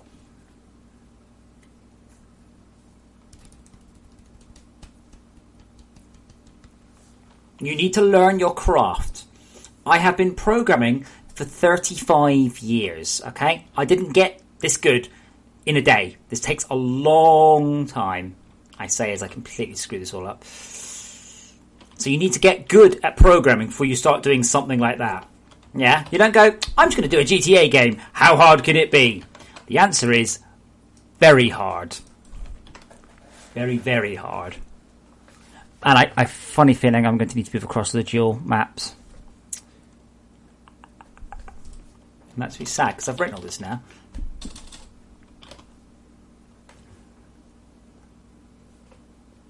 No. Well, no, it's not easy. There's your first problem, right? It's not easy. Driving a sports car, a race car, is not easy. Writing a computer game is not easy. That's your first problem. Don't for a second, don't even for a heartbeat go, it must be easy. No, it's not. Okay? No. Definitely not. You know, guys, there's other boxes, right?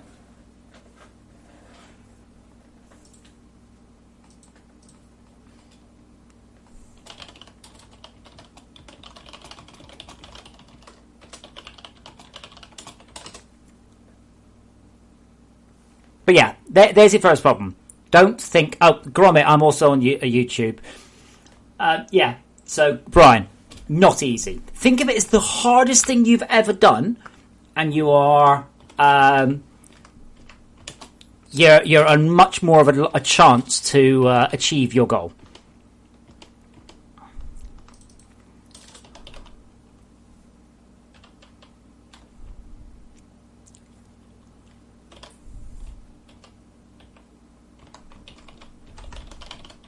Well, I've got single instances now anyway, so that's great. Like, I don't know if you think what I'm doing is easy, because I certainly don't. And I've been doing it since I was 5 years old. That's when I started programming. I was 5. Was I 4? 4 or 5, anyway. It is not easy. There is 1,000,001 things to do. And you know, you're saying, oh, you add items every day. Well, how are you going to balance them? How are you going to import them? How can you push the builds out? Okay, make a whole video. Now, see, what I said was, I said from the beginning, I'm not going to tell you how to write a game. Definitely not. I don't have the time. I am for hire. I doubt you could afford me, however. A video on how to make games would be a video that is 6 months long. So, no.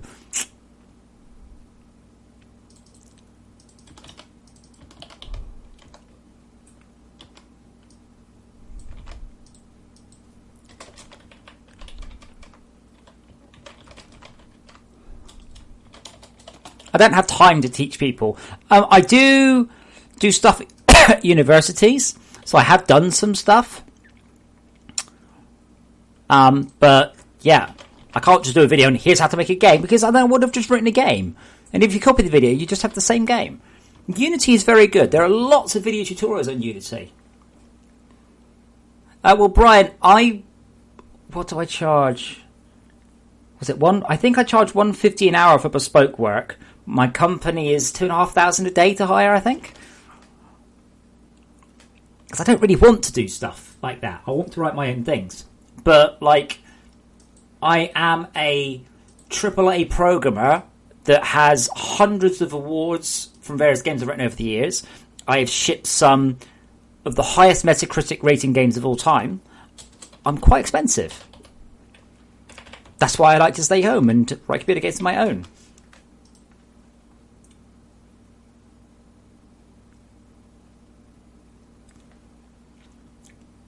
I can't remember. I need to look up. I've got a list of like how much I charge for shit.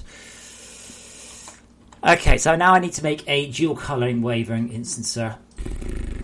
But yeah, Brian, I would just suggest you download Unity, and then you go onto the Unity homepage and start looking at their tutorials, because they are excellent. Like, really good, their tutorials. Highly recommended.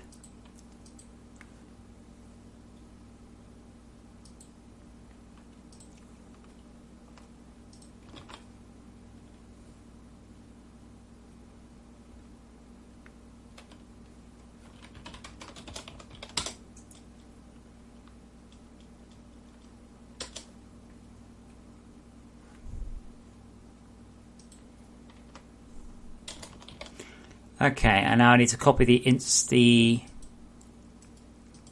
the wave code from here. That's the wrong one. If it makes you feel any better, though, I never went to university.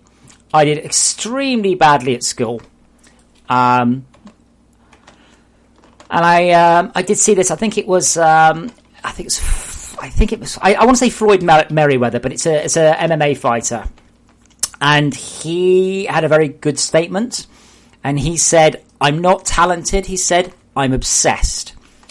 When I get up in the morning, Brian, I get up, wash, breakfast, work, and that's it. Every day. I don't spend hundreds of hours playing Call of Duty. I don't have like a side job. I live my craft. This is, to a very great degree, all I do with my life is program games. It is all I've ever done with my life. If you give up, if you decide it's too much work, well, then you're never going to do it. Of course you will. If you decide you're going to fail, if you decide it's too difficult, you will fail. I mean, that's fundamental. If you decide you're going to do it, you might fail, you might not. But it's the only way you're going to find out. But this is what I said. I've worked with people before who said, "Oh, I want to write games." Oh, cool. What do you think? Oh, I'm just trying to get my third character level 80 in Warcraft. All right, because that ain't going to get you anywhere. What was my breakthrough moment was when I stopped playing Warcraft and I started programming games instead. I worked out. I can't remember what I got to. I don't know. I'm afraid. I got to a certain point in my Warcraft career, and I did my time played. I'm like, okay, this is too much. So it was at that point that I said, no, I'm not playing it anymore. I'm not playing Warcraft anymore. I'm going to. Holy God, that does something as well. And that was my breakthrough moment, and I'm fairly sure that doesn't work. Interesting. But if you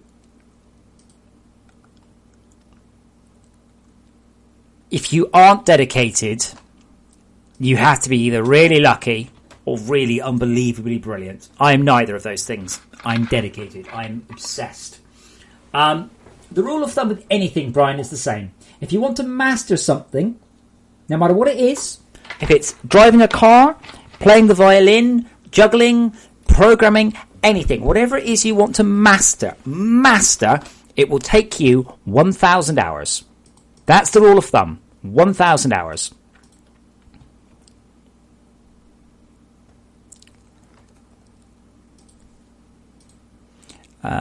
Image, transform. Oh, not that one. Just that one. Layer. Transform.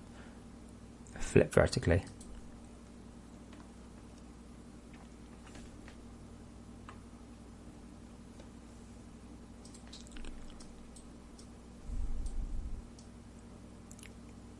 But if you were to start writing a game right now, Brian, a simple game, yeah, and you've got high scores in it, and players and explosions and things, that might take you 6 months. No, 10,000 hours. 10,000. 10,000 hours to master anything. If you want to master chemistry, horse riding, juggling, carpentry, the rule of thumb is you do it every day for 8 hours for 3 years. You will have mastered that. Anything, no matter what it is. That's the general rule of thumb. Some people do it in 5,000 hours, some people do it in 20,000 hours, but that is it. 10,000 hours.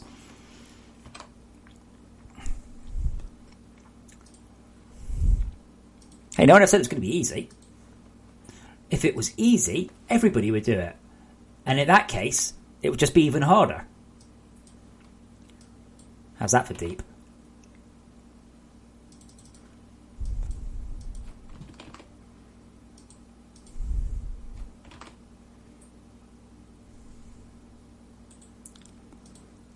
And if you want to be an indie dev, you've got to get good at, Photoshop and things. I'm not. You might have toasts like that.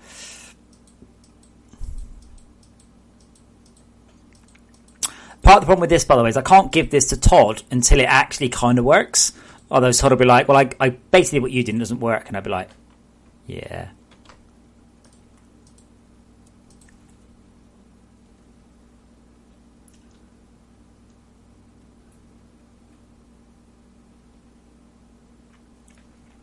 But if you do something for 100 hours and you give up, then you haven't even started. That's kind of the where I'm going with this. You've got to stick with it. That's quite interesting. So that's I kind of need to grab the smear brush. Hold on, let's just merge it all.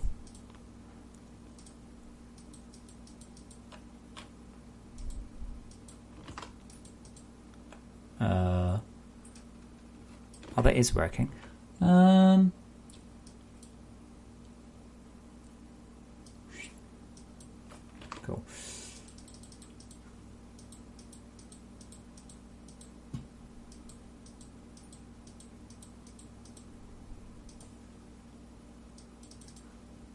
But I said I've worked with people before, and they've done a bit, and then they've realised how hard work it is.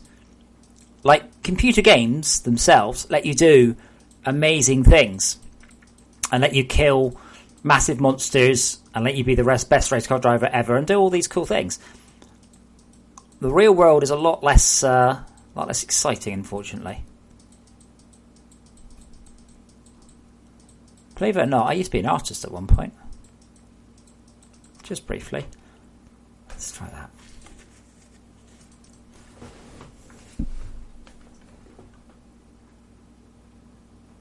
No, hold on. You want to practice. Okay, you said you want to make a map and land. Right, Brian. How do you render a landscape? Like, you're way... What you've just said, what you've just said is, tomorrow, I'm going to build a car and then start learning how to drive over 100 miles an hour. And what does your car run on? How do wheels work? What's a turbocharger? You know, you're way, way off. The first thing you need to do, right, is work out how to draw a box in Unity. Can you draw a box, Brian? Because if you can't draw a box, how can you do a landscape?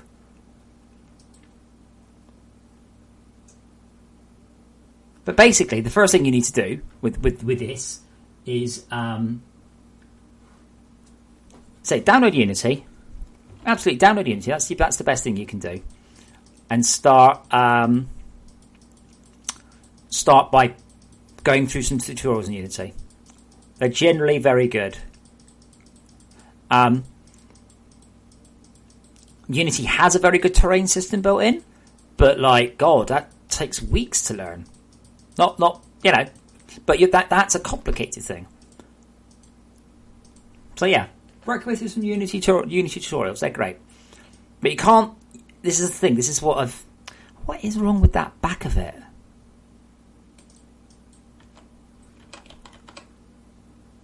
I wonder if there's a Unity two-sided thing. Also, Google is your friend.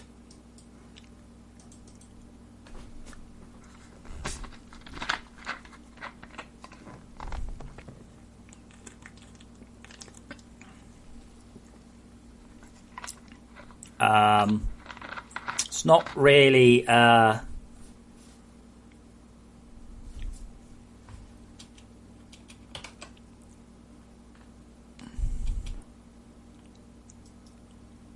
It's not just cull mode, because the lighting's wrong.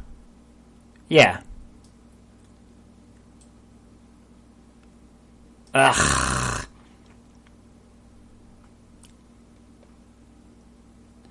Andy. Oh, wait a sec. I can get back the one he committed earlier. No. You're trying to write a game. Brian, you're not writing a game.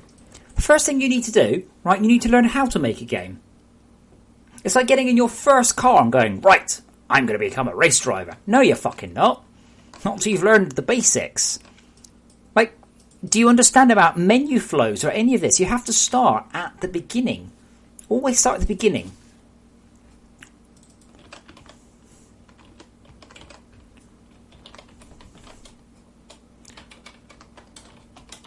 I mean, if you don't understand about, let's say, winding order, vertex culling, maths, sine, cosine, all of that, you just can't do these things. You need to start at the beginning. You start with Unity tutorials. They're actually pretty good. Honestly, that's where I would totally start with if I were you. Okay, so it's too big, but we can fix that.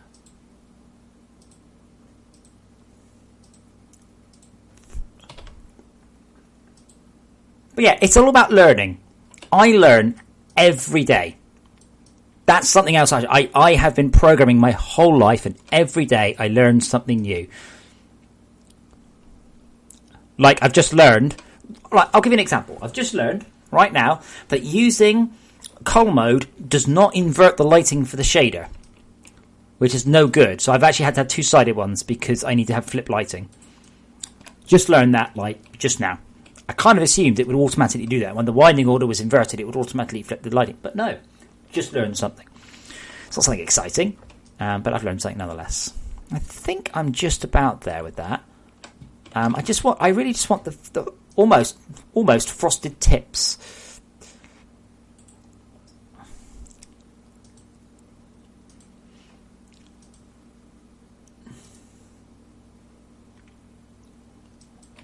I've also learned just to get my artists to do stuff from the beginning.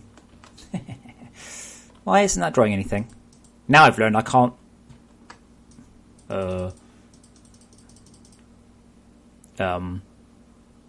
What?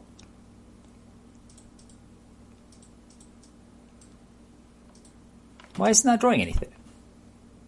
Oh, it's on with the smudge brush.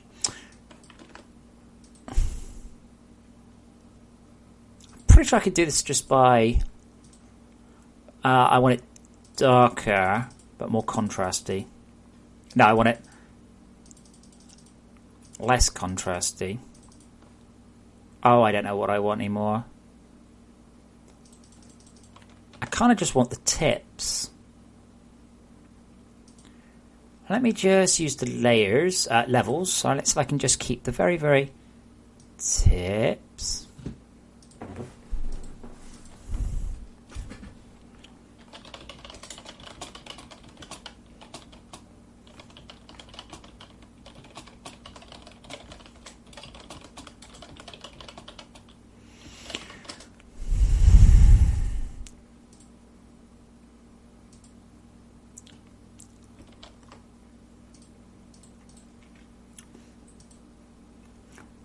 The other thing is, Brian, of course, being a good programmer is a very marketable skill. And you notice, so another thing, and I'll say this to everyone, never give up. This has been I've rewritten this grass thing like 3 times this evening, and each time I'm like, no, that's not right, that's not right, that's not right.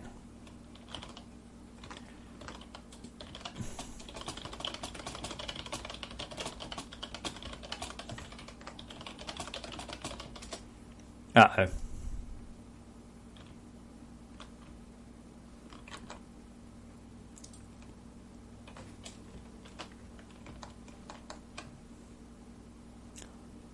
Oh yeah, I didn't set it up. That might be why.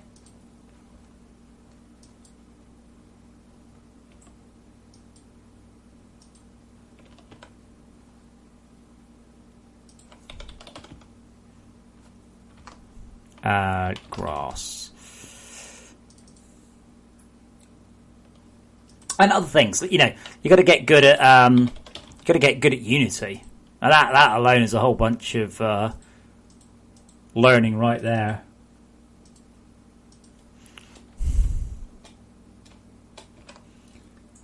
That should hopefully have done it. We've still got the grass in the other one, but we're not going to be using that.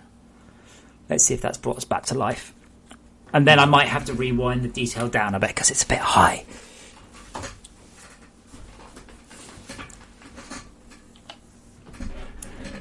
This would probably look better, by the way, if the grass clumps were soft, but I'm not sure I can do that.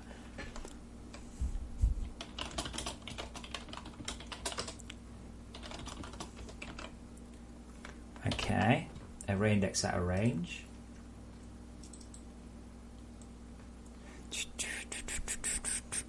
Okay, that's very unhelpful. Grass entity, spawn instance plant.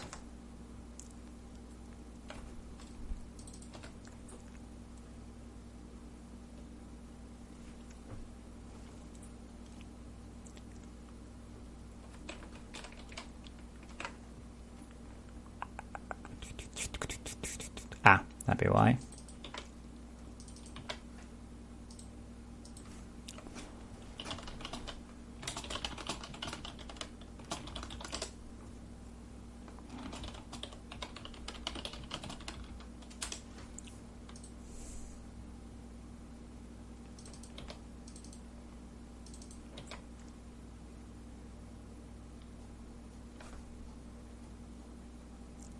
Oh, wait, did I not?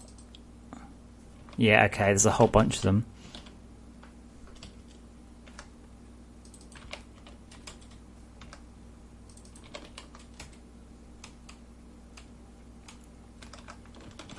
Yeah, so Todd, if you're there and listening, and everybody else, so I'm doing this in shaders, so it's not done in code, it's done off in the shader world. And that means it's as close to being free as you can get. But more importantly, it means that you're using the graphics card to do it, not the CPU. And it's very rare these days that you're waiting on the CPU, a GPU. You're always waiting on the CPU. So this is offloading a significant amount of work onto that one. Andy and I have worked out a way we can animate the rest of the plants in a very interesting way. So we're going to be giving that a bash. Andy just has to learn how to use 3D Studio first. Bloodsport, that's not true. It's 60, isn't it? It's 1 per second. Okay, get in there. Yeah, see, Todd, they just don't look right. They're not disparate enough. They kind of look like little blue hedgehogs. But I'm sure you can do better. You may have to try a bunch of times before you can do better, but please do.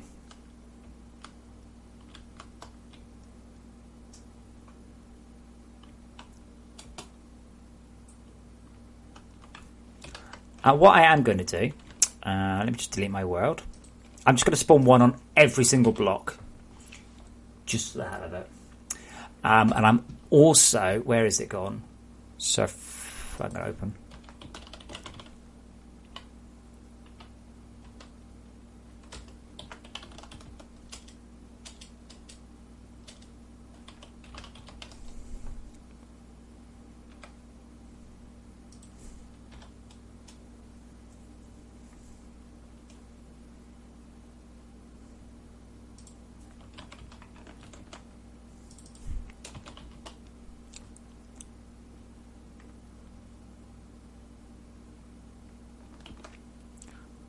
I'm also going to change the range at which it...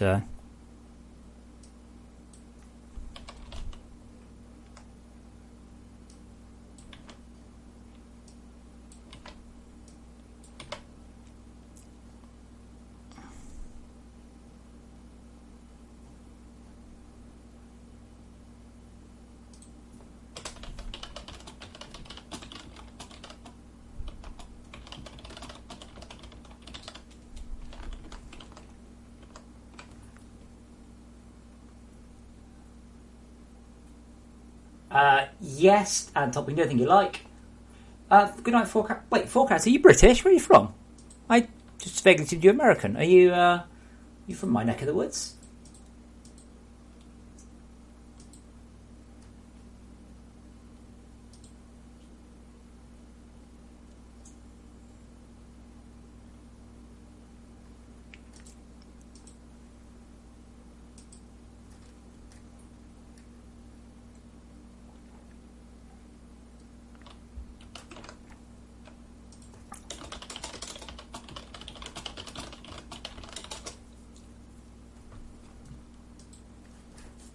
Ah, very nice. Something snow, something blonde girl, something.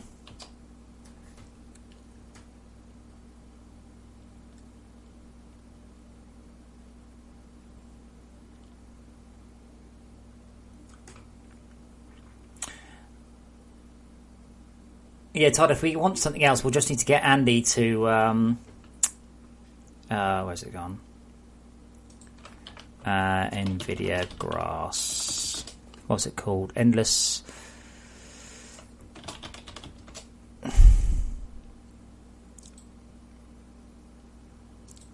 waving? What do they call it? That's the one. Countless blades of waving grass. Yeah, so this was the FortressCraft technique that I used. But yeah, see, we can do things like that.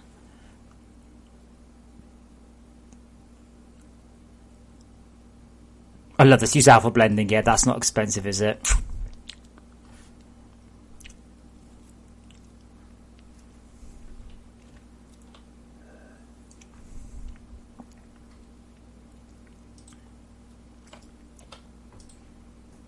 Now, why is the grass all moving off in its own way?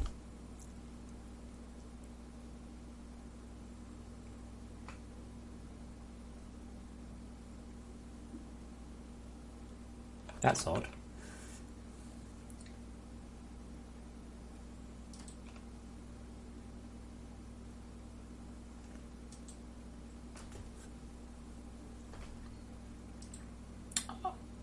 Oh, sorry. It depends if you're on fast conveyors or not. Sorry, completely forgot about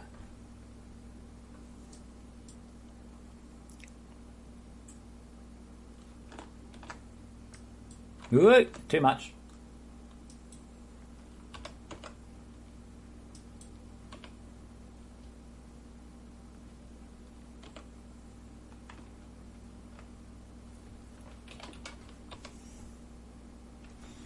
Yeah, so we should be seeing like ripples going across the landscape. Aww.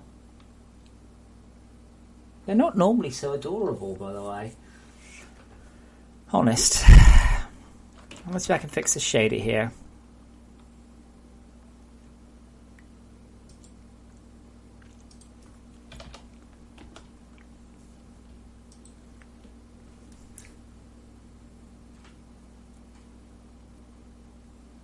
Oh, wait a minute. Oh god, it's not in world space. Oh, bollocks. Rotation has scuppered me. Oh, wow.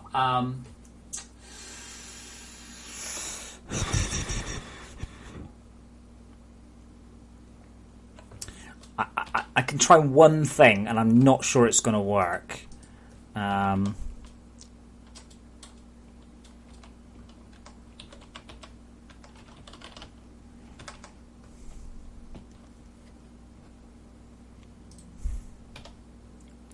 to be honest, just that's way enough. Let's try that. Yeah.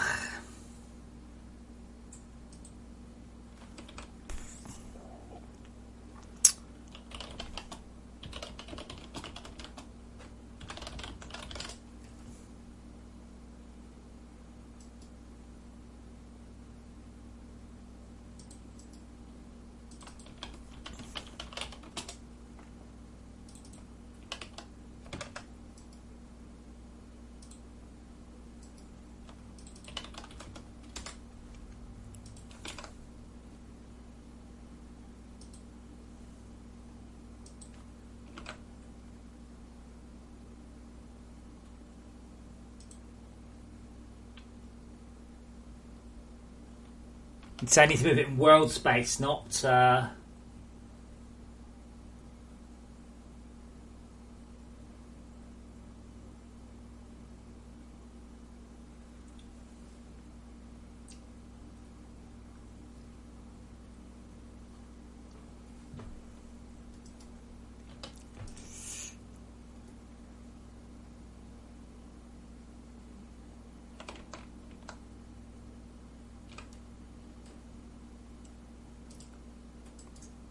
Bump map instance glow. Okay, maybe just...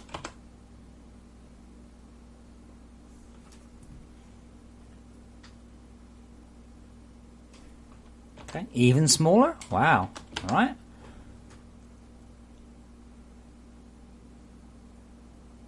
No, I begin to think you're a liar now.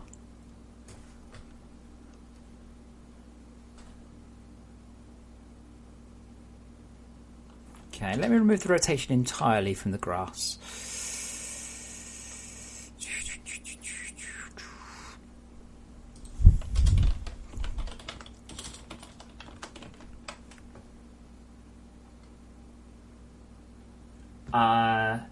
Sorry, Todd?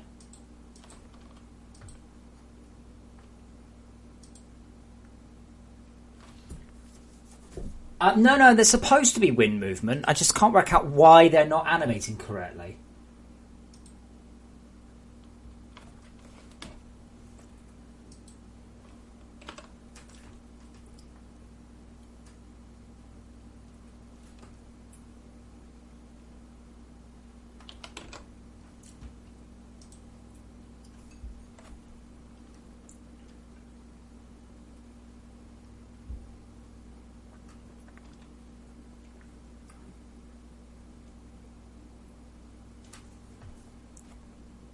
Yeah, that's better, isn't it?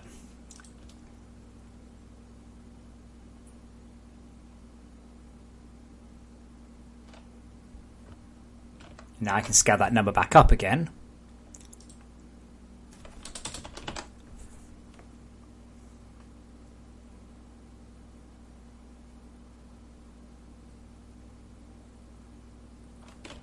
Okay, well, maybe I have to scale it up. Actually, up, you never know.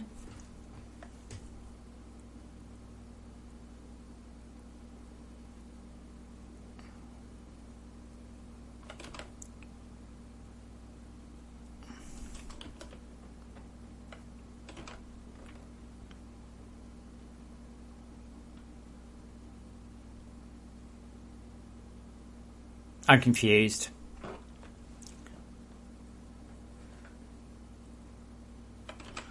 Is that not? It's the vertex position.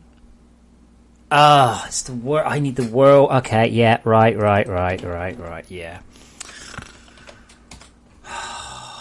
This is freaking app data full bollocks. You can't break the grass tab, it's not there. Ah, I see, I'm clever.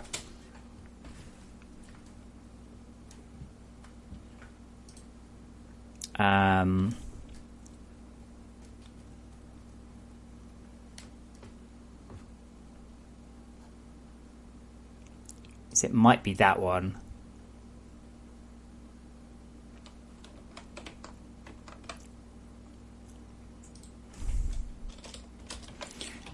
Yes, it's that, and then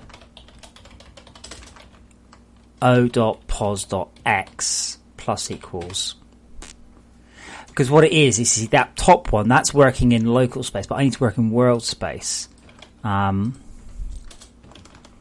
This could all go very wrong. I'm very good, Umbrella Droid, thank you. I'm enjoying... Is that working? I can't tell. No. Okay, V.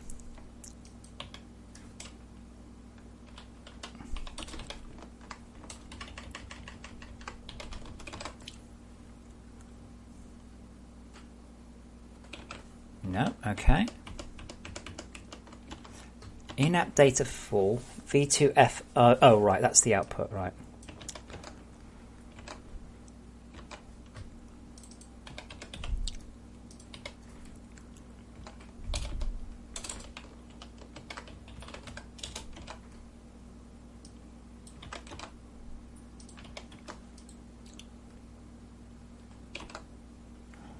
Okay, what's V2F? That's my input, I've called that, because input is a sensible name, whereas V2F is not. Expression to the left of pos is not a structure or array. What?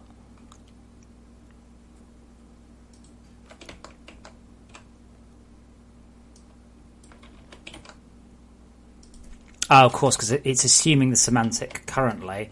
Now I'm overriding the semantic.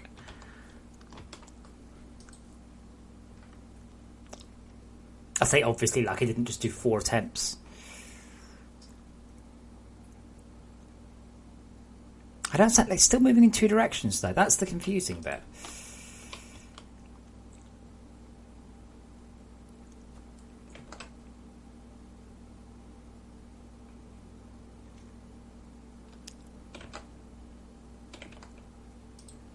Oh, don't want to click on that. Oh well. Instance grass map.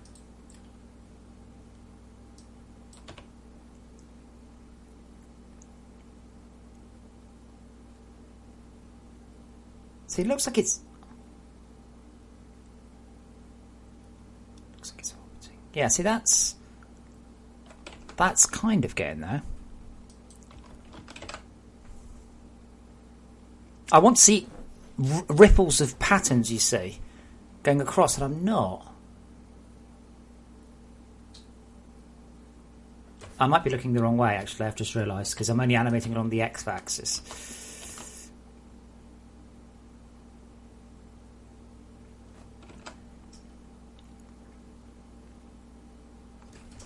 Okay, let me scale it up by 1,000.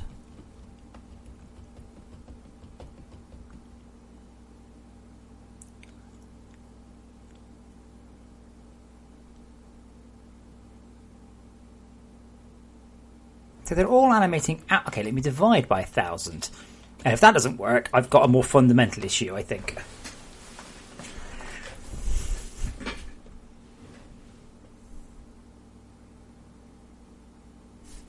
Right, okay, so let's just do o.pos.x plus equals sin. That's it. So we just see them all. Okay, right, that's not compiling it then. Can't be.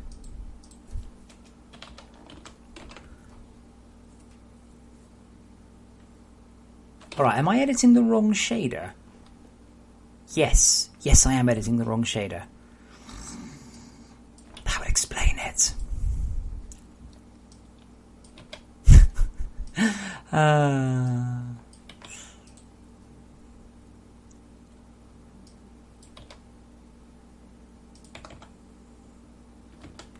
Right.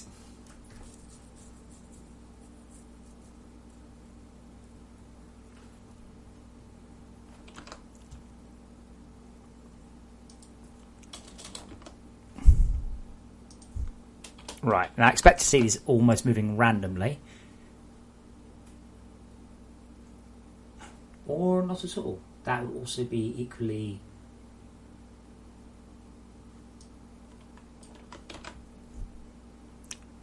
O.pos.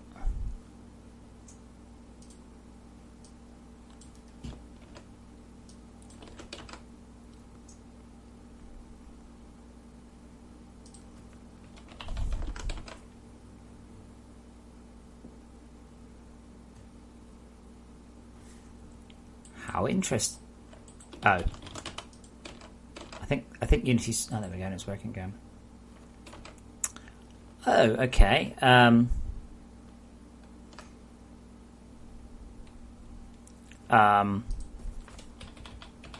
Okay.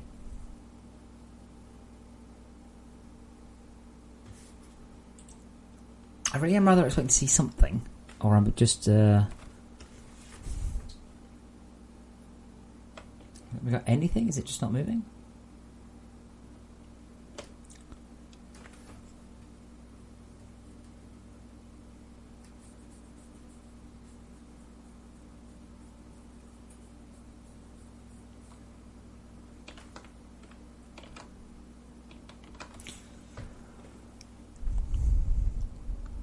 O.pos. So if I do O.pos.y equals 5, or something equally dumb,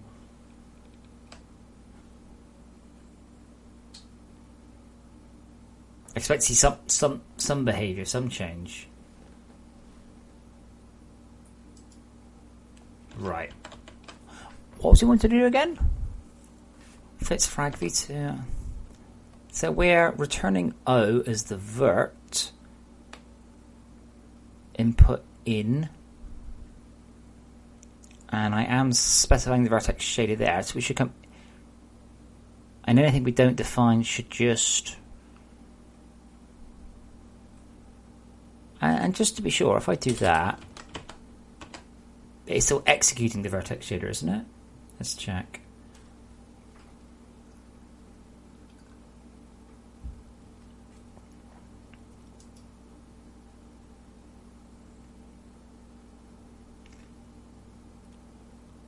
Right, so it's still executing the vertex shader. And we've got V in O, and then we return O as the... I don't think that's working. I can't work out why not.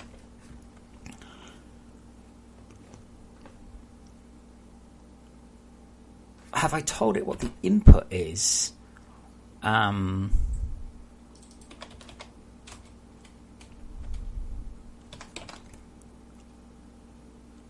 here we've got V2F,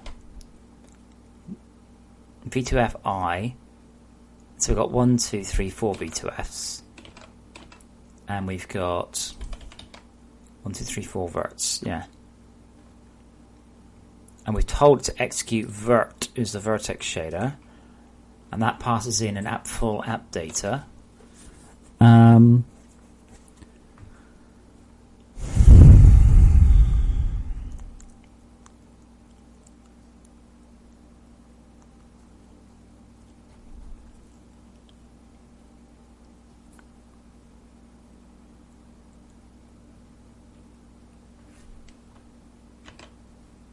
So I'm tired and I don't know what's wrong with it now. Like now it's just not doing anything. Like the return from the vertex shader does not seem to be going into the... Oh shit, this is a surf... No, it was executing.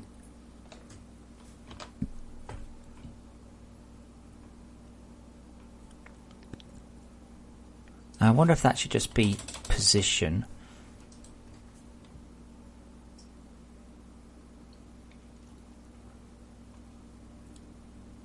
I know it works because they all disappear 5 meters up in the air, or to 5 meters, or something equally broken.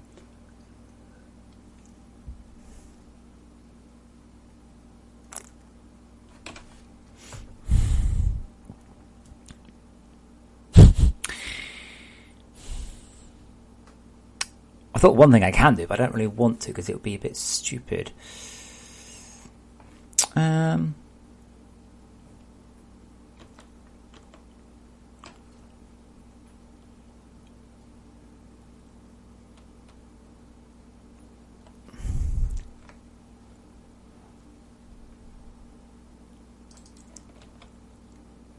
Position normal at one texture coordinate.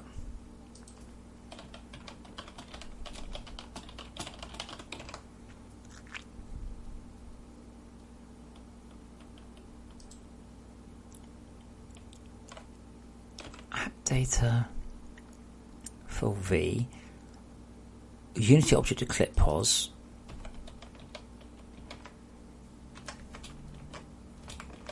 I'm pretty sure that's just the rotate function.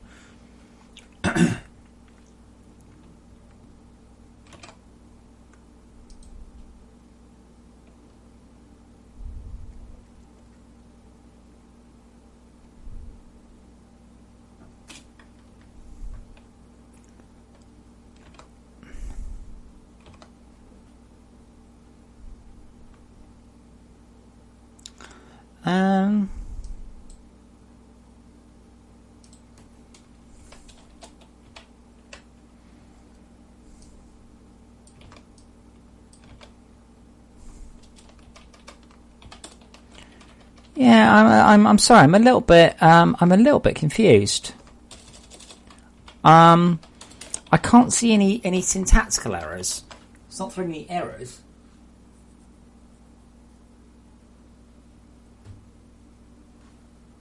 Brian, this is probably a good example, by the way, of learning. I don't know what's wrong. I have no clue. I know that I'm trying to learn here. I'm trying to learn with the help of the documentation, which is not very good. Hash pragma vertex vert. Oh. Don't think that will do it. They've got a colon.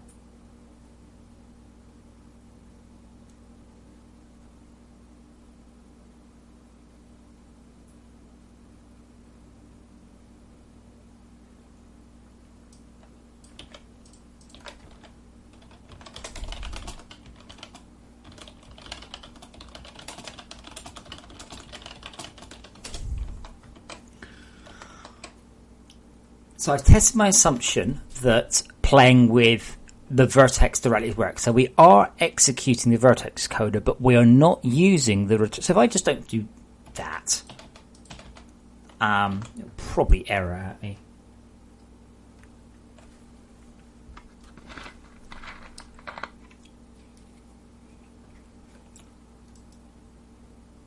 Right, that has to be doing something stupid. This might be... in out surface output. Surface output. Oh. So it's past an input structure.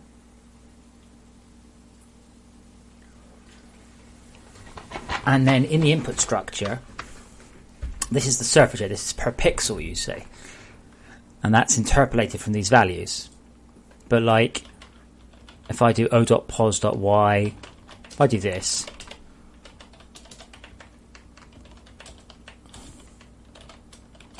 so what this should do is just put all of the grass, the entire world, to the same place. But it might be this isn't compatible with vertex instancing.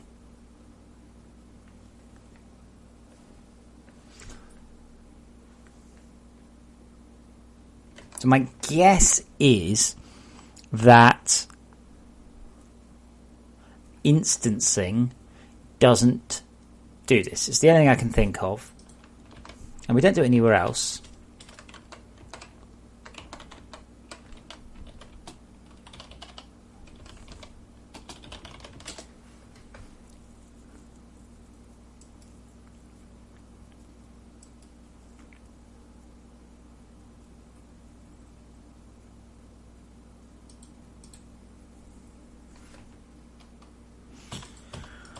Right, time to open up some more.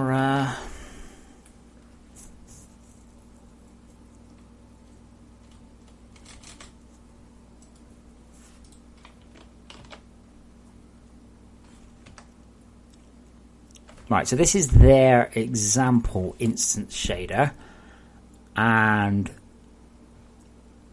that's what they're doing here. They're doing the same thing. Let's pop it over here.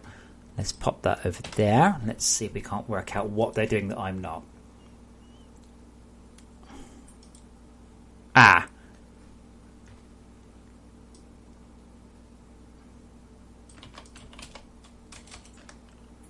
Aha. They're not... right, okay. We'll try that. Yes, TG is hitting it. I can't do a breakpoint. This is a shader. This is executing on the GPU. You don't get breakpoints on there, I'm afraid. But it looks like they're doing some stuff with...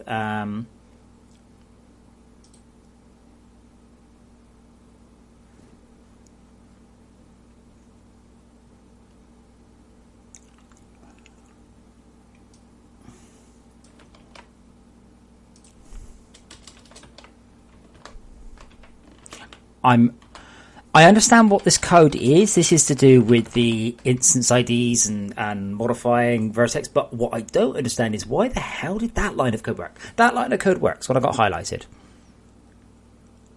Probably it works even more if I edit the right one. Oh, right. No, that is the right one. Dual glow.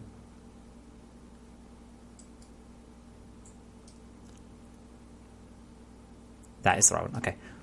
That's editing the wrong one. And here, we set up the instance ID? We don't. How can we not? I don't understand. I actually don't understand why the instancing's working at all, because I just haven't bothered with those lines of code.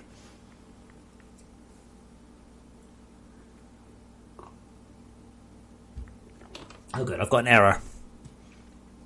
Yeah, that's in. Like, I'm not bothered with this with the other code, and they work fine.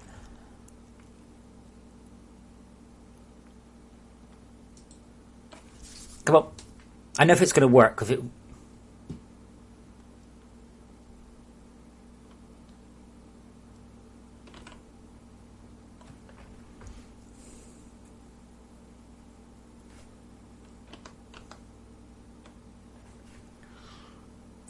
Okay, so...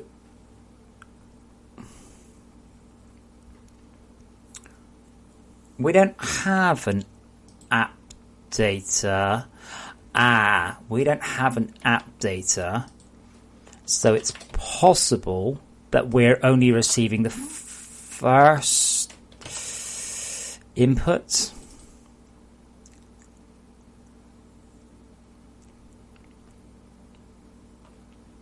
Actually, that shouldn't matter now, because I'm totally mullering this. I'm totally just destroying it.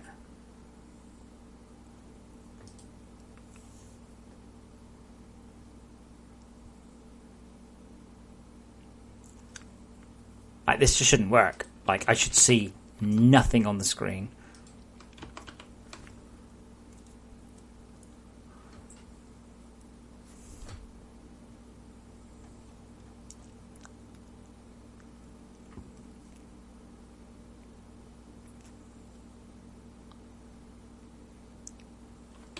Right, I'm just going to double check. I'm just going to do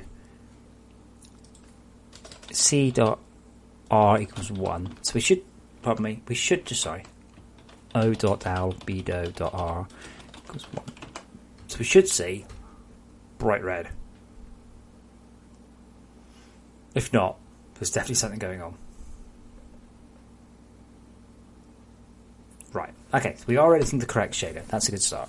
It's important to check your assumptions. Looks like pretty too. Okay. So, should probably actually link to that app data, shouldn't I? In our app data V, and that contains the... Hold on.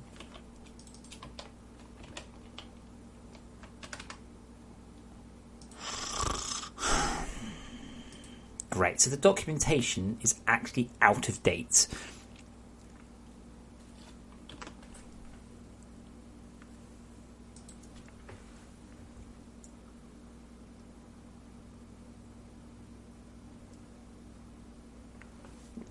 I don't know what you mean by starting out fighting with controls, by the way. Shader error, unexpected $end, expecting... what? Beavis.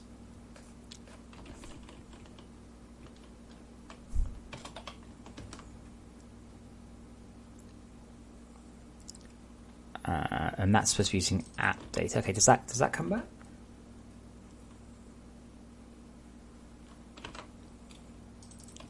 I mean, as a rule of thumb, I would say getting the controls right in a game is probably 2 months of work. Nope, feed decay, I don't. How would I do that? How would that even be possible?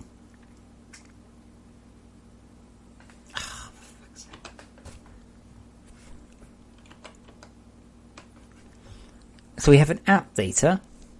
App data has a position and one of these. We also have an input structure, which they call V2F, and that contains, you see, I think that should be actually SV position, and I think that should actually be that.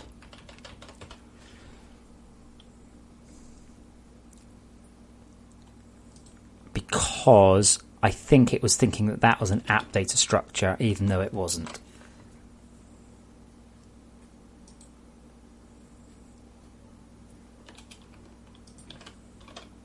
I'm quite surprised, by the way, it hasn't crashed. Quite surprised Unity hasn't just died on me.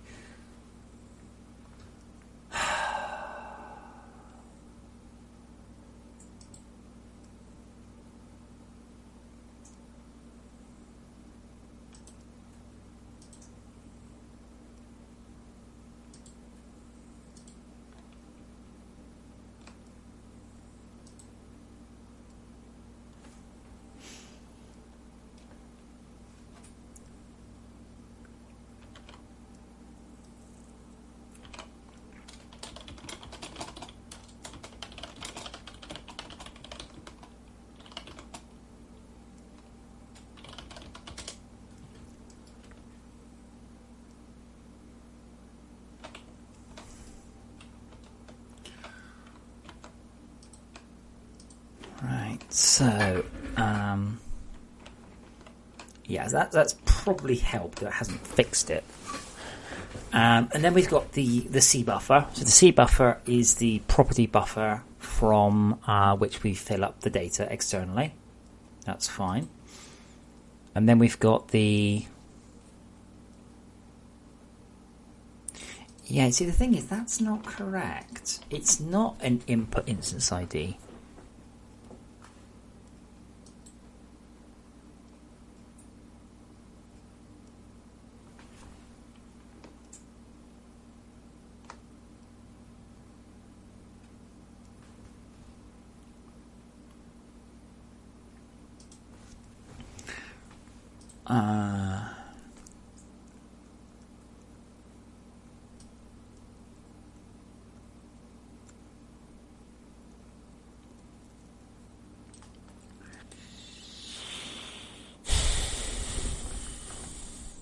So we should do this, you see. We should do o.pos equals a sensible number, but I'm not. So I'm expecting just to see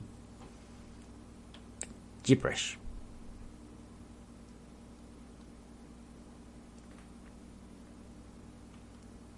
Oh, yes, I struggle. Absolutely. This is the thing. When you're like, oh, survival game's easy. No, it's not.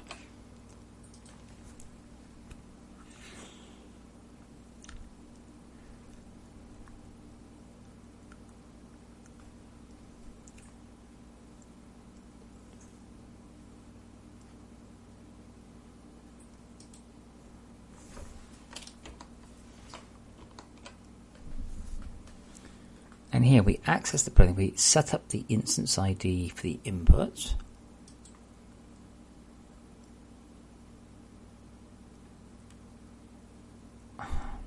So if I don't return this, I don't understand. I'm like, that just means I'm filling in data and it's just not doing anything. Here, error, function convert has no return statement. Return O.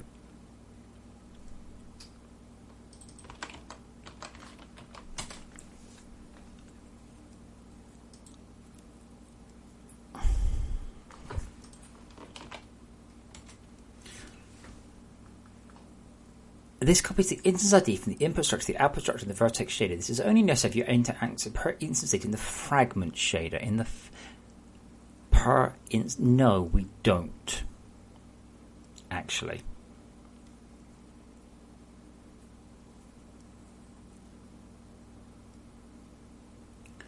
This makes the instance ID accessible to shader functions. And it says it must be at the... Okay, well, I will...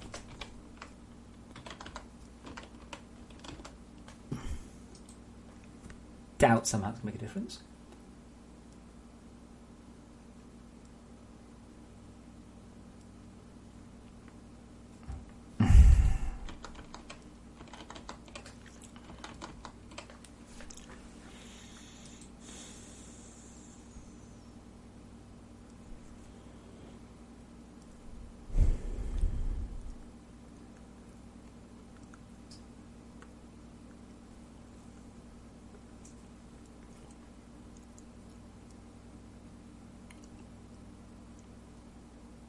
That might actually want to go higher.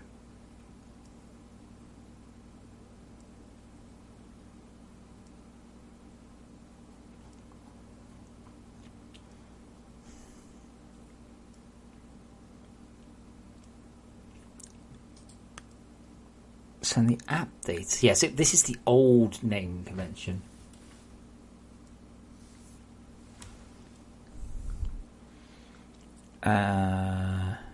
And then here, I think that might be wrong.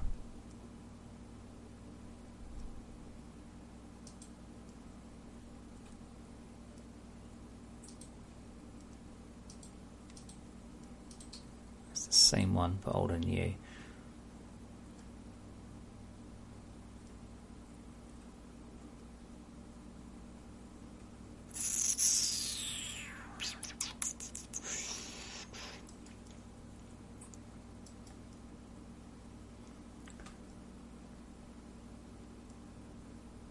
Brian, I would suggest you start reading. I would suggest you start with the tutorials for Unity. Download it. Look at the tutorials, there are lots of them. App data, vertex position. It's changing that one for me. V2F, vertex position, SV position. It's changing that. There are my C buffers. Dual glow with shader. Yeah, so that doesn't have to be first. That's just what I thought it might be. And here, o.pos, because okay, we'll call it. Just out of curiosity, this does throw an error now, doesn't it? Yeah, good. So it has picked up that is a thing. I don't like using the word vertex, but sure.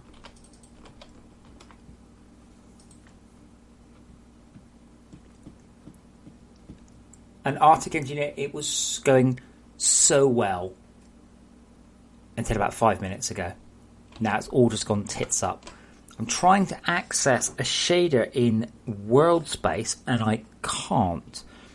So let me just say, if I modify that line of code there, all right, that will probably work. Oh, only it's called input expression to the left of color. You what, mate? What? Expression to the left of color is what?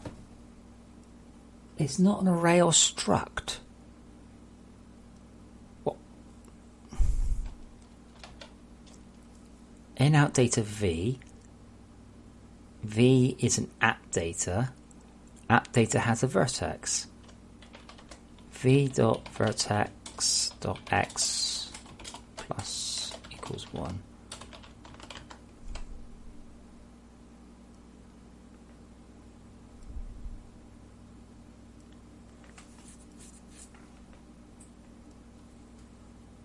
Right, so if I do this, I expect them all to jump up one in the air, or maybe go 1 meter underground.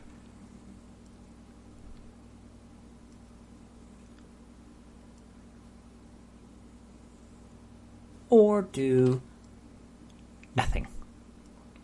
That's probably because here, so probably that would be there. I don't think it's transferring to O.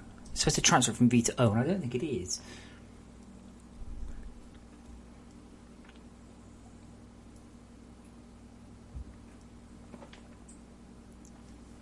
I'm actually working backwards here. It was working better than this.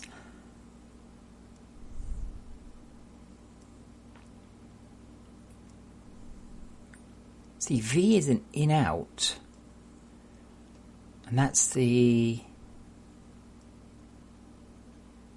base position. Do you know what I might just do? I might just hold down the Control-Z key and go back to them and be done with it. It was good enough. It's not what I want, but I'm just wasting time here. The problem with a lot of this is quite a stupid one, which is I'm like the only person using this tech.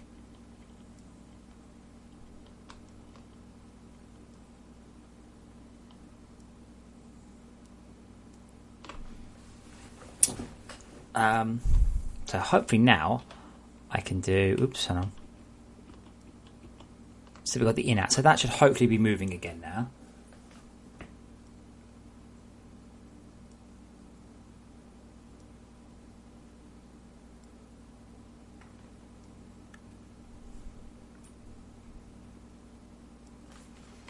Now it might be, maybe...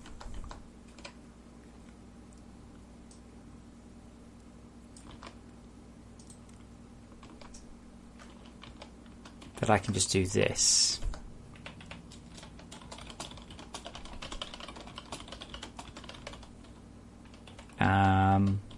Float 3, L pause.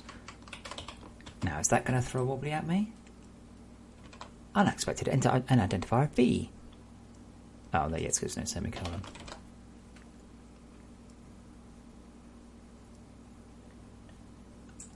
Okay, Brian, I don't see what you're trying to do now. Sorry, you've got water. Great. You mean you've just put stuff together in a Unity package? Great. That ain't the game. That's just a bunch of stuff you put together in Unity. You're trying to write a game without any programming, because that's not how games work. Okay, so let me try here lpos.x and lpos.z. Maybe.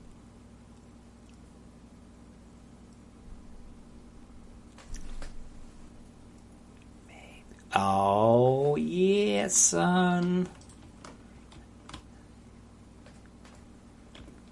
Never give up. Never surrender. That's exactly what I want. See, it's sweeping across the screen now. Sweeping back again.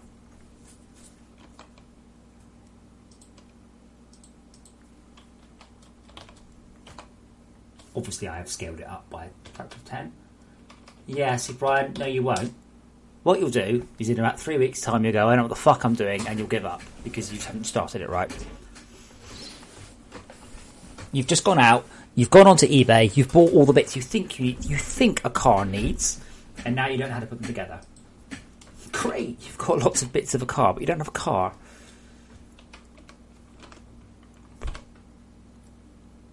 So you can see the wave, the wind moving across.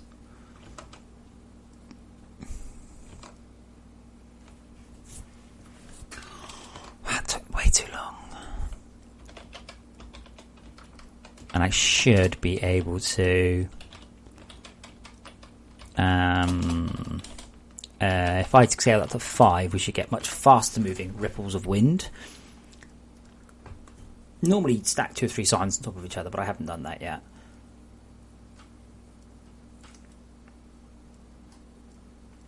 Yeah, but you won't, Brian. I said, my problem is that you are setting yourself up to fail because you don't know how to write a game. That's the problem. Okay, and if I go down to 0.5,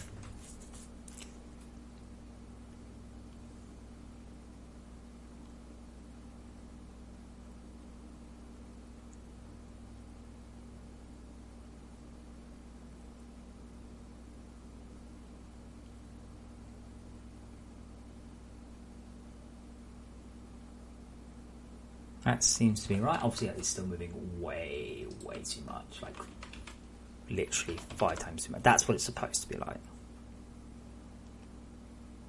But they're not moving in unison. That's the important point.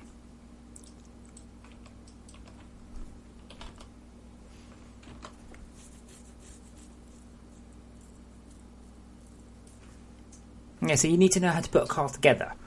You need to know how to put a car together before you go and buy all the parts to put your new car together. You've got to start with basic principles.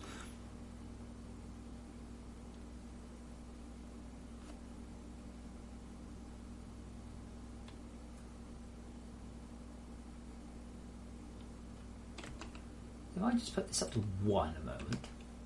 Okay, 0.1, 0.5, 0.3.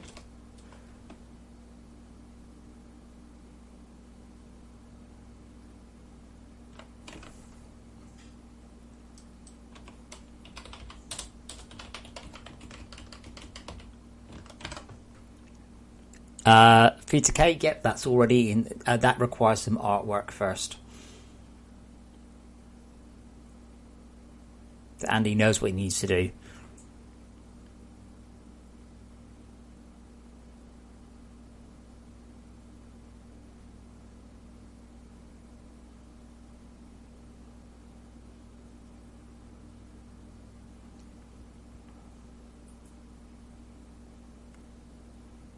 It's planned, yeah.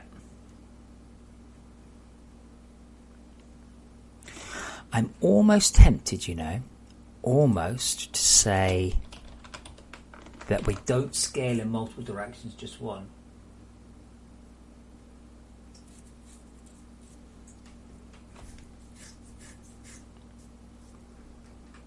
Because then they'll wave, you see. Yeah, that's much better, isn't it? Oh dear, uh-oh. Houston, we have a problem. Right. Oh. Might be the other one.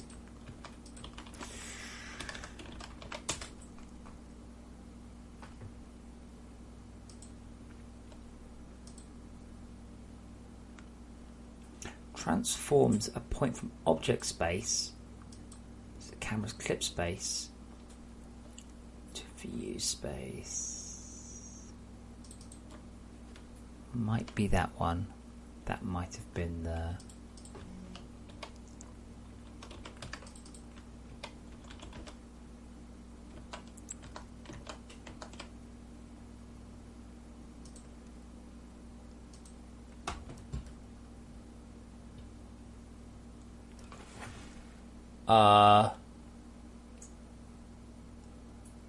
You've just linked me a picture of something in Unity that I'd like to point out is running at a horrific frame rate.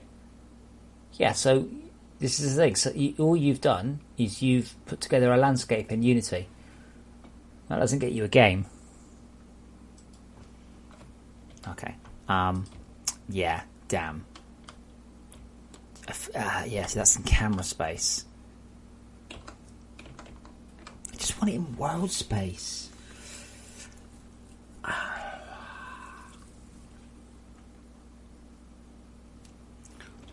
Unity, vertex, shader, world position. That's what I need. It might even be a thingy for it.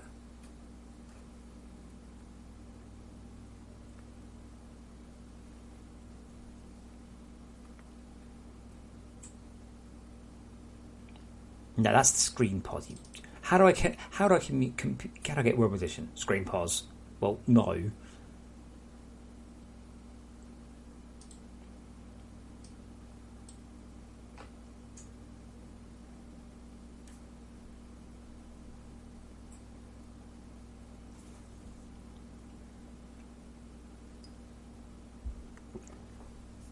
However, I really don't understand how shaders work. Well, maybe you should investigate that.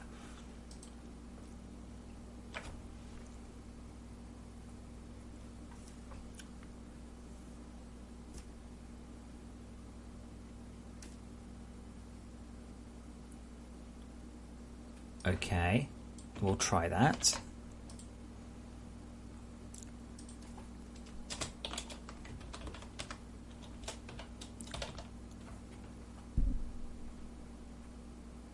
Yeah, see, King Dragon, you're too taken away with the fact that you can just draw shit in Unity and you've got something. You're not achieving anything by that. You need to understand how to program a game. So that doesn't give you a game. Like, okay, fine, right, okay. So you've got your islands. Well done. You spent 6 months making your island, making it pretty. How do you do health? How do you do pickups? How do you do any of that? You don't know how to do any of it. So stop messing around with Unity's tools. That's the problem. Unity. It makes you think that you've got. Oh, that's better. Not brilliant, obviously. Unity makes you think that you've got all sorts of progress, but you haven't. If you want to write a game, you need to know how to write a game. You don't need to know how to fuck about with Unity's tools. All you've done is you've made graphics. You haven't made a game.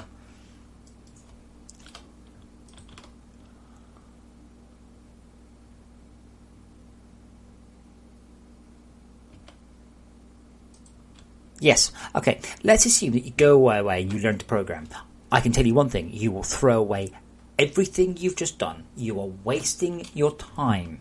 What you've done is you've bought bits of a car, you've assembled them, and then you've gone, I'll learn how to assemble it as I'm going. Oh, no, you won't learn how to assemble it as you're going along because you'll break all the bits of the car. I said, do Unity tutorials. Start there.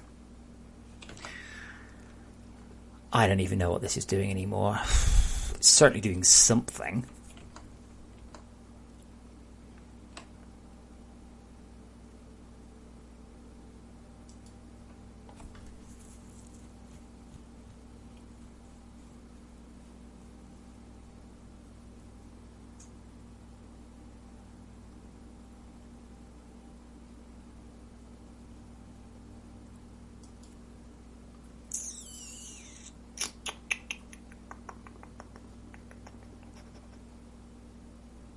Yeah, interestingly, doesn't seem to be much in the way of... change a vertex's world position. That's what I want to do.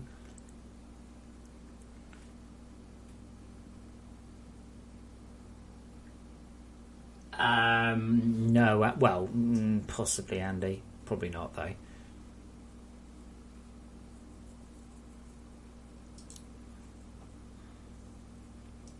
Vertex, mesh vertex position in world space.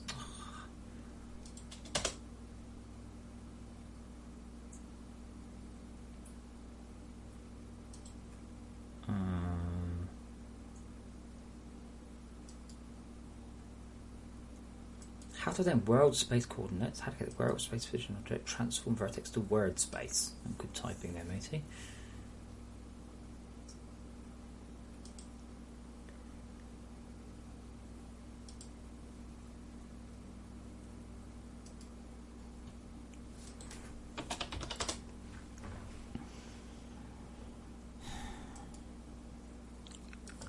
I can frick about with that.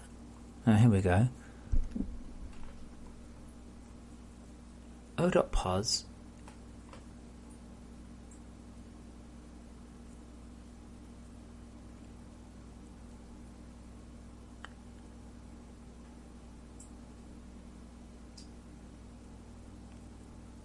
Oh my god.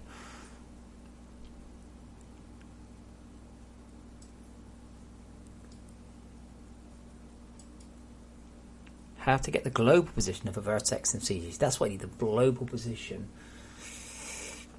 That's what, yeah. Object to... I'm pretty sure it's, yeah. Like, I suspect that might be working. But now the middle part of it is doing weird and wonderful things.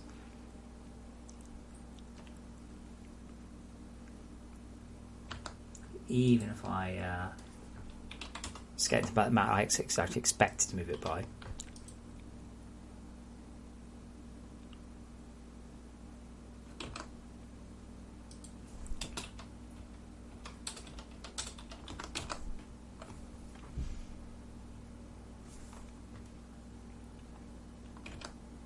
L.pos.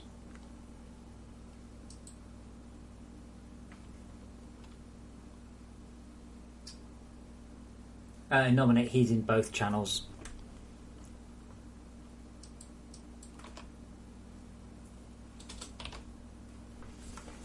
Actually, that seems to be better now.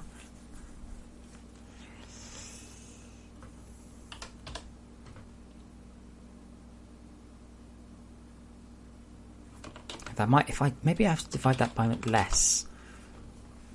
Does that? I want them to be more or less in sync, but just the waves moving gently down it.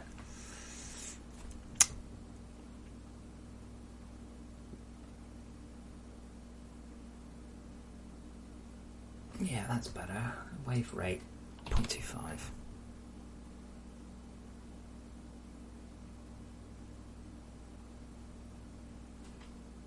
That said, I think it was maybe looking a bit better. It wasn't quite so uniform.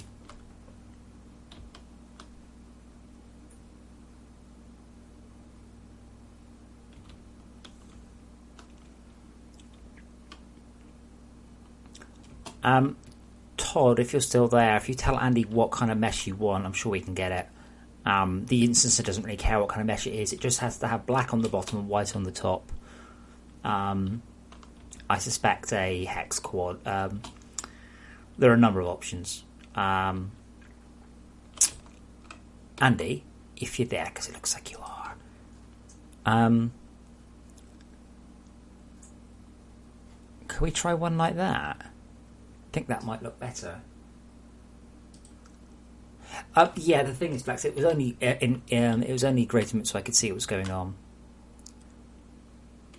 Ooh, what's that? Hey, thank you, Gastonard.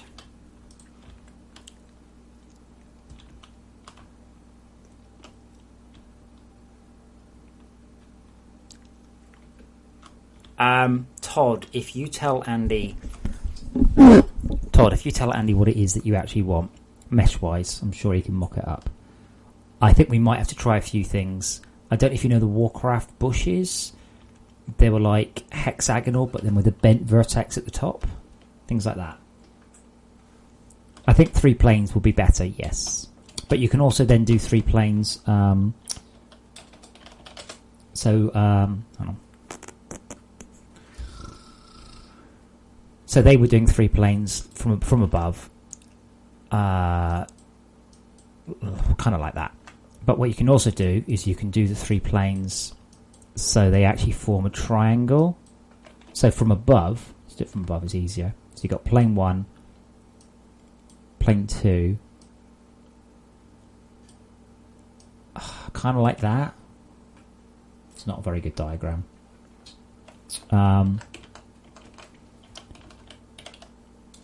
Warcraft bushes.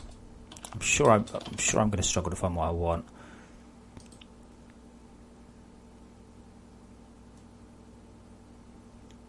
So I think they're just a 4. There are a certain set of bushes in Warcraft that were these little sort of hexagonal things.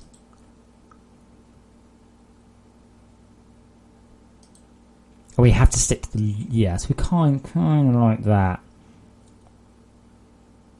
But we had to keep to the lowest possible polycap because these are instanced.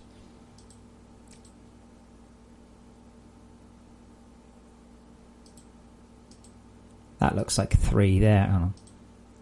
Yeah, that looks like 3 there. Yeah, it's kind of like...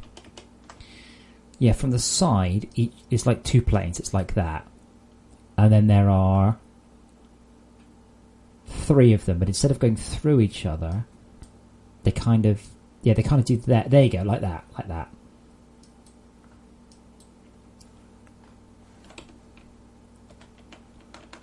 I'll send that to Andy. That he always likes it when I send things like that. Yeah. I think don't save.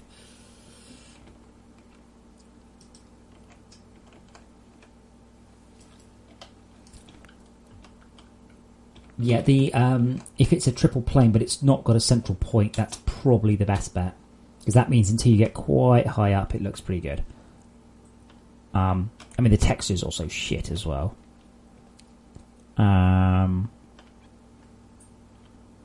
We may also want to get like a clustered one, so we actually get 4 or 5 there and one little thing.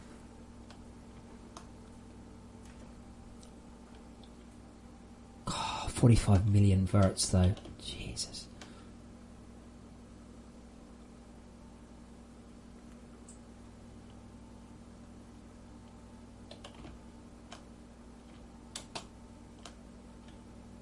Colours are good though. Okay, so that does work. That doesn't work if you scale it up. Oh, let me just put that back in.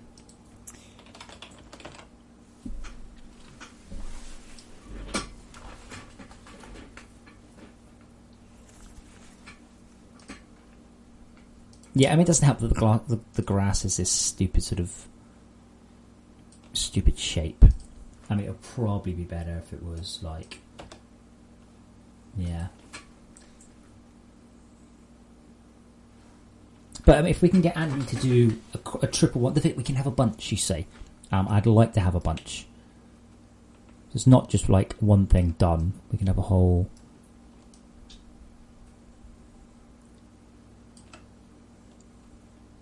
Am I writing to the Z buffer?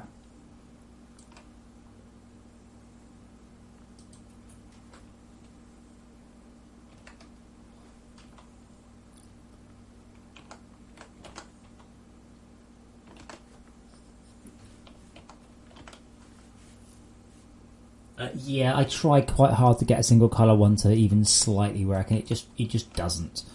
I mean, it doesn't mean you can't have little flowers or something like that.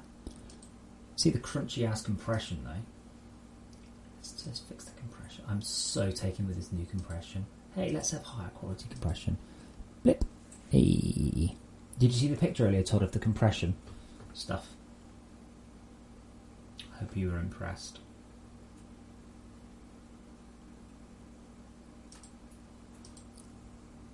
Ugh, no.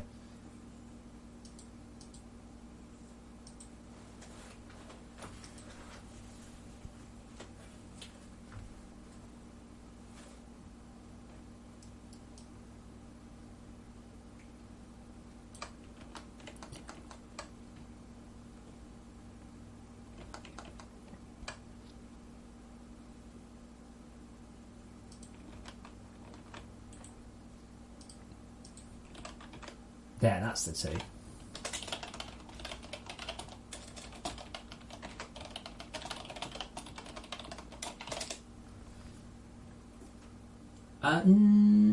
Maybe. You say that, it's a hell of a big texture already. It looks so much better than it used to though, Todd. Absolutely.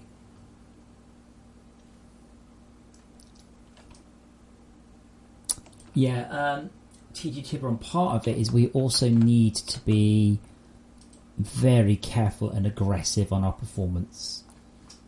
Very, very, very, very. Oh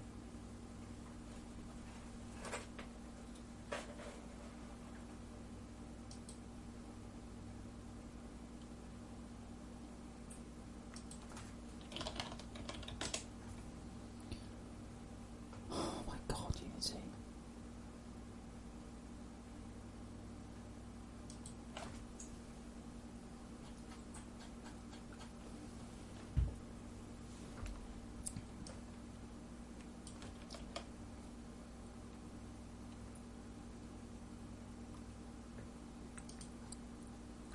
Uh,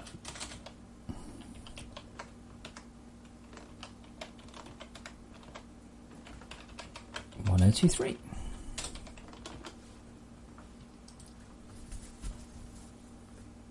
It's in a different texture, Todd. You've obviously not been there in a while. It's in its own texture. That's 2048 pixels high. Yeah, all right.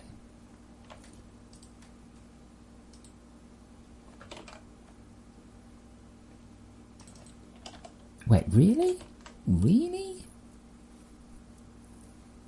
That's after us? Oh, this is the more complicated one, isn't it?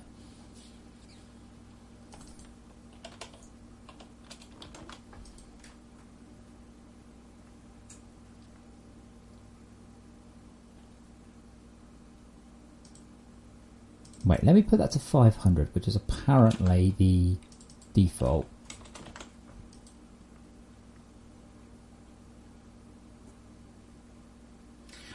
Yeah, Todd, I really think you need to go back to the to that.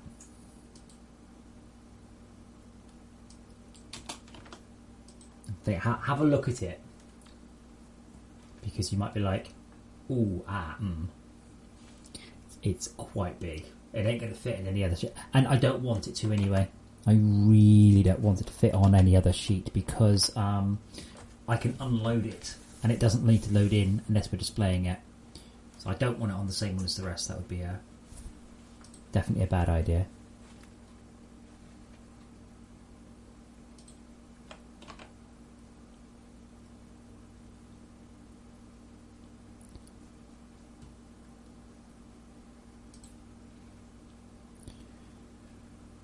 Okay, I think I'm just about done. I just want to check the grass is supposed to render quite close, like relatively close now.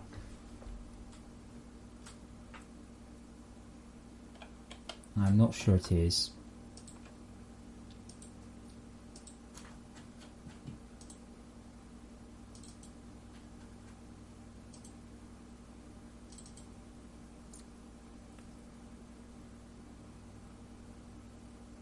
No, because it's in 3D space. It's supposed to be in 3D space.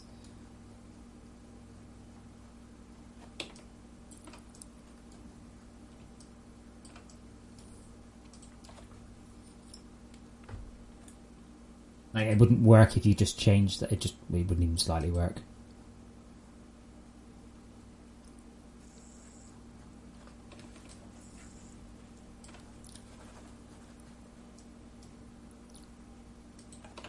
Yeah, it's going to be more like 64 or something.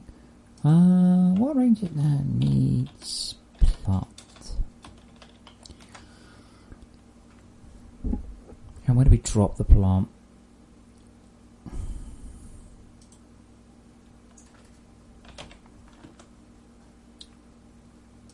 Okay.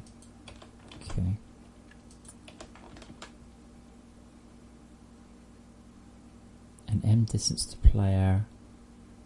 If M distance to player is. Great, okay. Nope. You can't do that. I'm rendering on brute. I'm relying on brute force and super duper efficiency. Lodding would be slower. Basically, this is pure GPU. What grunt? This is hello GPU. Draw 10,000 of these, and it's like, all right then. Just calculating the LOD alone on there would be unbelievable. So this is the same technique we used on the Xbox. You know, the old Xbox 360 grass. I'd like to say it's better, but it's probably not. Unity's got instancing. I wouldn't say it's good. There we go. That's better, isn't it? Oh no, it's not. What the fuck? Okay, I guess so. We no longer have grass to the horizon.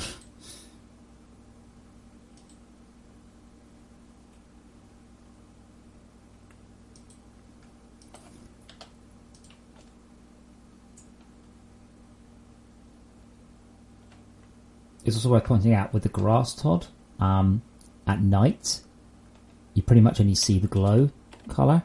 Oops, wrong one. You pretty much only see the glow colour.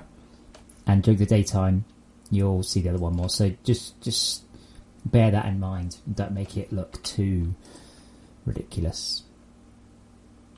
I'm just looking off in the distance for the grass appearing now. That's not too bad, is it? Maybe a little bit close. We're still at 30 million verts. It's pretty frickin' cheap, this stuff. It's way cheaper than the plants, amusingly.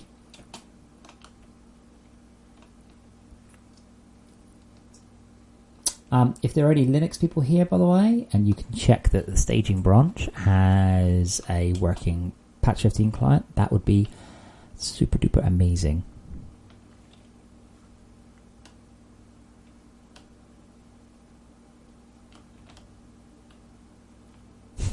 That's actually the first time I've seen something approaching a normal game engine thing in FortressCraft. Like popping like that. Like that's pretty ugly. Yeah, I think I'll push that out a little bit. And then we pop it out at /2. And then I'll Tom, just let me know. Basically, opt into staging. Let me know if it works, and then I should be able to push it out.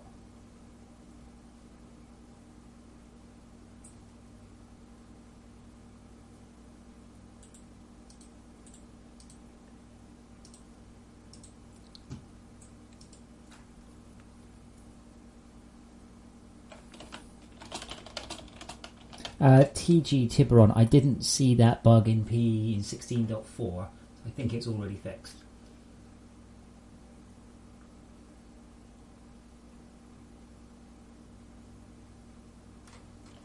This is probably a good example, by the way, of placeholder stuff. So what we're doing here, by the way, is we're doing the tech, not the art. How it looks doesn't matter. Todd will go off with Andy and make it look good. That's their job. My job is just to make sure that the program does the right thing. And sweet mother... Actually, it's hardly any... It says plants doing it. So you can see, that's what we generated the grass to. And then plants go out a bit further, apparently. See, because I'm used to using Unity. Unity itself is fucking awful at this stuff. Absolutely atrocious. And it's only been very recently that they have started to offer proper instant support.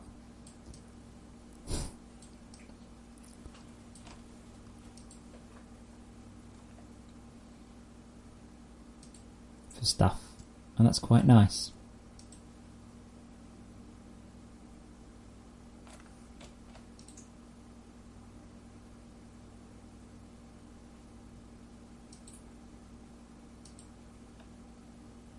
Quite nice. It's like what the rest of the world has had for about God knows how long. Yeah, Todd, if it's more efficient to do so, I would totally do that though. Like, it's a good idea, it just doesn't work with this technique.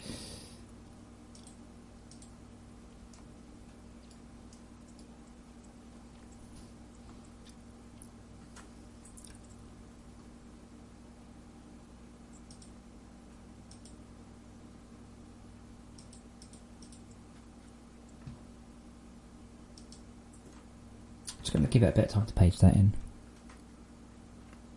But yeah, right now the grass is ugly, but the tech works. I can position them, I can maneuver them, we can have as many as we like. It dynamically scales the place they page in. Probably doesn't appear on a network game. It's, you know, it's I'll say, for want of a better word, it's perfect. It's not quite perfect, but it's pretty good.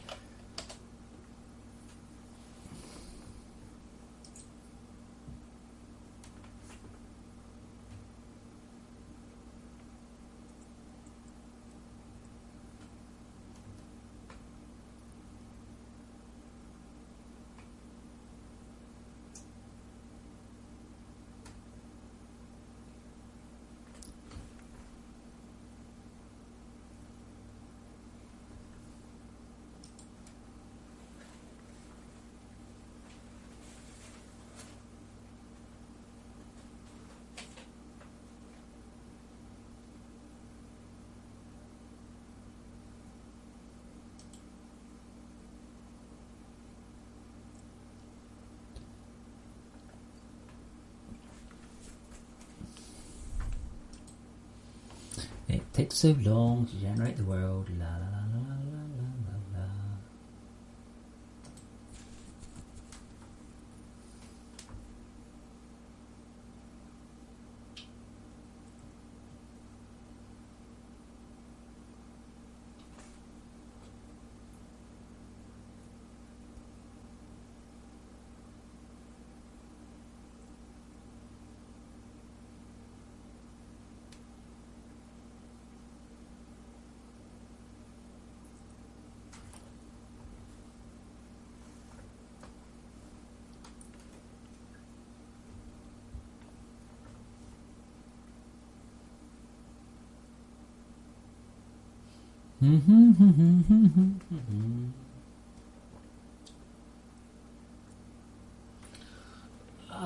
Kevmar, yeah, but that's not how it works, though, is it? I suspect we will end up with an extra slider for instancing range.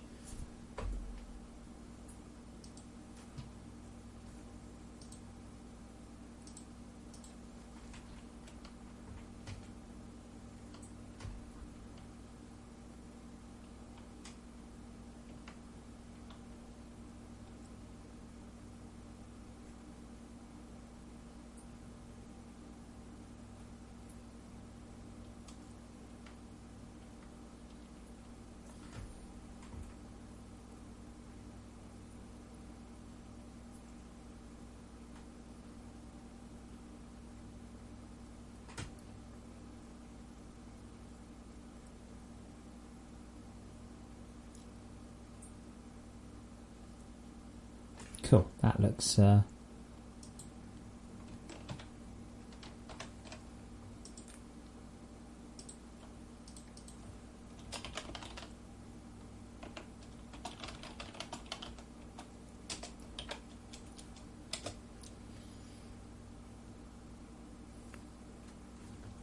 Right, let's have a look. I want basically ultimate detail, which is what I meant. I don't really want to see pop in at all. That's kind of the goal for this level of detail. This is making my computer cry. It's only 20 million verts. Holy shit. Yeah, Todd, this gives you an idea of how we are, yeah? Saved by batching, 150,000. Fucking love it. Generation is entirely CPU side, yeah, but it's threaded.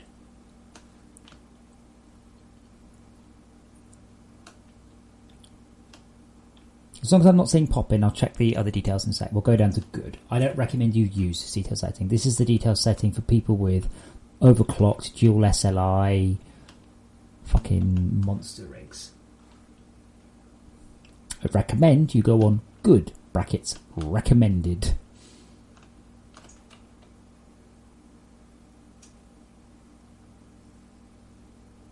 If I'm not seeing, actually, if I go to nighttime, we can see the pop in better at nighttime because of the glow in the dark distant plants.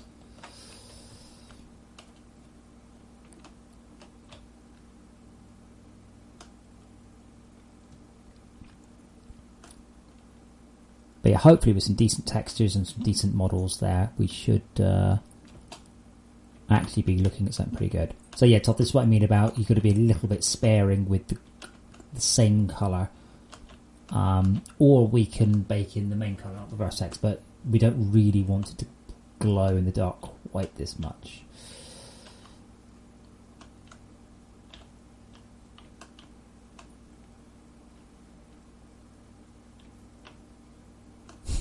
Looks cool, but it looks like I'm in some sort of cave. Yeah. I mean, basically, Kevin, when people say, oh, it runs slow, blah, blah, what are you on? Fabulous. Like, well, then turn the detail down. You gain very little from the top two detail levels. You gain a bit, but you lose a lot of frame rate.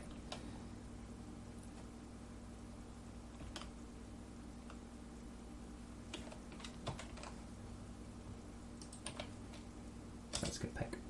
Todd, are you on Discord? I seen you are. I put a lot of the pictures on Discord because it stores them as PNGs.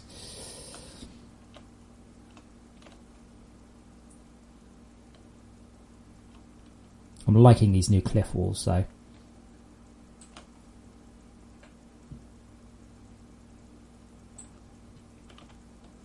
But yeah, my frame rate's going to shit now.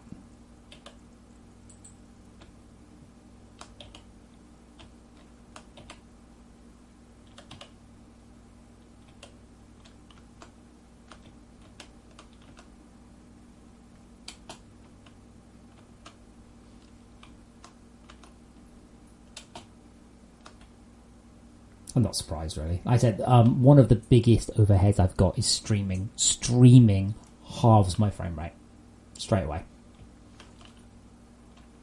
Well, you should be on Discord because all the cool shit's on Discord. It's a good place where I put all the pictures for shit.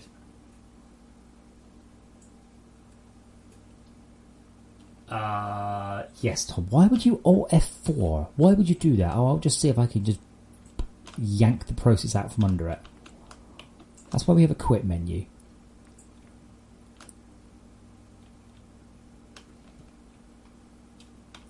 I might also implement some sort of scanning algorithm on the CPH. It just pulls in segments. I guess that's kind of what the wasps do. God, that looks good though. That doesn't look like FortressCraft, does it? That looks like something new. It's got nothing to do with FortressCraft, Todd. It's just the Discord is where when I can link you stuff from the Discord. It's just I think, to be honest, we might stop using Skype and start using Discord.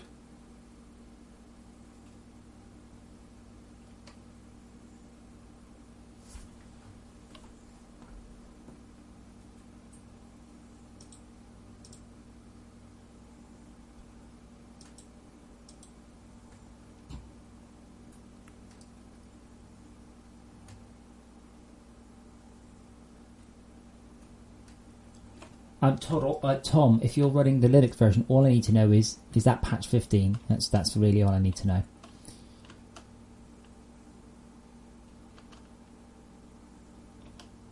No, the music's playing the over my music. There you go. There's the. Oh no, that's actually just. I think that's kind of fair, isn't it?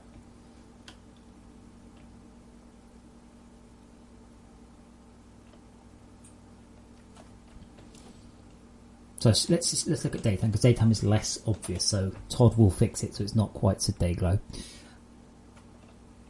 I use Slack. It's fucking awful. Like, me. Slack's got all sorts of issues, but Discord seems to be pretty good now.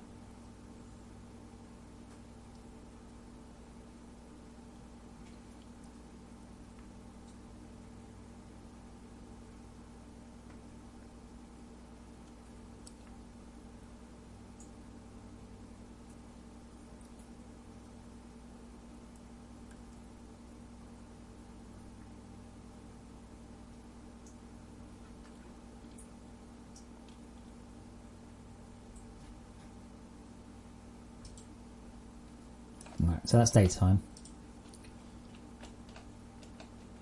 Oh, that's the end of the day. Got it. Okay, Todd. Yeah, try and get the plants done. Like, you know, the feedback from the plants, and I'll have another pass over them tomorrow and get at least a grass texture, you know, potentially not shit, and hopefully Andy will do his bit as well.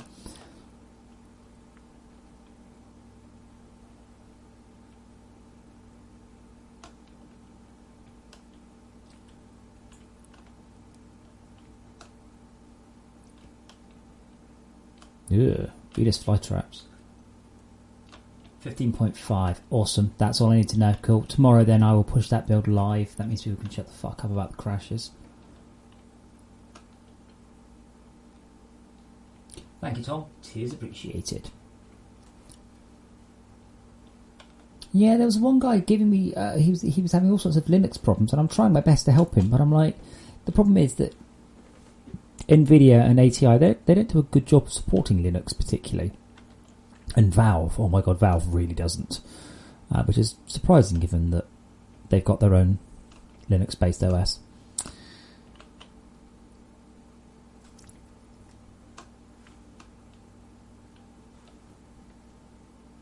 Oh yes, well, we'll ignore your stupidity. That seems like a fine idea. Cool. I mean, I'm getting 25 frames a second, which means I would get 50.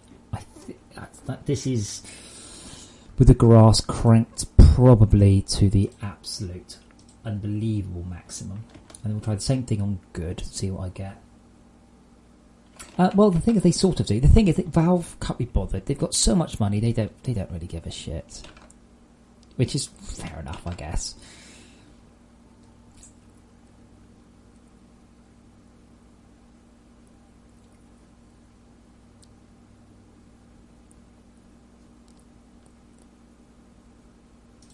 Actually, why don't we just do LR dist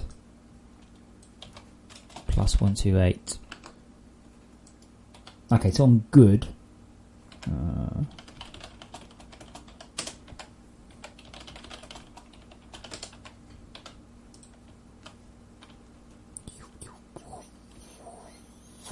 I was thinking, by the way, I don't have to add these plants on low detail, but then I'm thinking that means if you run the game and then you change the detail setting, you'll start to get plants.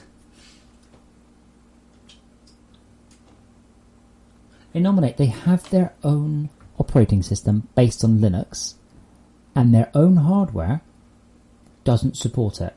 You cannot run the Vive on Linux. OpenVR does not support Linux.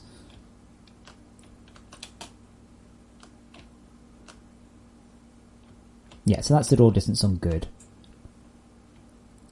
I'm not massively happy with it, but I think part of the, I see what I could do really here is the fog coming in a little bit.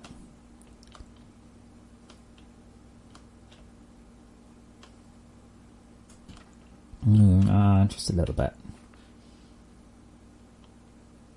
Oh yeah, I mean, this is the thing. I support Mac and Linux because I was told by my publisher that I get coverage from like Mac websites and stuff, which we never did. And the Mac and Linux put together are about 1.5% of my sales. And this is the thing, like if I had a severe Linux problem, it would be better off for me not to fix it and just to drop Linux support than to spend too much time fixing it. It's that level of I've not made any money from it.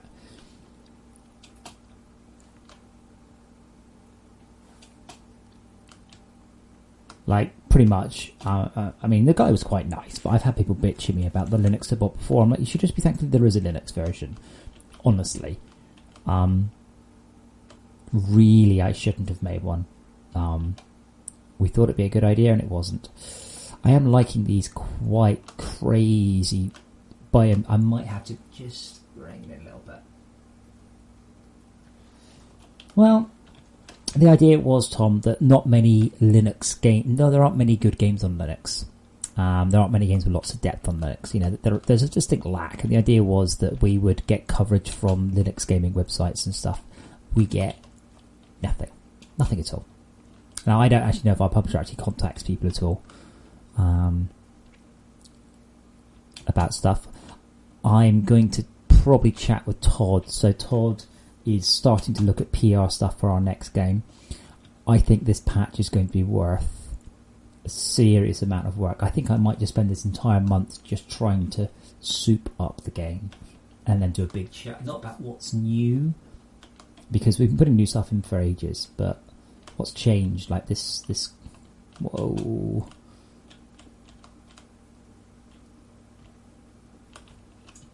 I think I'll bring the density down a bit. Just a little bit. I think it's too big a range.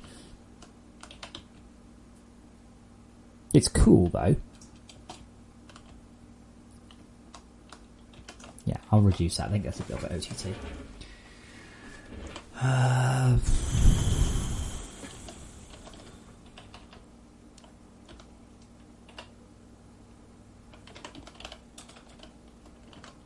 Surface generator? Surface, that's the one, yeah.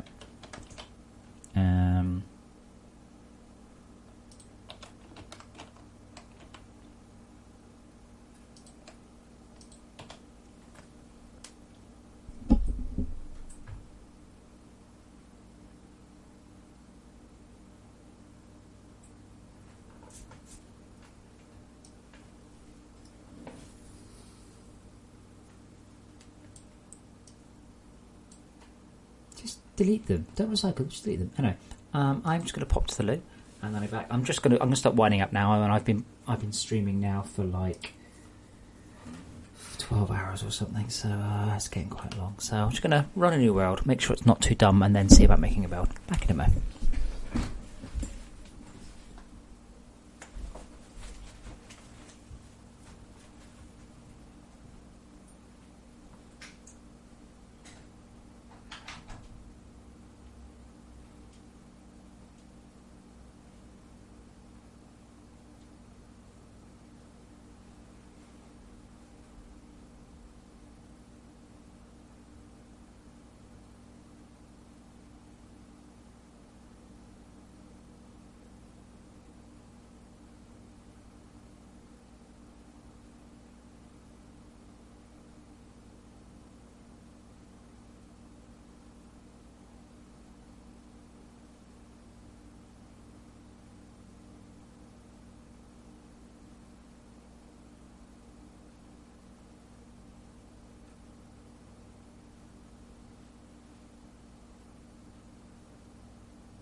I swear, those cats would explode if I fed them as much as they wanted.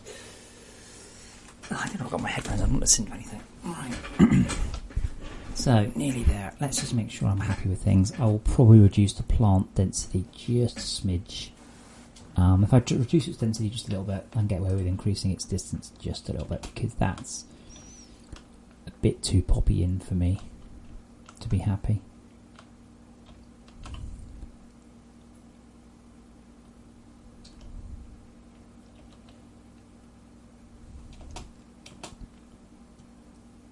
I'm super pleased I can get away with that though.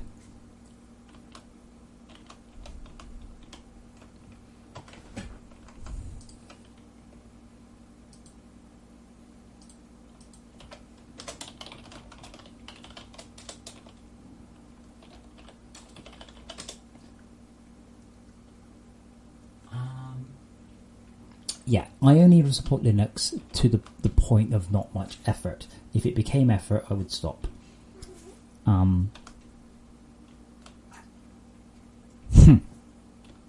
That's interesting.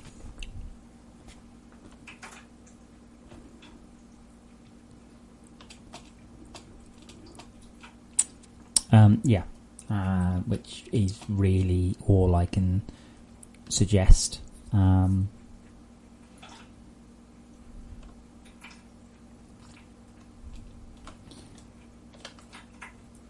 To do. So I'm going to bring the snow mist in just a hair. I like it out there, but it's just not quite. Let's try 48.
I'm not planning on stopping supporting Linux.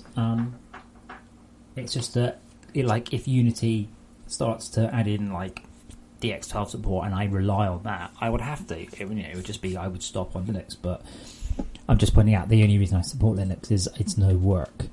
If it was work, I wouldn't. It wouldn't be worth my time doing it. Which is a shame, I mean, something I said to people back when I was getting harassed over Minecraft is just are you actually complaining that I'm giving competition? Because competition is the best thing. Windows needs competition. It doesn't have any, which is crap. Steam needs competition a lot. It doesn't have any. But yeah, my next game should have full Linux support. Should just work. All games I work on should have Linux and Mac support because it's easy. Takes a couple of hours per build per month. That's it.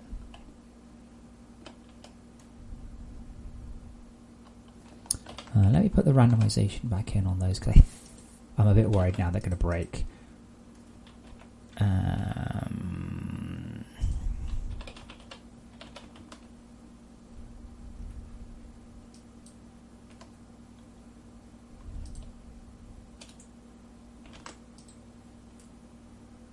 Pretty much getting it. Oh, I should probably put the version number.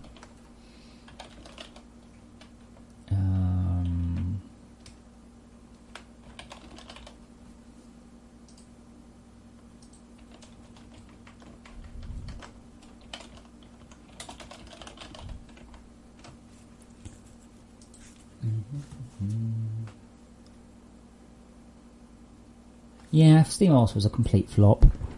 So you probably noticed they were flopping off their Steam boxes for $15 a go recently. And I'm like, ooh, maybe, 1080p 60 hertz, right, no wonder you're trying to get rid of the bloody things.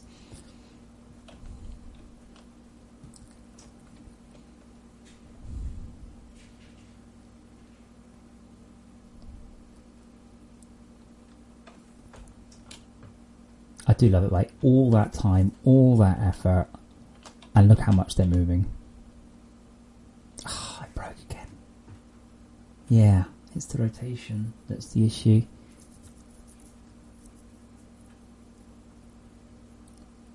I need to move it in world space.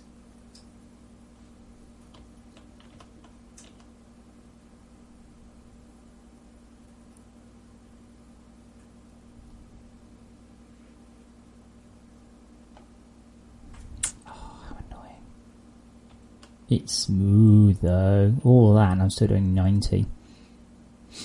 I am fully aware that I'm running in a world with no machines, by the way.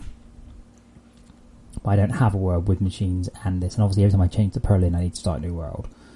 That's mean I need to spend a lot of time this month just getting it as right as I possibly can. That's still pretty bonkers that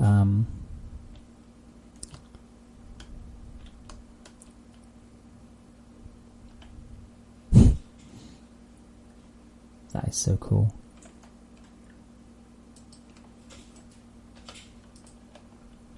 That's like way cool. Even with the crazy colours, it's still cooler than any FortressCraft I've had before.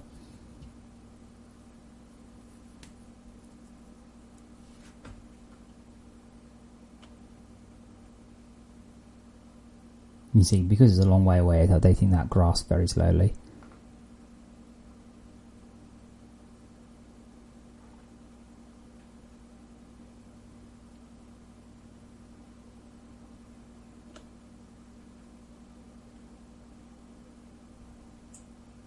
That's cool. Really, I'm just very taken with looking at it. I mean, the thing about No Man's Sky is I just used to just go somewhere and just look at it. Just go, wow. Look at that, that looks amazing, that looks great, that looks great, God, look at that looks cool. And I'd love to get a bit of that.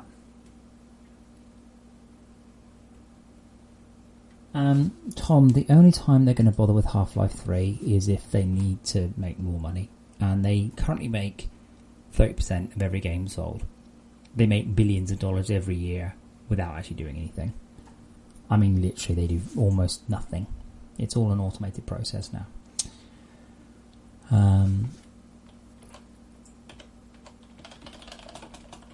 I'll tell you what I need to do. Let me just see if there's anything I need to change. I will reduce the plant density slightly because that's still a bit not plant. I think that's still a bit mental, to say the least. It's like 50% of blocks. And I will delete my world entirely, which means I need to go through the intro sequence, but I'm not 100% sure I can even spawn a CPH right now, so there's not much point making a build if that's the case.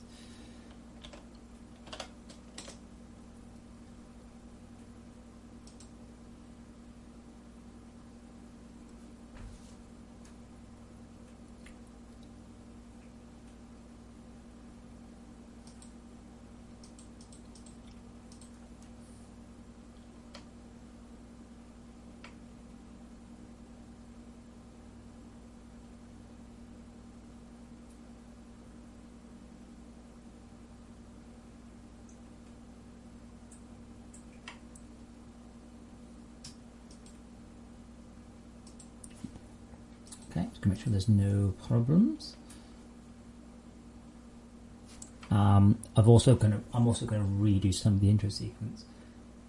TG, that's actually how it already works.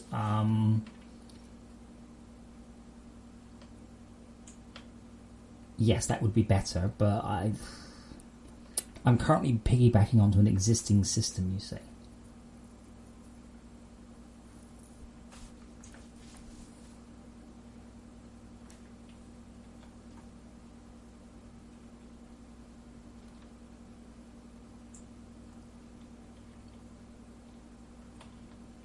There we go.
Thought that might happen.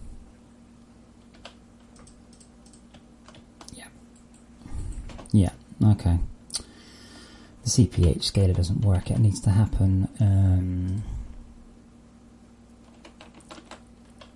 Did worry about this. The primary spawn, secondary pawn.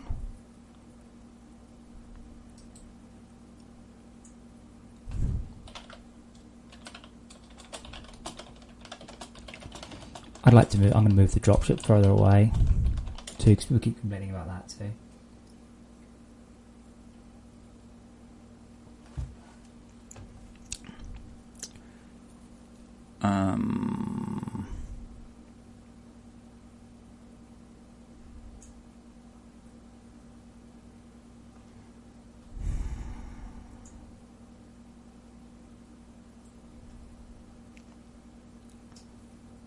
Yeah, so we set the data. What's data? Data.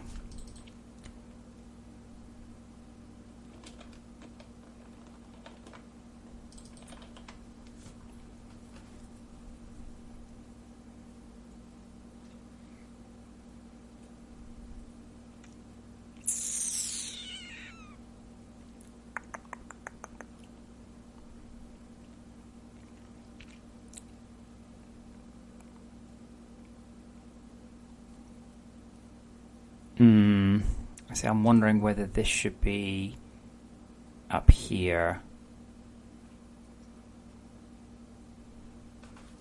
So we're actually lerping between 1. So in this one, instead of doing that, so we actually would there lerp between density. That might do it. Or it might go really, really, really wrong. But pretty much I think it's about as wrong as you can get, starting 15 or 20 meters underneath the floor.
Okay.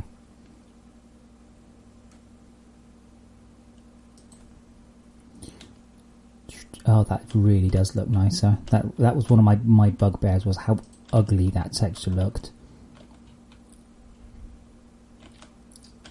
But again, the point is, by the time you've finished the tutorial, it's generating. It really should be daytime, I think, though.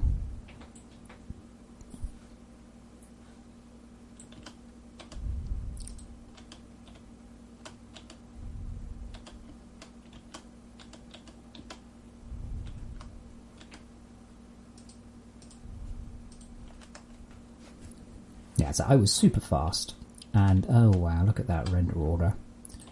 Thankfully, I can now deal with that.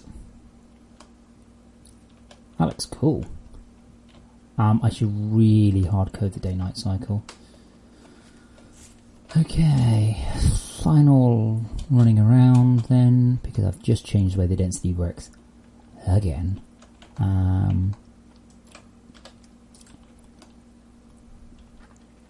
So we now change what the target density lerps towards, which should be all the same apart from around the base.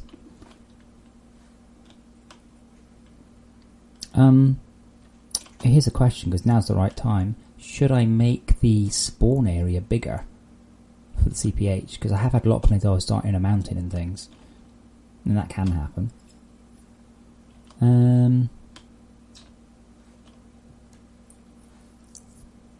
Wouldn't be a bad plan. Oh damn, this is looking awesome. It looks like an alien planet. The best thing is, one of the problems that we've been having for ages, something Steve and I have talked about, is how we would render the planet from up there, a long way up there. Because you can't. But you can if you can get per pixel height and colour data. Because I can't render voxels from that height, that's not possible. But I can render a stand-in height map. I've already done the code for another game. That's actually fairly trivial.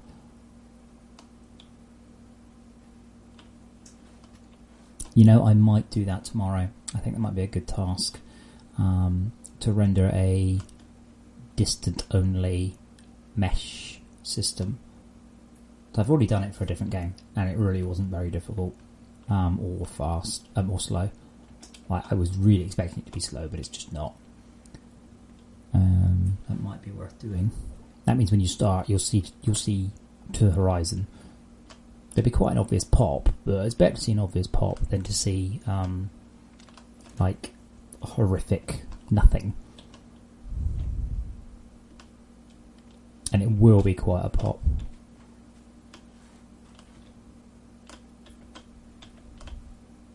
I hope Todd does a good job on the plants. I don't like the graphics at all. They're shiny and they're rubbish. They're coarse and sand gets everywhere.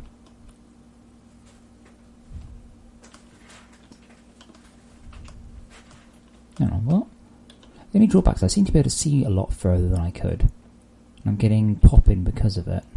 You watch, if I turn the fog down, they're going, oh, the game keeps doing loads of popping.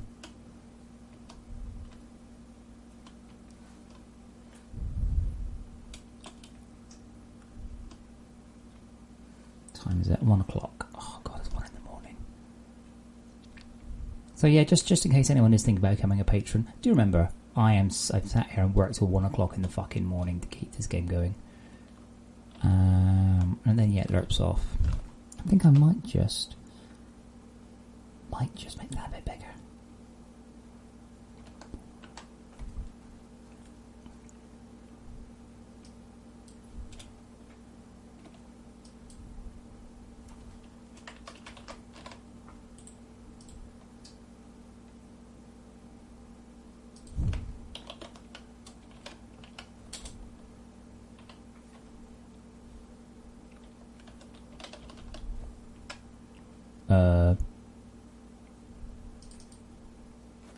You know, I don't think that's true anymore.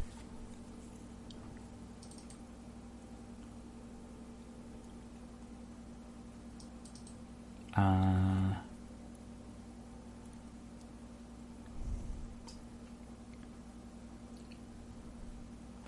think that should work.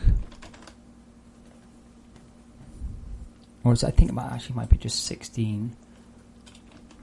What does this actually do? Hold on, so squared flat ground within 30 meters of the spawn, and then we lerp it down.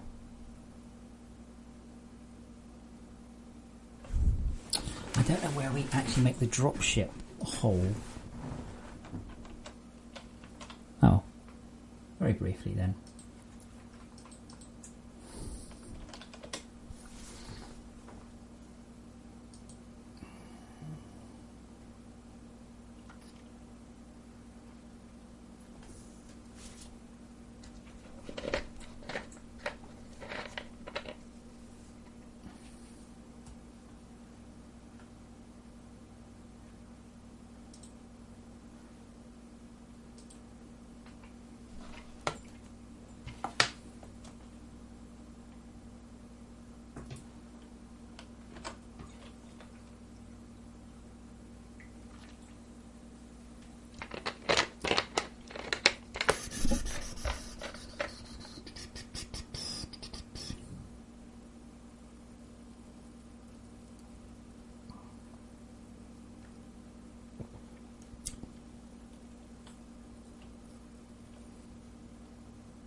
Okay, so that has given us a bigger area. Yes, I just need to work out how the dropship does its...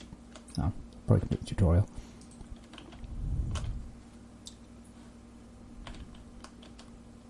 We're not even going to ask why the base just happens to find a nice flat bit, you know, for gameplay reasons.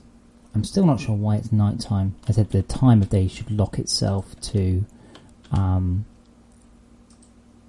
like on the way up. I'll make a note on that.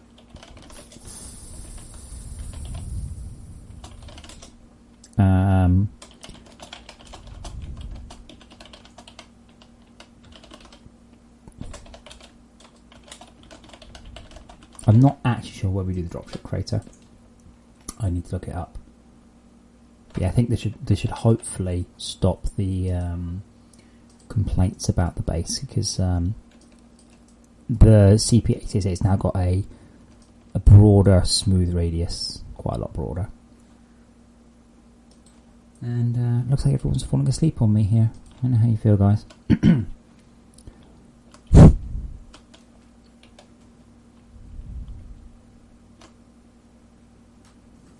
Well, let me just let that generate for a sec, and then I'm going to make a...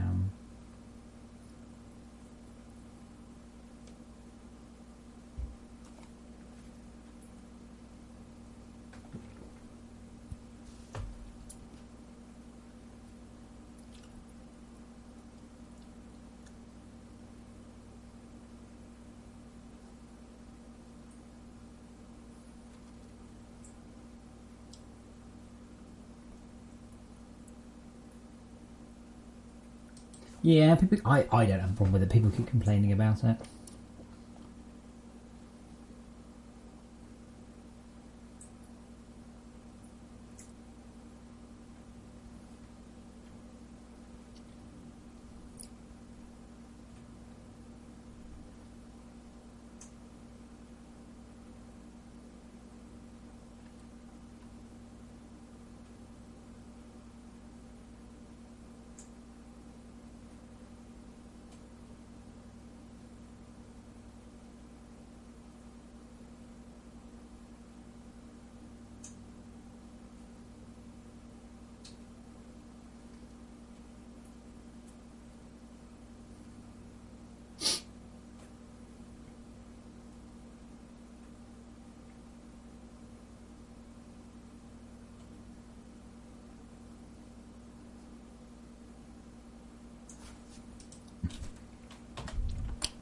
So quite a nice pick. I remember played it briefly, but like long time ago. Long time ago. The problem is, I said I try and contact YouTubers, I don't get any response. You basically have to meet up with them at cons, and I don't go to cons, and I don't have time to go to cons, and it's just a nightmare. I'm Kevin. I said I'm going to go over the intro. I've got an idea to cover it up.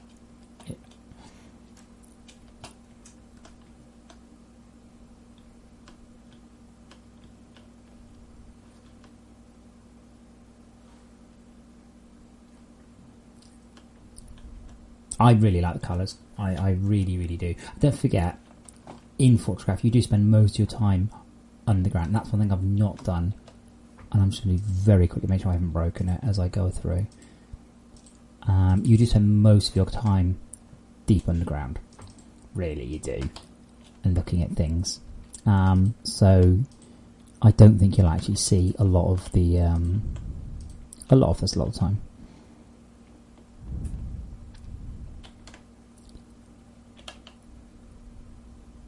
Oh, Arthur, now's not the time.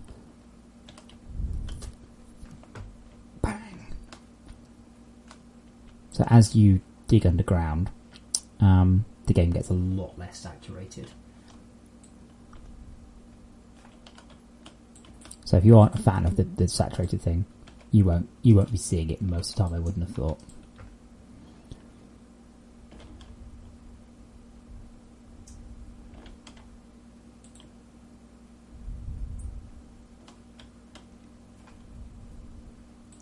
I haven't done the grass disappearing yet. By the way, that'll come tomorrow.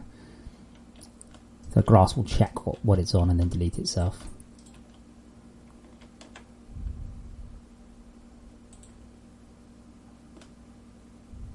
So as we come down here, you can see start to see a difference in the colours. It gets more muted.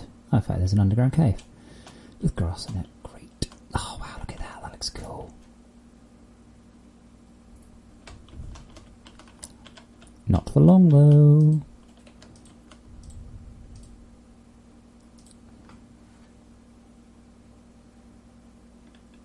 Well, Tom, that's the curse of playing multiplayer. I find this. People basically go, oh yeah, I was trying to fix that and I ran out of time. It's like, well, don't break my setup. And yeah.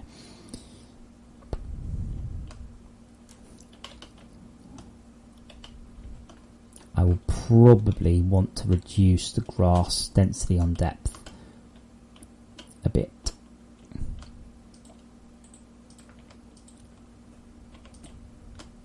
But yeah, grass is just purely a graphic effect, but I need to program in that. And also if you... oh god, the light, the shading on that. What the...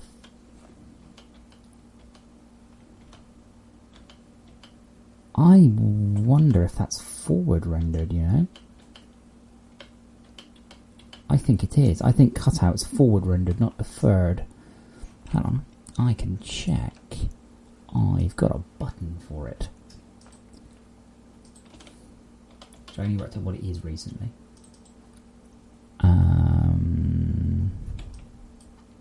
I can do render paths, I think it is. What the fuck is that?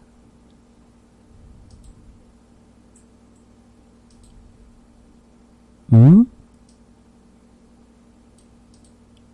the hell is that? I don't even recognise what that is. Is that a texture in the game, or is that...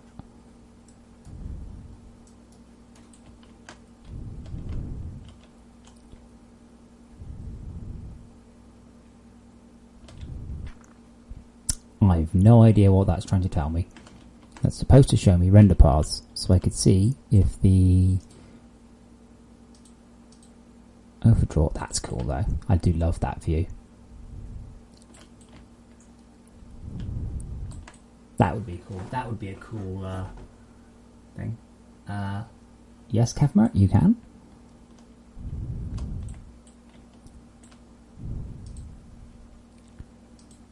MIPS doesn't help me. Shadow Cascade doesn't help me. Or work? There we go. Yeah. I think these things are forward rendered. Yeah, Kev, I'll show you the best thing. The best thing. Everybody loves this one. Select the paint gun. Hold on. Oh, my mouse is on a different computer. Select the paint gun. Pick your colour. Let's choose pink. Throw the glow stick. It's pink. Choose red. Glow stick is red. Choose white. Glow stick is white. Choose black. And the glow stick is a random colour. You have to own the Dapper Pack to do that. That's one of the Dapper Pack features.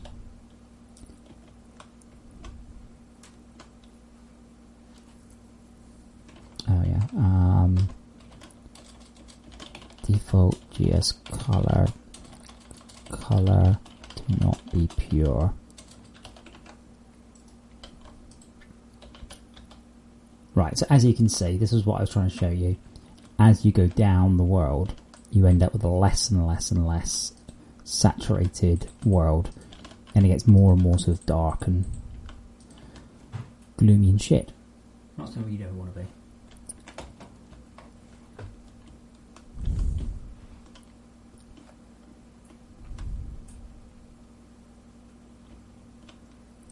Obviously you don't normally notice. You'd be digging down a sort of a hole, like just a normal tunnel. So you wouldn't normally notice this quite so much. But the cool thing is you can tell how far you are to the surface.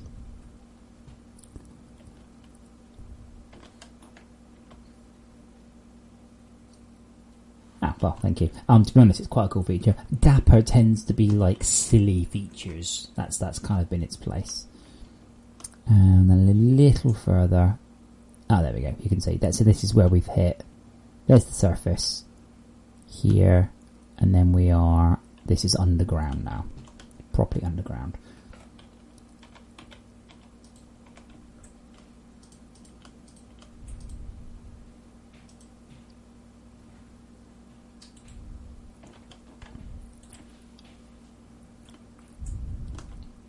I found my first cave. So again, the underground is now much brighter than it was. Oh. Fuck. Fuck.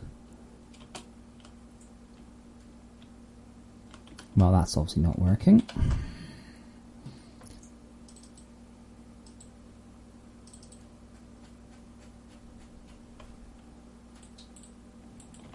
What have I done here? Oh, should be.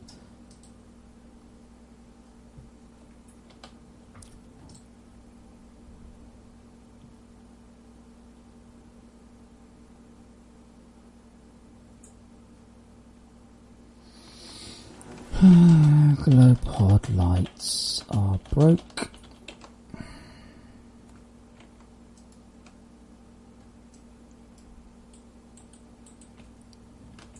just fixed them yesterday, that's why I'm annoyed. Or rather, I fixed the bug in them yesterday.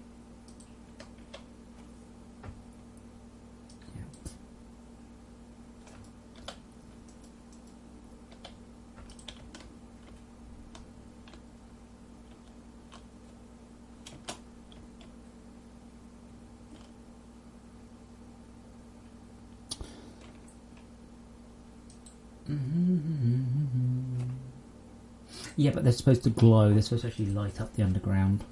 That's kind of their thing. When you have played it a little more, you'll begin to notice that glow pods appear at certain places. They are kind of like guides for the world. So just above the cold cavern, you get blue glow pods, etc.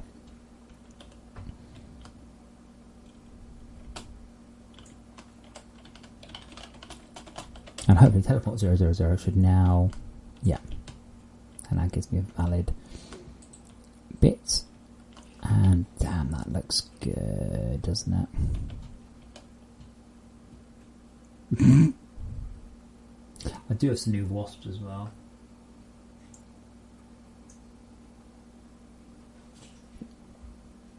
Yeah, Kevin, if you have one of those old watches, you shouldn't wear it because it's radioactive, and they actually realised that was a bad idea. Yeah. I think cutout is forward rendered, therefore doesn't work properly with lights. Know that? Yeah. We'll see. If Andy does the other one, I mean, I may have to... Oh, that should be able to do further render, yeah.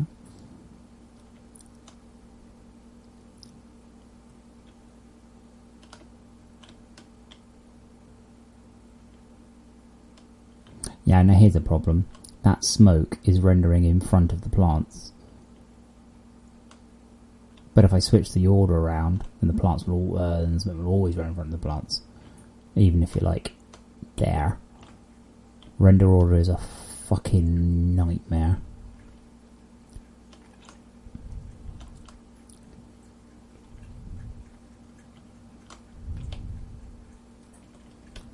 That's pretty good. A little bit... Oh, Indiglo. Indiglo. Oh, I love Indiglo. I miss Indiglo. It's just gone.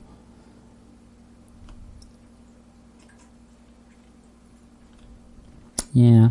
Unfortunately, because this happens to be quite a flat open world, we're really suffering from that pop-in.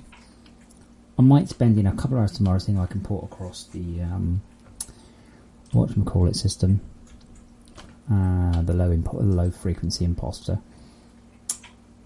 So yeah, there you go. I only had that many to do. Okay, so I'm going to make a build. Grass isn't removable. Isn't automatically removed.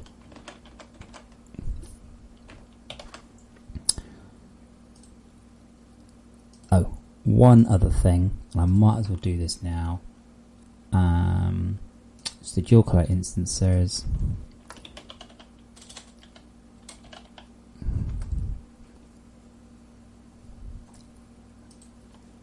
For LB dirty clear equals false if LB dirty clear break LB dirty clear equals true. So we can only update a single dirty flag each frame.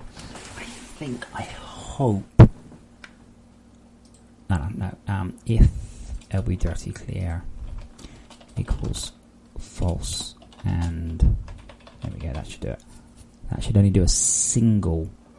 Shut up, Ajax. That should only do a single thing. I'm not feeding you again. No. I fed you 2 extra times today. Look at me. 2 extra times. We can go to bed, and you can be a good cat, and no begging for food. Anyway, this should only update a single thing, and I'm hoping this fixes Mega Powers issues. Update.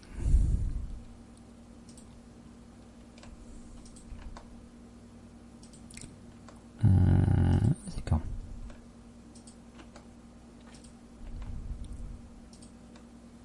That's the one.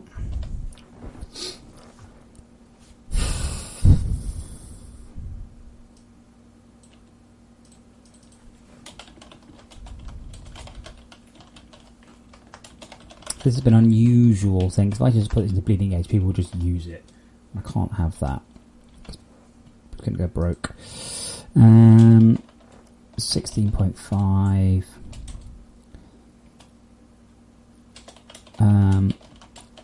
New grass rendering does not currently auto remove. New biome scaling.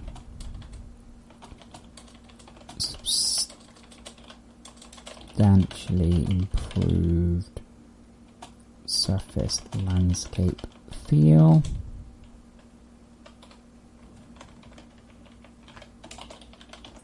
Disparate glow pods. CPH spawn area now larger.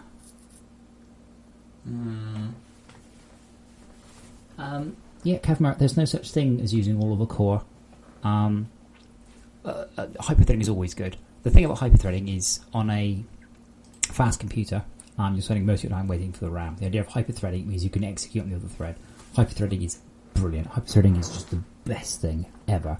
And you get people going, oh, but you can't use both cores flat out. I'm like, no, you can't, because you can't use both cores flat out anyway. Most of the time you're waiting for the bus to come back.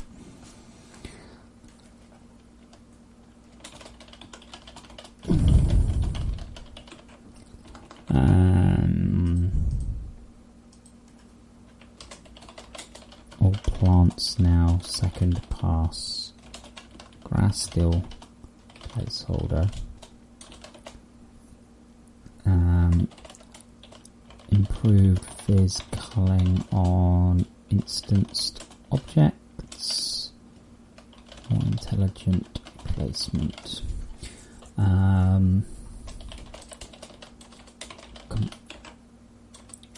Substantial further improvements to particle fog, more to come.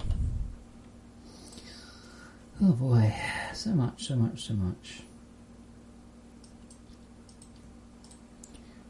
Okay, so I'm going to push up the build now, and then that's it for me. I'm going to bed. I did, didn't I? Grass still placeholder.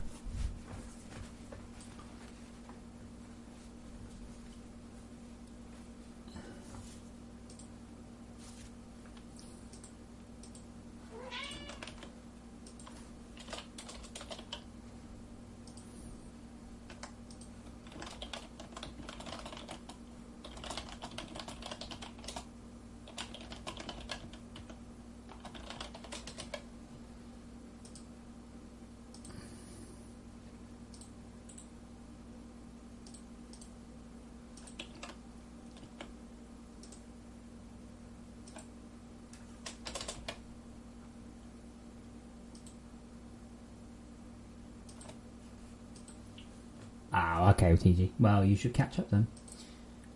Uploading.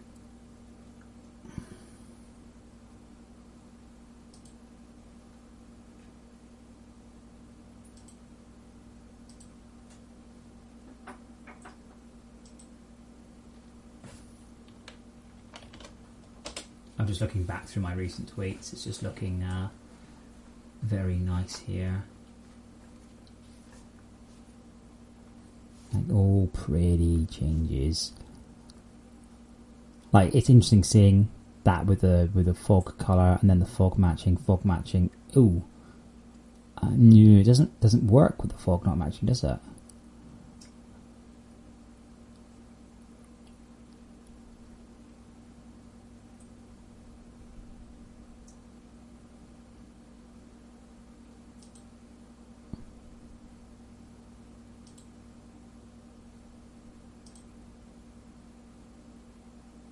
So much has improved just in a few days as well. That's also fascinating.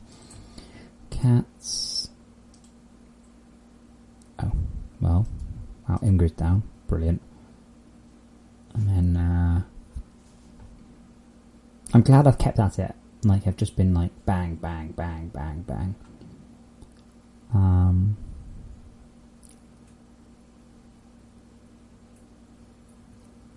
And yeah, I'm not happy. I'm not sad to see the back of that snow at all.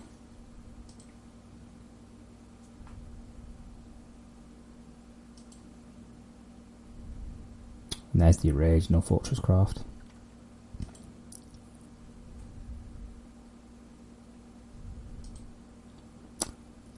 Yeah, that was the placeholder test. And then back to games that never look like that.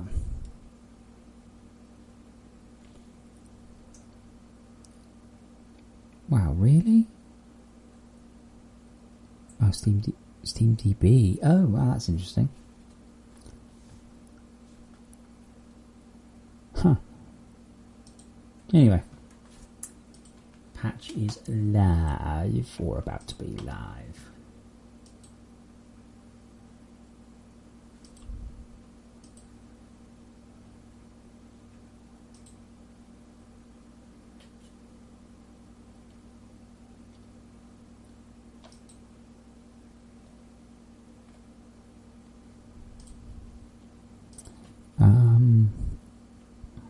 Oops, not default. That would be bad. New world. So there we go. Feel free to opt into the New World build. It'll be exactly what you've been seeing locally. And tomorrow, man, 8 years. I need to speed up my 11 years.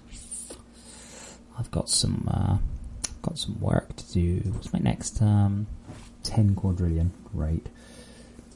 Right, I'm off to bed. I will see you guys tomorrow. Thank you for keeping company, and you're all awesome. Bye.